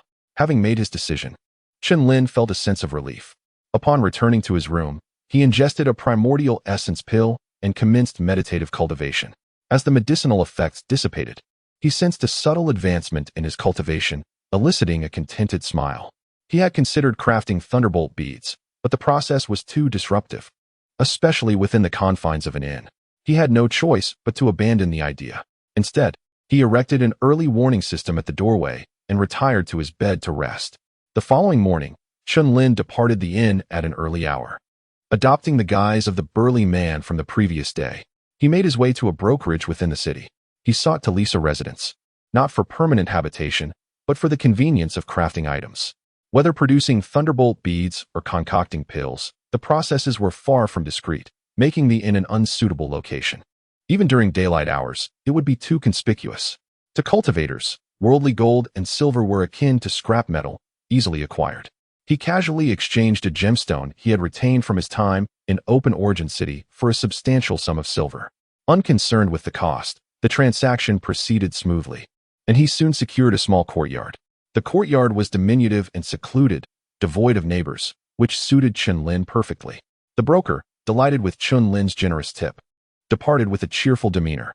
Chen Lin meticulously inspected the courtyard, both inside and out, before commencing the production of thunderbolt beads. In the evenings, he switched to concocting primordial essence pills. He never returned to the inn. Several days elapsed in this manner. The day of the trade fair arrived. Chen Lin gathered his belongings and departed the courtyard, heading directly towards the city south marketplace. The atmosphere was markedly different from his previous visit. While not teeming with humanity, the flow of people was incessant. Regardless of their cultivation level, all the cultivators traversed the ground on foot, a gesture of respect towards the trade fair's organizers. Chen Lin mingled with the throng, reveling in the relaxed atmosphere. Despite remaining a low-level cultivator, his disposition differed vastly from his time in Open Origin City. It was a sense of liberation, of newfound freedom after breaking free from constraints. Even amidst the dust and grime, he perceived a captivating fragrance in the air. This feeling is truly exceptional. Chen Lin observed the behavior of the surrounding cultivators, while also searching for familiar faces from Open Origin City, such as Han Lingwei. He entered the marketplace without encountering a single acquaintance. His spirits lifted further. However, he acknowledged that this was not unexpected. The boundless dream mountains were vast, and those capable of severing the threads of fate were either members of the 5 great clans or individuals who had obtained slots from them. Their cultivation levels were primarily in the late or at least mid-stage of qi cultivation. Utilizing flight techniques or controlling magical artifacts for flight could lead them to emerge from any direction. Moreover, he had wandered through the mountains for approximately a month, losing track of his distance from Open Origin City. It had been a stroke of luck to encounter Han Lingwei in the first place. The marketplace was truly bustling, with not only a multitude of cultivators browsing and purchasing goods, but also vendors occupying the entire area. The shops were overflowing with customers. Chen Lin felt a surge of excitement, as if his eyes could not keep up with the spectacle. He flitted from one item to another, his gaze darting about. He swiftly acquired a substantial quantity of materials for thunderbolt beads, as well as over 20 portions of materials for primordial essence pills. His excitement intensified. However, his excitement was tempered by the rapid depletion of his spiritual stones. He was left with little more than window shopping. Fortunately, he had anticipated this. After consulting with the Zhao Clan Trading Company and confirming that a mere 10 low-grade spiritual stones would secure a stall for a day, he promptly rented a location. Regrettably, the prime spots had long been claimed, leaving him with a secluded area at the far end. Having prepared the items for sale beforehand and concealed them within a package to avoid displaying a storage pouch, Chen Lin began setting up his stall. While some late-stage qi training cultivators possessed storage pouches, none were seen among the mid-stage cultivators, either due to their scarcity or to prevent potential theft. Unfurling a crimson cloth upon the ground, he carefully arranged his wares: talismans of enhanced strength and fireballs, low-grade herbs gathered from the Broken Dream Mountains, and various demonic beast components. These included ironclad pig hide and tusks, a partially consumed black-striped tiger thigh, and, after some deliberation, the tattered serpent skin. He decided against offering the unidentified fruit or the initial essence pills, at least not in this humble stall. As soon as the iridescent serpent skin was displayed, a crowd gathered. Materials from late-stage Qi training demonic beasts were a rare sight, even at such a grand event, and unheard of at a humble stall. However, upon closer inspection of the skin's damaged state, disappointment rippled through the crowd. The skin was not only severed in two, but also marred with patches of blackened scorch marks, diminishing its utility. Alas, such a pity. Had it been intact, lamented an elderly cultivator, examining a fragment of the skin. Indeed, friend, chuckled a diminutive cultivator. Were it pristine, it would never have ended up here. A chorus of commentary ensued. Seeing this, Chen Lin began his sales pitch. Esteemed cultivators, behold. This is the hide of a top-tier rank 1 python. Despite its imperfections, choice sections can still be salvaged for crafting superior talisman parchment or protective bracers and knee pads. This opportunity is fleeting. His exhortations drew more onlookers, but the skin's condition continued to deter them. How many spirit stones do you seek, friend? The elderly cultivator inquired. Resuming his examination, Chen Lin paused, then raised a single finger. 100 low-grade spirit stones? The old man asked hopefully. Chen Lin scoffed. You jest, friend. 1,000 low-grade spirit stones. This price was not arbitrary. He had noted that the cost of goods in the external cultivation world far exceeded those in Kaiyuan City. For instance, the crimson vein ginseng he had sold to Bai Yunyue for 50 low-grade spirit stones in Kaiyuan City would fetch at least 100 here, if it could be found at all. No wonder Bai Yunyue had been so grateful, believing he had offered it at a bargain. Perhaps this was why the Bai family had assumed he harbored feelings for Bai Lingshan, leading them to consider offering her hand in marriage. Of course, even with this markup, 1,000 low-grade spirit stones was a steep price for the damaged serpent skin. Predictably, the old cultivator scoffed and tossed the skin back onto the cloth. Friend, you are not being forthright. Do you take me for a fool? Chen Lin's expression hardened. There's no need for such accusations, friend. I am not forcing you to buy. If you find the price too high, simply move on. The old cultivator was momentarily speechless, but did not leave. He retrieved the skin, scrutinizing it once more. At this, another cultivator, a late-stage Qi training youth, interjected coldly, are you buying or not? If not, make way. The old cultivator bristled. But upon noting the newcomer's cultivation level, he swallowed his anger, offering a sheepish smile as he departed. Chen Lin observed this exchange, reflecting on the law of the jungle that pervaded the cultivation world. Discretion was paramount. As the old cultivator left, the youth approached the stall and inquired, did you personally slay this green flame python? If so, I would pay handsomely for the location of the kill. He fixed Chen Lin with an intense stare. Chen Lin offered a wry smile and shook his head. You overestimate me, friend. This is a high-level rank 1 demonic beast, equivalent to a late-stage Qi training cultivator. I could never have slain it. In truth, I acquired this skin in Yellow Earth Town from a late-stage Qi training cultivator who had just emerged from the mountains. I intended to earn some spirit stones at this gathering. The youth seemed disappointed by Chen Lin's earnest explanation. Nevertheless, he picked up the skin and said, I will take it for 1,000 low-grade spirit stones, without haggling. However, would you describe the cultivator from whom you obtained it? Chen Lin hesitated before reluctantly agreeing. Very well. He was of middling years, as distinguished as yourself, and possessed late-stage Qi training cultivation. He was accompanied by a beautiful young female cultivator, also at the late stage of Qi training. He paused, feigning contemplation.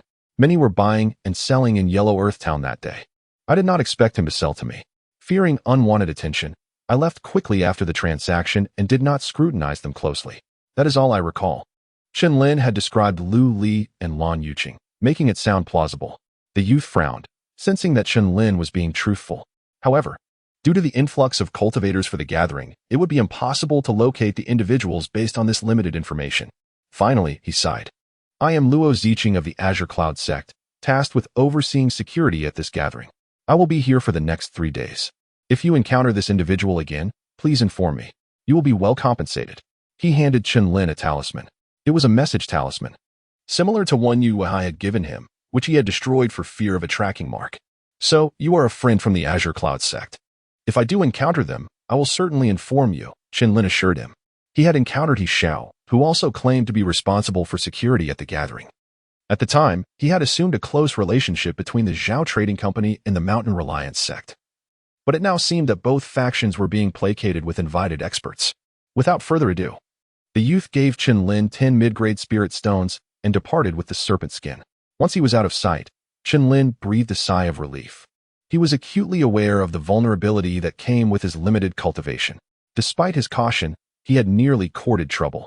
He had refrained from revealing the serpent's location for fear that its identity would lead to the discovery of the red fruit. It was not impossible to deduce that certain rare beasts guarded specific treasures. Securing the spirit stones, Chen Lin resumed his sales.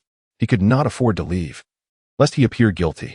With his most valuable items sold, the crowd thinned, leaving only a few early-stage Qi training cultivators haggling over prices. However, as he sold common items, his stock dwindled quickly. Gathering his cloth, Chen Lin shouldered his pack and departed. Chapter 59. Mechanized puppets. As Chen Lin was packing up his stall and had not ventured far, he intended to visit the Zhao family trading company to witness the bustling atmosphere when he was unexpectedly halted by an acquaintance. Daoist he? Chen Lin was taken aback. It was indeed he Xiao, as if summoned by his very thoughts. Ah, it is indeed you, Daoist Lin. I was beginning to doubt my recognition. I see you possess quite a fortune, having acquired the skin of a green flame python. He Xiao remarked, a hint of admiration in his tone. Chen Lin felt a chill run through him. Evidently, He Xiao had been observing him for some time. Uncertain of He Xiao's intentions, he could only respond with a wry smile. Fortune has merely smiled upon me. It is but a stroke of luck. Have you been frequenting the market these days? Daoist he? He Xiao laughed heartily. Indeed. If you require assistance, do not hesitate to seek me out.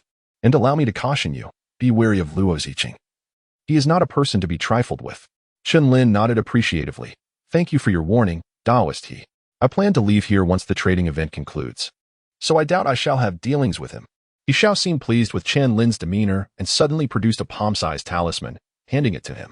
If you find yourself unable to procure desirable items outside, you may wish to attend the small exchange event at the Zhao family trading company. This is an invitation talisman. A small exchange event? Chen Lin inquired, taking the talisman with curiosity. Indeed, you will discover its significance upon your visit. I have matters to attend to, so I shall take my leave. He Xiao offered a brief smile before departing. Chen Lin examined the talisman in his hand as he made his way toward the Zhao family trading company. As the largest trading establishment in the market, it was naturally bustling with patrons, and the quality of goods here surpassed those of other vendors. Notably, the Zhao family was the sole seller of elixirs in the entire marketplace. Other vendors occasionally had a scant few, but not of the higher-grade variety. This scarcity echoed the situation in Kaiyuan City, suggesting that elixirs were a coveted resource wherever one might be. This was largely due to the Zhao family's possession of their own alchemists, with only the Reliant sect in Kaiyuan City boasting an alchemist aside from them. Upon entering, Chen Lin found himself largely ignored due to the throngs of customers. He took the initiative to approach a shop assistant, showing the talisman He Xiao had given him to inquire about its significance.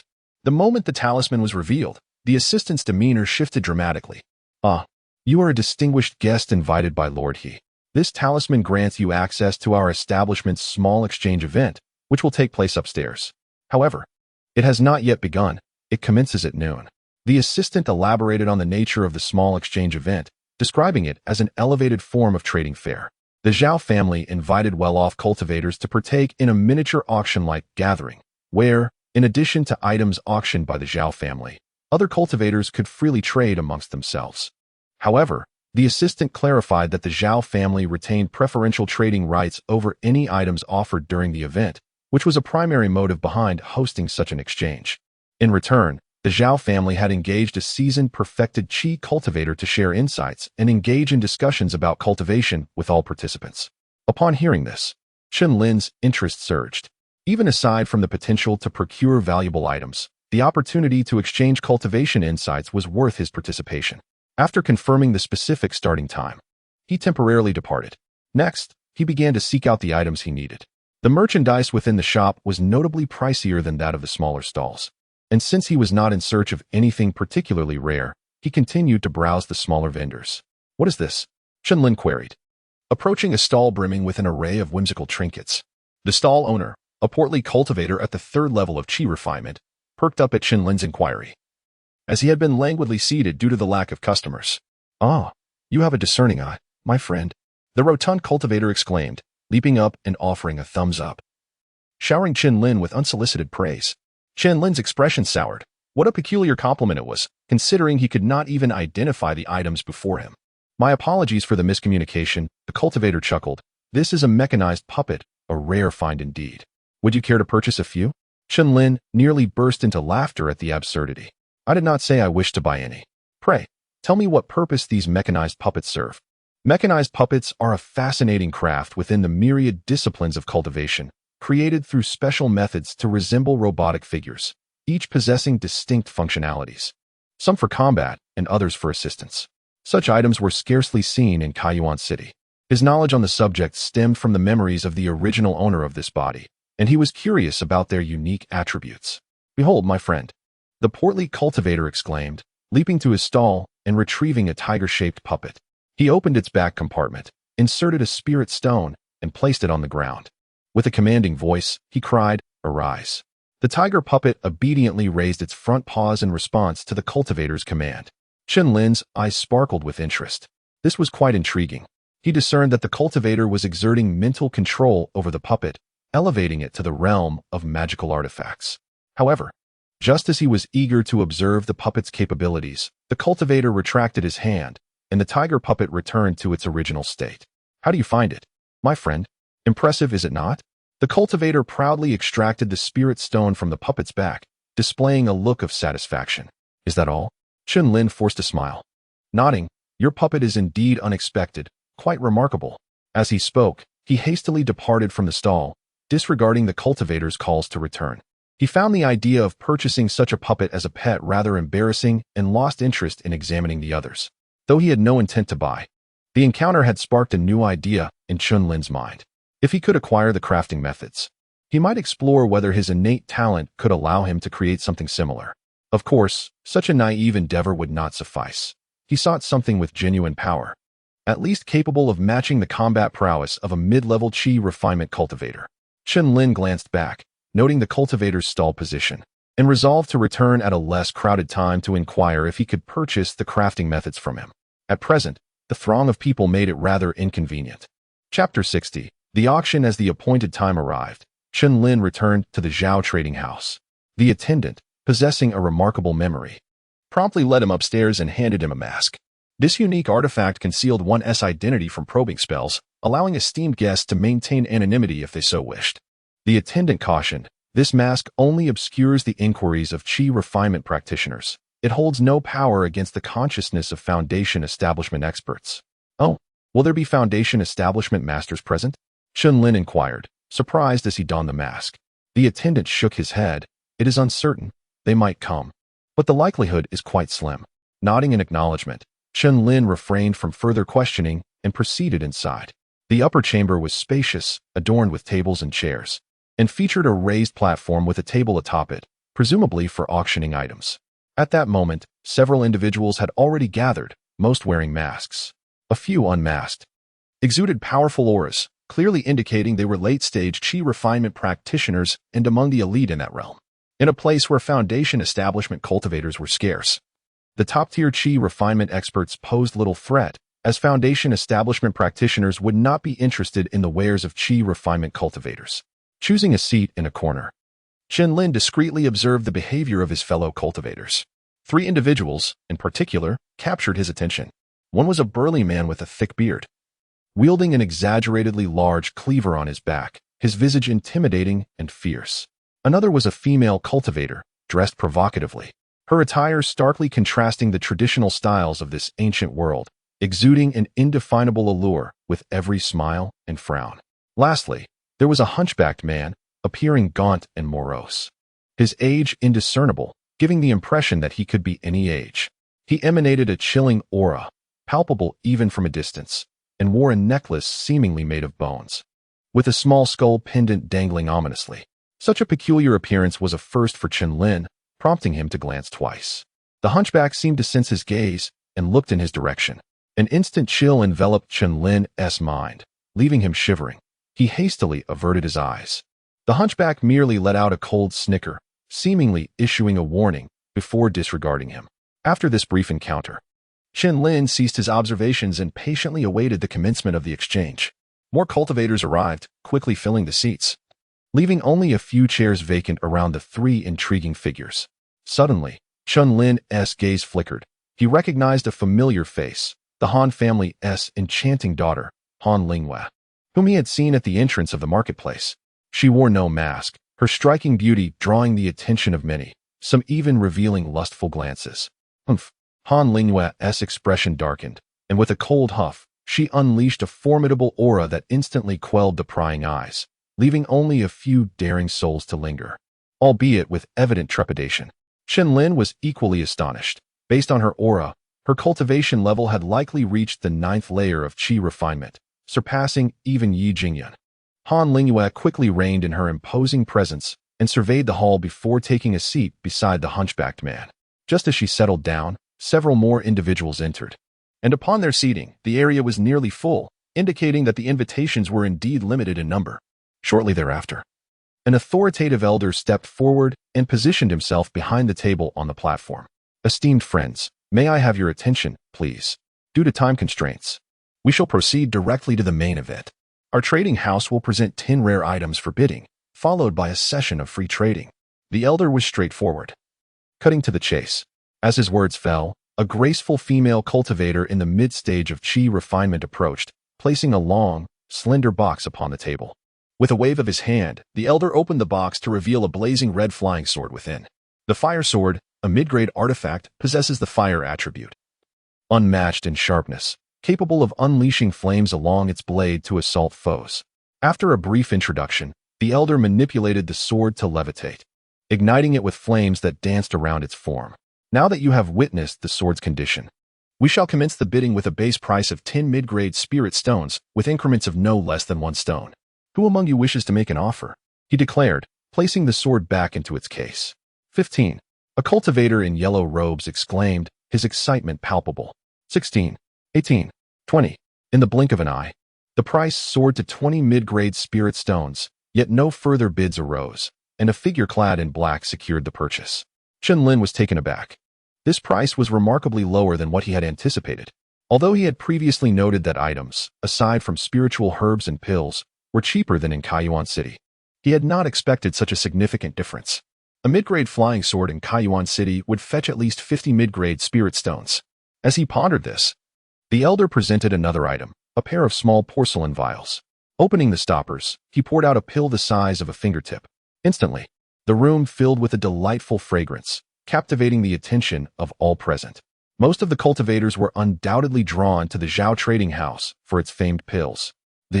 A pill for enhancing cultivation during the qi refinement stage, sold in 2 vials of 10 each, with a base price of 40 mid-grade spirit stones per vial, with increments of no less than 3 stones. Chen Lin scrutinized the pill, noting its appearance was inferior to his initial Yuan Dan, though its effects remained uncertain. Yet the price was slightly higher than that in Kaiyuan City. While the pills there were monopolized by the 5 major families, they still held some value. A similar enhancement pill in Kaiyuan City would typically cost about 3 mid-grade spirit stones. Even if they were superior in effect, it still seemed overpriced. After all, 40 mid-grade spirit stones was merely the starting bid. The final price remained to be seen. As he contemplated, the price quickly climbed to 50 stones, continuing to ascend. Ultimately, a female cultivator acquired it for 65 mid-grade spirit stones. The second vial fetched an even steeper price, reaching 70 mid-grade spirit stones. 10 pills for 7 stones each, summing to a staggering 7,000 low-grade spirit stones. This price was outrageous. Chen Lin could not help but exclaim internally. He resolved to diligently practice alchemy, as it promised a golden path ahead. With improved skills, he would no longer need to fret over cultivation resources. Chapter 61. Various treasures. The prices of elixirs brought Chen Lin both agony and delight. The agony stemmed from their exorbitant costs, which were far beyond his means, while the delight arose from his own ability to concoct them, allowing him to sell them at a premium later. He was eager to peruse the market again, hoping to gather 10 more sets of materials for crafting the initial essence pill. Chen Lin could hardly contain his anticipation. Next, the elderly man on stage presented several treasures, including magical tools, talismans, and the flesh and blood of demonic beasts. However, Chen Lin could only watch. Although he had made a profit from selling snake skins and other items, he was left with merely over 2,000 low-grade spirit stones, which equated to just over 20 medium-grade spirit stones, far too little to purchase anything. He could only indulge in the visual feast. The auction proceeded briskly, and soon they reached the final 3 items. This time, the elder revealed a magical tool, not a flying sword, but a dagger. The blood shadow dagger. Crafted from the bones of a blood crow, was a superior magical tool renowned for its incredible speed and ability to bypass defenses, making it an exceptional weapon for ambush and assassination. After a brief introduction, the starting bid was set at 40 medium-grade spirit stones with a minimum increment of 3 stones. This price was comparable to a bottle of condensed essence pills, greatly tempting Chen Lin. A superior magical tool, especially one suited for stealth, would significantly enhance his combat capabilities. Yet, he could not afford it. The frustration of his financial constraints nearly drove him to madness. The bidding was fierce, but ultimately the final price did not exceed that of the condensed essence pills, concluding at 63 medium-grade spirit stones. This led Chen Lin to a realization: the cultivators here were not particularly affluent. Compared to the slums of Kaiyuan City, they were indeed well off. Yet they paled in comparison to the disciples of the 5 great families. He recalled how young Master Lu Li had once offered 50 medium-grade spirit stones as a bounty for crafting a soul-binding talisman, an extravagant display of wealth. In contrast, even the most arrogant bidders here only raised the stakes by 1 or 2 medium-grade spirit stones. The blood shadow dagger was purchased by a hunchbacked cultivator. Following this, the elder produced a small box, revealing a shimmering talisman within. This was a first-tier superior talisman, the Golden Escape Talisman, a well-known life-saving artifact. The starting bid was the same as the blood shadow dagger, inviting interested parties to make their offers. Chen Lin clicked his tongue in disappointment. This talisman, akin to the Earth Escape Talisman given to him by Yu Hai, was of the escape variety. Having previously used the Earth Escape Talisman, he understood the utility of such items, but regrettably, he could only observe. Unless he sold some of his valuables, which would draw too much attention, he was left powerless. His mask could conceal him from the scrutiny of others, but not from the Zhao merchant house. Ultimately, the talisman fell into the hands of a brazen female cultivator. Now, the auction was set to commence for the final spotlight item. Many well-informed individuals had likely heard the news. To reward the support of the cultivators over the years, the merchant house had decided to present a significant treasure each day during this 3-day small-scale exchange event. Today, on the first day, they would unveil one of their prized possessions, a single washing marrow pill. The elder proclaimed with a resonant voice, as a graceful woman presented a tray bearing a crystal-clear jade vial. 2 cultivator guards, one middle-aged and one elderly, stepped forward, exuding a formidable aura. All the cultivators were taken aback. Both guards were at the peak of qi training. The palpable pressure silenced those who had been eager to bid, redirecting their gazes with avarice toward the vial on the tray. Chen Lin was no exception, despite his inability to purchase it. His heart raced at the thought of the washing marrow pill, a coveted item for all qi training cultivators, second only to the foundation establishment pill in value. It was said that this pill could only be used during the qi training phase, capable of cleansing the body and enhancing one's cultivation aptitude. However, it had its limitations. Each cultivator could only use it once in their lifetime, and using it beyond the qi training phase rendered it ineffective, as the foundation would become fixed upon establishing the foundation. With the announcement of this pill, the competition quickly escalated. The starting price of 60 medium-grade spirit stones soared to 80, and soon reached 100. Chen Lin couldn't help but marvel. He had retracted his earlier assertion that the cultivators lacked wealth. It wasn't that they were impoverished, but rather that they hadn't lost their sanity in the bidding war. However, once the price hit 100, the enthusiasm waned, leaving only a few participants in the fray. Ultimately, the pill was sold for 112 stones to Han Linghua. Chen Lin couldn't help but mentally scoff. This woman must have scavenged quite a bit before fleeing Kaiyuan City, as she had paid over 100 medium-grade spirit stones without a flicker of her eyelid. He also observed that after the transaction, many individuals cast furtive glances at one another, yet Han Linghua seemed utterly unconcerned, clearly confident in her own strength. Following this, the time for free trading began. One by one, treasures were presented by the cultivators in attendance, leaving Chen Lin dazzled and enlightened, though he left empty-handed. The experience was invaluable. Chen Lin concluded that he should participate in such gatherings more frequently. Broadening his horizons was beneficial for his cultivation. as relentless training could lead to a rigid mindset. Seizing a moment of quiet, Chen Lin produced a spirit herb he had gathered from the dream-cut mountains and placed it on the table. One moonlit grass for exchange, seeking a defensive or escape spell. Similar magical tools or talismans are also welcome. Although the moonlit grass was merely a supplementary alchemical ingredient, it still held considerable value, and he believed exchanging it for a spell should be feasible. As for the magical tools, he was merely testing the waters. Despite his lengthy exploration of the mountains, he had not collected many rare treasures. Apart from that fruit, this herb was one of his better finds, far superior to the red-veined ginseng. However, Chen Lin underestimated the rarity of the herb. The moment he presented it, the merchant elder's eyes lit up. Indeed, this moonlit grass has some age to it. Our merchant house will take it. Do you find this exchange acceptable? The elder approached Chen Lin, producing a talisman from his storage pouch. The Blood Escape Talisman. A first-tier superior talisman, while not as esteemed as the 5-element escape talismans, was nonetheless an excellent tool for evasion. Chen Lin paused, examining the talisman with a mix of surprise and intrigue. As a seasoned talisman maker, he knew many types, and he recognized the Blood Escape Talisman. It was the most affordable among escape talismans, typically priced around 10 medium-grade spirit stones in Kaiyuan City. This was due to the significant cost involved in activating it, requiring the consumption of a substantial amount of vitality. Upon activation, it allowed the user to escape a certain distance, contingent upon their vitality strength, yet left them exceedingly weak afterward. It was incomparable to the 5-element escape talismans. After a moment's contemplation, Chen Lin decided to accept the trade. Regardless, it was a means of self-preservation, and he found himself in need of such tools. The 5-element escape talismans, while powerful, were simply too costly. Thus, he would favor this merchant house in future acquisitions of cultivation resources. Chen Lin took the talisman, handing over the moonlit grass to the elder, who smiled in satisfaction with the transaction, returning to the stage. Chapter 62. The second gemstone, a Blood Escape Talisman, failed to stir any significant commotion, and soon after, various cultivators presented their treasures for trade. Chen Lin observed that any spirit herbs or medicinal materials for alchemy were swiftly claimed by the trading house. However, the items offered in exchange were invariably of a higher value, and the trading house had made it clear that they held priority in transactions, leaving no room for objection. He even speculated that Xiao's invitation to him was likely due to the sight of him selling snake skins, leading to the assumption that he might possess spirit herbs. The Zhao Trading House's organization of such an exchange meeting was presumably aimed at amassing spirit herbs and thereby monopolizing the alchemical market.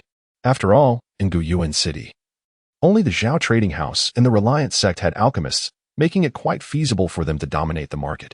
Yet, the true backing of the Zhao Trading House remained shrouded in mystery. How could they thrive in a city controlled by two sects and even establish a marketplace?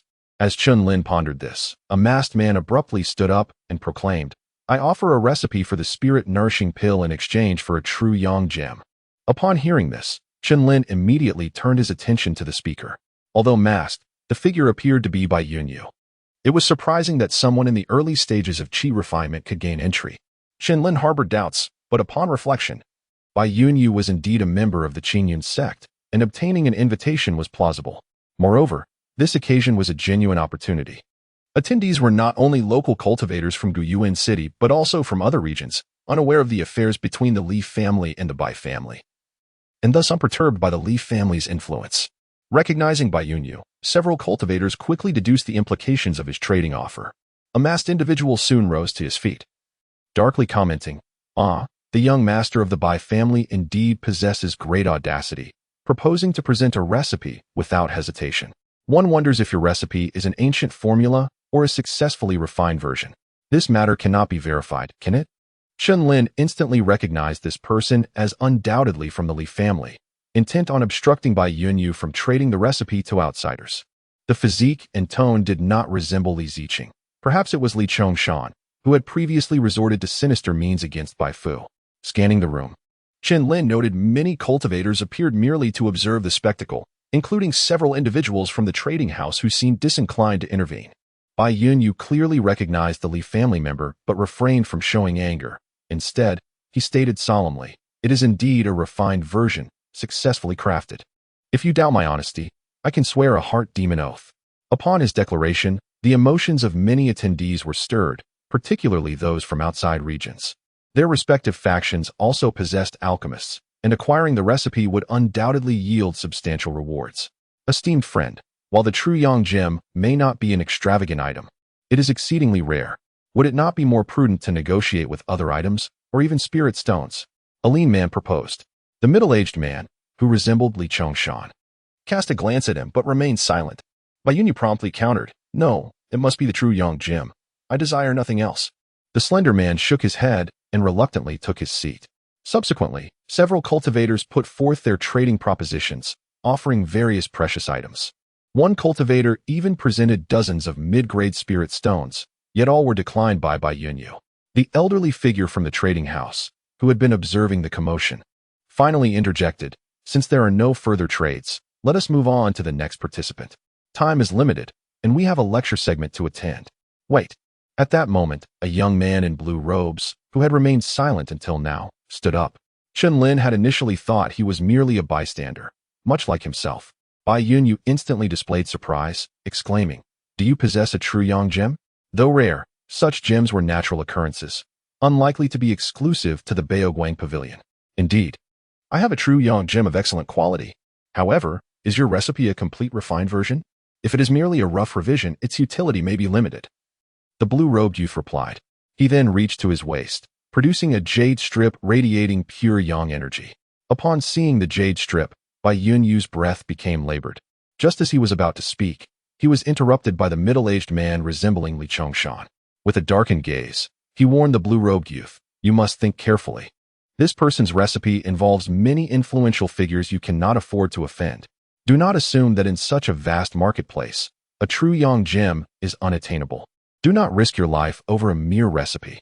As soon as his words fell, Bai Yunyu erupted in fury. "Li Chongshan, your Li family is far too domineering. Do you truly disregard the Qingyan sect?" Exposed, Li Chongshan ceased to hide his identity, removing his mask to sneer at Bai Yunyu. "You, Bai, do not represent the Qingyan sect. If you are wise, surrender the complete refined recipe of Bai Qianqiu, or I shall see who dares trade a true yang gem to you." Bai Yunyu was left speechless with rage. The intentions of the opposing party were clear. They sought to bully him, yet he found himself powerless. Glancing around, he noted no one stepped forward to defend him. He was acutely aware that among the cultivators present were even several senior disciples of the Qingyan sect, as well as those who had previously allied closely with his family. Yet none spoke up. The Bai family was no longer the illustrious family it once was. No one wished to provoke the Li family, especially with a powerful alchemist backing them. In despair and frustration, Bai Yunyu clutched the jade slip containing the recipe as he dejectedly made his way toward the exit. He understood that the Bai family was finished. The elders had long since declared that they could only ensure the family's survival and would not intervene further. As the Reliant sect held greater sway than the Qingyan sect, and the sect would not risk conflict for a mere Qi refinement stage disciple. "Hey, where do you think you're going? Are you not interested in trading?" Just as Bai Yunyu approached the door, the voice of the blue-robed youth rang out once more. "Are you determined to involve yourself in our family's grievances? Do not think that wearing a mask conceals your identity. This recipe may cost you your life." Though Li Chongshan was only at the mid-stage of Qi refinement, he remained unfazed by the blue-robed youth. As many disciples of the Reliant sect stood by, the blue-robed youth paused momentarily, then suddenly burst into laughter. He removed his mask, revealing a cold smile. "I am Qiu Qinggang, an inner disciple of the Liang sect. Should anyone seek my life, let them come forth." Chapter 63. Disciple of the Liang sect, the Liang sect, and a disciple of the inner sect at that. The blue-robed youth announced his title, and the room fell into a profound silence. Just moments ago, the arrogant Li Chongshan's countenance shifted dramatically as he cast a look of disbelief at the blue-robed youth. Before he could utter a word, the elder, who had been standing calmly on the platform, swiftly descended. "Ah, it is a privilege to have you here, Daoist Chiu. How has your esteemed father been?" The blue-robed youth's expression softened upon seeing the merchant elder, nodding slightly as he replied, "Elder Yuan, I trust you are well." Upon receiving this acknowledgement, the merchant elder's face broke into a smile. Then he turned sternly to Li Chongshan, saying, "Daoist Li, upon encountering Daoist Chiu of the Liang sect, should you not pay your respects?" Li Chongshan's face flushed crimson, yet he ultimately bowed to the blue-robed youth, saying, "I have met Daoist Chiu. I was unaware of your esteemed identity earlier. Please forgive my ignorance." Humph. Qiu Chenggang snorted coldly. On account of Elder Yuan, I shall let you off today. Begone. Li Chongshan's face darkened, veins bulging on his forehead, for he had never been so reprimanded throughout his cultivation journey. Nevertheless, he suppressed his fury, bowed once more, and hurriedly departed. Qiu Chenggang observed Li Chongshan's retreating figure with a hint of surprise, a flicker of murderous intent flashing in his eyes. Such a restrained individual would undoubtedly seek revenge for this humiliation. It was prudent to eliminate this potential threat at its inception. However, there was no rush. He would gather more information regarding the other's background and character before making any decisive actions. Next, Qiu Chenggang approached Bai Yunyu. You have yet to answer my question. Is your pill formula indeed a complete and improved version? Faced with Qiu Chenggang's imposing presence, Bai Yunyu stammered for a moment before finally admitting, I dare not deceive you. Taoist. While the formula has been improved, its effectiveness is not ideal. There has only been one successful instance of its application. Bai Yunyu then glanced at the precious jade in Qiu Chenggang's hand and, gritting his teeth, added, However, I can assure you that this formula is genuine. If you find it lacking, I can offer additional spirit stones. I must clarify, this formula is a treasured heirloom of the Bai family. Regardless of who it is traded with, it must be for personal use only, and an oath must be sworn to prevent its dissemination. In the corner, Chen Lin's expression shifted as he comprehended Bai Yunyu's words. Initially, he thought it absurd to present the formula for the nourishing spirit pill. However, considering the transaction with Qiu Chenggang, it seemed wiser than attempting a swap with the Baoguang Pavilion. A pill formula is not a disposable item. As long as one retains it, all is well, but should it be sold, it could easily fall into the hands of the Li family, rendering prior efforts futile. Employing the oath to bind one's word was indeed a strategy, as not everyone possessed the cunning of Yu Yuehai to evade such oaths. Yet, such restrictions significantly devalued the formula. After all, not every cultivator is an alchemist. Acquiring something they cannot sell or use is akin to purchasing solitude. As expected, Qiu Chenggang scoffed. You seek to sell a subpar formula, laden with restrictions? Do you truly believe it to be a divine treasure? You waste my time. Bai Yunyu's face darkened at the rebuke, yet he found no grounds for argument. He understood that such limitations would diminish the already modest value of the formula. But he had no choice. Without these constraints, the formula might very well end up in the hands of the Li family. His father had made it clear, they would rather perish than allow the Li family to succeed. Qiu Chenggang did not further press Bai Yunyu, but instead unhappily stowed the Xinjiang jade into his storage pouch. Bai Yunyu opened his mouth several times, but refrained from further discussion. In the corner, Chen Lin furrowed his brow, seemingly torn by an internal conflict. Ultimately, he resisted the impulse to act. He had initially considered exchanging a precious item he possessed for Qiu Chenggang's Xinjiang jade, which he could then trade with Bai Yunyu for the formula. He was confident that whether it was the method for crafting the demon transformation talisman or the scroll for the Qingjiao spear, Qiu Chenggang would eagerly exchange for either. However, given the presence of numerously family and reliant sect cultivators in the room, the potential consequences of such actions weighed heavily on his mind, leading him to refrain from taking any action. The trading continued, with a plethora of intriguing treasures emerging, inciting waves of competition among the participants. Whenever alchemical materials such as spiritual herbs appeared, the merchant elder would seize the opportunity, exercising his priority trading rights to acquire them. The items presented by others were also of exceptional quality, bringing smiles to the faces of the traders. Such adept management explained the merchant's impressive scale.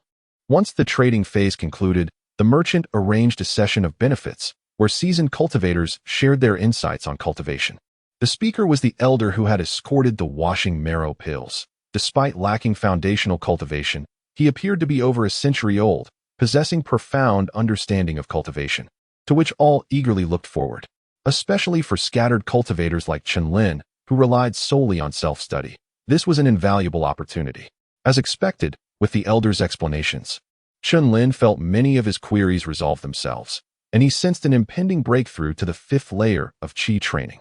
Time flew by, and half an hour swiftly passed. The elder's voice abruptly ceased. This exchange concludes here. Tomorrow, at the same time, we shall reconvene. Interested friends may request an invitation token from the steward upon departure. However, those who have participated before must present a treasure to join again, lest we occupy limited seating unnecessarily. The merchant elder's announcement reverberated through the room. Chen Lin felt a lingering sense of incompleteness, but had no choice but to rise and leave with the other cultivators. He followed closely behind by Yunyu, who appeared disheartened. The radiance of his initial demeanor replaced by despondency. Chen Lin empathized with his distress. Facing the oppressively family, he could only struggle helplessly. And the weight of his frustration was palpable. The cultivators filed down the stairs, many seeking tomorrow's invitation tokens. Chen Lin, too, requested one, displaying a spiritual herb to the responsible party before successfully acquiring the token. He then returned the concealing mask. The mask return took place in a private room, allowing only one person at a time. Upon completion, one exited through a different door. While this method could not entirely prevent prying eyes, it demonstrated a measure of caution. Having only traded a blood escape talisman, no one would have cause to monitor him. Once he leisurely exited the Zhao merchant house, he began to wander through the market. After a brief stroll, he arrived at the stall of the rotund cultivator selling mechanical puppets. Little interest surrounded these items, and he observed for a while without seeing any inquiries about pricing. The primary issue was the poor quality of the puppets. They were more of a nuisance than a toy. Has a fellow Taoist taken a liking to my formidable tiger puppet? I knew it. With your commanding presence, you and my tiger puppet are a perfect match. The chubby cultivator immediately recognized Chen Lin and began lavishing praise. With a furrowed brow, Chen Lin replied, "While I can forego the formidable tiger puppet, I am intrigued by the method of its crafting. Might you be willing to share it?" Chapter 64. Wujin Tower. Upon noticing Chen Lin's intention to appropriate his puppet refining technique, the rotund cultivator's smile vanished instantaneously. Not for sale. Chen Lin was taken aback by the directness of this response. Nevertheless, he maintained his composure and replied with a smile, "In this world, there exists nothing that cannot be traded. It merely depends on whether the price is appropriate. Pray tell, how might one procure this item? Name your price." The stout cultivator cast a sidelong glance at Chen Lin and, frowning, retorted, "Not for sale means just that. What more is there to discuss? Are you attempting to coerce a purchase? This is a marketplace." With that, he waved his hand dismissively. Chen Lin was left speechless. However, with the cultivator resolute in his refusal, he had no choice but to depart in disappointment. After wandering through the marketplace for a while, he managed to procure some necessary materials, even gathering enough ingredients for 10 insight pills. Yet, his spiritual stones were now dwindling. He arrived at the center of the street and surveyed the shops on either side, contemplating whether to part with some items in exchange for spiritual stones, as he intended to acquire both a mid-tier first-grade magic weapon and 2 spells. While deliberating on which shop to approach, he suddenly noticed a particular store bustling with cultivators, unlike any he had seen before, which appeared to have been hastily erected. Driven by curiosity, Chen Lin approached to find a sign emblazoned with the words Wujin Tower. "Excuse me," he addressed a nearby cultivator. "I am new here and wonder what this Wujin Tower is about. Why are there so many cultivators queuing? Is there some treasure for sale within?" The queue was substantial, and it would take time to enter, so Chen Lin inquired with a middle-aged man, who was also in the mid-stage of qi refining. The man paused for a moment, then chuckled, "Treasure? Indeed, there are treasures galore, many, in fact. A mere glance will leave you yearning for more." "A mere glance will leave me yearning?" Chen Lin was perplexed, unsure of the man's meaning. The middle-aged man, noticing Chen Lin's confusion, laughed heartily. He then adopted a rather lecherous demeanor, saying, "Could it be that you're still a novice, having never heard of Wujin Tower? It is a renowned establishment in the realm of cultivation. The enchanting maidens within are all exceptionally skilled, and they practice the art of yin-yang harmony, allowing you to enhance your cultivation even amid dizzying ecstasy, akin to the effects of consuming elixirs." What? Chen Lin was astonished to realize that this was, in fact, a brothel. His understanding had evidently been limited. He had never imagined such establishments existed within the cultivation world, shattering his preconceived notions. No wonder the queue was filled exclusively with male cultivators. There was not a single woman in sight. Now I understand. Chen Lin clasped his hands in acknowledgement and turned to leave. However, after a moment's thought, he asked, "What are the charges?" The middle-aged cultivator displayed a knowing expression, raising his eyebrows suggestively. "That depends on your choice, my friend. The prices vary for different celestial maidens. For instance, a session with the illustrious Miaojin will cost 50 mid-tier spiritual stones, while a regular maiden requires only 1. Chen Lin's jaw dropped at the prices. 50 mid-tier spiritual stones were sufficient to purchase a high-tier magic weapon, and even a single mid-tier stone was not something a novice cultivator could easily part with. It was indeed an establishment of high consumption. Casting a glance at the shop's crimson door, Chen Lin clicked his tongue and resolutely departed. It was not yet time for him to indulge in such pleasures. The first day of the trading fair had expanded Chen Lin's horizons, revealing the vibrant tapestry of the cultivation world. Although Kaoyuan City boasted a multitude of cultivators, it was a peculiar place, long dominated by peculiarities and thus stifled, devoid of establishments like Wuzhen Tower. While there were indeed female cultivators in the slum areas engaged in similar professions, they operated discreetly, lacking the audacity of such an establishment. After all, they were cultivators. Such blatant displays were beneath their dignity. As he walked a short distance away, Chen Lin unexpectedly spotted Bai Yunyu, who stood at the entrance of Baoguang Pavilion, peering inside with a hesitant expression. It seemed he was on the verge of capitulating, intending to concede to the Li family in exchange for the true Yang jade within.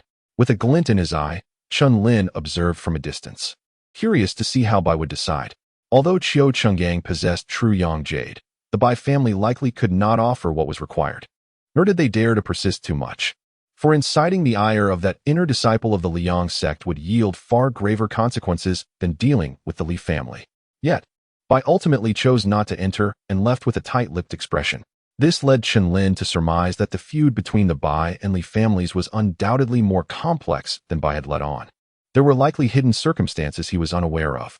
Chen Lin refrained from further observation, knowing that without access to true Yang jade, Bai would not trade the elixir formula with him, and he lacked the capacity to force a transaction. Unless, of course, he could acquire Qiu Chenggang's true Yang jade. There was no point in considering Baoguang Pavilion that would not sell to anyone outside the Bai family. Perhaps he should seek out Qiu Chenggang instead? After some contemplation, Chen Lin concluded that the previous gathering had been too crowded and conspicuous, but now, approaching Qiu Chenggang should pose no issue. Neither the Li family nor the Kuaishan sect would dare to monitor a disciple of the Liang sect. With this thought in mind, Chen Lin made his way toward the Zhao trading firm to explore potential opportunities. As fortune would have it, just as he arrived at the firm, he spotted Qiu Chenggang emerging, accompanied by an elderly gentleman of the Yuan surname. Take care, my friend. I shall not see you off further. Our manager is away today, but I will certainly convey your message to him upon his return, the Yuan elder said with great humility, in stark contrast to his demeanor during the auction. Qiu Chenggang smiled, replying, I appreciate your efforts. It has been years since I last saw Manager Zhao's prowess. It's a pity to have missed him again. The Yuan elder beamed at this, though he remained silent.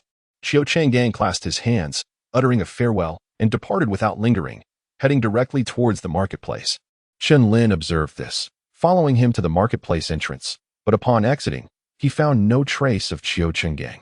With a sigh, he decided not to dwell on it further and headed towards Kaoyuan City.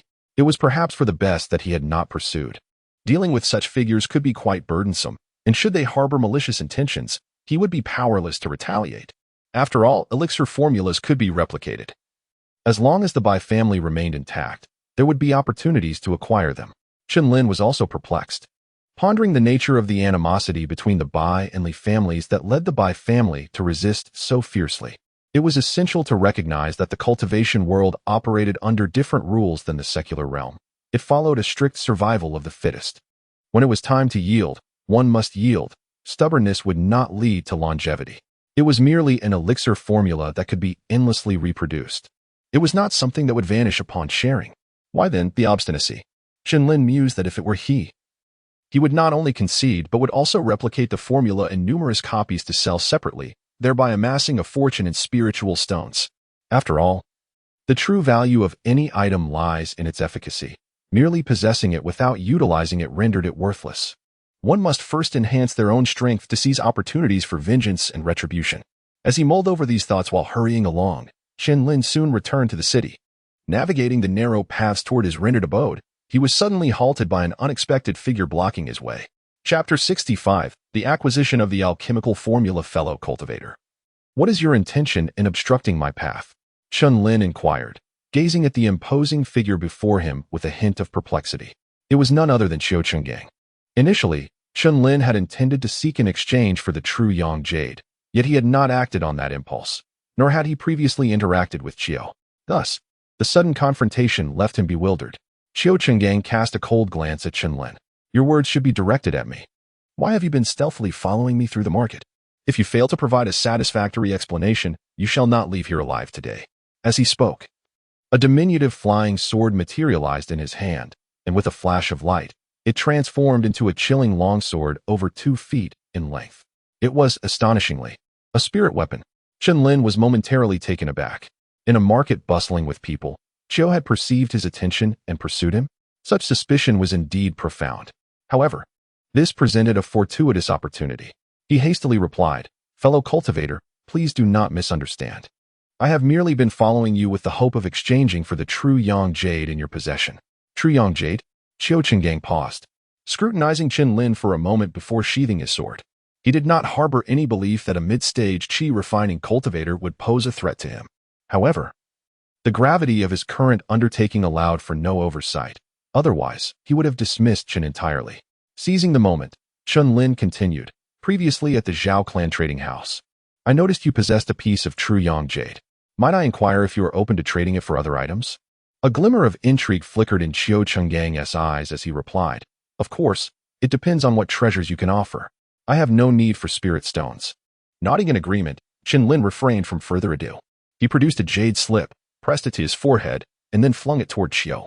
Chiu caught it, inspected it briefly, and upon discovering it contained merely mundane information, brought it to his forehead for further examination. Soon, his eyes brightened, and he proclaimed, "Fellow cultivator, you possess such a remarkable item. Very well, I shall accept it, but you must complete the information within." With that, he retrieved the true Yang Jade and returned it along with the jade slip. He was utterly unconcerned about Chen Lin absconding with the treasure. To him, a mid-stage qi refining cultivator, especially one unaffiliated, was no more than an insect. Holding the items, Chen Lin hesitated before stating, "Given your expertise, you must recognize the value of this transformation talisman. It far exceeds that of a mere true Yang Jade." Since Chiu had not resorted to outright theft, Chen Lin sought to maximize his gains. This jade slip contained the formula for talisman crafting that Yi Jingyun had imparted to him. Having memorized its contents, he had been permitted to retain it. Initially unaware of the talisman's purpose, he learned of its significance only after witnessing Yi Jingyun's use of it. It was none other than the renowned transformation talisman. This represented a legitimate second-tier talisman crafting method, rendering the true Yang Jade's value negligible in comparison. Of course, should Chiu refuse to offer additional compensation, Chen Lin would not press the issue. Chiu Chenggang, slightly taken aback, quickly regained his composure and chuckled, "Indeed, the values of the two treasures do differ somewhat. I shall add 10 recovery pills to sweeten the deal. That should satisfy you." With that, he tossed a small vial to Chen Lin. Upon opening it, Chen Lin was elated to discover it contained recovery pills. He had not anticipated such generosity from Chiu, rivaling that of Lu Li from earlier encounters. Moreover, these pills were precisely what he required to condense his formless sword energy. "Your generosity is commendable. You are destined to traverse far on the path of immortality." "Thank you." He offered a brief compliment before placing the jade slip to his forehead. Infusing it with a basic understanding was within his capability, as he possessed the requisite mental acuity. Soon, he completed the information and returned the jade slip to Chiu Chenggang. The latter inspected it with increasing satisfaction. "Ha ha ha, splendid. I never anticipated such a delightful outcome from pursuing you. I shall take my leave now, until we meet again." With the ability to craft talismans himself, Chiu had no doubt about the authenticity of the talisman crafting method. Radiating joy, he vanished from Chen Lin's sight. Remaining motionless for a moment, Chen Lin eventually departed swiftly. He did not return to his lodgings, but instead traversed several alleys. Emerging in the guise of a middle-aged man with a change of attire, he then made his way directly to the Bai residence. After leaving the Bai estate, Chen Lin possessed a new jade slip and a rusted iron shard. The transaction had proceeded remarkably smoothly. Bai Yinyu happened to return home just as Chen Lin presented the true Yang Jade, immediately deducing his involvement in the exchange meeting. However, he remained astute and did not inquire how Chen Lin had acquired the jade from Chiu Chenggang, but rather promptly handed over the promised alchemical formula along with the special sword technique. To evade any potential surveillance, Chen Lin roamed the city for a while before entering an inn. Upon exiting, he had transformed into a white-clad woman. He had prepared 3 masks and sets of clothing. The imposing figure of a burly man and the middle-aged guys were now to be discarded, at least within the confines of Guyu City. Thus, he adopted this new identity, renting another room at the inn while relinquishing his previous one. With the items he had secured, he sought to commence a new chapter of his life under a fresh identity, choosing to remain in Guyu City for the time being. His supply of blood chi pills was dwindling, and before departing, he needed to eliminate the black silkworm. Otherwise, should the creature turn against him during travel or in perilous circumstances, it would spell disaster. The search for accommodation proved less than fortuitous, as several locations were situated in densely populated areas, which would hinder his ability to craft the Thunder Pearl. The only suitable property appeared to be an expansive residence. While it could not compare to the Bai estate, it was nonetheless quite luxurious. Unfortunately, the owner only offered it for sale, not for rent. Ultimately, Chen Lin had no choice but to purchase the residence. The price was indeed steep, yet within his current means, it was acceptable. Initially, he had considered establishing a cave dwelling in the wilderness, but he realized that the influx of cultivators in the area made it far more perilous to be targeted by unscrupulous individuals. Remaining within the city offered better concealment. The property transaction was straightforward, requiring no formalities beyond the transfer of ownership deed. By that evening, he had taken residence. After a sleepless night, Chen Lin meticulously inspected the courtyard before delving into the study of the formula for the nourishing spirit pill. His efforts were not in vain, yielding a pleasant surprise. The reason for his delight lay in the affordability of the materials. The original ancient formula, which required 3 types of rare heavenly materials, had been adapted to utilize 3 common spiritual herbs. According to the annotations on the formula, the revised version would yield only about half the original efficacy, and the success rate of pill formation would be notably low. Yet, Chen Lin was undeterred. Insufficient efficacy could be compensated through dosage, and a lower success rate was even more advantageous, as it would highlight the value of his innate talent. He remained uncertain whether this was the final revised version of the formula, as the Bai family was likely to have withheld certain secrets. Nonetheless, it was more than sufficient for his needs. Chapter 66. Successful refinement. After examining the pill formula for a while, Chen Lin once again turned his attention to the rusted iron plate. According to Bai Jinyu, the father of Bai Yunyu, this object was acquired during his youthful travels, though he did not specify the exact location. Upon obtaining it, he discovered that through spiritual communication, the interior contained something akin to a jade slip, inscribed with a sword technique. He treasured it greatly and began to comprehend it with all his might. However, to his disappointment, upon fully grasping its contents, he found it to be merely a mundane sword technique.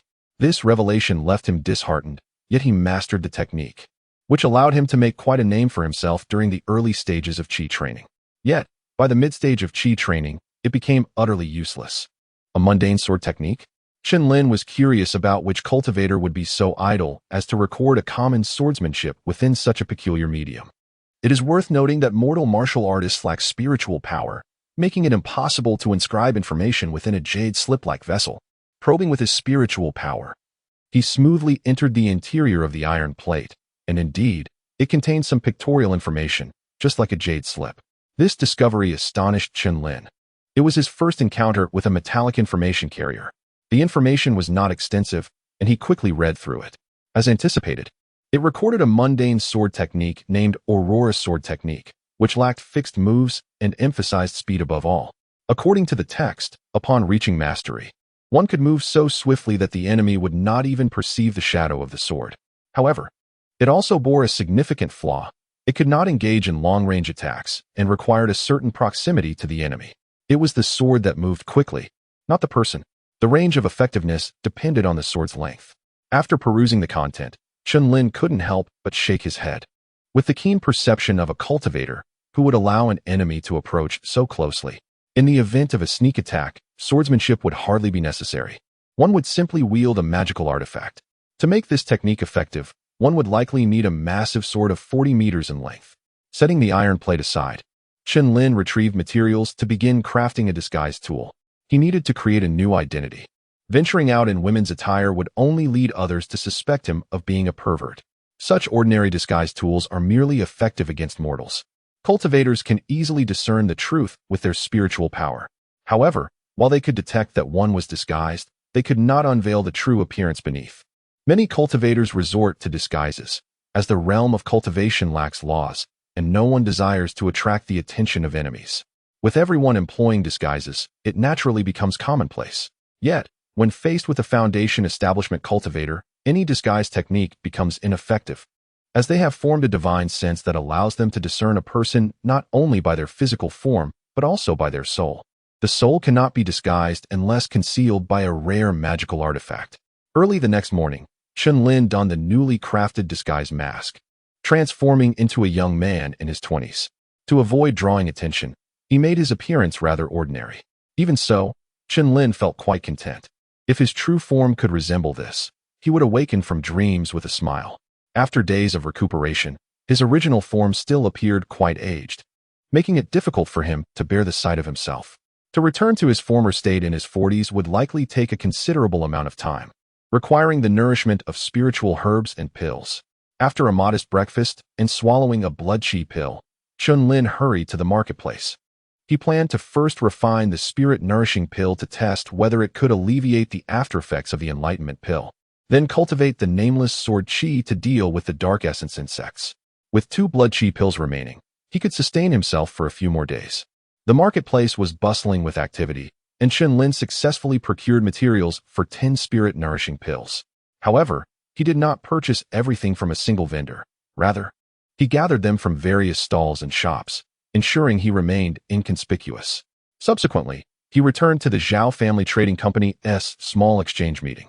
Acting as an onlooker, he did not purchase a single item or engage in any transactions. After enjoying the exchange of cultivation insights from an elderly cultivator, he left satisfied. Upon returning to his residence in Guiyuan City, he commenced the refinement of the spirit-nourishing pills. As night fell, joyous laughter echoed through the courtyard. Chen Lin gazed at the 3 plump pills within the iron pot, overwhelmed with delight. The Bai family had indeed not deceived him. His innate abilities proved to be as useful as ever. The formula indicated that a maximum of 3 pills could be produced in one batch, and he had successfully achieved that. Though he was unsure of the market price for the spirit-nourishing pill, he was certain that the value of 3 pills would far exceed the cost of the materials, providing him with another means of income. The key was that this spirit-nourishing pill did not possess the side effects like the enlightenment pill. It was a legitimate product of a proper formula, suitable for normal sale. Of course, selling it within the confines of Guiyuan City was not feasible, as it would clearly reveal his identity as the one who exchanged pill formulas with the Li family. After securing the pills, Chen Lin hurriedly exited, purchasing a rabbit from a nearby restaurant. He returned home to scrape off the powder from the pills and feed it to the rabbit, testing the potency of the pills for toxicity. Following this, he continued refining both the pills and thunder beads. The night swiftly passed. The next morning, Chen Lin eagerly rushed to check on the rabbit. Seeing it still lively and energetic filled his face with even greater joy.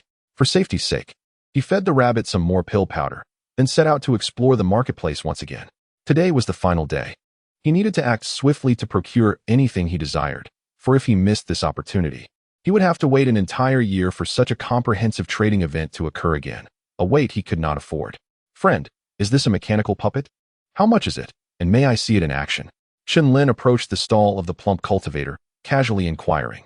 At that moment, he had assumed a different identity, and the vendor did not recognize him. However, the vendor seemed devoid of his previous cheerfulness, exhibiting a languid demeanor. Oh, fellow cultivator, feel free to pick any item you fancy. You can test it out yourself. Just place a spirit stone to control it. The plump cultivator remained seated, seemingly disinterested in Chen Lin's presence. This was understandable. Over the past 2 days, he had demonstrated the mechanical puppets to countless individuals without a single sale, causing him to incur losses on the stall fees, leaving him in no mood to engage. Chen Lin smiled, unconcerned, as he picked up the tiger puppet he had examined previously. He opened the casing and inserted a low-grade spirit stone, then attempted to control it with his spiritual power. At that moment, he realized that this mechanical puppet was somewhat different from magical artifacts. It did not require precise manipulation.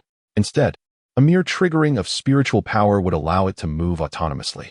However, the tiger puppet had exceedingly limited mobility, managing only to lift its paw. This puppet is rather weak. I wonder who crafted it, Chen Lin assessed, shaking his head as he extracted the spirit stone. The plump cultivator had grown accustomed to rejection and shrugged indifferently. I made it myself. It's just my level. I apologize for the poor quality. Oh, so it was crafted by you, my apologies. Might I inquire whether you would be willing to share the crafting method of this puppet? Chen Lin complimented him and reiterated his request. It was now evident that his innate abilities allowed him to create talismans, refine pills, and even craft mundane items, such as disguises. He wished to expand his skills further to see if he could apply them to other objects. If he could succeed in crafting this mechanical puppet, it would open yet another avenue for wealth. Unfortunately, within the entire marketplace, only this plump vendor offered such items. And even the Zhao family trading company did not have them, prompting his return to this stall. Chapter 67. The Wu clan's puppet technique to Chen Lin's astonishment. The plump cultivator did not outright refuse, but instead displayed a look of inner turmoil. A glimmer of hope ignited in Chen Lin's eyes. It appeared that the cultivator had not sold a single puppet in the past 2 days, which had disheartened him. Seizing the opportunity, Chen Lin pressed on. It is merely a replicable method of production. Selling it does not diminish its existence. Why must you cling so tenaciously to it? The true value of an item lies in its usage. While you may cherish your own possessions, you cannot cultivate without adequate resources, and thus your progress will stagnate. The plump cultivator, already wavering, clenched his teeth and replied, "You speak aptly, yet my puppet technique is a family heirloom. Unless you can present something truly enticing, I cannot part with it." Raising an eyebrow, Chen Lin pondered briefly before producing a small vial. "Might this item pique your interest?" he inquired, extending it towards him. Inside the vial were 2 initial essence pills, perfectly suited for the cultivator's cultivation level, which was currently stunted at the 3rd layer of qi refinement. Chen Lin was confident that the allure of the pills would prove irresistible. "Is this a pill?"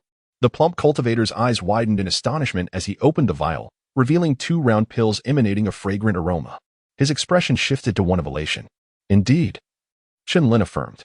"These pills can significantly enhance your cultivation. I personally utilized 2 of these to break through to the mid-stage of qi refinement. Now, do you believe in my sincerity?" With that, he reclaimed the vial, fixing his gaze on the cultivator in silence. The plump cultivator hesitated, his eyes fixed on Chen Lin. "Is it true? You truly broke through to the mid-stage of qi refinement using 2 of these pills?" Maintaining a serene smile, Chen Lin responded, "Absolutely. If we proceed with this transaction, I shall swear an oath on my heart's demon." The cultivator's expression shifted like the wind. The mid-stage of qi refinement was his fervent aspiration, a goal he dreamt of achieving. To become a mid-stage cultivator was to be deemed a true practitioner of the mystical arts. Such temptation was utterly irresistible. He had journeyed hundreds of miles to this trading event, hoping to sell his crafted puppets to acquire a single pill. However, he had not anticipated that he would not sell a single one over the past 2 days, and the pill prices had left him in despair. With a determined resolve, the plump cultivator extracted an aged tome from his robe.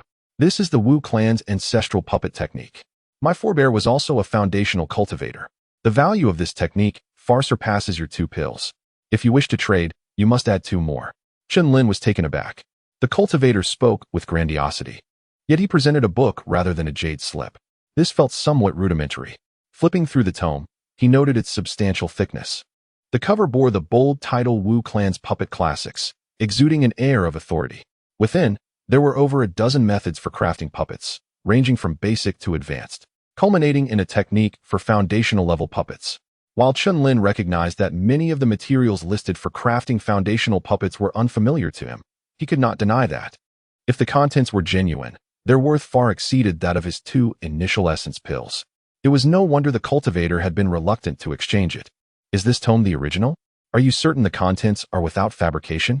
Chen Lin inquired, skepticism creeping into his voice. The cultivator's low cultivation level made it hard to believe he would carry such a treasure without fear of theft. The plump cultivator chuckled. "Indeed, it is the original. I have long since memorized its contents, and I have made no alterations. If you doubt my word, I can also swear an oath on my heart's demon." Nodding, Chen Lin set aside his doubts and produced 2 more pills, placing them into a vial before presenting it to the cultivator. "May our transaction be fruitful. Now, swear your oath." The cultivator, brimming with excitement, accepted the vial without hesitation and promptly swore his oath. Chen Lin did the same. The cultivator also proposed a confidentiality clause, stipulating that the technique could not be sold for profit, though sharing it with disciples was permitted. He expressed a hope that, should the opportunity arise, Chen Lin would help proliferate this puppet technique and find a disciple bearing the Wu surname to carry it forward. His words were imbued with a poignant sense of longing. Sensing the cultivator's dedication to the puppet technique and his deep-seated familial ties, Chen Lin clasped his fists in gratitude. Should I possess the means in the future? I shall fulfill your wishes. I hope you tread the path of immortality with unwavering resolve and achieve great heights. With the transaction concluded, the plump cultivator hurriedly gathered his belongings and departed from the market. Chen Lin continued his search for necessary items within the marketplace. Ultimately, he arrived at the Zhao clan trading house, where he exchanged 2 low-grade spiritual herbs for a second-hand mid-grade flying sword of the first tier. Nevertheless, it was indeed a mid-grade sword, far superior to his current low-grade one, thus enhancing his combat prowess marginally. As a result, he found himself devoid of any items suitable for trade, his spiritual stones nearly depleted, prompting him to exit the marketplace. He had initially hoped to partake in a casual exchange of cultivation insights, but alas, the invitation tokens had already been exhausted, and he had not secured a place. Upon exiting the marketplace, Chen Lin reflected on the substantial gains he had acquired over the 3-day trading event. Should he hear of similar gatherings in the future, he would not hesitate to attend. It was still early afternoon, with ample time remaining until the conclusion of the trading event. Thus, the market was relatively sparse. Chen Lin made his way back to his residence, where he entered a period of seclusion. The expansive estate fell into a profound silence, with no visitors present for several consecutive days. One day, seated upon a meditation cushion in his cultivation chamber, he closed his eyes, attuning himself to the formless sword energy that had reformed within him. After a considerable time, he opened his eyes, which gleamed with determination. He could wait no longer. Regardless of the consequences, he must take action. The sword energy had coalesced, and Chen Lin resolved to confront the black silkworm immediately, acknowledging the inherent dangers involved. There was only 1 blood chi pill remaining, and delaying for another 10 days would serve no purpose. The sooner he addressed the issue, the safer he would be, mitigating the risk of Yu Yuehai tracking him down through the creature. Though the passage of time may have rendered Yu Yuehai absent, he could not afford to leave any vulnerabilities unguarded. With this thought, a fierce resolve flashed in Chen Lin's eyes. He retrieved an enlightenment pill from his storage pouch. He intended to consume 1 pill, allowing the effects to take hold until the ensuing headache revealed the black silkworm's true form, an opportune moment to strike. Without hesitation, he swallowed the pill and began studying the Wu clan's puppet classics. Rather than ambitiously pursuing the advanced foundational techniques within, he focused on the rudimentary method, the tiger puppet showcased at the plump cultivator's booth. Under the wondrous effects of the enlightenment pill, he swiftly grasped the intricacies. With still some time remaining, he decided to take out the rusted iron shard inscribed with the Aurora sword technique. Chapter 68. Puppet seal. The difficulty of mastering mundane sword techniques pales in comparison to the spells and sword formulas employed by cultivators. Before long, Chen Lin had seamlessly integrated this sword technique into his repertoire. At that moment, the quarter-hour mark had arrived. The profound sensations induced by the enlightenment pill began to wane, and an immediate headache struck him. Shortly thereafter, the black essence worm, hidden within his dantian, emerged, exuding a refreshing aura. However, Chen Lin soon realized that the effectiveness of this cooling sensation was markedly diminished compared to previous experiences, resulting in only a slight alleviation of his headache. The black essence worm had indeed weakened considerably. Despite the excruciating pain in his head, Chen Lin was filled with joy, for this situation indicated that Yu Haiyu was likely dead. Time was of the essence, and he dared not linger. Gritting his teeth against the pain, he summoned the nameless sword energy and directed it towards the black essence worm, striking with all his might. Ah! Chen Lin let out a piercing scream, his body curling into the shape of a large shrimp. He then rolled back and forth on the ground, spewing blood from his mouth. After a considerable time, he finally came to a halt, though his body continued to convulse until he ultimately collapsed, unconscious. When Chen Lin awoke, it was already evening. As he moved, a searing pain erupted from within him, instilling a sense of dread. Could it be that the black essence worm had self-destructed, injuring his dantian? If his dantian were damaged, his future cultivation would be irrevocably hindered. This was precisely the concern that had delayed his decision to deal with the black essence worm. With a grim expression, Chen Lin hastily employed the technique of internal observation to assess his condition.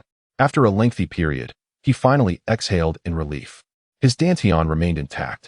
As he had anticipated, the weakened black essence worm had significantly diminished in power, its self-detonation had merely caused some damage to the meridians surrounding his dantian. With this major concern alleviated, Chen Lin couldn't help but smile. In the subsequent days, he consumed healing elixirs while continuing his studies on mechanized puppetry. Time flew by, and before long, 10 days had passed. Chen Lin's body had nearly fully recovered, and he had enjoyed a rare period of relaxation without pressure. He then began to practice, while simultaneously consuming the spirit-nourishing pill. After ingesting this elixir, he felt a sense of comfort in his mind, akin to the effects of the soul-nourishing pill. Upon fully absorbing 3 pills, he felt invigorated and mentally clear. However, one aspect filled Chen Lin with immense joy. During the period he took the soul-nourishing pill, the aftereffects of the enlightenment pill manifested once again, but the pain was far less severe than before. This indicated that the soul-nourishing pill could indeed alleviate his headaches permanently, unlike the black essence worm's effects, which only provided temporary relief. As long as he had an ample supply of the elixir, he would eventually eradicate the aftereffects of the enlightenment pill entirely. Chen Lin's spirit soared. Though he no longer dared to recklessly use the enlightenment pill, wary of a recurrence of his symptoms. Whether he could use it in the future would depend on the efficacy of the soul-nourishing pill. In the courtyard, Chen Lin wielded his flying sword, creating a brilliant arc of light that pierced a small hole through a massive boulder beside him. Sheathing his sword, he reflected on the impressive capabilities of this aurora sword technique. Observing the sword hole in the boulder, Chen Lin realized he had underestimated the power of this mundane sword technique. Although it was limited in range, it could dramatically increase speed over a short distance, achieving an almost indomitable effect. With such a strike, even ordinary defensive spells might falter. Fortunately, he had comprehended it through the enlightenment pill. It proved to be a valuable asset. Content with his progress, Chen Lin sheathed his flying sword and, noticing the bright sunlight, resolved to explore the market. Having studied the method for crafting the tiger puppet, it was time to put theory into practice. The materials for crafting such toy-like puppets were not difficult to procure, as they consisted of commonplace items. In truth, the primary challenges in puppet crafting lay in the formation of the spell arrays and, most critically, the engraving of the puppet seal. The puppet seal was a specialized invention for the creation of mechanized puppets. According to the Wu clan's puppet canon, it was divided into ordinary and spiritual puppet seals. Unfortunately, the text only documented the methods for condensing and engraving ordinary puppet seals, leaving out the spiritual variant. Logically, foundation-level puppets required the use of spiritual puppet seals to unleash the full power of foundation cultivators. Thus, the crafting method for the foundation puppet presented in the canon was merely superficial. Upon realizing this, Chen Lin couldn't help but curse the plump cultivator as a swindler, pondering why he had fled so hastily. However, the individual had not truly violated the oath of the heart's demon, as he had only claimed that the canon was authentic and its contents true, without asserting the necessity of a spiritual puppet seal. Of course, had there been a method for condensing and engraving spiritual puppet seals, the value of this canon would far exceed the worth of 4 initial yuan pills, perhaps even surpassing that of a cleansing marrow pill, making it invaluable. As Chen Lin contemplated these matters, he stepped into the market, only to find it bustling with people. Each individual appeared hurried, as if something momentous had occurred. Puzzled, he noted that the cultivators seemed unapproachable, so he refrained from inquiring. After taking a cursory tour, he discovered that the Wujin Tower was no longer present. It had indeed come for the trading fair, aimed at making a quick profit before departing. It was merely a transient establishment. Chen Lin felt a twinge of regret. Had he known, he would have visited during the trading fair to gain some experience. In both of his lifetimes, he had never set foot in a brothel. Moreover, this was a brothel in the realm of cultivation, surely infused with an ethereal essence. Next, Chen Lin began purchasing materials, ensuring he collected more than 10 sets for crafting the tiger puppet, along with some alchemical ingredients. Regrettably, he was unable to acquire many, as all materials were currently in high demand, particularly artifacts and talismans, which were even scarcer and pricier than during the trading fair. The Zhao clan's commercial establishment was no exception. Only the prices for spells remained unchanged, as they could be replicated, provided they were not of special lineage. Chen Lin purchased a spell canon that recorded 5 spells. Though they were commonplace, their quality exceeded that of the one he had acquired in Kaiyuan City, and the types were not repetitive. He intended to test how long it would take to learn a spell without utilizing the enlightenment pill. Having procured sufficient materials and depleting his spirit stones, he ultimately sold a spirit herb to make ends meet. Now, aside from a few irreplaceable items, he possessed only a single red-veined ginseng, with everything else sold off. Nevertheless, he was not anxious. The rising prices proved beneficial for him, as he could craft talismans to earn spirit stones. He had already stored a considerable amount of talisman paper and ink, and crafting them would yield a substantial fortune. After thoroughly exploring the market and acquiring the necessary materials, Chen Lin learned the reason behind the rising prices. It turned out that during his seclusion to recover, a place called Maple Leaf Lake, located northwest of Guyuan City, had revealed an ancient cultivator's cave. This cave was said to be vast, but buried deep underground, with its level yet to be determined. Nevertheless, it had drawn a multitude of cultivators, and after some excavation, a handful of treasures were unearthed. Albeit all at the chi refinement stage, yet they were of exceptional quality. Consequently, the influx of treasure-seeking cultivators increased, and as news spread, even practitioners from other regions were attracted. With so many people, the rapid consumption of goods and the consequent rise in prices became a natural occurrence. Chapter 69.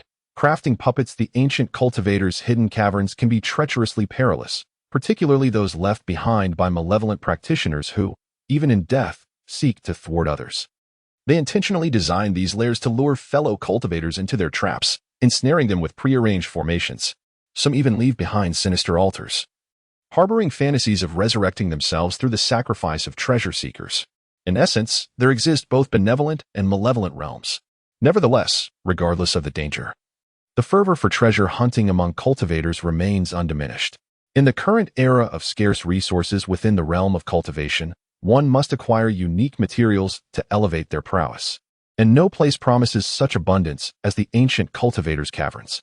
If these lairs indeed belong to formidable ancient practitioners, obtaining even a single artifact could be life-altering. Upon hearing this news, Chen Lin felt a stirring of ambition, though it was quickly extinguished. As a mid-stage chi practitioner with no claim to power, venturing forth would likely render him nothing more than cannon fodder. Thus, he resolved to rely on his innate talents to accumulate wealth steadily. Aware of his own limitations, Chen Lin suppressed his restlessness and departed from the market.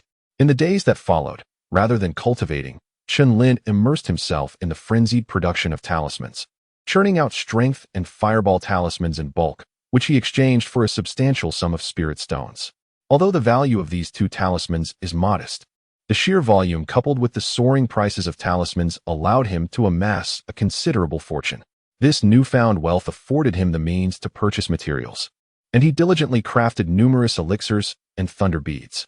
With such advantages, Chen Lin abandoned any thoughts of leaving Guyuan City, choosing instead to settle down for the time being. As time progressed, more information about the ancient cultivators' cavern surfaced. It was said that a significant area had been explored, revealing treasures from the foundation establishment stage, indicating that at least one ancient practitioner of that caliber had once inhabited the lair. This revelation sent ripples of excitement through the surrounding cultivation community, prompting a flood of cultivators into the city, leading to overcrowded inns. The Reliant Mountain sect and the Qingyun sect exerted their utmost efforts, engaging in conflicts with practitioners from other regions. However, not all news was favorable. The dangers within the cavern were considerable, with numerous cultivators already having perished. Even so, the number of adventurers continued to swell. Chen Lin remained ensconced in his courtyard, leading a reclusive life, primarily traversing between the market and his residence, quietly amassing wealth. During his spare moments, he even excavated a tunnel within his abode, preparing an escape route for potential emergencies.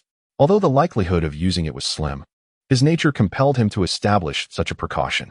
Rise, Chen Lin commanded, crouched in a patch of open ground, focusing intently on a tiger puppet before him. At his call, the tiger puppet slowly raised its front claws. Fall. Following his command, the puppet's claws descended. Advance. Retreat. Leap. Chen Lin's voice fluctuated, prompting the tiger puppet to perform various movements. After some time, satisfied with his creation, he stored the puppet away. It appeared that the fault lay not with the puppet itself, but rather with the ineptitude of the other practitioner. Indeed, it was Chen Lin's innate talent that shone through.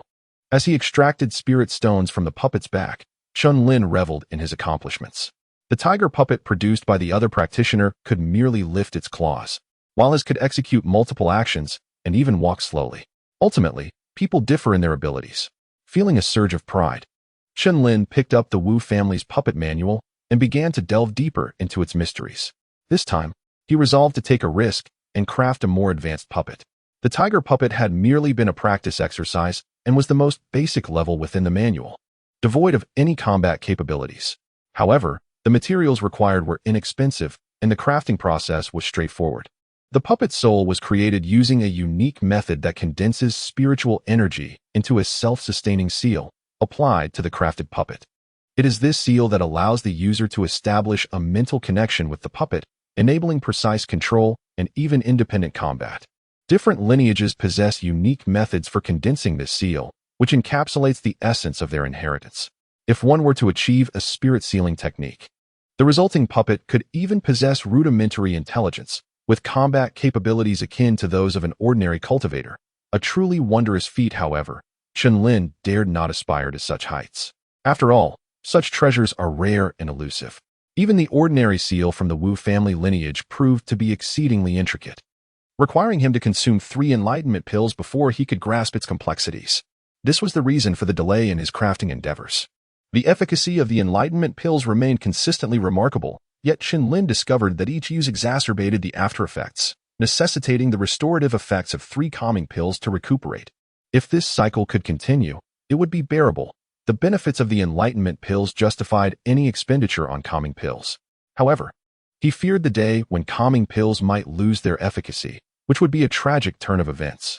Thus, he refrained from using them for general spell comprehension, reserving them solely for the crafting of puppets, as this process aligned perfectly with his innate abilities. The materials for crafting the puppets were not prohibitively expensive, and inscribing formations and condensing seals required no resource expenditure. As long as his spiritual energy was sufficient, he could attempt as many times as needed. Consequently, even if it took 10 attempts to succeed once, the spirit stones required would be minimal, while the finished product could fetch a handsome price. It was a classic case of leveraging small investments for substantial returns. For him, mastering this skill would be swifter than alchemy or talisman crafting and would serve as an excellent avenue for enhancing his own power. After perusing the manual for a while, Chen Lin selected a serpentine puppet. This puppet was designed for late-stage Qi practitioners and was one of only 2 such puppets in the manual. The other, a bear puppet, was enormous, consuming excessive materials, rendering it impractical for storage. Since he aimed for a significant challenge, it made sense to choose the most powerful option. And although the materials for the serpentine puppet were indeed advanced, its smaller size meant that he could likely manage the costs. With determination, he gathered his materials and headed straight for the market. Due to the recent influx of cultivators in the area, many who could not gain access to explore the ancient cultivators' cavern turned to hunting beasts and gathering spiritual herbs in the dream-ending mountains. Additionally, treasures from the ancient cavern frequently surfaced in the market, gradually replenishing its resources. The materials necessary for crafting a puppet suitable for late-stage Qi practitioners primarily consisted of bones and hides from late-stage Qi beasts, alongside some rare minerals. After scouring the market thoroughly, Chen Lin barely managed to acquire 10 sets of materials, expending all of his previously earned spirit stones, leaving him back at square one. Gritting his teeth, he thought, if this attempt fails, the loss would be immense. Chapter 70. The snake puppet. As the winds howled and the clouds roiled outside, Chen Lin once again remained secluded within his abode. Days passed, with the sun rising and setting, yet no smoke curled from his hearth, only the muffled thuds echoing in the silence. After 3 days, Chen Lin emerged from his dwelling, looking disheveled and worn, yet his eyes sparkled with brilliance, an uncontainable smile illuminating his face. Throughout these 3 days, he had consumed only water, tirelessly crafting his puppet without rest, neglecting even food. The results were nothing short of remarkable. At last, through unwavering determination, he had succeeded in creating a late-stage Qi refining snake puppet. The hardships he endured were not for outsiders to fathom, but the process had unfolded smoothly, devoid of any missteps. Now, it was time to witness the miracle. In the courtyard, he clutched his storage bag and summoned a 3-foot-long gray serpent into his hand. Its craftsmanship was somewhat crude, appearing rather unrefined due to his lack of skill in carving, yet this did not diminish its potential power. Within the serpent's belly lay a hidden compartment, which he opened to insert a mid-grade spirit stone. A late-stage Qi refining puppet required a mid-grade spirit stone for activation. Go, he commanded, placing the serpent on the ground. In truth, Puppets did not require verbal commands for control. They relied on the connection between mental energy and the puppet's imprint. Once the imprint bore the unique seal of a cultivator, no one else could interfere with it using their mental energy, nor could they seize control. This was the brilliance of the puppet imprint. It was unfortunate that the crafting of puppets was exceedingly complex. Without his innate talent, he might have spent years, like that rotund cultivator, merely to create a tiger puppet. As he issued the command, the serpent's imprint glowed brilliantly, and with a swift motion, it launched into the air, tracing a gray arc. Then, with a deft maneuver, it returned to settle upon his shoulder, coiling around his neck. Ha ha! Chen Lin laughed heartily, exhilarated by the success of his experiment. Just as the text had suggested, this late-stage chi-refining puppet, utilizing a more esoteric formation, no longer required step-by-step commands for operation. The snake puppet had developed the ability to execute actions based on programmed directives, far surpassing the usability of a tiger puppet, albeit still inferior to a spirit-linked puppet. Chen Lin was thoroughly satisfied. The time spent consuming all those enlightenment pills to comprehend the formations had not been in vain, despite the lingering headache it left him with. He then focused his intent, and the snake puppet sprang from his neck, darting like a gray flying sword towards a distant ornamental stone. Just as it neared the stone, the serpent's head suddenly emitted a conical energy shield, allowing it to pierce through the stone, leaving behind a smooth hole the size of a fist. Chen Lin's joy intensified as he beheld the snake puppet's skill, transformation into a sword. As the name implies, it could morph into a flying sword for attacks.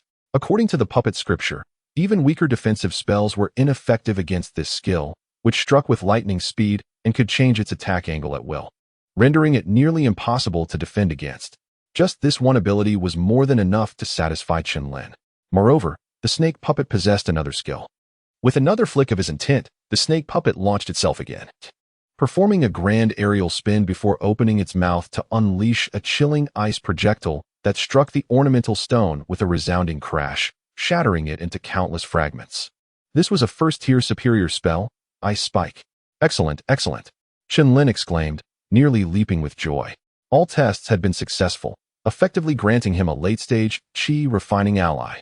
Furthermore, it could be controlled by someone at the mid-stage chi-refining level, without occupying his own spellcasting capacity. It was truly an invaluable asset for both combat and travel. The more he observed, the more he delighted in the snake puppet, prompting him to resolve to forge another. With his mental prowess, he could effortlessly control two puppets simultaneously. And when the moment came, he would unleash a pair of late-stage chi-refining level allies, undoubtedly catching his adversaries off guard. Naturally, he first needed to craft talismans to earn some funds. In high spirits, Chen Lin beckoned for the snake puppet to return. To his astonishment, it remained utterly still. What is happening? Is it broken? He wondered, a wave of dread washing over him. If such an expensive creation were to fail after just a couple of commands, it would be nothing short of tragic. Come back, Chen Lin commanded again, but the snake puppet lay inert, refusing to move. Return. What are you doing? Can you not budge? After several futile attempts, he approached the puppet with a frown. Bending down, he picked up the gray serpent and began a thorough examination. Upon inspection, he stood frozen in disbelief. The energy consumption was far too great. After careful scrutiny, he realized it was not broken. Rather, the spirit stone had been depleted. The mid-grade spirit stone had disintegrated into powder, utterly exhausted of its last vestiges of energy. A single mid-grade spirit stone equated to 100 low-grade spirit stones, allowing for merely 2 attacks. Essentially, each strike cost 50 spirit stones. This was no puppet, it was a gold-devouring beast. At that moment, Chen Lin found himself at a loss for words. The puppet was indeed effective, yet its cost was exorbitant. Was he destined to tread the path of extravagance? The crux of the matter was that the puppet could only execute 2 consecutive attacks, significantly diminishing its utility as a combat asset. Should it run out of energy mid-attack? There would be no time to replace the spirit stone. Chen Lin's elation waned considerably. The inherent combat prowess of puppets was never on par with cultivators of the same rank, and this revelation further lowered its efficacy. Unless, of course, he utilized superior spirit stones. A sudden thought struck him. However, superior spirit stones were not commonly circulated items, at least among chi-refining cultivators. He had never encountered anyone possessing them. Most only had low-grade or mid-grade spirit stones, with the more valuable items traded through barter. It seemed that only those in the foundation establishment stage had the privilege to wield superior spirit stones. Chen Lin's mood darkened, and his earlier joy dissipated. He resolved to inquire about them during his next visit to the marketplace. Yet, even if he could procure one, a single superior spirit stone was worth 100 mid-grade spirit stones, an expense beyond his means. Reluctantly, he replaced the depleted mid-grade spirit stone with a new one and returned the great serpent to his storage bag. Even with its limitations of only 2 attacks, it remained an invaluable ally, significantly enhancing his combat capabilities. Over the next few days, Chen Lin fell into a routine of training while crafting talismans. He would sell his exhausted materials at the marketplace, then purchase new ones for crafting, operating almost like a machine. Thus, 10 days slipped by in the blink of an eye. Sitting in his quiet chamber, Chen Lin suddenly felt a tremor course through him, and his aura surged dramatically, causing his robes to billow. Moments later, he opened his eyes, a flash of radiance passing through them. After several months, he had finally ascended a level in his cultivation. Elated, he examined his body, feeling the powerful surge of magical energy within. He then began experimenting with spells and the effects of manipulating magical artifacts. After a series of tests, he nodded in satisfaction. The magical power of the 5th level of Qi refining was considerably more robust than that of the 4th level, allowing for swifter spell casting and increased potency. Particularly with the wind manipulation spell, both the altitude and speed of his flight had seen substantial improvement, along with enhanced endurance. Indeed, while all else served as support, elevating one's cultivation remained paramount. Feeling contemplative, Chen Lin prepared to venture into the marketplace. However, before he could step outside, he was met with the sound of drums and gongs resonating from nearby, accompanied by the cheerful strains of a swana. Is someone getting married? Chen Lin pondered, a sense of curiosity piquing within him. This courtyard is situated in a remote location, with neighbors residing over 100 meters away. Upon moving in, he had surveyed the surrounding residences and found no families with children of appropriate marrying age. As he stepped out of the courtyard, he strolled leisurely towards the source of the sound. Having been in this world for several months, he had yet to witness a wedding. It was a perfect opportunity to observe the festivities and partake in the joyous atmosphere. Chapter 71.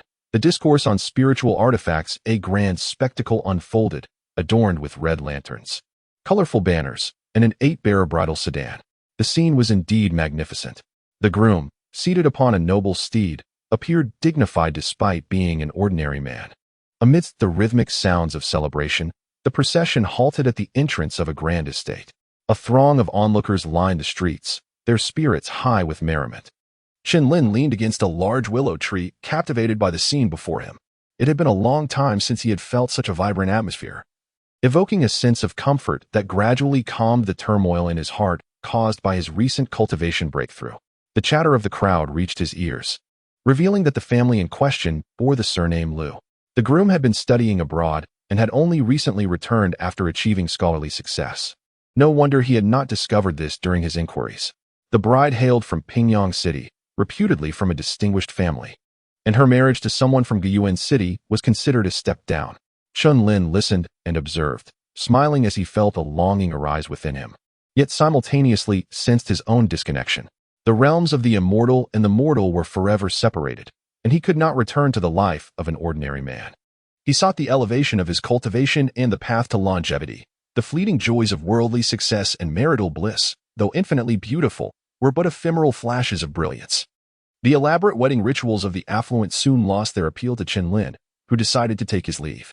Just then, the canopy of the bridal sedan was unexpectedly lifted, revealing the bride's silhouette.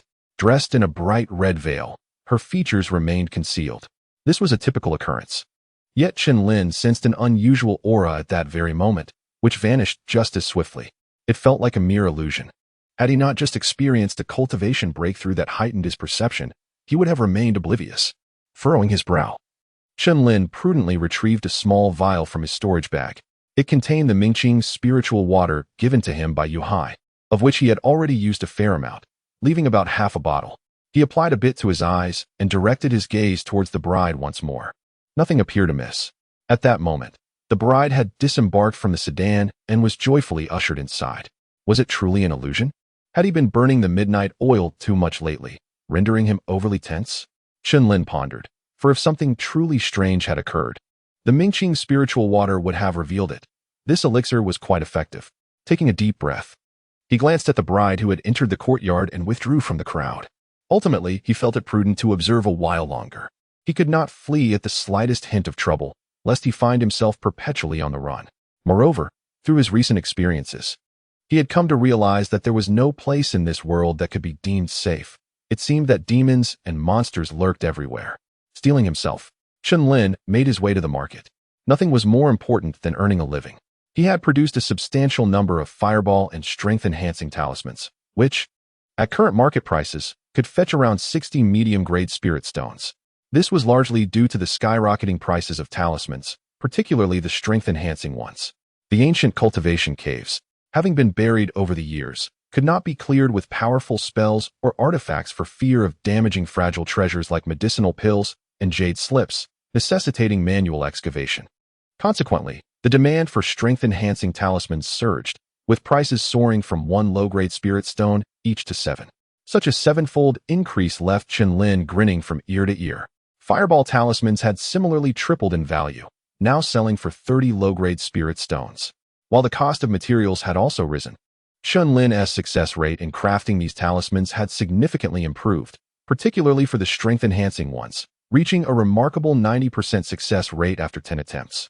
While the fireball talisman had a 70% success rate, yielding considerable profits, the only disappointment lay in the fact that his success rate in concocting certain medicinal pills remained at 0, relying solely on innate talent for successful formulation.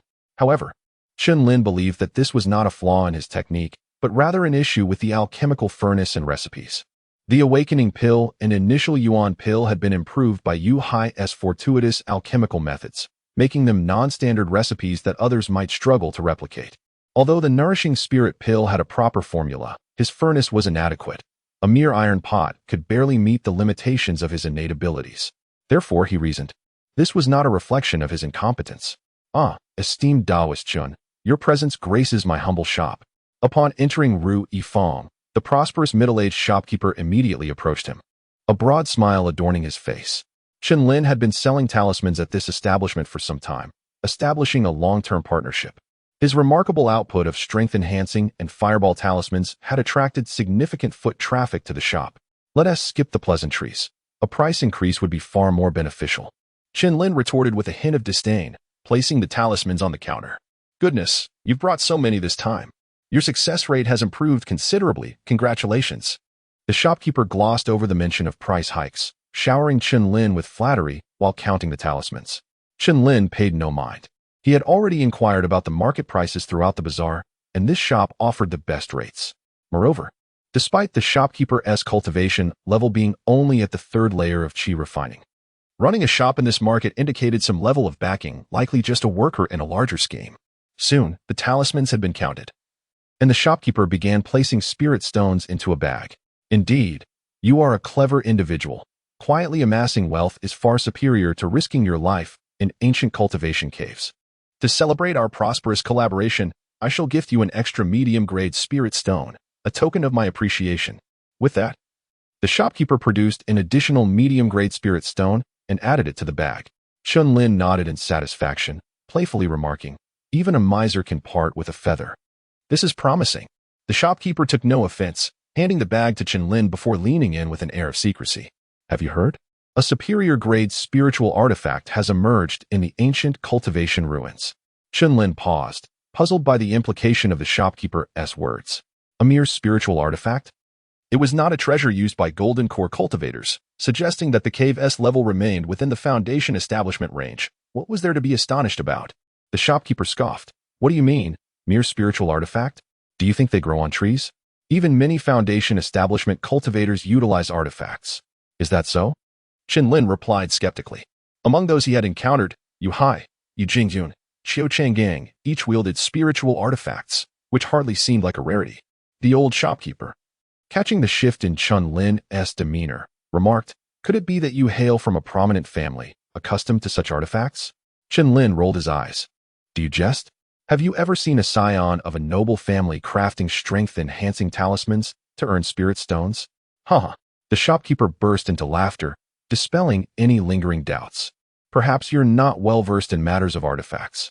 Practitioners of Qi refinement typically utilize artifacts, and possessing even a superior-grade artifact is remarkable.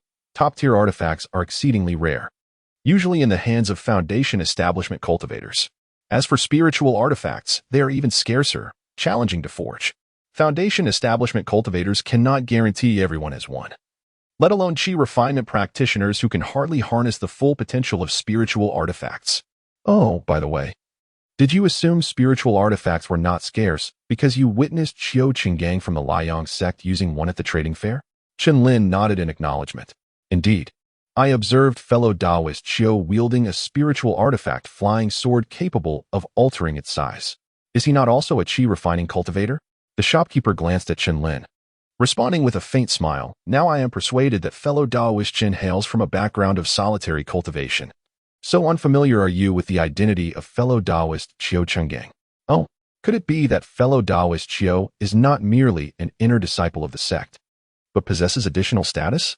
In Chen Lin's estimation, since Qiu Qinggang possessed a spiritual artifact, surely other inner disciples of the sect must also have them, even if not all. It could not be that he was the only one. The sect was so vast, with a considerable number of inner disciples. Hence he did not perceive spiritual artifacts as being so exceedingly rare. He even possessed a spiritual artifact crafting scroll, which he had yet to examine. Heh, the shopkeeper chuckled, saying, are you aware that Qiu Qinggang's father, Qiu Sholi, is a Foundation establishment cultivator with formidable combat prowess, and that the Qiu family is a venerable lineage of artifact smiths? Even so, as the representative figure of the Qiu family's current generation, Qiu Qinggang possesses but a single inferior-grade spiritual artifact flying sword. Chen Lin was taken aback. It seemed he had truly underestimated the value of spiritual artifacts, and also the status of Qiu Qinggang. No wonder the other party was so lavish. He was, like Lu Li, a scion of wealth. So that is the case. I am grateful for the shopkeeper's clarification. It seems the shopkeeper is well-versed in the affairs of the country's cultivation world. I shall have to ask you to enlighten me further in the future. After a slight flattery, Chen Lin inquired with perplexity, if even inferior-grade spiritual artifacts are so scarce, then the appearance of superior-grade spiritual artifacts in the ancient cultivator's cave abode must lead to fierce contention, no? Chapter 72. Spirit Stones given the rarity of spirit artifacts. The emergence of a superior spirit artifact undoubtedly incited fierce competition. Chen Lin secretly rejoiced in his wisdom for not engaging in treasure hunting. As expected, the shopkeeper nodded and remarked, competition is inevitable. However, it is said that a group of Qi refining cultivators discovered it first, and most of the casualties were from their ranks. Yet, in the end, it fell into the hands of an outsider Foundation establishment cultivator. Chen Lin pondered. Were the two seniors from the Mountain Support sect and the Qingyun sect not present? It struck him as peculiar that a treasure on their territory would be seized by an outsider, reflecting poorly on the two Foundation establishment cultivators in Guyuan City. However, it was of no concern to him. He was not a native and felt no sense of belonging, merely asking out of curiosity. The shopkeeper shook his head and explained. Previously, the items unearthed from the ancient cultivator's cave were all from the Qi refining stage. Only a couple of damaged Foundation establishment items were found, and they were quite ordinary. Although it caused quite a stir, only Qi refining cultivators ventured there. After all, who would expect a collapsed cave to yield high-level treasures? Thus, the Foundation establishment seniors from several nearby sects agreed to let only Qi refining cultivators excavate, allowing them to compete based on their abilities. This arrangement, of course, provided a certain advantage to the local cultivators, which the seniors from the Mountain Support sect and the Qingyun sect consented to. Chen Lin suddenly realized he had not been paying much attention to the happenings at the ancient cultivator's cave and was unaware of these developments. Even so, why did a Foundation establishment cultivator still intervene? Chen Lin inquired, only to chuckle to himself. Ah, but it is a spirit artifact, a superior one at that. No agreement can resist the allure of such a treasure. The shopkeeper shared a knowing smile, quipping, if agreements were effective, the cultivation world would be peaceful. Once a superior spirit artifact appears, all promises are rendered moot. However, even if that outsider Foundation establishment cultivator obtained it, they cannot easily claim it. I have heard that the seniors from the Mountain Support sect and the Qingyun sect are already in pursuit.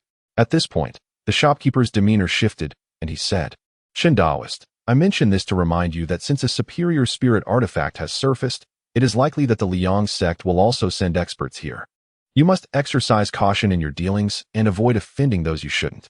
Now understanding the intent behind the warning, Chen Lin quickly expressed his gratitude. Thank you for the reminder, esteemed shopkeeper. I shall be vigilant. Afterward, he inquired, do you have any superior spirit stones available? Superior spirit stones? What do you need those for? Your chi refining cultivation level likely doesn't require them, Old Zhang replied, puzzled. Oh, I was merely asking out of curiosity. After cultivating for so long, I have never seen a superior spirit stone, and naturally, I am a bit intrigued. Chen Lin fabricated a reason, concealing his true purpose. The shopkeeper regarded him and stated, though they are all spirit stones, superior spirit stones are indeed scarce. I doubt you will find any in this market. Even if there were, the exchange rates would not be like those for inferior or medium spirit stones. If you are merely curious, it's best to let it go. If you truly require them, you might want to visit the Zhao Trading Company. Furrowing his brow, Chen Lin acknowledged the scarcity of superior spirit stones, but had not anticipated their extreme rarity. Do you know why superior spirit stones are so scarce? He pressed, as their use related to the puppets he intended to utilize. Currently, only chi refining puppets could manage with medium spirit stones. But if he were to refine a foundation establishment puppet, superior spirit stones would be indispensable. The shopkeeper chuckled and explained, why are superior spirit stones scarce? It's quite simple. There are fewer superior spirit stone mines. While the cultivation world possesses many spirit stone mines, most yield inferior or medium-grade stones. In the entire Yin country cultivation realm, there is but one superior spirit stone mine, controlled by the Liang sect, producing a limited quantity of superior spirit stones. Naturally, such precious commodities are rare in this small border city. Moreover, superior spirit stones are primarily used by foundation establishment experts and golden core cultivators, making them unnecessary for us humble chi refining cultivators. Thus, it is entirely normal for this market to lack superior spirit stones. Chen Lin nodded in agreement, realizing that in any realm, the elite enjoy access to superior resources.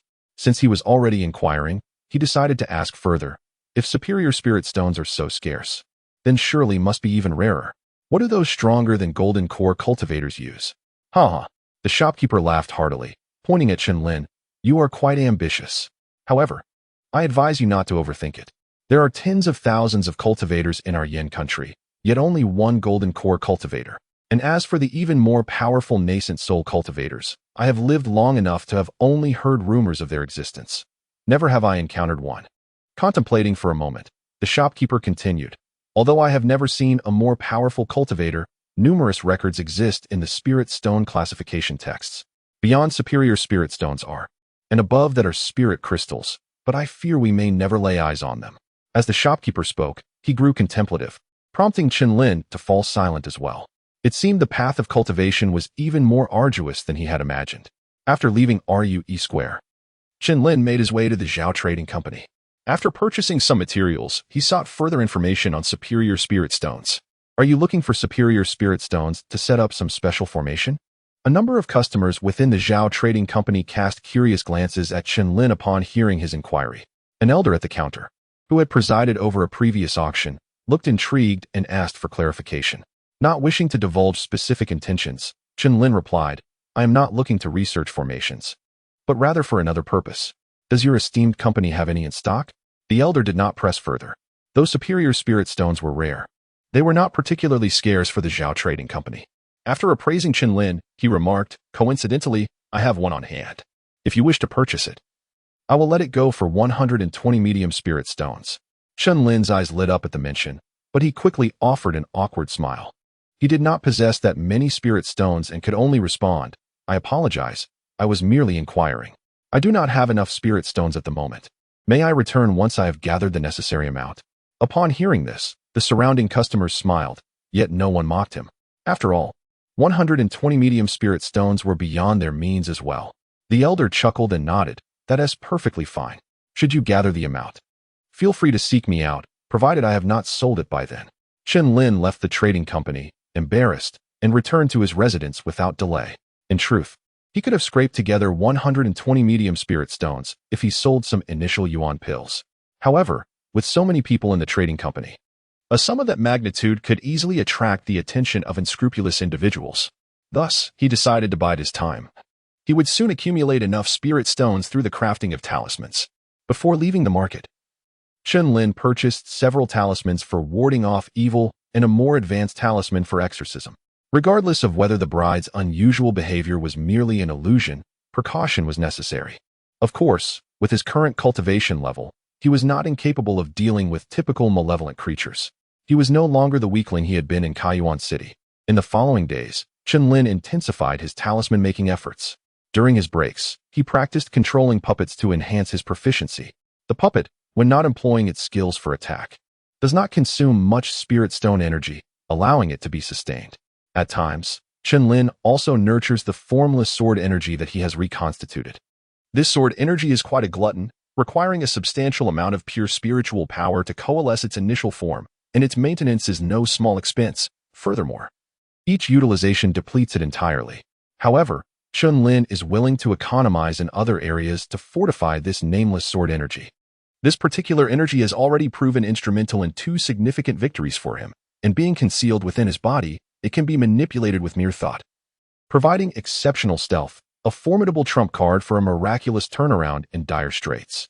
Reflecting on his confrontation with Yu Hai, he acknowledges that without this sword energy, survival would have been impossible. The thought of the nameless sword energy brings to mind the female cultivator named Surreal. It remains uncertain whether she managed to escape. During his time aboard the flying vessel with Yu Hai, he seemed to catch a fleeting glimpse of her on the enormous flying sword of the Han family. But it was merely a passing sight, leaving him uncertain of its accuracy. If indeed it was her, then since Han Lingyue has escaped, she should have been able to do so as well. Chapter 73, a new concept after tirelessly laboring day and night. Chen Lin finally managed to gather 120 mid-grade spirit stones after more than 10 days.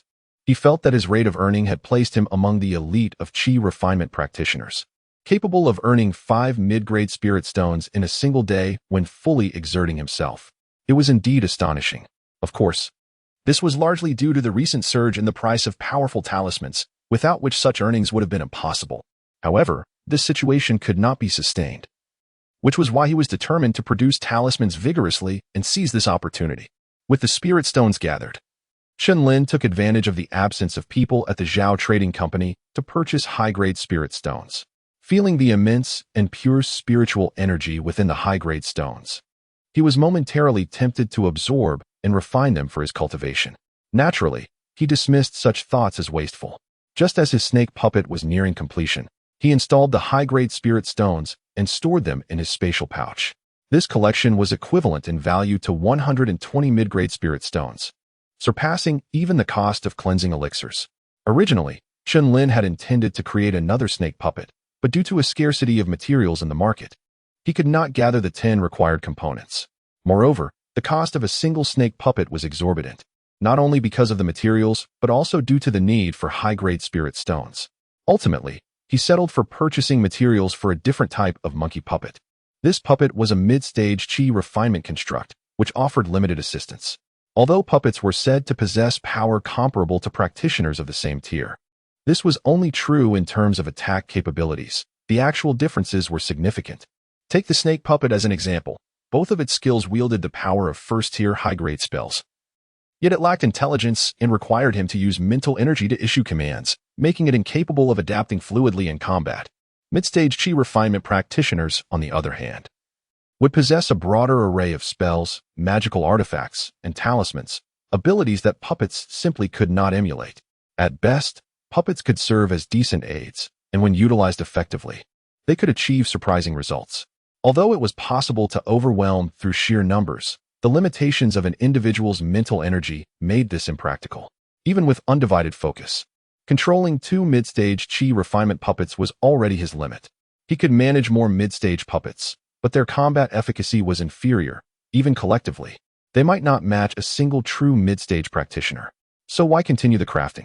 Because he harbored a vision that, if realized, could yield unexpected outcomes.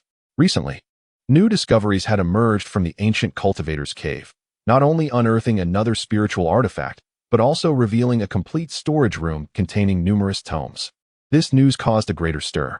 Due to the prolonged excavation, it was rumored that the information had reached the cultivation community of neighboring nations.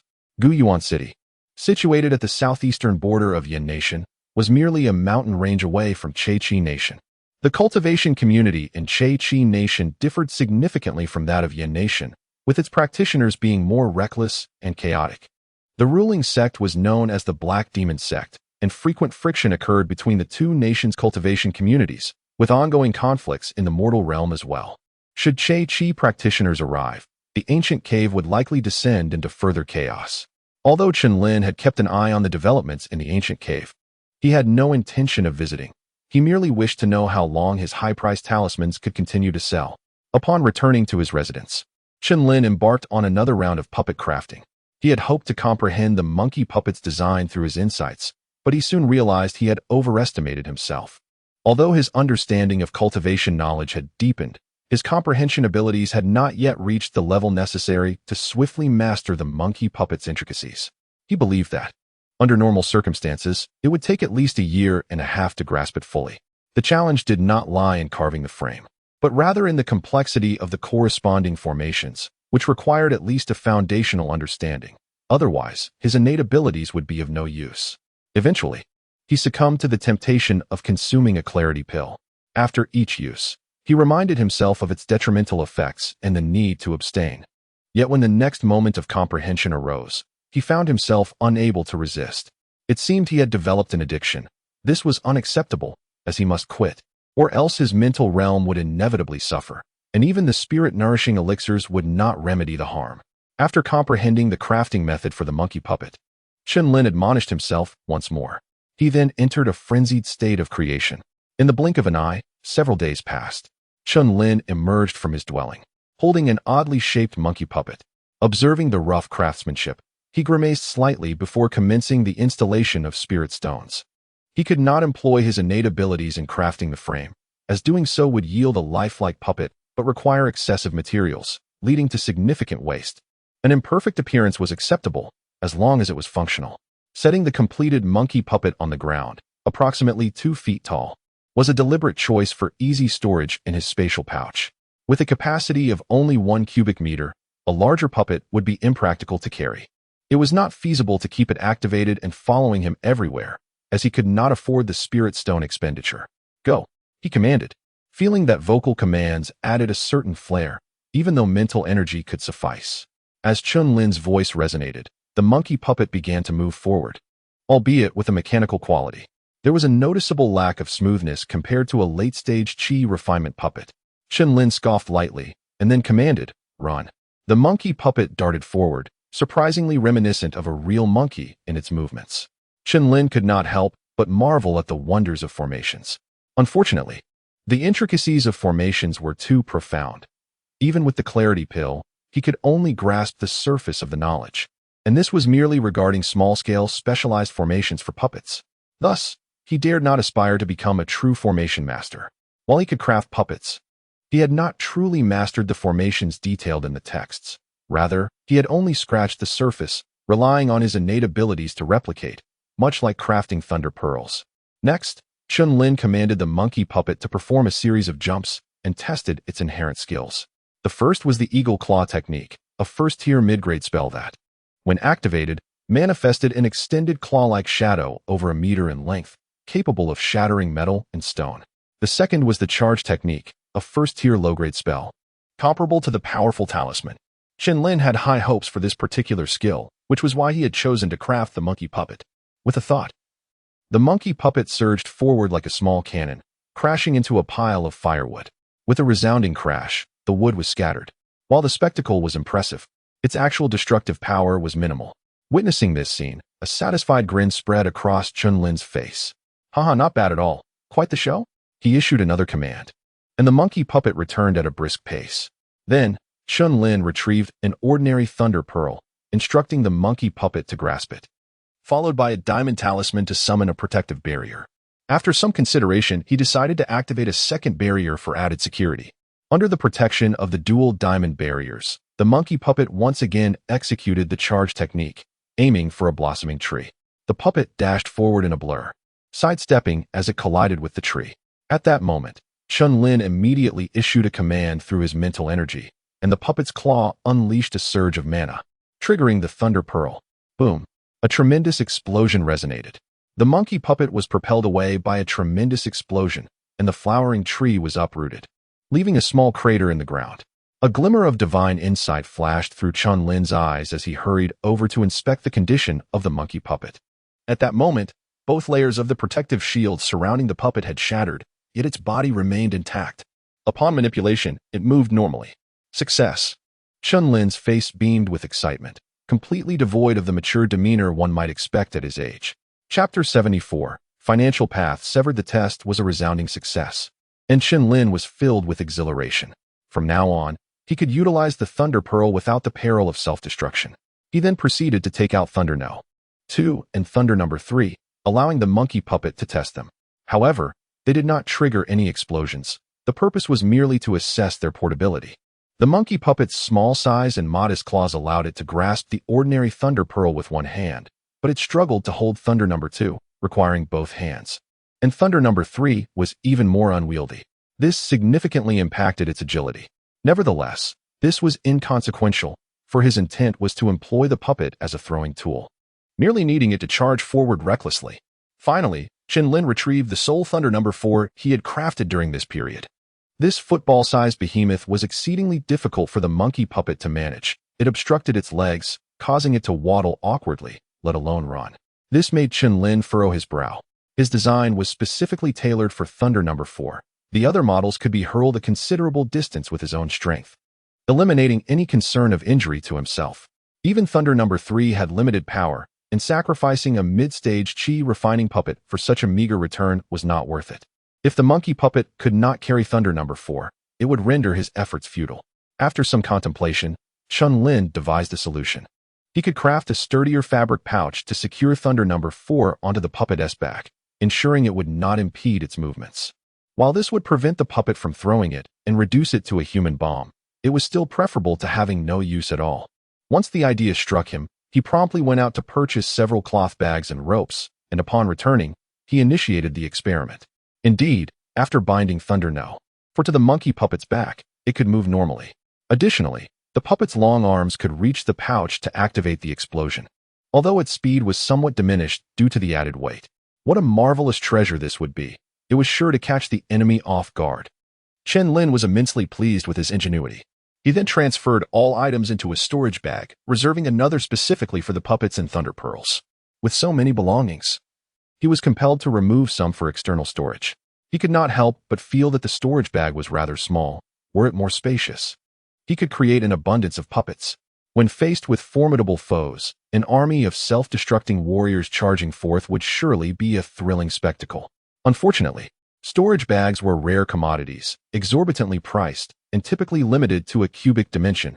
Acquiring more was no easy feat. He would have to wait until he was in a more prosperous position. For now, his pockets were empty, and he needed to continue crafting talismans to earn money. Chen Lin took a stroll, deliberately checking around the newlyweds' residence, and found nothing amiss. He then began the process of talisman crafting while also dedicating time to comprehend spells. He opted for a low-tier spell known as the dodge technique, which lacked significant power but could enhance agility. Surprisingly, without the use of enlightenment pills, he grasped the operational principles of this spell quite well and entered the practical training phase. The spell was characterized by its ease of mastery, yet challenging to wield proficiently, resembling a blend of spell and lightness skill, necessitating extensive practice to enhance reaction speed. Chen Lin was in no rush. Time was on his side, and he could afford to take it slow. Once he had exhausted his materials for talisman crafting, he returned to the market. Chen Lin intended to sell his talismans before purchasing materials to reforge another monkey puppet. The previous one had been bound to Thunder No. 4 and could no longer be used to throw other Thunder Pearls.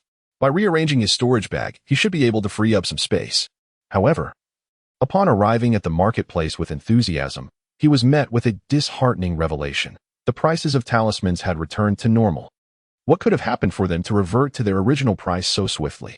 Had the ancient cultivator's cave been resolved? Upon hearing the words of the shopkeeper Zhou Fu from the Rui workshop, Chen Lin felt his head spin. The profits he had been raking in had abruptly ceased, leaving him in disbelief. Furthermore, the materials for this batch of talismans had been purchased at a high price. Now that their value had plummeted, his efforts felt utterly wasted. The shopkeeper, equally helpless, sighed, "I too believe the prices would hold for a while. Who would have known that the cave had undergone changes, revealing a region cloaked in formations? This area is much larger but has not collapsed, eliminating the need for manual clearance, which is why no one is purchasing the powerful talismans anymore. Moreover, the foundational cultivators of the major factions have all arrived, leaving the chi-refining cultivators with no chance to compete. Even if there were any, they would only be late-stage chi refiners, rendering low-tier talismans like Fireball Talisman entirely obsolete, causing their prices to plummet almost instantly. Chen Lin could only sigh in resignation. Such information could not be fabricated. There was no need to verify it elsewhere. He had no choice but to sell his crafted talismans to the shopkeeper with a bitter expression. What could have fetched around 60 mid-grade spirit stones now barely earned him 20, a disparity so vast it nearly drove Chen Lin to despair. Leaving Rui workshop in frustration, he refrained from purchasing materials. With the prices dropping, talisman crafting was no longer lucrative. It was unnecessary to squander time. Furthermore, having sold so few spirit stones, he could not use them to buy materials for crafting puppets. Instead, he needed to reserve them as capital to explore new avenues for profit. Currently, he had two options: sell elixirs or sell puppets. However, both were too conspicuous, and he was not yet ready to unveil them. In the entire Guyu city, there were only 2 alchemists. If he began selling elixirs, a small quantity might not draw too much attention, allowing him to claim he sourced them elsewhere. However, if he were to flood the market, it would disrupt the interests of those 2 alchemists and their affiliated factions. His current stature could not withstand the repercussions of such actions, unless he joined a faction, like the Qingyun sect, where they would likely welcome an alchemist's allegiance. He had no intention of remaining in Guyu City long-term and could not align himself with them. The most crucial aspect was that his alchemical skills were not genuine. Should anyone engage him in a discussion about alchemical theories, his facade would undoubtedly crumble. Selling puppets posed similar challenges, as there were none in Guyu City, making it impossible to present them without drawing attention. If all else failed, he would resort to learning a more advanced method of talisman crafting to maintain his identity as a talisman maker. If that too proved unfeasible, he would leave this place and explore other cities. Chen Lin muttered to himself and made a decision. He then strolled through the marketplace. With numerous treasures unearthed from the ancient cultivators' cave, many cultivators had come to seek fortune, resulting in a bustling market.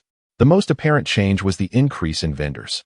Chen Lin found himself drawn to a stall where a particular magical artifact caught his eye. Surely, this was excavated from the ancient cultivators' cave? He picked up the artifact, examining it closely while inquiring about its details. Chapter 75, the jade talisman. Before him lay a flying sword, forged from a dark crimson material. Its elongated hilt adorned with an intricate pattern resembling black leaves.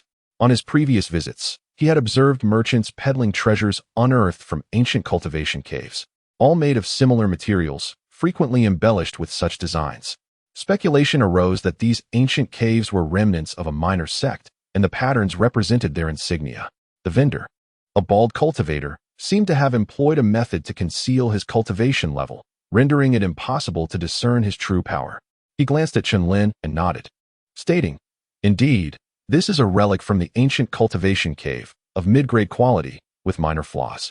If you wish to purchase it, 10 mid-grade spirit stones will suffice." Chen Lin shook his head and returned the sword. 10 mid-grade spirit stones seemed excessive, especially with a small chip on the blade. Noticing Chen Lin's reluctance, the bald cultivator chuckled, saying, "One should not compare ancient artifacts with contemporary ones. Ancient tools often possess auxiliary effects. This sword, when activated, can produce a sound that captivates the soul, significantly unsettling an opponent's mind during combat." "Such an effect exists?" Chen Lin exclaimed, realizing that if it bore such attributes, the price might indeed be reasonable. He promptly grasped the sword again, channeling his mana into it, and it began to tremble, emitting a low hum. However, after an extended wait, the promised soul-captivating effect failed to manifest. Chen Lin withdrew his mana and looked at the vendor. The bald man, expressionless, replied, "I mentioned the sword has flaws. It requires restoration to unleash its full potential. If it were intact, how could I possibly sell it for just 10 spirit stones?" Chen Lin was at a loss for words. Annoyed, he tossed the sword back, intending to explore other stalls. At that moment, the bald vendor called him back, saying, "If the flying sword does not pique your interest, perhaps you might consider other items? All treasures from the ancient cultivation cave can be found here. Behold this treasured blade, and a defensive shield. I even have an Earth Escape talisman. Everything can be offered at a discount. An Earth Escape talisman? Hearing this, Chen Lin turned back, crouching down once more. He had previously used such a talisman and found it exceedingly effective. He had long wished to acquire one, but had not encountered it until now. Where is the Earth Escape talisman? I see no talismans at your stall, and furthermore, how could any talisman endure underground for so long? Chen Lin scanned the stall and saw no talismans, his anger flaring as he suspected the vendor was deceiving him. The bald man, unfazed, retrieved a yellow jade piece from the corner. Here it is. I told you, talismans are made of talisman paper, but the ancients used talisman jade. Talisman jade? Chen Lin was taken aback. He had heard of such talismans, but had never seen one. However, his expression darkened as he remarked, even if it is a talisman, look at its condition, can it even be used? The jade piece was riddled with cracks. He felt that even a gentle shake would shatter it. The vendor's wares did not seem like treasures unearthed from genuine exploration, but rather scraps collected from elsewhere. The bald man insisted, it can certainly be used, albeit its efficacy may be diminished. Moreover, ancient jade talismans are not single-use. They can be employed multiple times. The cracks you see are not from being broken, but rather from frequent usage. Chen Lin scoffed, wholly unconvinced by the vendor's claims. The quality of items at such stalls was inherently unreliable, dependent solely on the buyer's discernment, and there was no after-sales service to speak of. With such a poor condition, he dared not make a purchase. Forget it. You may as well keep it for someone else. With that cold dismissal, he stood to leave. 3 mid-grade spirit stones. Just 3 mid-grade spirit stones. What do you think? The bald vendor pressed on. 2 stones, and you can take it away. 1 stone. Just 1 mid-grade spirit stone. The vendor shouted, buy 1, get 1 free.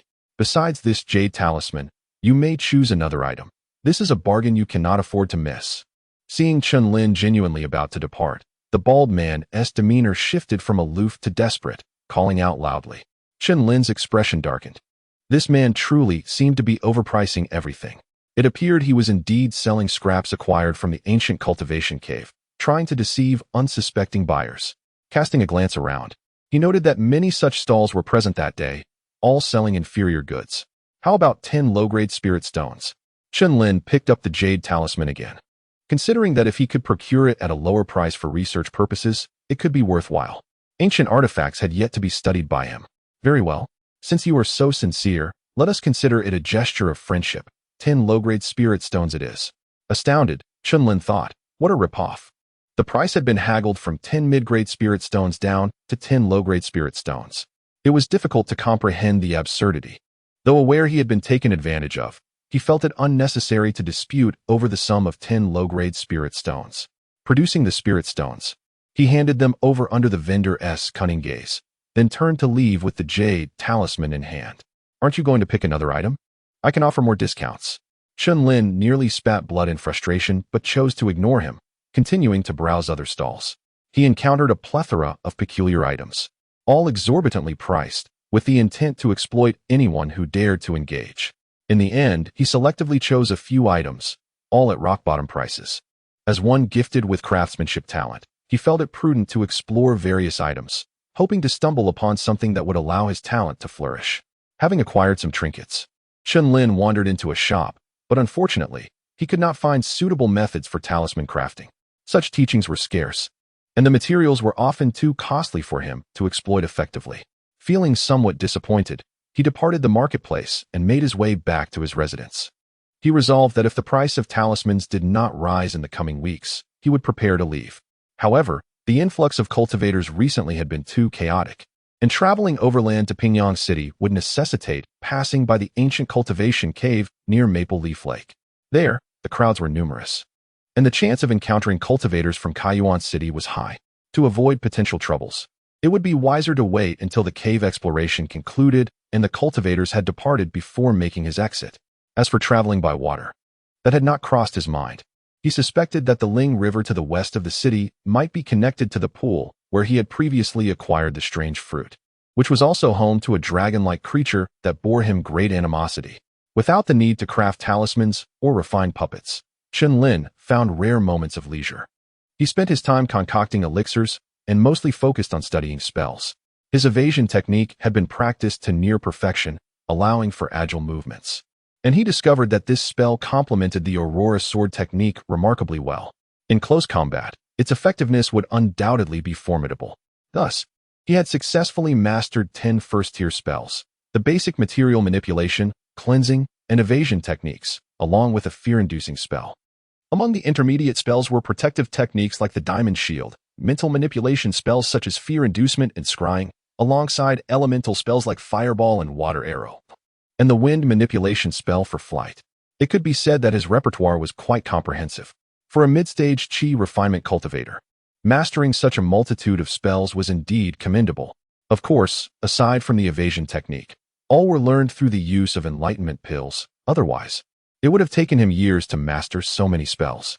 As for advanced first-tier spells, they could only be cultivated in the late stages of Qi refinement, as his current mana was insufficient to support them. Chapter 76. The possession. The art of evasion requires continuous practice to achieve perfection. Early in the morning, Chen Lin was already drenched in sweat from his training in the courtyard. After casting a cleansing spell on himself, he sat down to rest. He casually conjured a fireball to ignite a pile of firewood and placed a piece of demon beast meat atop it to roast. Before long, the enticing aroma of meat wafted through the air. He was increasingly accustomed to the life of a cultivator and found himself enamored by it.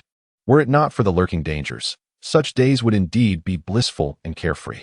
Alas, cultivators are still human, driven by desires and conflicts. To live in peace, one must strive against the current, pushing relentlessly forward. After a hearty meal, Chen Lin seized the opportunity to digest his food and retrieved a collection of ancient, tattered relics he had purchased. Among them were around 10 items, primarily fragments of jade and tattered pages made of an indeterminate material. He was eager to see if he could extract any knowledge from these remnants. If fortune smiled upon him, it would be a delightful discovery. The ancient cultivation cave had partially collapsed, and all items had been excavated from the earth, most of which had succumbed to corrosion. Naturally, the fact that they had corroded indicated their low quality. Higher-grade cultivation items would remain intact even after centuries. He picked up the torn pages, examining them meticulously. One by one, these were carefully selected from the marketplace, relatively intact, yet inscribed with archaic characters that were quite difficult to decipher. Chen Lin took out paper and pen, translating the content of each page into a rough approximation before contemplating their meanings. After toiling for quite a while, he couldn't help but shake his head in exasperation. It seemed he had been overly optimistic. Since these items were put up for sale, they had undoubtedly been subjected to countless studies and deemed useless before being discarded on a shabby stall. Otherwise, they would have graced an auction. Setting the paper aside, Chen Lin then picked up the fragments of jade, suspecting they might be jade slips used by ancient cultivators to record information, which was why he had purchased them. He began to test each one individually, but his expression grew increasingly grim. His initial suspicions were correct. These jade pieces were indeed akin to jade slips. But due to their damage, the contents had become utterly chaotic and indecipherable, resembling a jumble of gibberish. Suddenly, Chen Lin gasped in surprise, his gaze fixating on a jade slip he had bought from a bald merchant. Though it was not missing any pieces, it was covered in cracks and emitted a faint, wavering aura. Upon closer inspection, it appeared to have a layer of fluorescence on its surface. This discovery filled Chen Lin with both excitement and confusion. He distinctly remembered testing it at the market and finding nothing unusual. How could it have changed now? He carefully placed the jade slip before him and attempted to infuse it with his spiritual energy, but there was no response. Next, he tried to communicate with it using his mental energy, yet still, it remained inert. Chen Lin found himself at a loss, unsure of how to proceed. Just then, a piercing scream echoed from outside, followed by a cacophony of chaos. Chen Lin hesitated for a moment, but rather than rushing out to investigate, he employed the wind control technique to ascend to the rooftop for a better view. Upon observing the scene below, his brow furrowed. The commotion originated from a household that had just welcomed a bride, and their courtyard was in disarray, seemingly embroiled in a brawl. To fight so soon after marriage boded poorly. Chen Lin sighed, but then his ears perked up as he discerned cries for help amidst the uproar. Despite the distance between the two families, the harrowing sounds were unmistakable. He had no intention of intervening, yet the memory of the bride's impression lingered in his mind. After a moment's hesitation, he glided down and approached along the main road. As he drew closer, the screams grew louder, and he noticed a crowd of onlookers, all keeping their distance, none daring to approach. When Chen Lin arrived, he was taken aback. The gate of the household was wide open, and several figures were entangled within the courtyard, drenched in blood. Among them was a young woman, likely the bride, her face obscured by blood, resembling a frenzied beast as she fiercely bit down on the groom's ear, tearing it off with a savage snap. Even more shocking, the bride did not spit it out. Instead, she chewed it briefly before swallowing it whole. The others nearby were also bloodied and mangled, evidently having endured similar fates. Witnessing this gruesome spectacle, Chen Lin's complexion paled slightly. It was not the bloodshed that unnerved him, but rather the bride's clearly abnormal state. His initial instincts had been correct. Something was amiss with her. Great Celestial, who dares to unleash such chaos? Reveal your true form at once. Just then, an authoritative voice boomed. And before Chen Lin's eyes, an elderly man with white hair and beard, clad in a Taoist robe, appeared at the entrance. Seeing someone step forward, Chen Lin remained hidden in the distance, observing the situation. The old Taoist cultivation level surpassed his own. If he could not handle it, Chen Lin's involvement would be futile. As the old man emerged, a bloodied elder on the ground cried out, "Taoist, save me. My daughter-in-law has gone mad." Without uttering a word, the old man flicked his wrist, and a shining silver whisk shot forth, releasing countless silver threads toward the bride. The bride sensed the impending danger, but did not evade.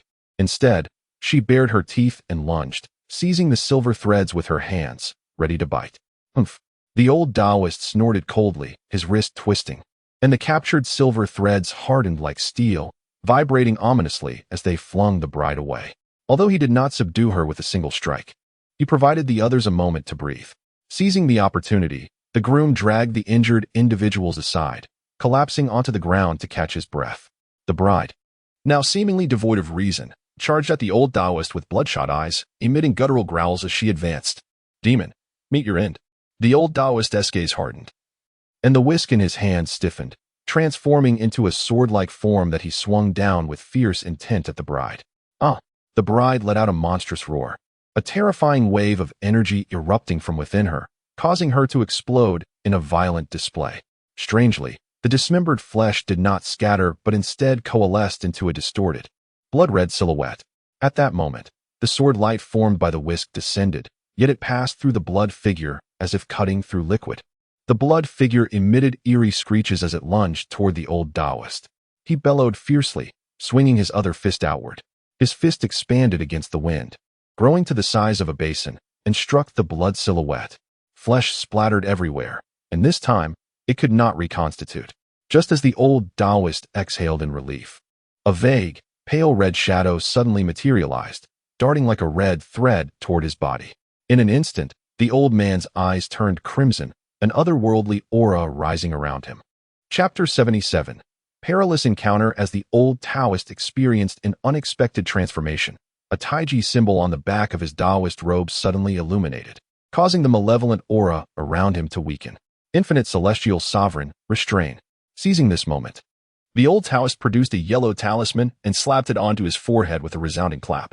The talisman erupted, radiating a brilliant yellow light that surged into the crown of his head, causing him to tremble uncontrollably. Immediately afterward, a faint crimson shadow burst forth from the old Taoist's body, leaving him weakened and collapsed on the ground. In the blink of an eye, Chen Lin, watching from a distance, had thought the old Taoist would easily subdue the malevolent entity, only to be taken aback when he found the old man lying on the ground.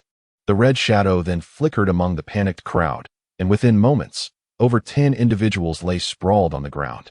Chen Lin quickly cast a protective wondrous shield around himself and retrieved an exorcism talisman, turning to flee. However, before he could take more than a few steps, the crimson shadow seemed to sense something, propelling itself like a flash and appearing right beside Chen Lin, lunging at him. The wondrous shield was pierced effortlessly, as if it were non-existent. The protective talisman he had worn around his neck merely flickered before turning to ash, its only effect being a brief halt of the red shadow's advance. Unlike the protective talisman, the exorcism talisman required active activation, and before Chen Lin could summon its power, the shadow had already infiltrated his body. A chilling aura enveloped him in an instant, and a wave of violent emotions surged within him, compelling him to obliterate everything around him.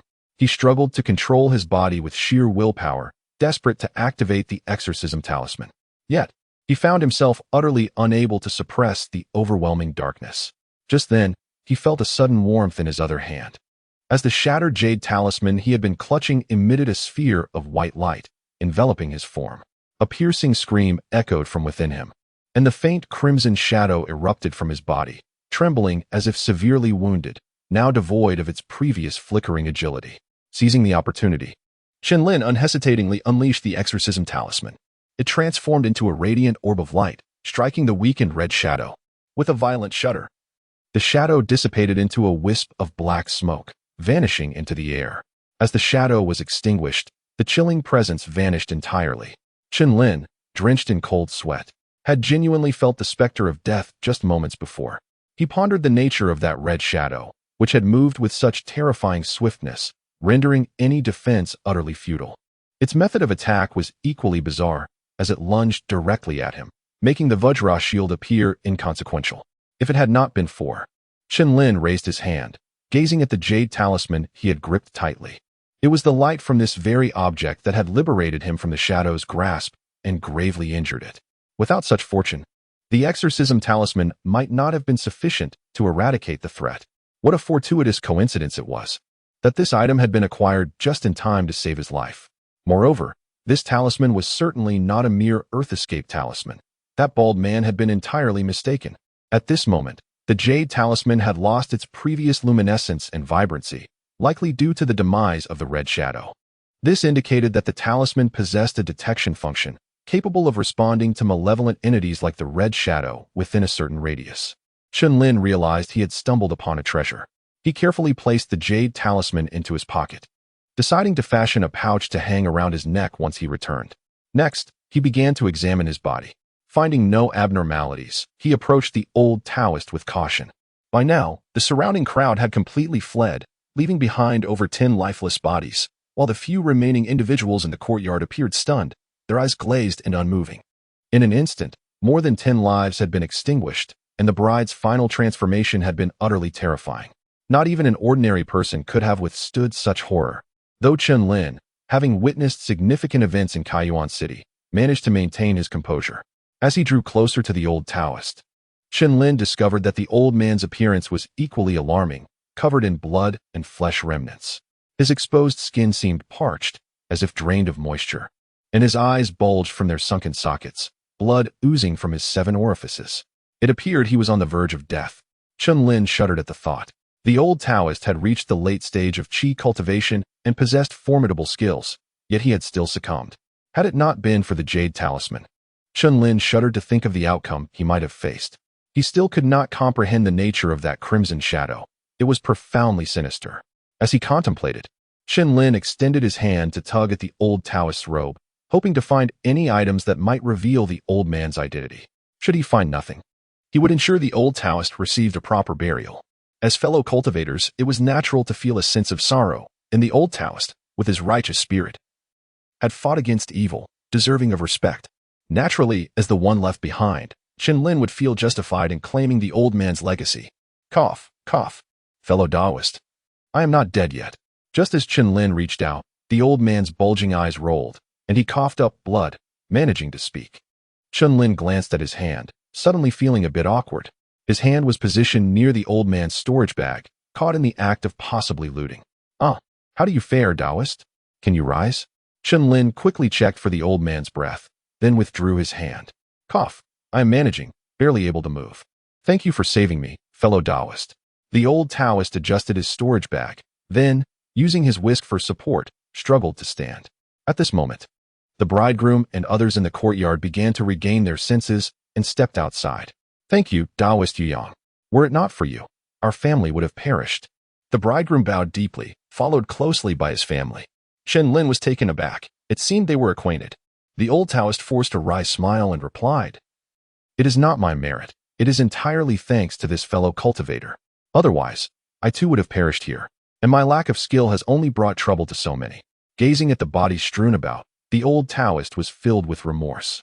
The bridegroom's family immediately approached Chen Lin, offering their heartfelt gratitude. At that moment, several men and women, household servants, emerged from the courtyard, initially too frightened to show their faces, now eager to demonstrate their loyalty, fearing repercussions from their master. Some busied themselves cleaning the blood and flesh from the others' clothing, while others gathered the corpses from outside.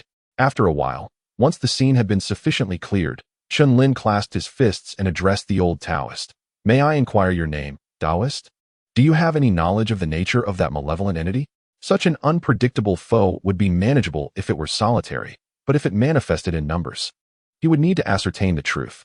The old Taoist shook his head. "I am a priest of the Wufang Temple, known as Yangzi. As for the nature of that malevolent entity, I am also uncertain. However, in recent times, there have been numerous instances of madness and frenzy in Guyuan City and its surroundings. I suspect it may be related to ancient cultivation caverns." Chapter 78. Granular crystallization. The connection between that sinister entity and the ancient cultivator's cave was a revelation that startled Chen Lin. However, skepticism quickly took root within him. The ancient cultivator's cave had been explored for an extended period, and he had never heard of such occurrences before. Besides, was there not a foundation-building cultivator station there? Chen Lin was acutely aware of the prowess possessed by foundation-building cultivators. Yu Huan merely had recently ascended to this level, and dealing with qi refining practitioners was akin to squashing ants. Even if the recent Crimson Shadow was indeed ominous, it paled in comparison to the capabilities of a foundation-building cultivator. The old Taoist shook his head once more, stating that he was merely speculating, and the specifics would require further investigation. With the presence of a formidable figure from the Liang sect, there was no need for them to be concerned. Chen Lin nodded in agreement. Indeed, with the Liang sect involved, matters of this nature were beyond their purview. Their primary concern was ensuring their own safety. As their conversation unfolded, officials from the government arrived, followed closely by the grieving families of the deceased, filling the air with lamentations. Chen Lin felt a twinge of discomfort. In such a world, the lives of mortals were exceedingly arduous. Not only did they toil for sustenance, but they also had to endure the ever-present threat of danger. The old Taoist consumed a pill, and his spirits visibly lifted as he began directing the government officials in their actions. The Wufang sect was a faction of cultivators aligned with the court, tasked with safeguarding their domain and apprehending the demonic creatures that disrupted the order of mortal lives, as well as dealing with malevolent cultivators. Thus, their status among mortals was elevated, even surpassing that of the government. Once the situation was resolved, the old Taoist departed with the officials. Chen Lin, wishing to avoid entanglements with the authorities, declined their invitation and prepared to return to his residence. However, after taking a few steps, he suddenly recalled an important detail. When the Crimson Shadow was vanquished, it seemed something had fallen to the ground amidst the black smoke. His attention had been solely focused on the old Taoist's life and death at that moment, and he had neglected to investigate further. It was curious that a sinister entity could leave behind items after its demise. What could it possibly be? Chen Lin returned to the location where the black smoke had manifested, searching the ground. He soon discovered several small black granules, barely the size of rice grains. If the ground had not been particularly hard and smooth, he might not have noticed them at all. The old Taoist and the others had already moved on, so Chen Lin did not hesitate to collect them. After a cursory examination, he found no abnormalities. This was not an appropriate place for study. So he tucked the granules into his pocket and cast a glance at the courtyard of the Liu family, sighing softly before turning away. Upon returning home, the first task was to inspect the black granules. However, when Chen Lin reached into his pocket to retrieve them, he was met with shock. The granules had vanished. His astonishment was palpable. Though small, he had not placed any other items in his pocket, aside from the granules, a jade talisman, and an exorcism talisman. There was no way they could have been crushed. The robe he wore was custom-made, featuring 2 concealed pockets of superior craftsmanship, leaving no room for leaks. Moreover, the distance covered was merely 100 or 200 meters, making it implausible for them to have been lost. With a face full of confusion, Chen Lin turned his pocket inside out and examined it multiple times, confirming that the granules were truly gone, leaving him feeling as though he were witnessing a ghost.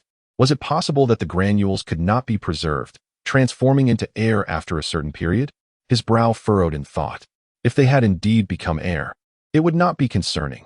Rather, he feared that the remnants of that sinister entity's energy had quietly infiltrated his body. This would be dire.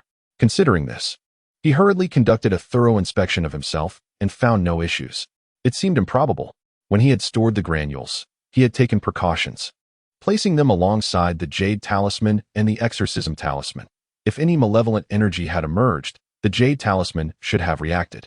Even if the Jade Talisman's energy had been depleted, he still possessed the Exorcism Talisman, which was a passive, one-time use talisman, if there were any indications. It would have triggered involuntarily. What could possibly be the explanation? Chen Lin was at a loss. Could it be that the Jade Talisman had absorbed them? Suddenly, a possibility struck him. Those black granules might very well be energy crystals, akin to demonic beasts possessing demon cores or peculiar entities harboring foreign spirits. As energy crystals, they could indeed be absorbed, though a method would be required. It was not beyond the realm of possibility for the Jade Talisman, capable of sensing malevolent entities, to absorb the crystals they left behind. With this thought in mind, Chen Lin immediately took the Jade Talisman in hand, scrutinizing it closely. Whether it was a mere figment of his imagination, he perceived that the Jade Talisman appeared somewhat more polished than before. Could it truly have absorbed the energy? If so, it implied the potential for the Jade Talisman to be restored. Chen Lin's eyes sparkled with excitement. This Jade Talisman, capable of warding off malevolence, was a rare treasure for self-defense. If it could be restored, it would hold considerable value. Regrettably, the black granules were now gone, leaving him unable to verify this hypothesis. He could only wait for another opportunity to confirm it. After contemplating further, he produced a spirit stone and placed it alongside the Jade Talisman, eager to test whether the talisman could absorb other forms of energy. However, it was evident that this was not the case, as there was no reaction whatsoever. He then experimented with various medicinal pills and spirit herbs, all containing energy, and confirmed that none could be absorbed.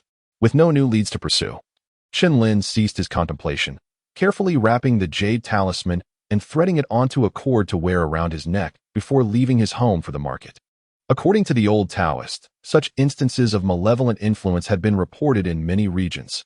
Thus, it would be prudent to stock up on exorcism and subjugation talismans, as prices were likely to rise in the coming days.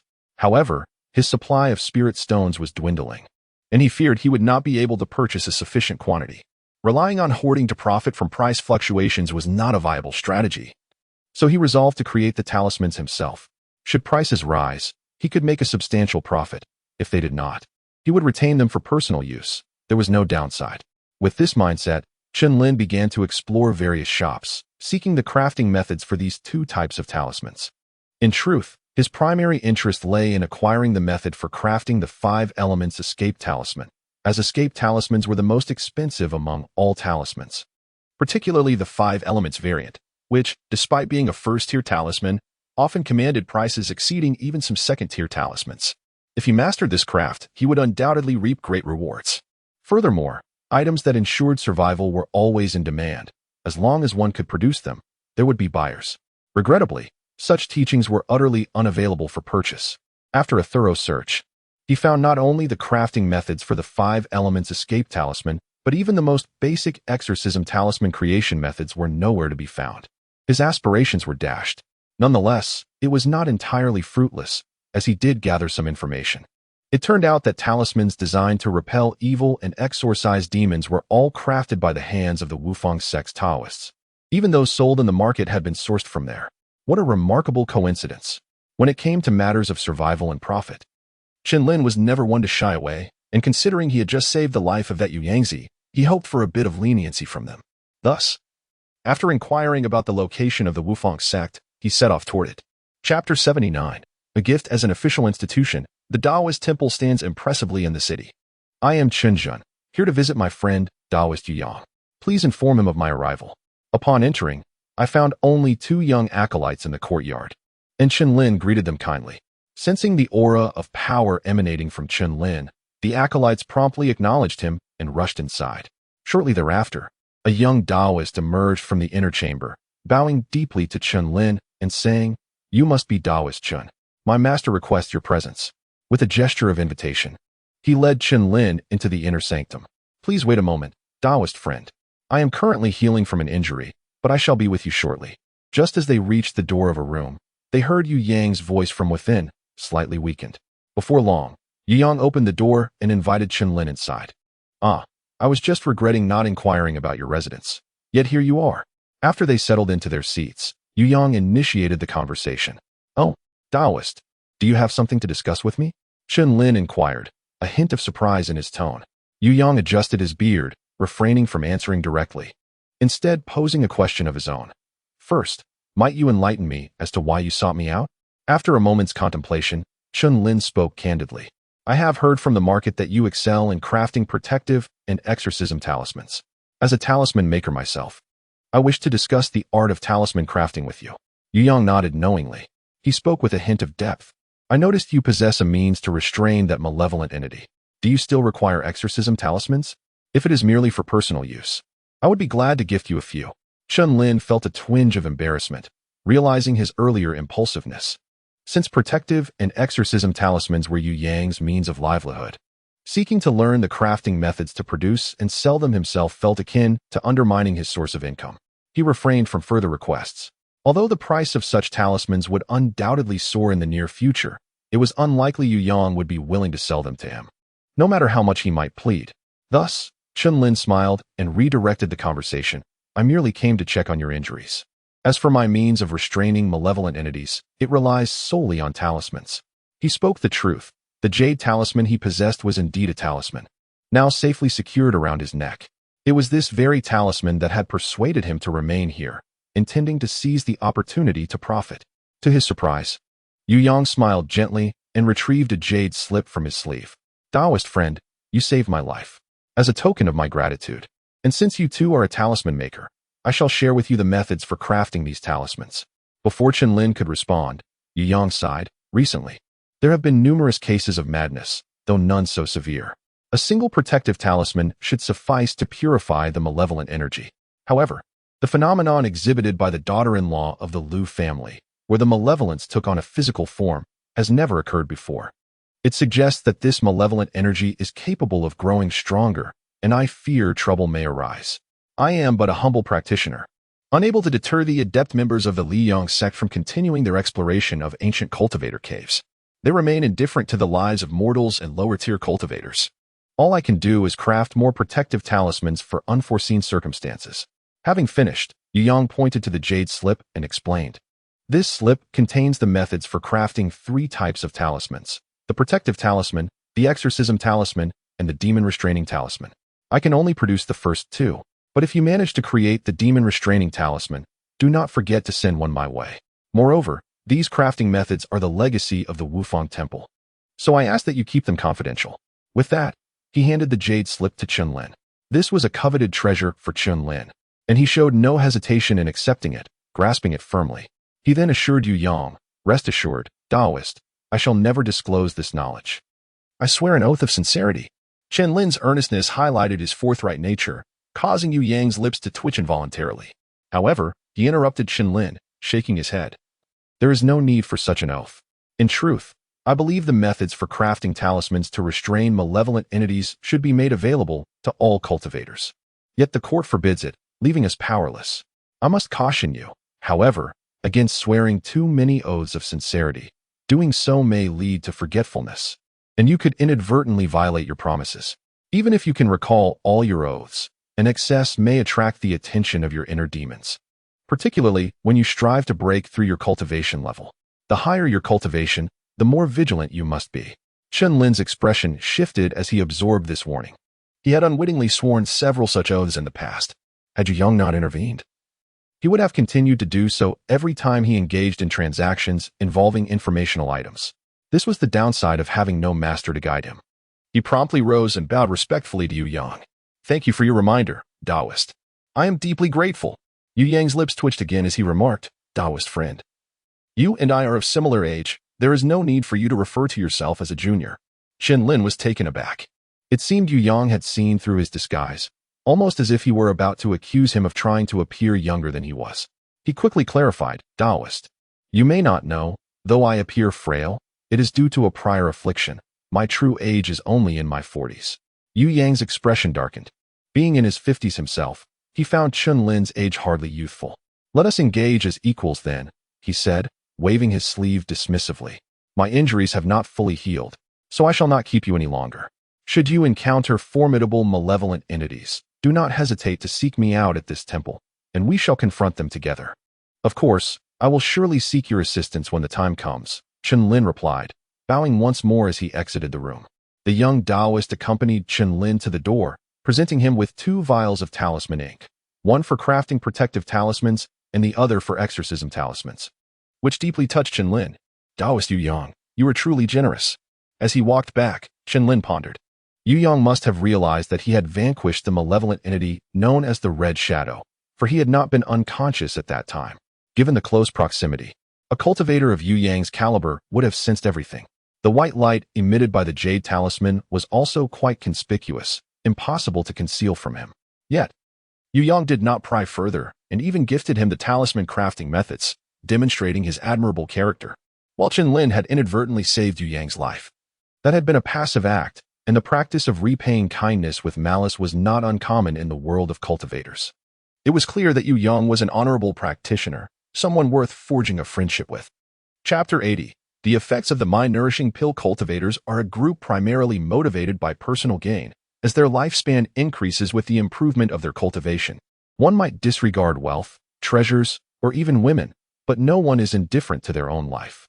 The terror of mortality is profound, and many will do anything to survive. Therefore, the old Taoist character is commendable. An item capable of eliminating red shadow entities is undoubtedly a precious treasure for someone in the Qi training stage. It wouldn't be surprising if the Taoist had attempted to seize it. Had he not just crafted the snake puppet and the puppet bombs, Chen Lin would not have dared to visit him. Chen Lin pondered as he walked, soon arriving back at his dwelling. The bride's family had begun the funeral arrangements, but few people were present.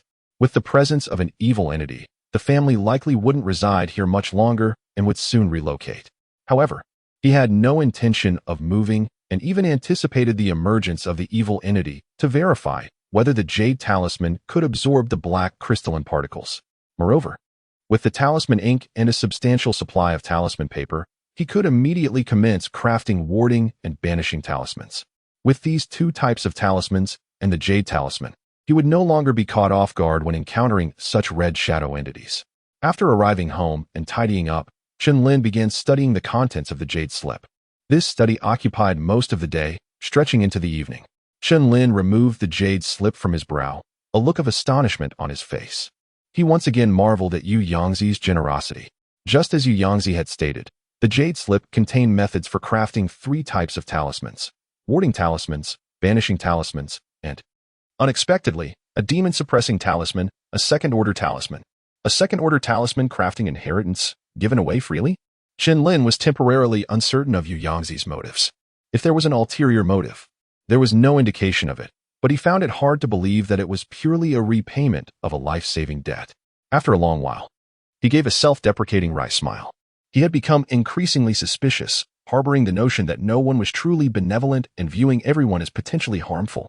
If this continued, even without violating his inner demon oath, inner demons might arise. Ceasing to dwell on Yu Yangzi's intentions, Chen Lin began to focus on studying the talismans, starting with the warding talisman. With his current understanding of talismans, he no longer needed to use enlightenment pills for lower-order talismans. He studied them thoroughly that evening and began crafting them. Soon, 2 warding talismans materialized in Chen Lin's hands. However, he was not pleased. Despite his 10-time success ability, he only succeeded twice out of 10 attempts, which was far too low. He was now at the 5th level of Qi training, not the small 2nd-level Qi training cultivator he had been in Kaiyuan City. Crafting such low-level talismans was a waste for someone of his current cultivation level, yet it was still so difficult. Nevertheless, it was still better than before, at least succeeding once instead of relying entirely on his talent. He then calmed himself and continued crafting talismans. While he might be inferior to others in some aspects, Chen Lin possessed ample patience. After exhausting a bottle of warding talisman ink, he obtained a total of 7 finished products. The success rate increased by 10% during the 3rd round of crafting, which excited Chen Lin. He discovered that as his understanding of various knowledge areas deepened, studying talisman recipes and the like became less obscure. Moreover, after taking the mind-nourishing pill, his mental strength seemed to have condensed somewhat, resulting in improved concentration and the ability to quickly enter a state of mental clarity. His memory had also improved significantly. He had initially intended to use the pill only to alleviate the after-effects of the enlightenment pills, but it had unexpectedly yielded such pleasant surprises. With no warding talisman ink left, Chen Lin began studying the contents of the banishing talisman. The banishing talisman was a first-order, high-grade talisman, much more profound than the warding talisman, and he was temporarily at a loss. As it was morning, Chen Lin resisted the urge to use enlightenment pills and went out to the market. What?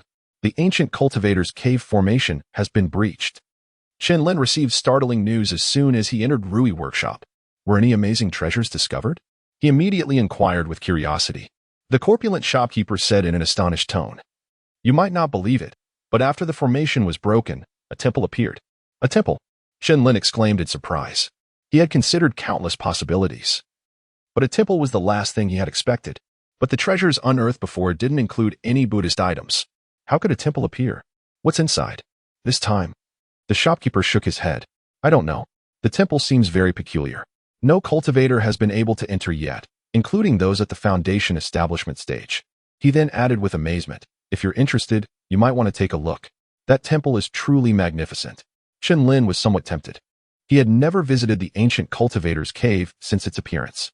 He was likely one of the most cautious cultivators in the cultivation world, mainly due to the lingering trauma from Qiwan City. Forget it. I won't join the crowd. I wouldn't be qualified to participate in treasure hunting anyway. I'll just focus on crafting my talismans, Chen Lin said, shaking his head. He then began purchasing warding talisman ink. Since he couldn't fully grasp the banishing talisman yet, he would continue crafting warding talismans. Even if there was no immediate profit, he could save them for later. If a large number of red shadow entities were to appear, such talismans would surely increase in price. Even if they didn't, it wouldn't be a loss, and he could treat it as improving his proficiency. What? Did Daoist Chen acquire the crafting method for warding talismans? The shopkeeper asked in surprise. Chen Lin had previously inquired about warding talismans at his shop, and he had provided information about the 5 Directions Temple's exorcism methods. However, he hadn't expected Chen Lin to obtain it so quickly. The 5 Directions Temple was an imperial force, and they typically didn't associate much with sects and families, and imperial items were generally not disseminated. Chen Lin smiled without speaking. He knew that if he hadn't coincidentally saved Yu Yangzi, he wouldn't have obtained the talisman crafting method so easily, but there was no need to broadcast such matters. Seeing Chen Lin's reluctance to elaborate, the shopkeeper didn't press further, retrieved the talisman ink and paper, and completed the transaction. Next, Chen Lin went to other shops and bought 2 more bottles of banishing talisman ink. With new developments at the ancient cultivator's cave, he needed to hurry. He couldn't continue to slowly comprehend the crafting method for banishing talismans. He needed to use enlightenment pills. The sooner he understood it, the more talismans he could craft, which he could use for self-defense or sell for profit. As for the demon-suppressing talisman, he was currently powerless. The materials were too expensive. The talisman ink alone was made from several second-order materials, and he couldn't afford even 1 set, let alone 10. Moreover, with his current cultivation level, crafting second-order talismans was beyond his capabilities, even though this talisman didn't require true fire assistance like the demon transformation talisman. Chen Lin intended to use the remaining spirit stones to purchase materials for the mind-nourishing pill. He couldn't stop taking this pill. However, to his surprise, after searching the entire market, he had bought enough of the other materials for 10 batches, but he couldn't find a single portion of a spiritual herb called Ganyun grass juice. This spiritual herb had not been scarce before, but for some reason, it was suddenly unavailable, even at Zhao's trading company. This puzzled Chen Lin greatly. Wishing to explore the small stalls, Chen Lin found that there were particularly few cultivators setting up shop today, likely drawn to the ancient cultivation cave to witness the commotion. Ultimately, he returned to Rui Fong to inquire about the situation. Regarding the Ganyun grass juice, it was indeed no longer available. Upon hearing Chen Lin's query, the plump shopkeeper immediately shook his head. He harbored no doubt about Chen Lin's interest in purchasing this spiritual herb, as the production of talismans also required the assistance of such herbs. Chen Lin wondered why the Ganyun grass, which had previously been so readily obtainable, was now scarce. Sensing the other party's awareness of the situation, he promptly pressed for further details. He felt fortunate for his past prudence in consistently choosing to transact at a single establishment, fostering a good relationship that allowed him to pose questions without fear of dismissal. In contrast, his inquiries at other shops had gone unanswered. It was indeed beneficial to have a reliable partner. The plump shopkeeper chuckled and remarked, "When it comes to this matter, others would not reveal it to you. As it pertains to Master Lu, the alchemist from the Reliance sect." "What do you mean by that?" Chen Lin asked. To be honest, he had nearly forgotten about this particular alchemist, having shifted his focus away from the Bai and Li families after acquiring the formula for the nourishing spirit pill. Before he could respond further, the shopkeeper burst into laughter and then composed himself to say, That old eccentric Lu has been poisoned. Chapter 81. The Ma family, a certain alchemist fell victim to his own concoction, succumbing to the very poison he had brewed. How amusing. The rotund shopkeeper chuckled, his mirth unabashed. Chen Lin surmised that the forces behind Ru Yifeng must harbor a grudge against the alchemist. Otherwise, such delight in his misfortune would be unfathomable. Indeed, this situation inadvertently entwined him in a rivalry with the alchemist, aligning them within the same faction. Chen Lin finally grasped the reason for the absence of Ganyun grass juice. It was evidently seized by that Master Lu. For Ganyun grass is a potent herb known for its invigorating properties. As for why such a herb was included in the formula for the nourishing spirit pill, he could not ascertain. All he knew was that without this crucial ingredient, the creation of the nourishing spirit pill would be impossible. Devoid of the nourishing spirit pill, he could not utilize the enlightenment pill, and attempting to force its use would yield dire consequences. Without the enlightenment pill, he would be unable to swiftly comprehend the art of talisman crafting, rendering the exorcism talisman unattainable. Each component was interlinked. The absence of one would lead to the complete collapse of the entire process. Lacking the exorcism talisman not only meant a loss of potential income, but also deprived him of a means to combat malevolent entities. The supply of exorcism talismans in the marketplace was limited, and acquiring them was no simple task. According to Yu Yangzi, crafting exorcism talismans was relatively challenging, and among the subsects of the 5 directions in Guyuan City, he was the only one capable of doing so. Moreover, he had numerous other tasks to attend to, leaving him with scant time for talisman production, averaging only a few each day. However, previously, formidable malevolent creatures were scarce. Typically, ordinary malevolence could be dispelled by the exorcism talisman, making their supply sufficient. Frustrated and unwilling to accept his fate, Chen Lin implored, "Shopkeeper Zhou, is it truly the case that Ru Yifeng has no stock left? I require only a small vial, which would suffice." The amount of Ganyun grass juice needed for the nourishing spirit pill was not substantial. Merely a small vial could yield 10 portions, enough to alleviate his immediate predicament. The plump shopkeeper pondered for a moment before hesitantly responding, "Is your urgency truly that pressing? Ganyun grass is not exceedingly rare. Once the matters at the ancient cultivation cave conclude and a multitude of cultivators enter the mountains, it will surely become more readily available." Chen Lin shook his head in disagreement. "That won't do. Distant waters cannot quench immediate thirst. It would take longer for me to gather it myself than to procure it from you." While he had considered foraging for Ganyun grass, it was not easily found in the outer regions. Venturing deep into the Duanming Mountains posed considerable danger and would be a time-consuming endeavor. In that case, the shopkeeper nodded, "There is a solution. If you are truly in urgent need, I can provide you with a token. You may visit the Ma family in the west of the city. They specialize in the processing of spiritual herbs, and most of the Ganyun grass juice in the marketplace originates from them. Additionally, the Ma family is an affiliated clan of the Qingyun sect, so Master Lu's influence cannot reach them. West of the city, the Ma family?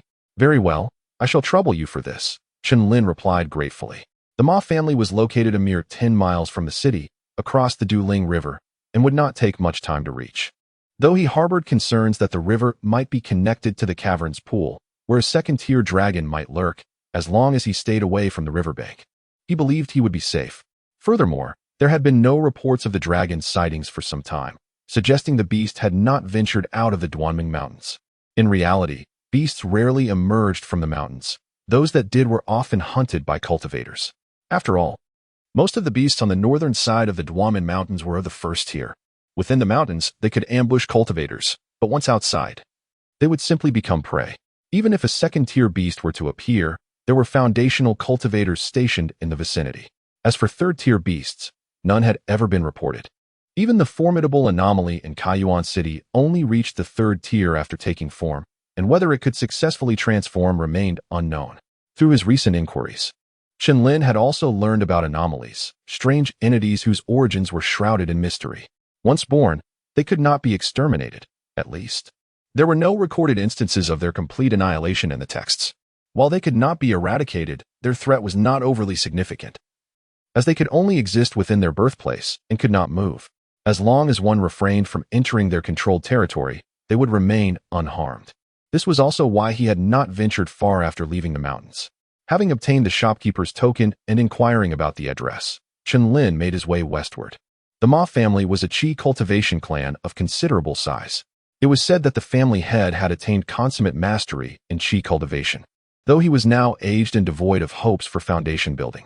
Rather than traversing through the city, Chen Lin opted to circumvent it, employing his wind-riding technique for low-altitude flight, thereby enhancing his proficiency in this technique. Most cultivators had congregated around the ancient cultivation cave, rendering the rest of the area devoid of their presence. Moreover, this region offered a clear view with few obstacles. Even the hills were but low mounds, interspersed with farmland cultivated by the common folk of the city. The climate outside the mountains differed significantly from that within. The elevation was lower and the temperature higher. Even in winter, it rarely froze, and snowfall was an exceedingly rare occurrence. As summer approached, a gentle breeze wafted through, carrying the scent of ripening wheat. As Chen Lin glided along, his form elegant and unrestrained, he genuinely felt a touch of the celestial realm's essence. If only he could remain in such a carefree and leisurely state, how splendid it would be. Regrettably, resources in this world were scarce. Even in proximity to the vast Duanming Mountains, high-level cultivation resources were a rarity. Without diligent pursuit, one would forever remain as an inconsequential ant at the bottom of the hierarchy. In the realm of cultivation, individuals held paramount importance, employing myriad eccentric methods that defied the establishment of binding regulations, thus ensuring that the world of cultivation would never be a placid one. As he absorbed the scenery along the way, contemplating his future path, Chen Lin soon arrived at the ancestral grounds of the Ma family.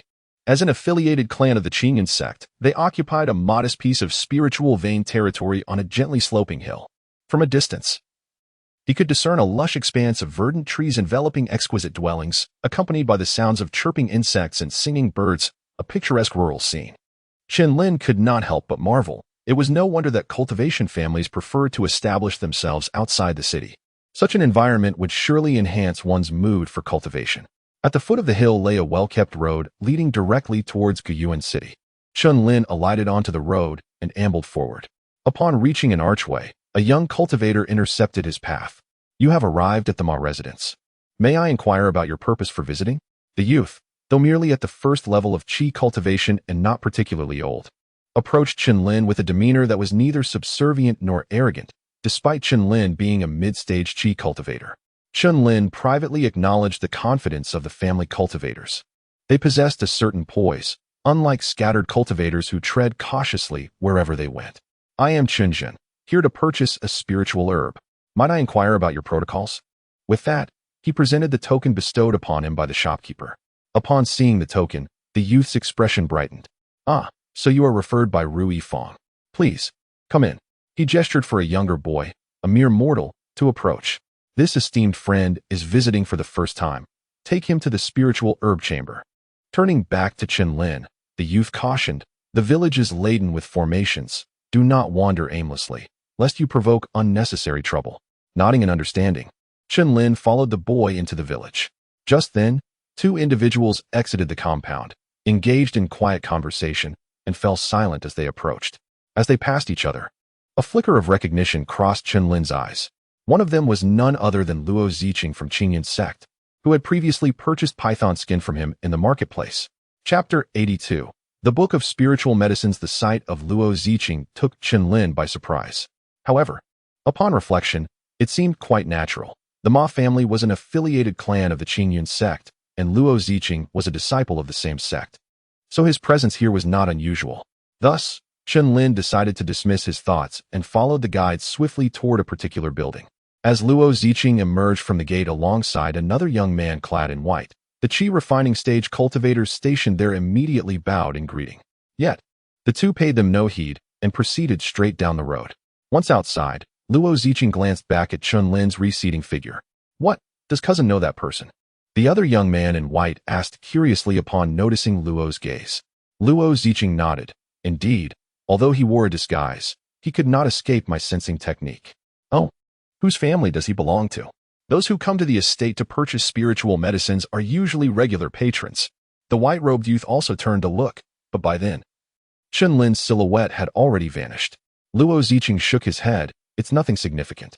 He likely isn't a local cultivator from Guyuan City. I encountered him at the trading fair and purchased a python skin from him." "The python skin, is it the one you showed cousin before?" The white-robed youth's eyes flickered with interest. Luo Ziqing confirmed, "Yes, that very one. At the time, I suspected a connection between that python and the dragon we are searching for, as pythons are quite rare in the northern part of the Dream-Ending Mountains. However, that is no longer important. Now that we have discovered the trace of the dragon, we need not concern ourselves with anything else. It is imperative to hunt down the dragon while everyone's attention is focused on the ancient cultivator's cave." The white-robed youth nodded, but his expression turned grave as he spoke. "Cousin, have you truly thought this through? If you cultivate the fusion demon method using demon cores to establish your foundation, there will be no turning back. How will you explain this to Ling Long? She has already caused quite a stir on multiple occasions." Luo Ziqing sighed at these words, his expression resolute. "Establishing a foundation is exceedingly challenging. Even if I were to establish a demon foundation, not everyone has the opportunity. If it weren't for my master's consent to assist me, I wouldn't have access to the demon foundation technique, nor the capability to hunt a second-tier beast such as the dragon." He continued, "Though establishing a demon foundation is not the orthodox path. It merely results in a bodily transformation and does not threaten life like the blood demon technique for establishing a magic foundation, which can shorten one's lifespan. As for Ling Long, I will explain things to her properly." At this point, he sighed again, "My master doesn't have much time left. If our Qingyun sect lacks foundation cultivators, you can imagine what our fate will be. I am left with no choice. By the way, we must keep an eye on this individual. Beasts tend to guard spiritual medicines, and if that python is indeed connected to the second-tier dragon, it is possible that the medicines it guards could fall into his hands. Moreover, his penchant for deceit suggests he may not come from a reputable background." As they conversed in hushed tones, Luo Ziqing eventually parted ways, while the white-robed youth returned to the estate. Chen Lin, guided by the attendant, arrived before a large building, where a faint aroma of medicinal herbs wafted through the air. Numerous cultivators were seen entering and exiting, some displaying excitement, while others appeared disappointed. Upon entering the building, he found a spacious hall adorned with exquisite boxes, each containing various types of medicinal materials. Several cultivators were selecting and examining the herbs, while others were engaged in discussions about prices with the steward. Chen Lin's interest piqued. It turned out to be a wholesale market for spiritual medicines. However, after surveying the surroundings, he shook his head in mild disappointment. Although the variety of medicinal materials was vast, few were of high grade, and many were merely mundane herbs. While these materials could serve as prized possessions in ordinary pharmacies, they held little value in the eyes of cultivators. At that moment, the guide presented the token of the plump shopkeeper to the steward, who immediately approached with a beaming smile. "What spiritual medicine does the esteemed friend wish to purchase? It seems even the Rui workshop has run out of stock." Chen Lin clasped his hands in greeting. "It is nothing extravagant. I recently needed Ganyun grass juice for crafting talismans. But this spiritual herb is out of stock in the market," prompting shopkeeper Zhou to direct me here. He refrained from revealing his identity as an alchemist and fabricated a story about needing the herb for talisman crafting. Although the use of spiritual herbs and talismans was not common, it was not entirely absent either. "Haha, I see. That old fellow Lu Lin is quite the trickster." The steward laughed heartily upon hearing Chen Lin sought Ganyun grass juice. The Qingyun sect had suffered greatly due to the absence of alchemists and was often bullied by the supporting factions, so they relished the misfortune of the Lu family.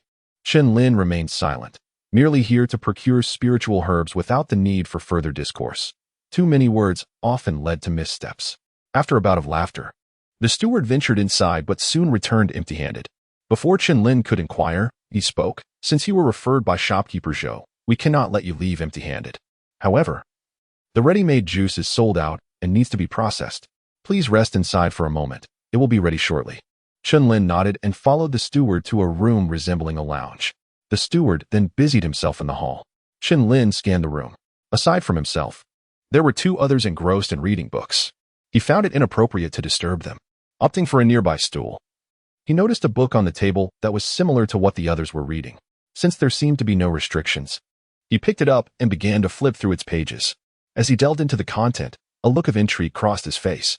This was indeed a book detailing herbs, featuring both text and illustrations, outlining the characteristics and values of each medicinal plant. It seemed this herbal family was quite professional, aiming to educate cultivators for more efficient collection of spiritual herbs to sell to them. Alternatively, it could be a means to showcase the quality of their herbs. Regardless, Chen Lin was determined to glean knowledge from this resource, as it filled a gap in his understanding. He felt pleased, believing his visit was worthwhile, and made a mental note to commend the plump shopkeeper. The book was not particularly thick. The initial pages covered common herbs, which he skimmed over. However, as he reached the midsection, he found entries on spiritual herbs and began to read with great interest. Two-headed mushroom? Upon seeing an illustration on one page, Chen Lin's expression changed abruptly. He had one of these in his storage bag, gathered shortly after leaving the dragoness cave. It appeared quite ordinary, and he nearly discarded it without a second thought. Even after collecting it, he regarded it as a trivial find, leaving it in his storage bag. To his surprise, it was valued at 10 mid-grade spiritual stones. This was indeed a delightful surprise, and excitement lit up Chen Lin's face as he continued to read. The further he progressed, the higher the grade of the spiritual herbs documented, yet he recognized none of them and had not encountered them in Kaiyuan City.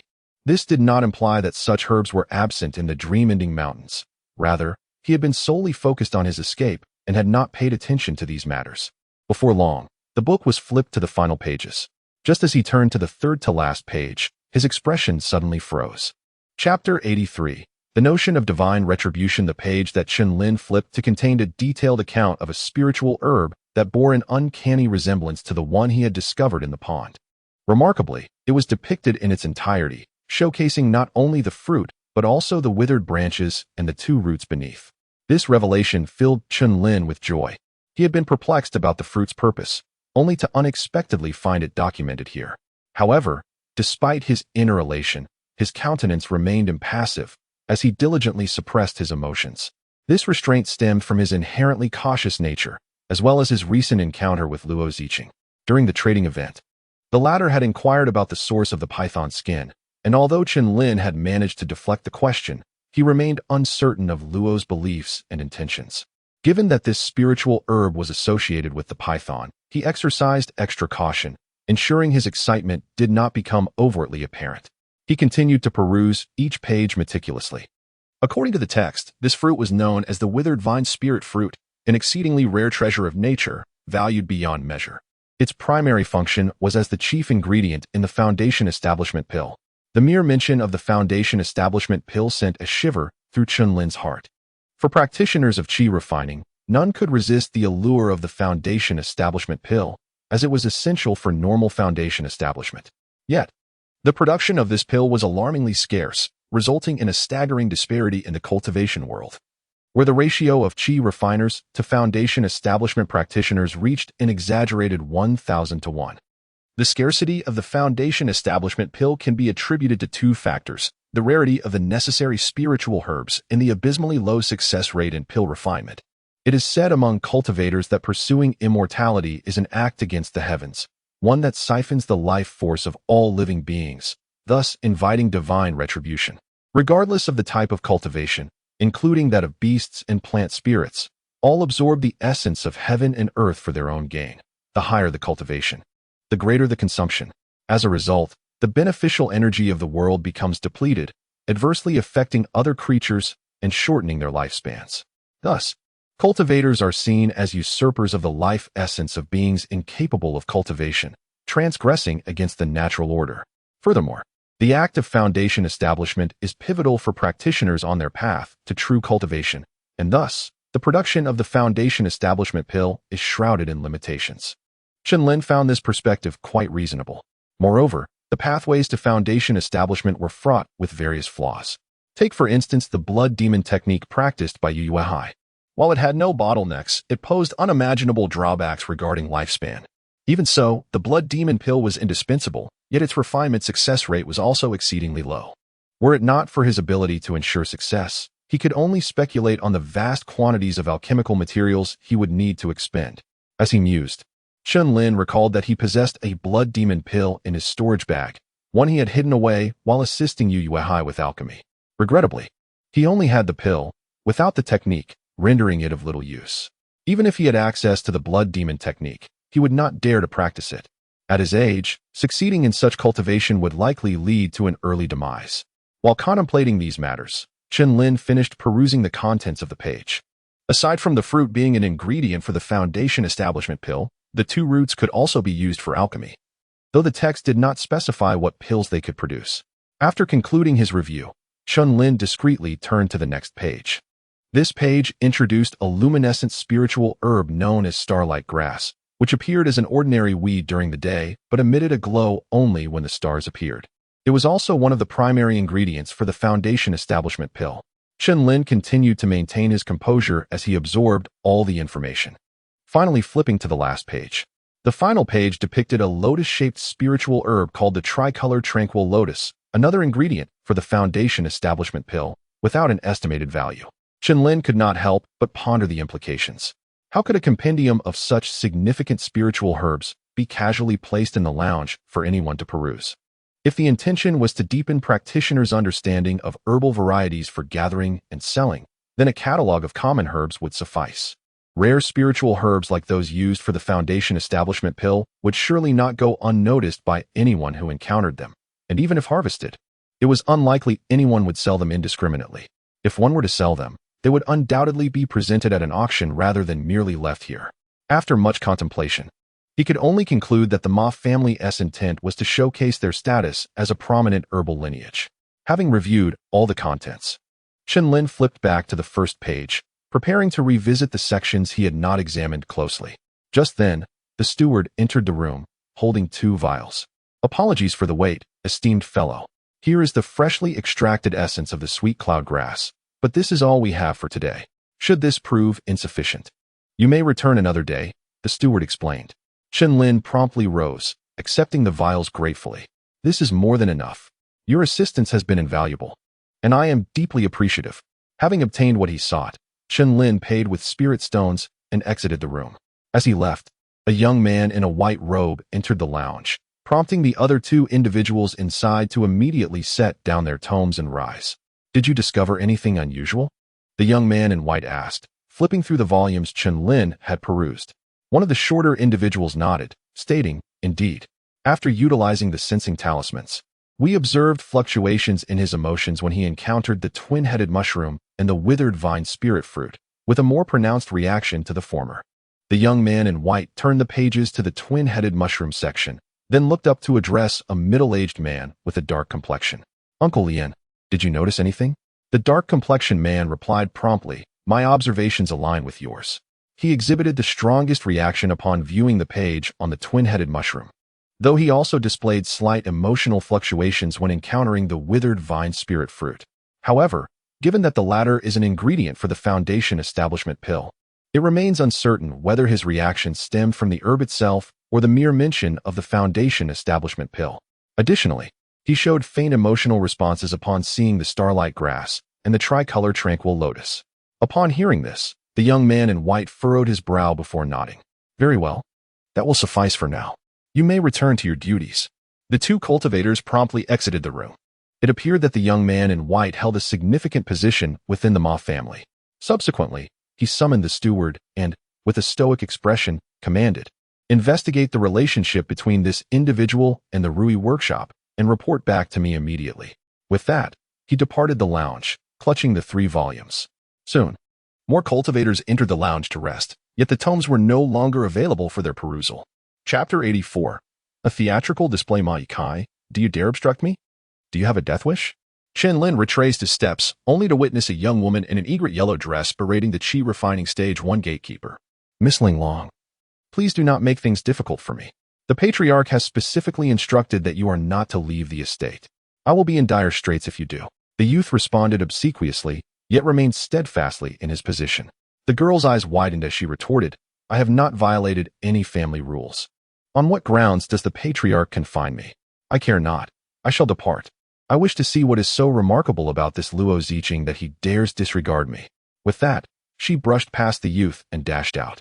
The gatekeeper, with his meager Qi refining stage 1 cultivation, was powerless to stop her. Suddenly, a beam of white light descended from the heavens, striking the girl squarely.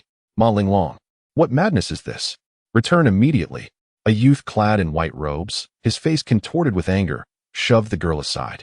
The girl's earlier defiance vanished, replaced by a look of utter dejection, her eyes brimming with tears. "Brother, you, Luo Ziqing deceived me. He promised not to cultivate the fusion demon." "Silence!"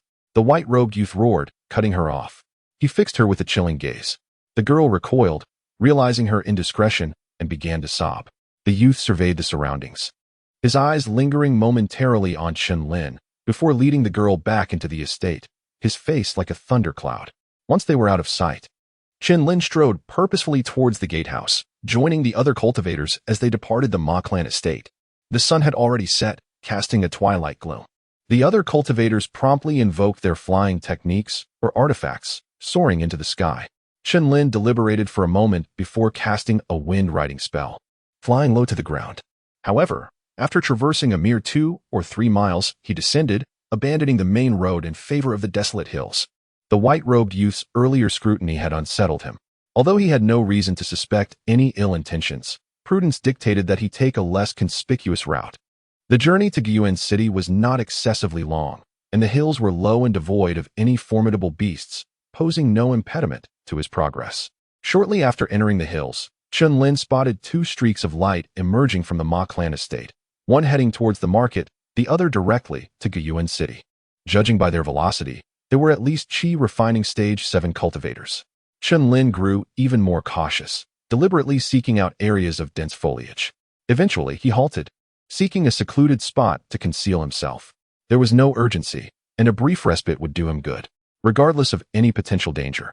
It was always wise to err on the side of caution. An hour passed in this manner.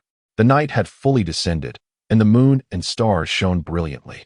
The absence of pollution in this realm rendered the sky exceptionally clear, revealing a multitude of stars far exceeding those visible in his previous life, each one shimmering with extraordinary brilliance. This served as further confirmation that he was indeed in a different world. As he admired the nocturnal panorama, Chen Lin reflected on the events that had transpired since his transmigration, concluding that, while his actions had not been entirely flawless, he had nevertheless managed to survive, successfully escaping the eerie confines of Gyuan City.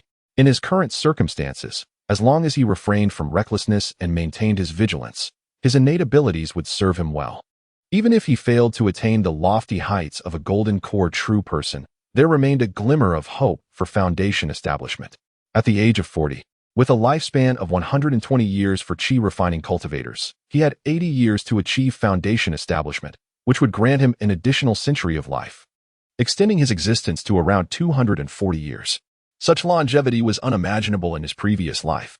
Of course, if the opportunity arose, he would strive for the elusive path of immortality, ensuring that his transmigration was not in vain. And if he encountered a suitable soulmate, he would gladly propagate his lineage, leaving his mark on this world. As Chen Lin contemplated his future prospects, a smile played on his lips. Suddenly, his expression changed, and he held his breath, focusing his attention on the distance. A streak of light pierced through the night sky, heading directly towards his location. Chen Lin's senses became heightened, and he suppressed his energy fluctuations, concealing his presence. His hand gripped the storage pouch containing his puppet. The black light moved with incredible speed, arriving above his hiding place in the blink of an eye. Just as Chen Lin assumed it was merely passing by, it plunged downwards, landing a mere 20 meters away. He was startled, nearly summoning his puppet and reaching for his blood escape talisman. The talisman, capable of transporting him a little over half a mile, would allow him to escape the explosive radius of Thunderbolt number 4, which was precisely why he had purchased it. To his astonishment, the descending figures were not the adversaries he had anticipated, but a man and a woman. In the dim light, Chen Lin recognized the woman's revealing attire, a tight-fitting, sheer short-sleeved top and a micro-mini skirt, her long, pale legs eye-catching even in the darkness. Chen Lin was dumbfounded. It was the same scantily clad female cultivator from the Zhao clan trading fair, the one who had purchased the golden escape talisman. Her unique attire made her instantly recognizable. An anomaly in this world. The man was even more surprising, Luo Ziqing. The presence of this couple in such a location at this hour was already cause for speculation, but their current state left Chen Lin speechless. The female cultivator stood composed, her arms crossed, a misty aura surrounding her. Luo Ziqing, his eyes glazed over, his face flushed, and his breathing labored, was acting even more bizarrely. His head bobbed erratically, as if trying to nuzzle the woman, but instead, he butted the air in a comical and unsettling manner. "Butterfly, how I have missed you." Suddenly, Luo Ziqing lunged forward, landing face first on the ground, covering himself in dirt. Oblivious to his surroundings, he began a frenzied performance on the grass. The woman remained unmoved, her lips curled in a sneer. Chen Lin watched in disbelief, marveling at the scene. The female cultivator had clearly employed some sort of enchantment, reducing a Qi refining stage 9 cultivator to this state. I must be more vigilant against such illusions in future battles and acquire some anti-illusion talismans or artifacts, he thought. This is utterly mortifying. Chen Lin remained motionless, observing the spectacle while pondering the relationship between the two. Time passed. Soon, Luo Ziqing let out a bestial roar, his body stiffening as if electrocuted. Then, his eyes began to clear. The woman finally stirred, quickly sitting beside Luo Ziqing and smearing dirt on herself, disheveling her clothes. Butterfly, Luo Ziqing, now fully conscious, reached out to embrace the woman, but she swiftly rose, her face filled with reproach. Luo Ziqing, you have gone too far. What do you take me for, a courtesan? Chapter 85. An unforeseen calamity. Chen Lin remained motionless, yet inwardly he applauded with fervor. The female cultivator's performance was Oscar-worthy. Following the female cultivator's rebuke, Luo Ziqing feigned panic, gesturing towards the heavens as he exclaimed, "May I, Luo Ziqing, be struck by lightning if I harbor even the slightest impure thought towards Lan Dyer." Having sworn his oath, he vehemently assured, "Dyer, rest assured, I will procure what you desire. I have already located a suitable demonic beast for the fusion demon art, a dragon. Once I acquire its inner core and establish a demonic foundation, my master will bestow upon me the treasure, and we shall live together in blissful harmony." His tone then shifted to one of apprehension as he confessed, "Dyer, once I establish the demonic foundation, my body will undergo transformations. I hope you won't find me repulsive." A radiant smile graced the female cultivator's face as she approached Luo Ziqing, murmuring, "How could I ever find you repulsive? You are doing all this for me. Furthermore, I intend to cultivate the fusion demon art as well. We shall both become cultivators with demonic foundations, and neither shall find the other displeasing." "Indeed." Luo Ziqing nodded emphatically, trembling with excitement. "Very well, my identity must remain concealed for now. Take care. I must depart, but before I do, there is a minor pest to eliminate." The female cultivator's voice turned frigid as a shimmering dagger materialized in her hand. With a flick of her wrist, she launched it towards Chen Lin's hiding place. However, before her flying sword could reach its target, a peculiar monkey-like puppet darted towards her with astonishing speed, seemingly carrying something on its back. Simultaneously, her flying sword struck the puppet. As the two were about to collide, the monkey puppet swiftly reached behind itself, and a blinding light erupted. At the same instant, a crimson streak shot out from behind the puppet in the opposite direction. Then, a deafening explosion reverberated. Upon realizing that the female cultivator had discovered him, Chen Lin unhesitatingly deployed the puppet bomb, specifically the Thunderbolt Model 4. He knew that any hesitation would result in his demise.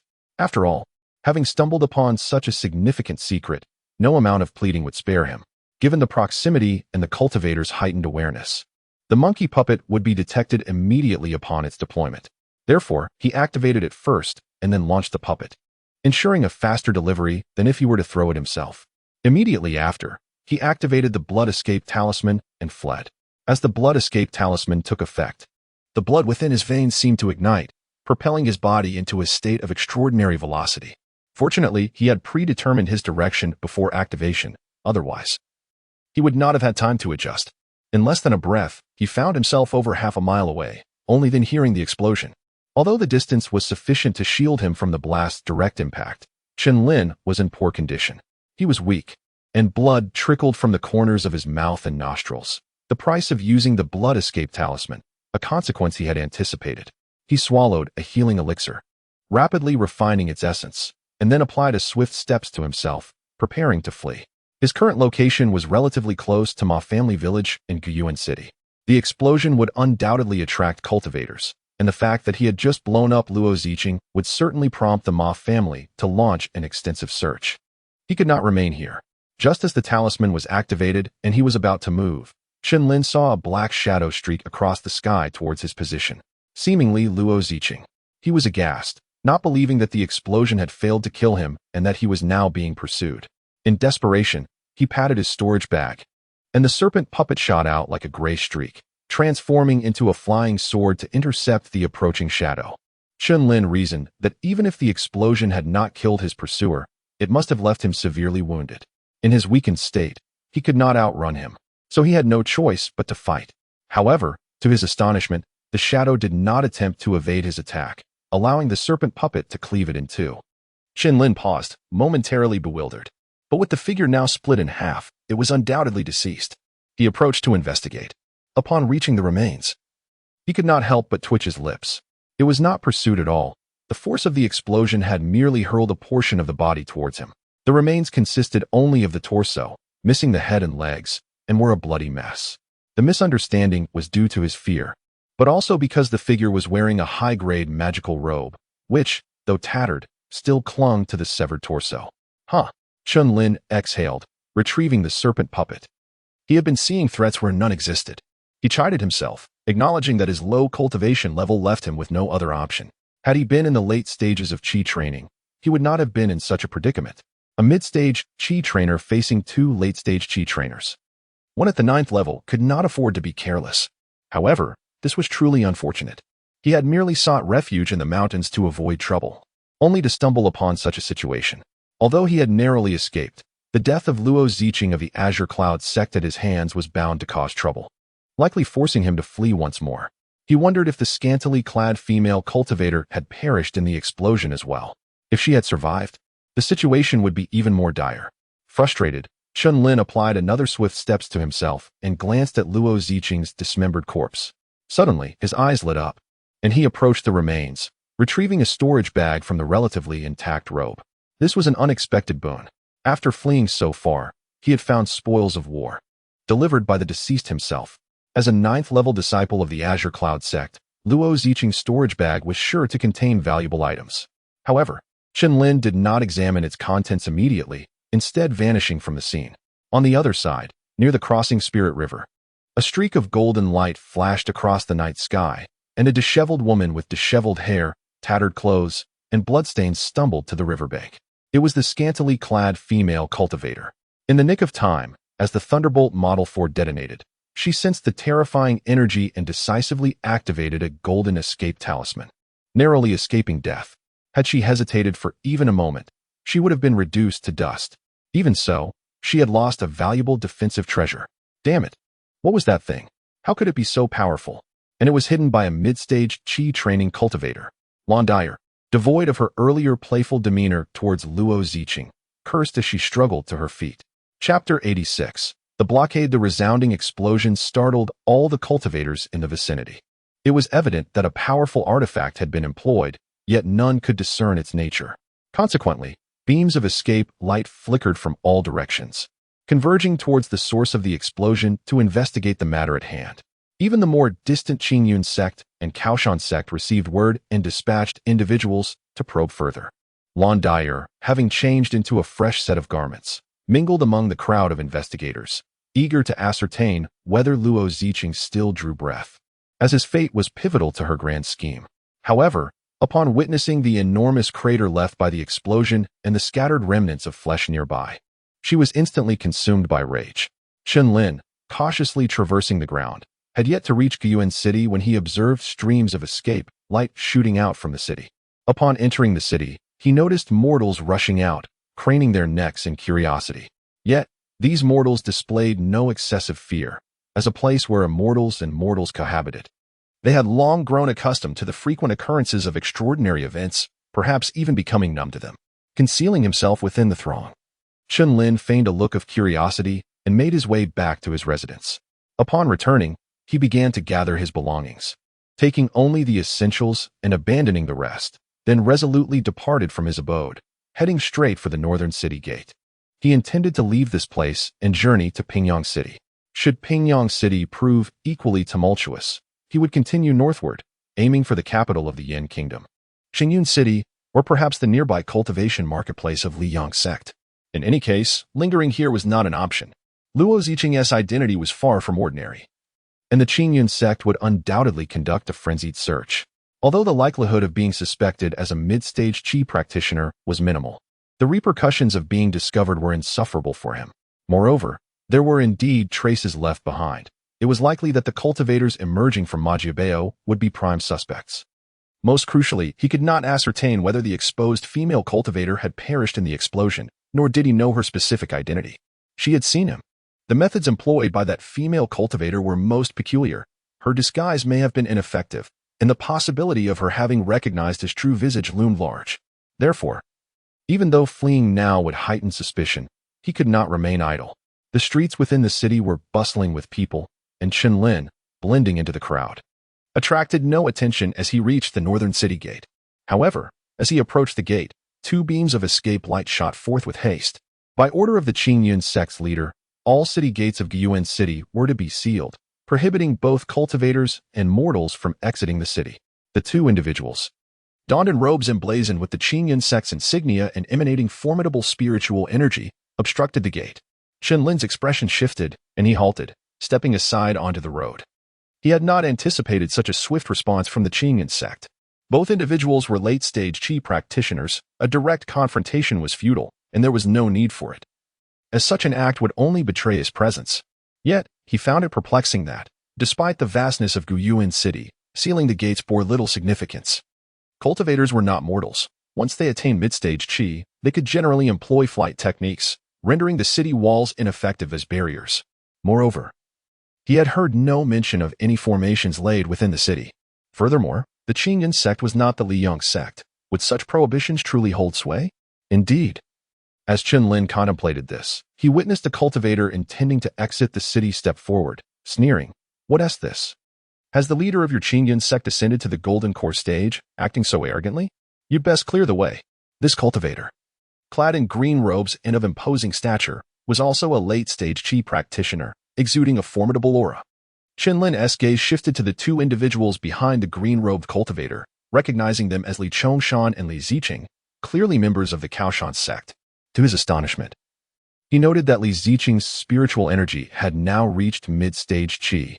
This development meant that the Li family now boasted two mid-stage Qi practitioners, making matters increasingly difficult for the Bai family. However, he merely mused briefly. The grievances between the two families were of no concern to him. His sole focus was on how to extricate himself from this situation and make a clean getaway. The commotion surrounding the Qingyun sect underscored Luo Ziqing's unusual stature. Remaining concealed within the city was unequivocally unwise. The methods of cultivators were diverse and unpredictable. One could not rely on conventional reasoning, for such a mindset could lead to dire consequences.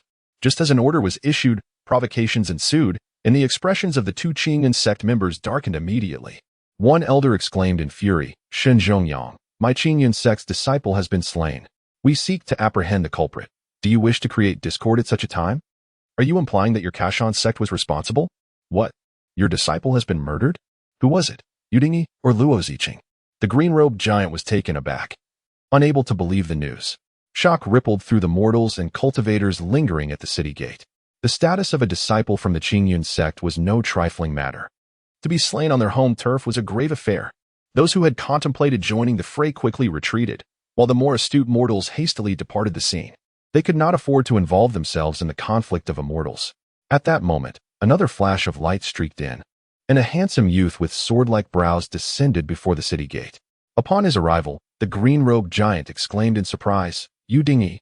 His expression shifted as he continued. "Since you are alive, it must be Luo Ziqing who has perished. Who in Gyuan City could possibly kill him?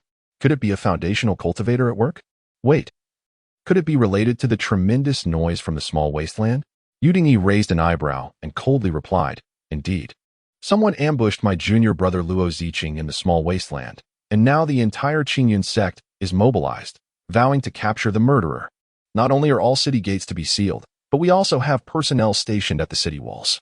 This matter has been reported to the envoy of the Liyang sect, and my sect leader will be arriving shortly. Shinzhongyang, if you do not wish for the Kaoshan sect to sever ties with us, do not challenge our limits." Shen Zhongyang's expression fluctuated before he coldly snorted. "This matter has its reasons. I will grant you this favor today, but do not mistake it for fear." With that, he stepped aside. He understood that the Qingyun sect was likely in a frenzy. Should he force his way through now, he would undoubtedly be unjustly suspected, and he did not wish to invite such trouble. Chen Lin had been closely monitoring the situation and felt a surge of anxiety. He had initially thought that the Kaoshan sect would charge forward, allowing him to slip away unnoticed, yet they had faltered. It seemed that escaping the city would indeed prove challenging. Moreover, judging by the tone of the Qingyun sect's cultivators, they appeared to have concluded that the culprit was within the city, which left him feeling increasingly unsettled.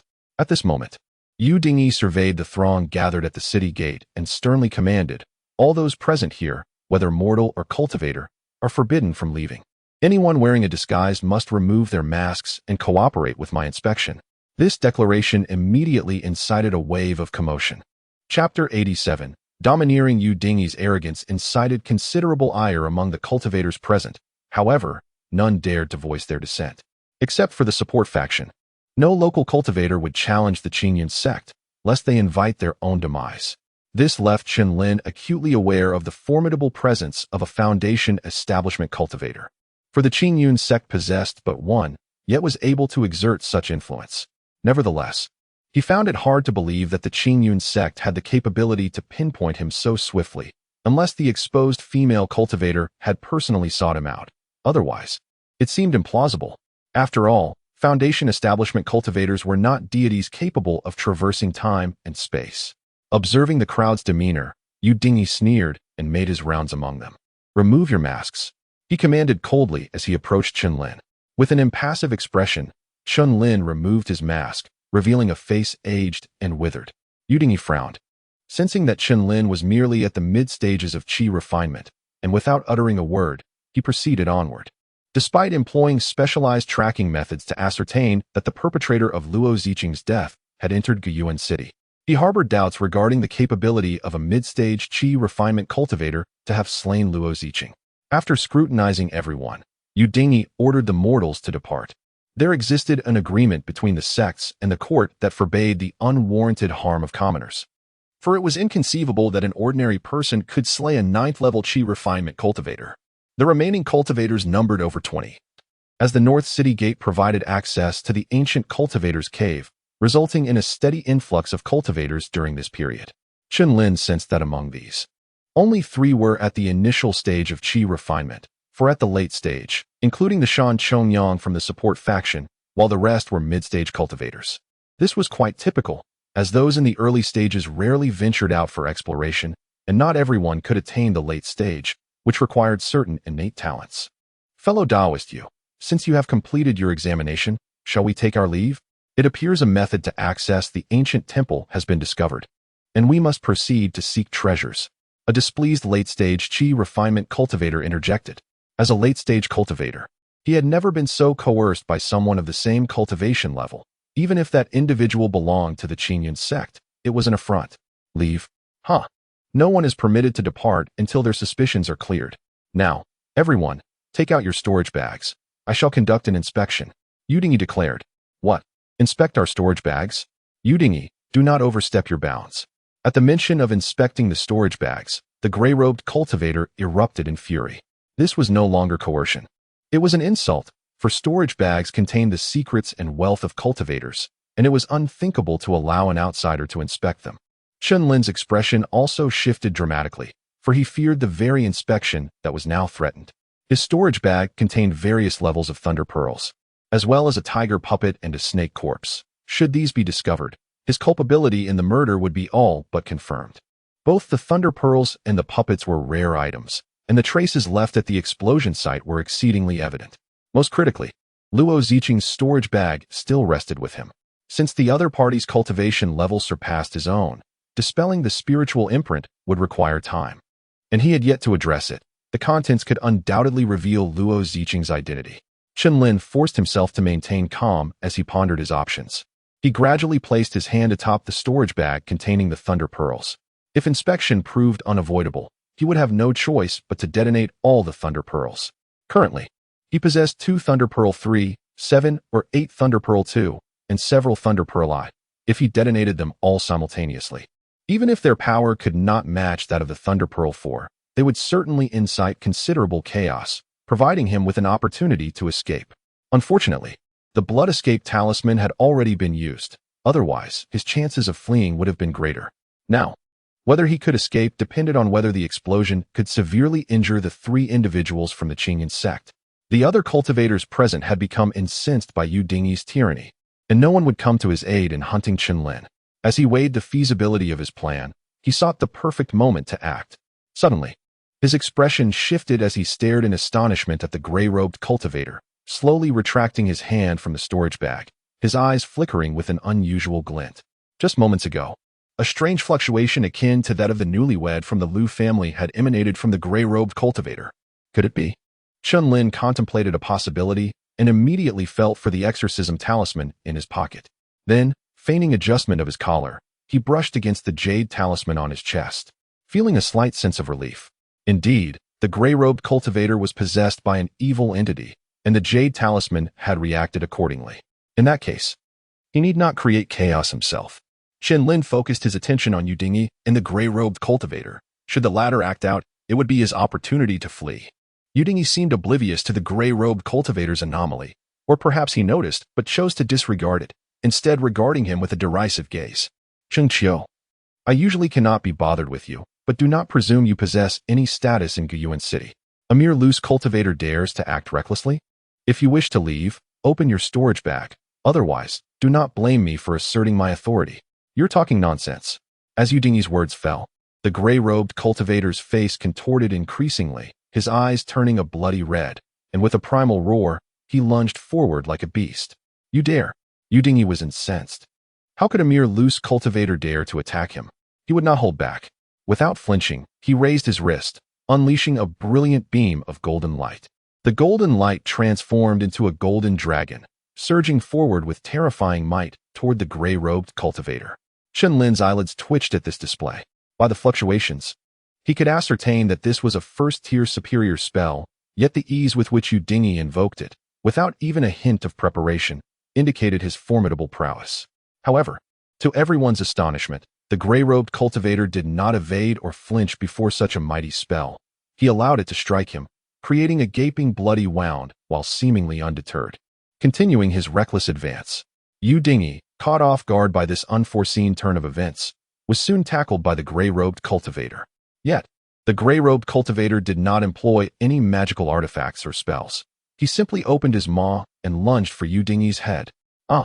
Yudingi screamed in agony as a sizable chunk of his scalp was bitten off. To the shock of onlookers, the gray-robed cultivator chewed a few times before swallowing the scalp, hair and all. Not good. He has been possessed by a malevolent spirit. Run. Someone suddenly cried out in alarm and took flight. The others quickly followed suit, scattering in a frenzy. Such occurrences had become increasingly common, with those afflicted by malevolent spirits losing their wits. However, it was unprecedented for a late-stage chi refinement cultivator to succumb to such a fate. The destructive potential of a late-stage cultivator devoid of reason was unimaginable, and it was no wonder that everyone disregarded the Qingyun sect's threats and fled in every direction.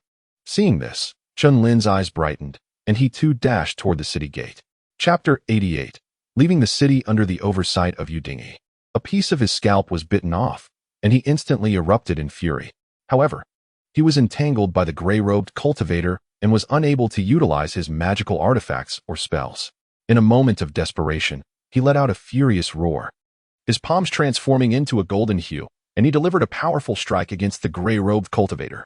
With a thunderous sound, the head of the gray-robed cultivator burst like a watermelon, juices splattering everywhere. Yudingi flung the limp body of the gray-robed cultivator aside, intending to intercept the fleeing cultivators. Unexpectedly, a crimson shadow darted out from the headless corpse, instantly lunging at him. An otherworldly aura surged from the shadow.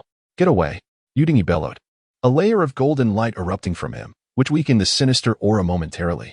His robes billowed as his body began to tremble, seemingly activating some secret technique. He swiftly struck his own palm, spitting out a mouthful of blood. As the blood sprayed forth, the crimson shadow was forced out, retreating into the distance. Still shaken, Yudingi consumed a pill and then retrieved a talisman from his storage pouch. However, as he gazed at the crimson shadow, he saw it flicker and merge into the body of a mid-stage chi cultivator. The cultivator immediately went berserk, biting at anyone in sight. Yudingi swiftly appeared before the frenzied cultivator and unleashed a punch, golden light flashing as the cultivator's body shattered into countless pieces. The crimson shadow escaped from the remnants of the cultivator's body. Die! Yudingi gritted his teeth and unleashed the talisman, which transformed into a burst of light to envelop the shadow. To his dismay, the talisman, usually effective against such malevolent entities, failed to eradicate the shadow this time. It merely weakened it before it flickered away, re-entering another cultivator's body. As the gray-robed cultivator went mad, Chen Lin followed the other cultivators toward the city gate, preparing to flee.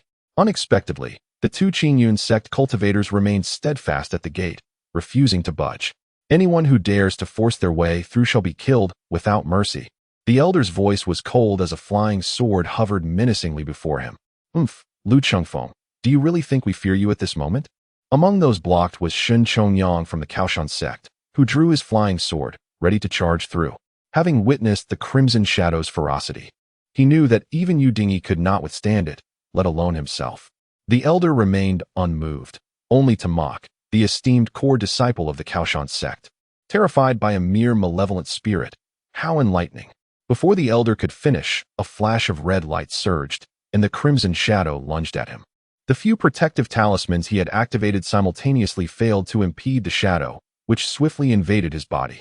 An ominous aura erupted from his form, and his eyes turned blood-red as he emitted a beast-like growl, charging toward Shen Chongang.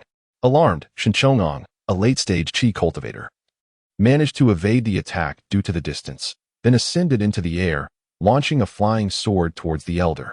Yet, the elder did not dodge, turning instead to pounce on another cultivator while his companion intercepted Shen Chongyang's assault. Chaos erupted at the city gate, and without hesitation, Chen Lin cast a protective barrier and activated a speed talisman, sprinting forward. Other cultivators followed suit, racing outside the city before taking to the skies. However, Chen Lin remained on the ground, moving quickly as the wind manipulation technique did not match the speed of the speed talisman. Several mid-stage Qi cultivators, like him, also dashed across the earth. Within the city gates, Yu Dingy observed the fleeing cultivators, a glint of murderous intent flashing in his eyes. After casting an exorcism talisman at the elder possessed by the Crimson Shadow, he ceased to pay attention and shot out of the city like lightning. Everyone, follow orders. Pursue with all your might. Those who resist shall be killed without exception.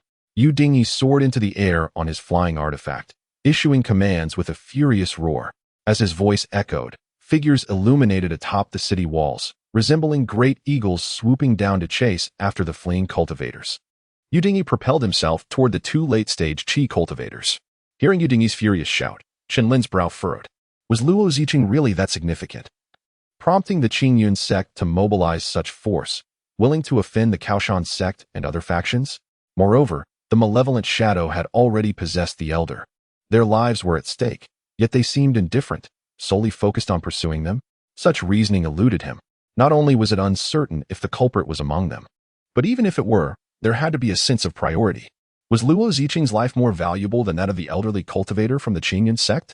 Chen Lin found himself deeply puzzled, concluding that perhaps Luo Ziqing had close ties to the sect leader of Qingyun, possibly a relative or even an illegitimate child. However, this only heightened the difficulty of his escape. Glancing back, his expression changed drastically. Two figures had caught up, their flight speed indicating they were late-stage Qi cultivators. How could the Qingyun sect have so many late-stage Qi cultivators when they only had one foundation establishment cultivator?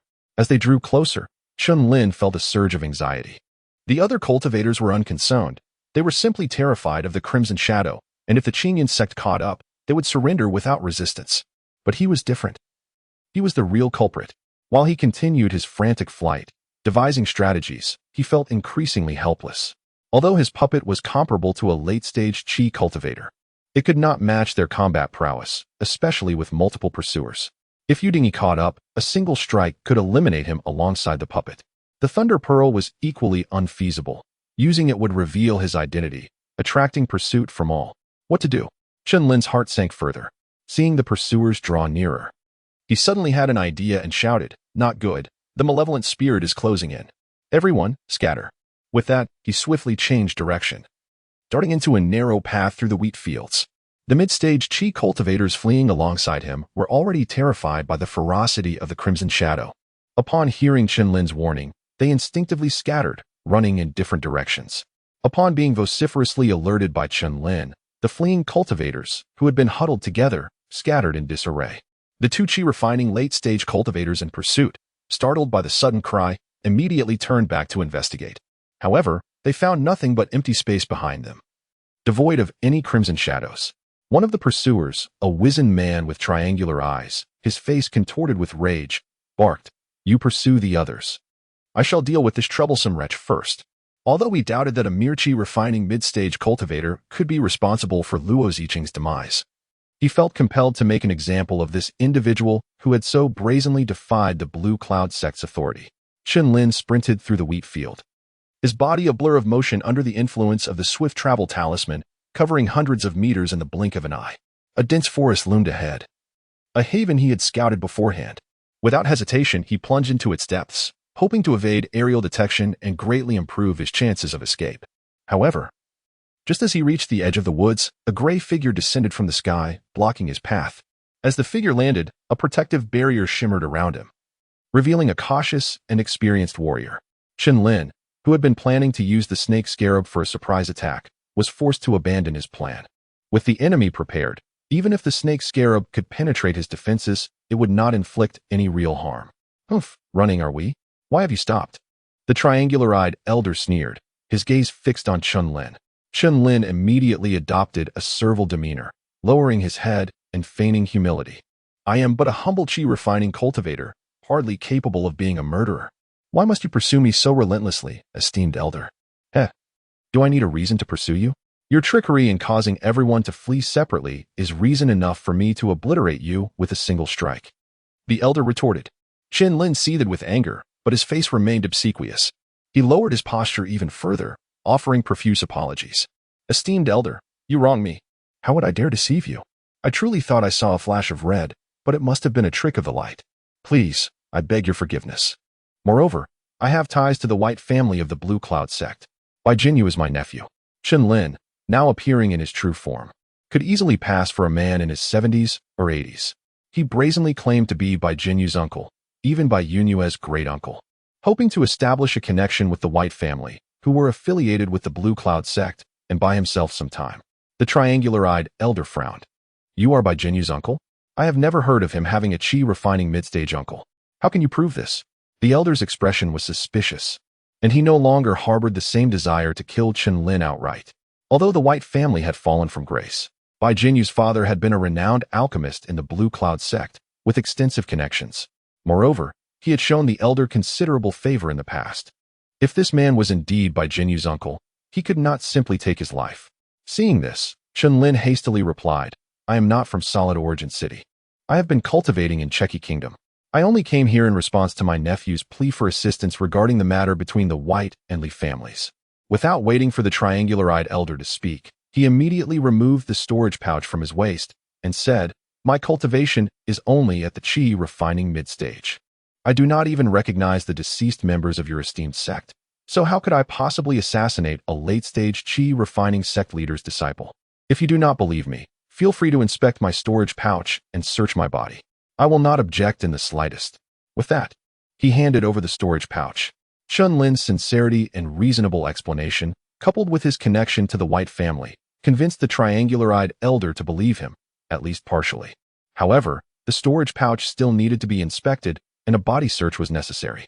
Luo Ziqing had been carrying an extremely important item belonging to the Blue Cloud sect, and the sect leader had ordered them to find the culprit at all costs and retrieve the item. Even if you are Bai Jinyu's uncle, this matter cannot be dismissed. Come back to the sect with me to explain yourself. The triangular-eyed elder grunted. He could not fully trust the man's words. Whether he was the murderer or not, he could not let his efforts be in vain. At the very least, he would take some benefits from the man, even if he spared his life. With a wave of his hand, he reached for the storage pouch to examine it. Regardless of who the man was or whether he was the murderer, he could not let his efforts be in vain. Sparing the man's life was already a concession. He would at least take some benefits. However, at that moment, Chen Lin suddenly slapped the storage pouch, and a gray light shot out from it, first releasing an ice spike, then transforming into a sword light that slashed towards the elder. The elder was both shocked and enraged. With a roar, he retreated as quickly as possible. However, the distance between him and Chen Lin was less than 2 meters. Even with his quick reflexes, he could not evade this unexpected attack. The ice spike struck his protective barrier first, causing it to shake before shattering with a pop. However, his barrier was of high quality and managed to negate the spell. However, the triangular-eyed elder's expression changed drastically upon seeing this. He had not expected that a spell cast by a chi-refining mid-stage cultivator could break his high-grade protective barrier. He immediately prepared to cast another defensive spell. But before he could react, the snake scarab, transformed into a flying sword, shot towards him again. The triangular-eyed elder roared once more, his robes billowing and emitting a faint glow. This robe was also a high-grade item, one that he had spent a fortune on.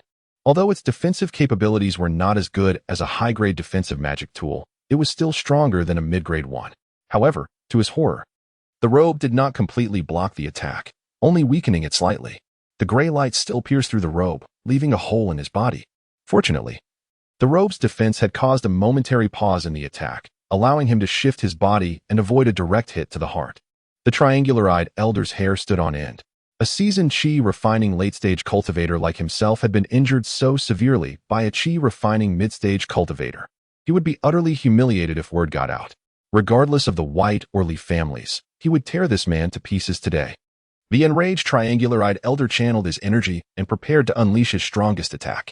But then he saw a beam of light shoot towards him, piercing through his neck. Then, he realized he was flying. He was flying higher and higher, and his neck felt cool. His consciousness slowly faded. In his final moments, he saw a trail of vibrant blood. Watching the enemy's head fly up and then fall, Chen Lin gasped for breath, his heart still pounding with fear. Although everything had gone according to plan, only he knew the extent of the danger involved. He had used both of the snake scarab's major skills, as well as the nameless sword chi that he had been nurturing for so long. Even with these 3 consecutive attacks, if any one of them had been blocked, his fate today would have been dire, possibly even involving being skinned alive. Fortunately, he had succeeded. Quickly calming himself, Chen Lin scanned his surroundings. Seeing that no one was pursuing him, he took out a spare robe, wrapped up the triangular-eyed elder's body and head, moved the storage pouch to a different location, and then stored the body inside. Next, he cast several water arrow and cleansing spells to clean up the scene before plunging into the dense forest. Advancing with haste through the dense woodland, Chen Lin dared not pause for even a moment. Should the members of the Azure Cloud sect discover the absence of the one-eyed man, they would undoubtedly dispatch individuals to investigate. It was imperative that he distance himself from this location as swiftly as possible, the farther the better. To be intercepted by another chi-refining late-stage cultivator would not afford him the same fortunate outcome. The one-eyed elder's complacency had granted Chen Lin the opportunity to strike. Otherwise, he would have stood no chance against a direct assault. After traversing nearly 5 miles, Chen Lin finally halted. He had reached the periphery of the dense forest, beyond which lay an expanse of farmland. Further afield, the terrain descended into a depression, revealing a shimmering body of water that resembled a colossal maple leaf resting upon the earth. This was Maple Leaf Lake. The ancient cultivator's abode was situated on the southeastern shore of this lake, a location he had been monitoring despite never having visited it. After some deliberation, he pondered the safest route to take.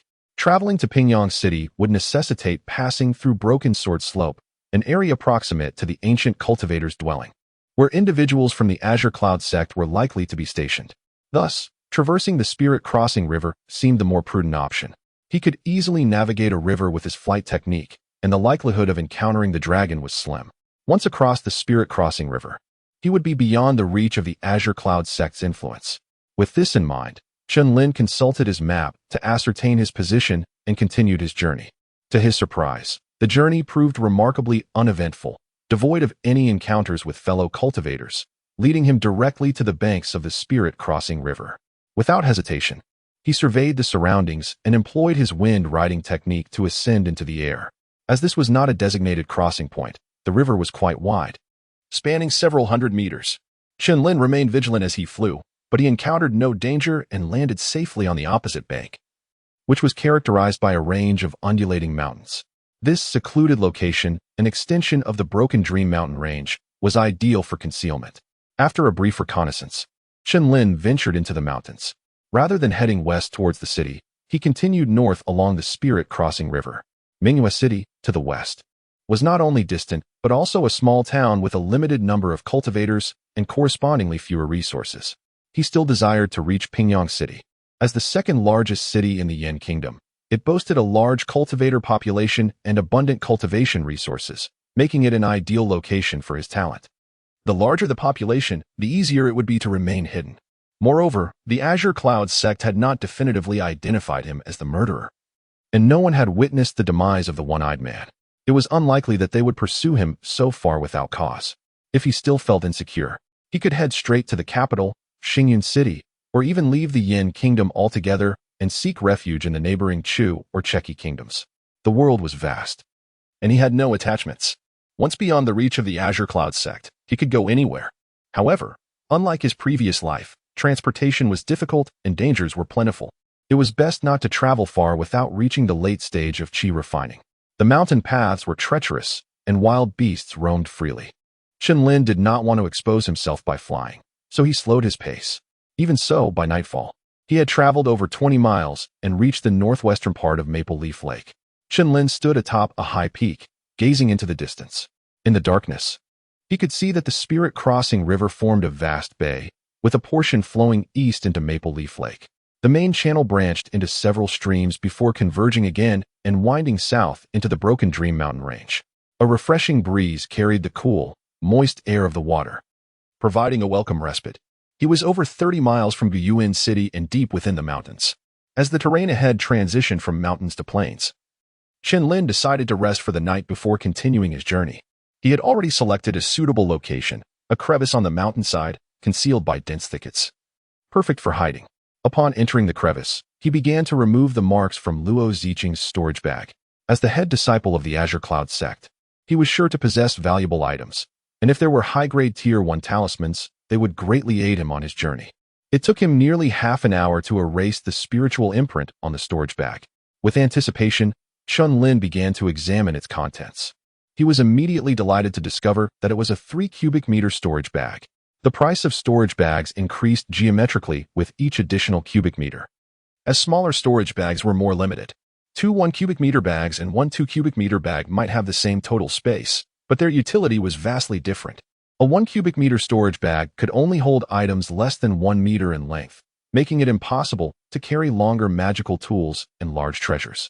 Thus, this 3 cubic meter storage bag was more valuable than the combined possessions of most qi refining cultivators. The storage bags all looked similar, lacking any special markings. Chen Lin left his own spiritual imprint, intending to use this one from now on. After his initial excitement, Chen Lin continued to examine the items within. He removed them one by one, filling the ground with their abundance.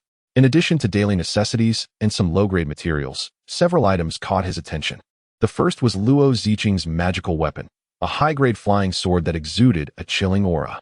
The words cold ice were inscribed on the hilt, indicating that it was of exceptional quality. He had been unable to afford a good flying sword, so this was a welcome acquisition. However, he would need to be cautious when using it, lest he be seen by members of the Azure Cloud sect. It would be best to sell it and acquire a different one. After putting away the flying sword, he picked up the second item, a shuttle-shaped object over 5 feet long, made of an unknown, pure white material, and engraved with numerous arcane patterns. It was 2 feet wide and 1 foot high, with a recessed center resembling a miniature boat. Although he had never seen Luo Ziqing use it, Chen Lin was certain that it was a flying magical tool. This magical tool also bore a spiritual imprint, but he did not attempt to refine it immediately. Instead, he picked up another item, a talisman. Chen Lin recognized it as the Earth Escape talisman he had once used. He had been lamenting the lack of life-saving escape talismans, and now one had come into his possession, much to his delight. The remaining 2 items were porcelain bottles. One contained 10 rejuvenation pills for healing. The other contained 6 spirit condensation pills, which he had seen at the Zhao Clan Merchant Association's exchange meeting. The effects of the initial essence pills had been diminishing recently, so he would try the effects of this pill. In addition to these items, there was a large pile of spirit stones, all of medium grade, and 2 other striking items, a jade slip containing a secret technique called the demon fusion method.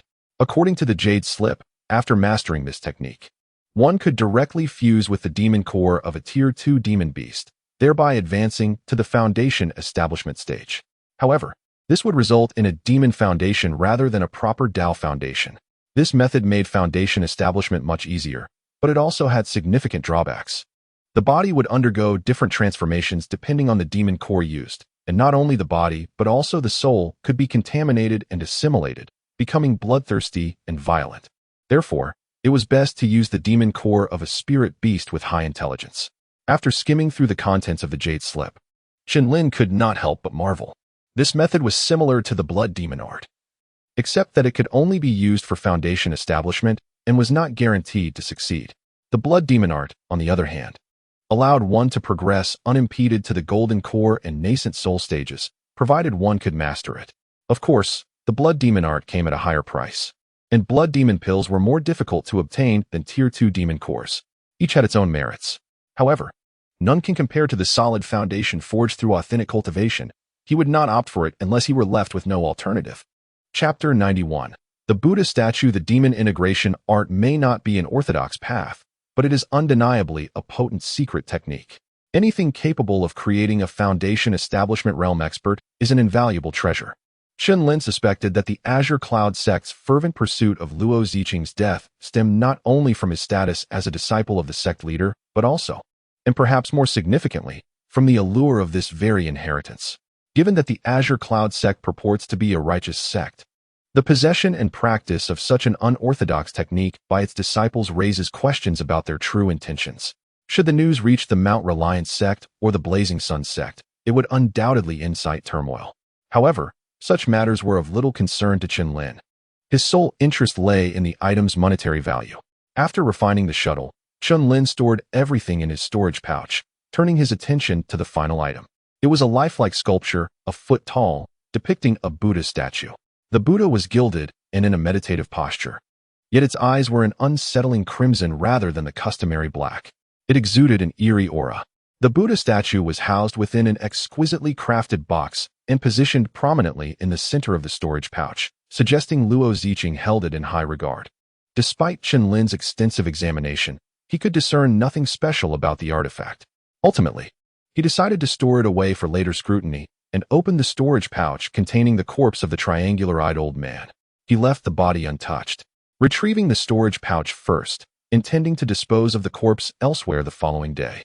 Upon erasing the mental imprint, the contents of the storage pouch became visible. It was a mere cubic foot in size and sparsely filled. Only one item held significant value, an upper-grade flying sword. However, despite being of the same grade, it was inferior to Luo Ziqing's frost ice sword. Additionally, there were several evil warding charms and demon subduing charms, which were quite opportune for his current needs. The remaining items were all of low quality. After a thorough inspection, he placed them all into a separate storage pouch. Having completed the inventory, Chen Lin mused that even among late-stage Qi cultivation realm cultivators from the same sect, the disparity in resources due to differences in status and position was vast. Such inequality seemed to be an immutable aspect of every world. Some were drowning in abundance, while others withered in destitution. Nevertheless, this time he had struck gold. A satisfied smile graced Chen Lin's face. Killing and arson lead to golden belts, as the saying goes, and it certainly held true. This single haul exceeded the sum of all his previous earnings. This was solely due to his innate talent for unfailing accuracy. An ordinary mid-stage Qi cultivation realm rogue cultivator would be far less fortunate. Next, Chen Lin began to categorize his spoils. He placed frequently used items in his original storage pouch, which he hung at his waist. Though somewhat conspicuous, it was necessary. Keeping them inside his robes would delay retrieval in an emergency. In the battles between cultivators, a second's hesitation could mean the difference between life and death. The remaining items, those not for immediate use, were placed in other storage pouches and concealed within his robes. With everything organized, he took out a primal essence pill and began to meditate. Restoring his energy. Once sufficiently recovered, he resumed condensing the nameless sword qi. Although laborious and requiring the consumption of numerous pills or spiritual objects, it was exceedingly useful. Had it not been for this technique, he likely would not have been able to slay the triangular-eyed old man. The following morning, Chen Lin emerged refreshed from the mountain crevice, carefully concealing the entrance before retrieving his flying shuttle to test it out. He refrained from flying high, instead practicing low-altitude maneuvers within the valley. Even so, he crashed countless times before mastering the controls. The shuttle darted through the trees like a nimble fish, leaving streaks of light in its wake. Once he felt he had fully grasped its operation, Chen Lin landed and stowed the shuttle away. He could not yet use this item openly. His hasty practice was to prepare for a quick escape in case of unforeseen danger. The shuttle's speed far surpassed his own wind-riding technique, and it was also more agile and capable of greater altitudes. However, as an upper-grade magical artifact, especially a flying one, it not only failed to unleash its full power but also consumed mana at an alarming rate. His own mana could only sustain flight for a short period. To pilot it for extended durations, he would need to rely on pills to rapidly replenish his mana. After practicing with the shuttle, Chen Lin spent some time honing his swordsmanship. He chose to wield the triangular-eyed man's sword, as Luo Ziqing's Frost Ice sword was too conspicuous. This sword was of the ordinary type, lacking any special markings that could identify it. Regardless of its appearance, an upper-grade sword was still an upper-grade sword, far more powerful than his own middle-grade one. This particular sword also seemed to enhance sharpness, cleaving through metal and stone like slicing through tofu. However, the mana consumption was equally significant, straining his 5th-level Qi cultivation realm cultivation. After his practice, Chen Lin found a secluded spot and used his flying sword to excavate a deep pit, into which he cast the triangular-eyed man's corpse. He incinerated it with a fireball spell before burying the ashes. He then activated several evil warding charms above the burial site to prevent any lingering resentment. Finally, he cast a few water arrow spells to compact the fresh soil, covered it with weeds, and departed. Leaving the forest, Chen Lin activated the wind riding technique, flying slowly forward.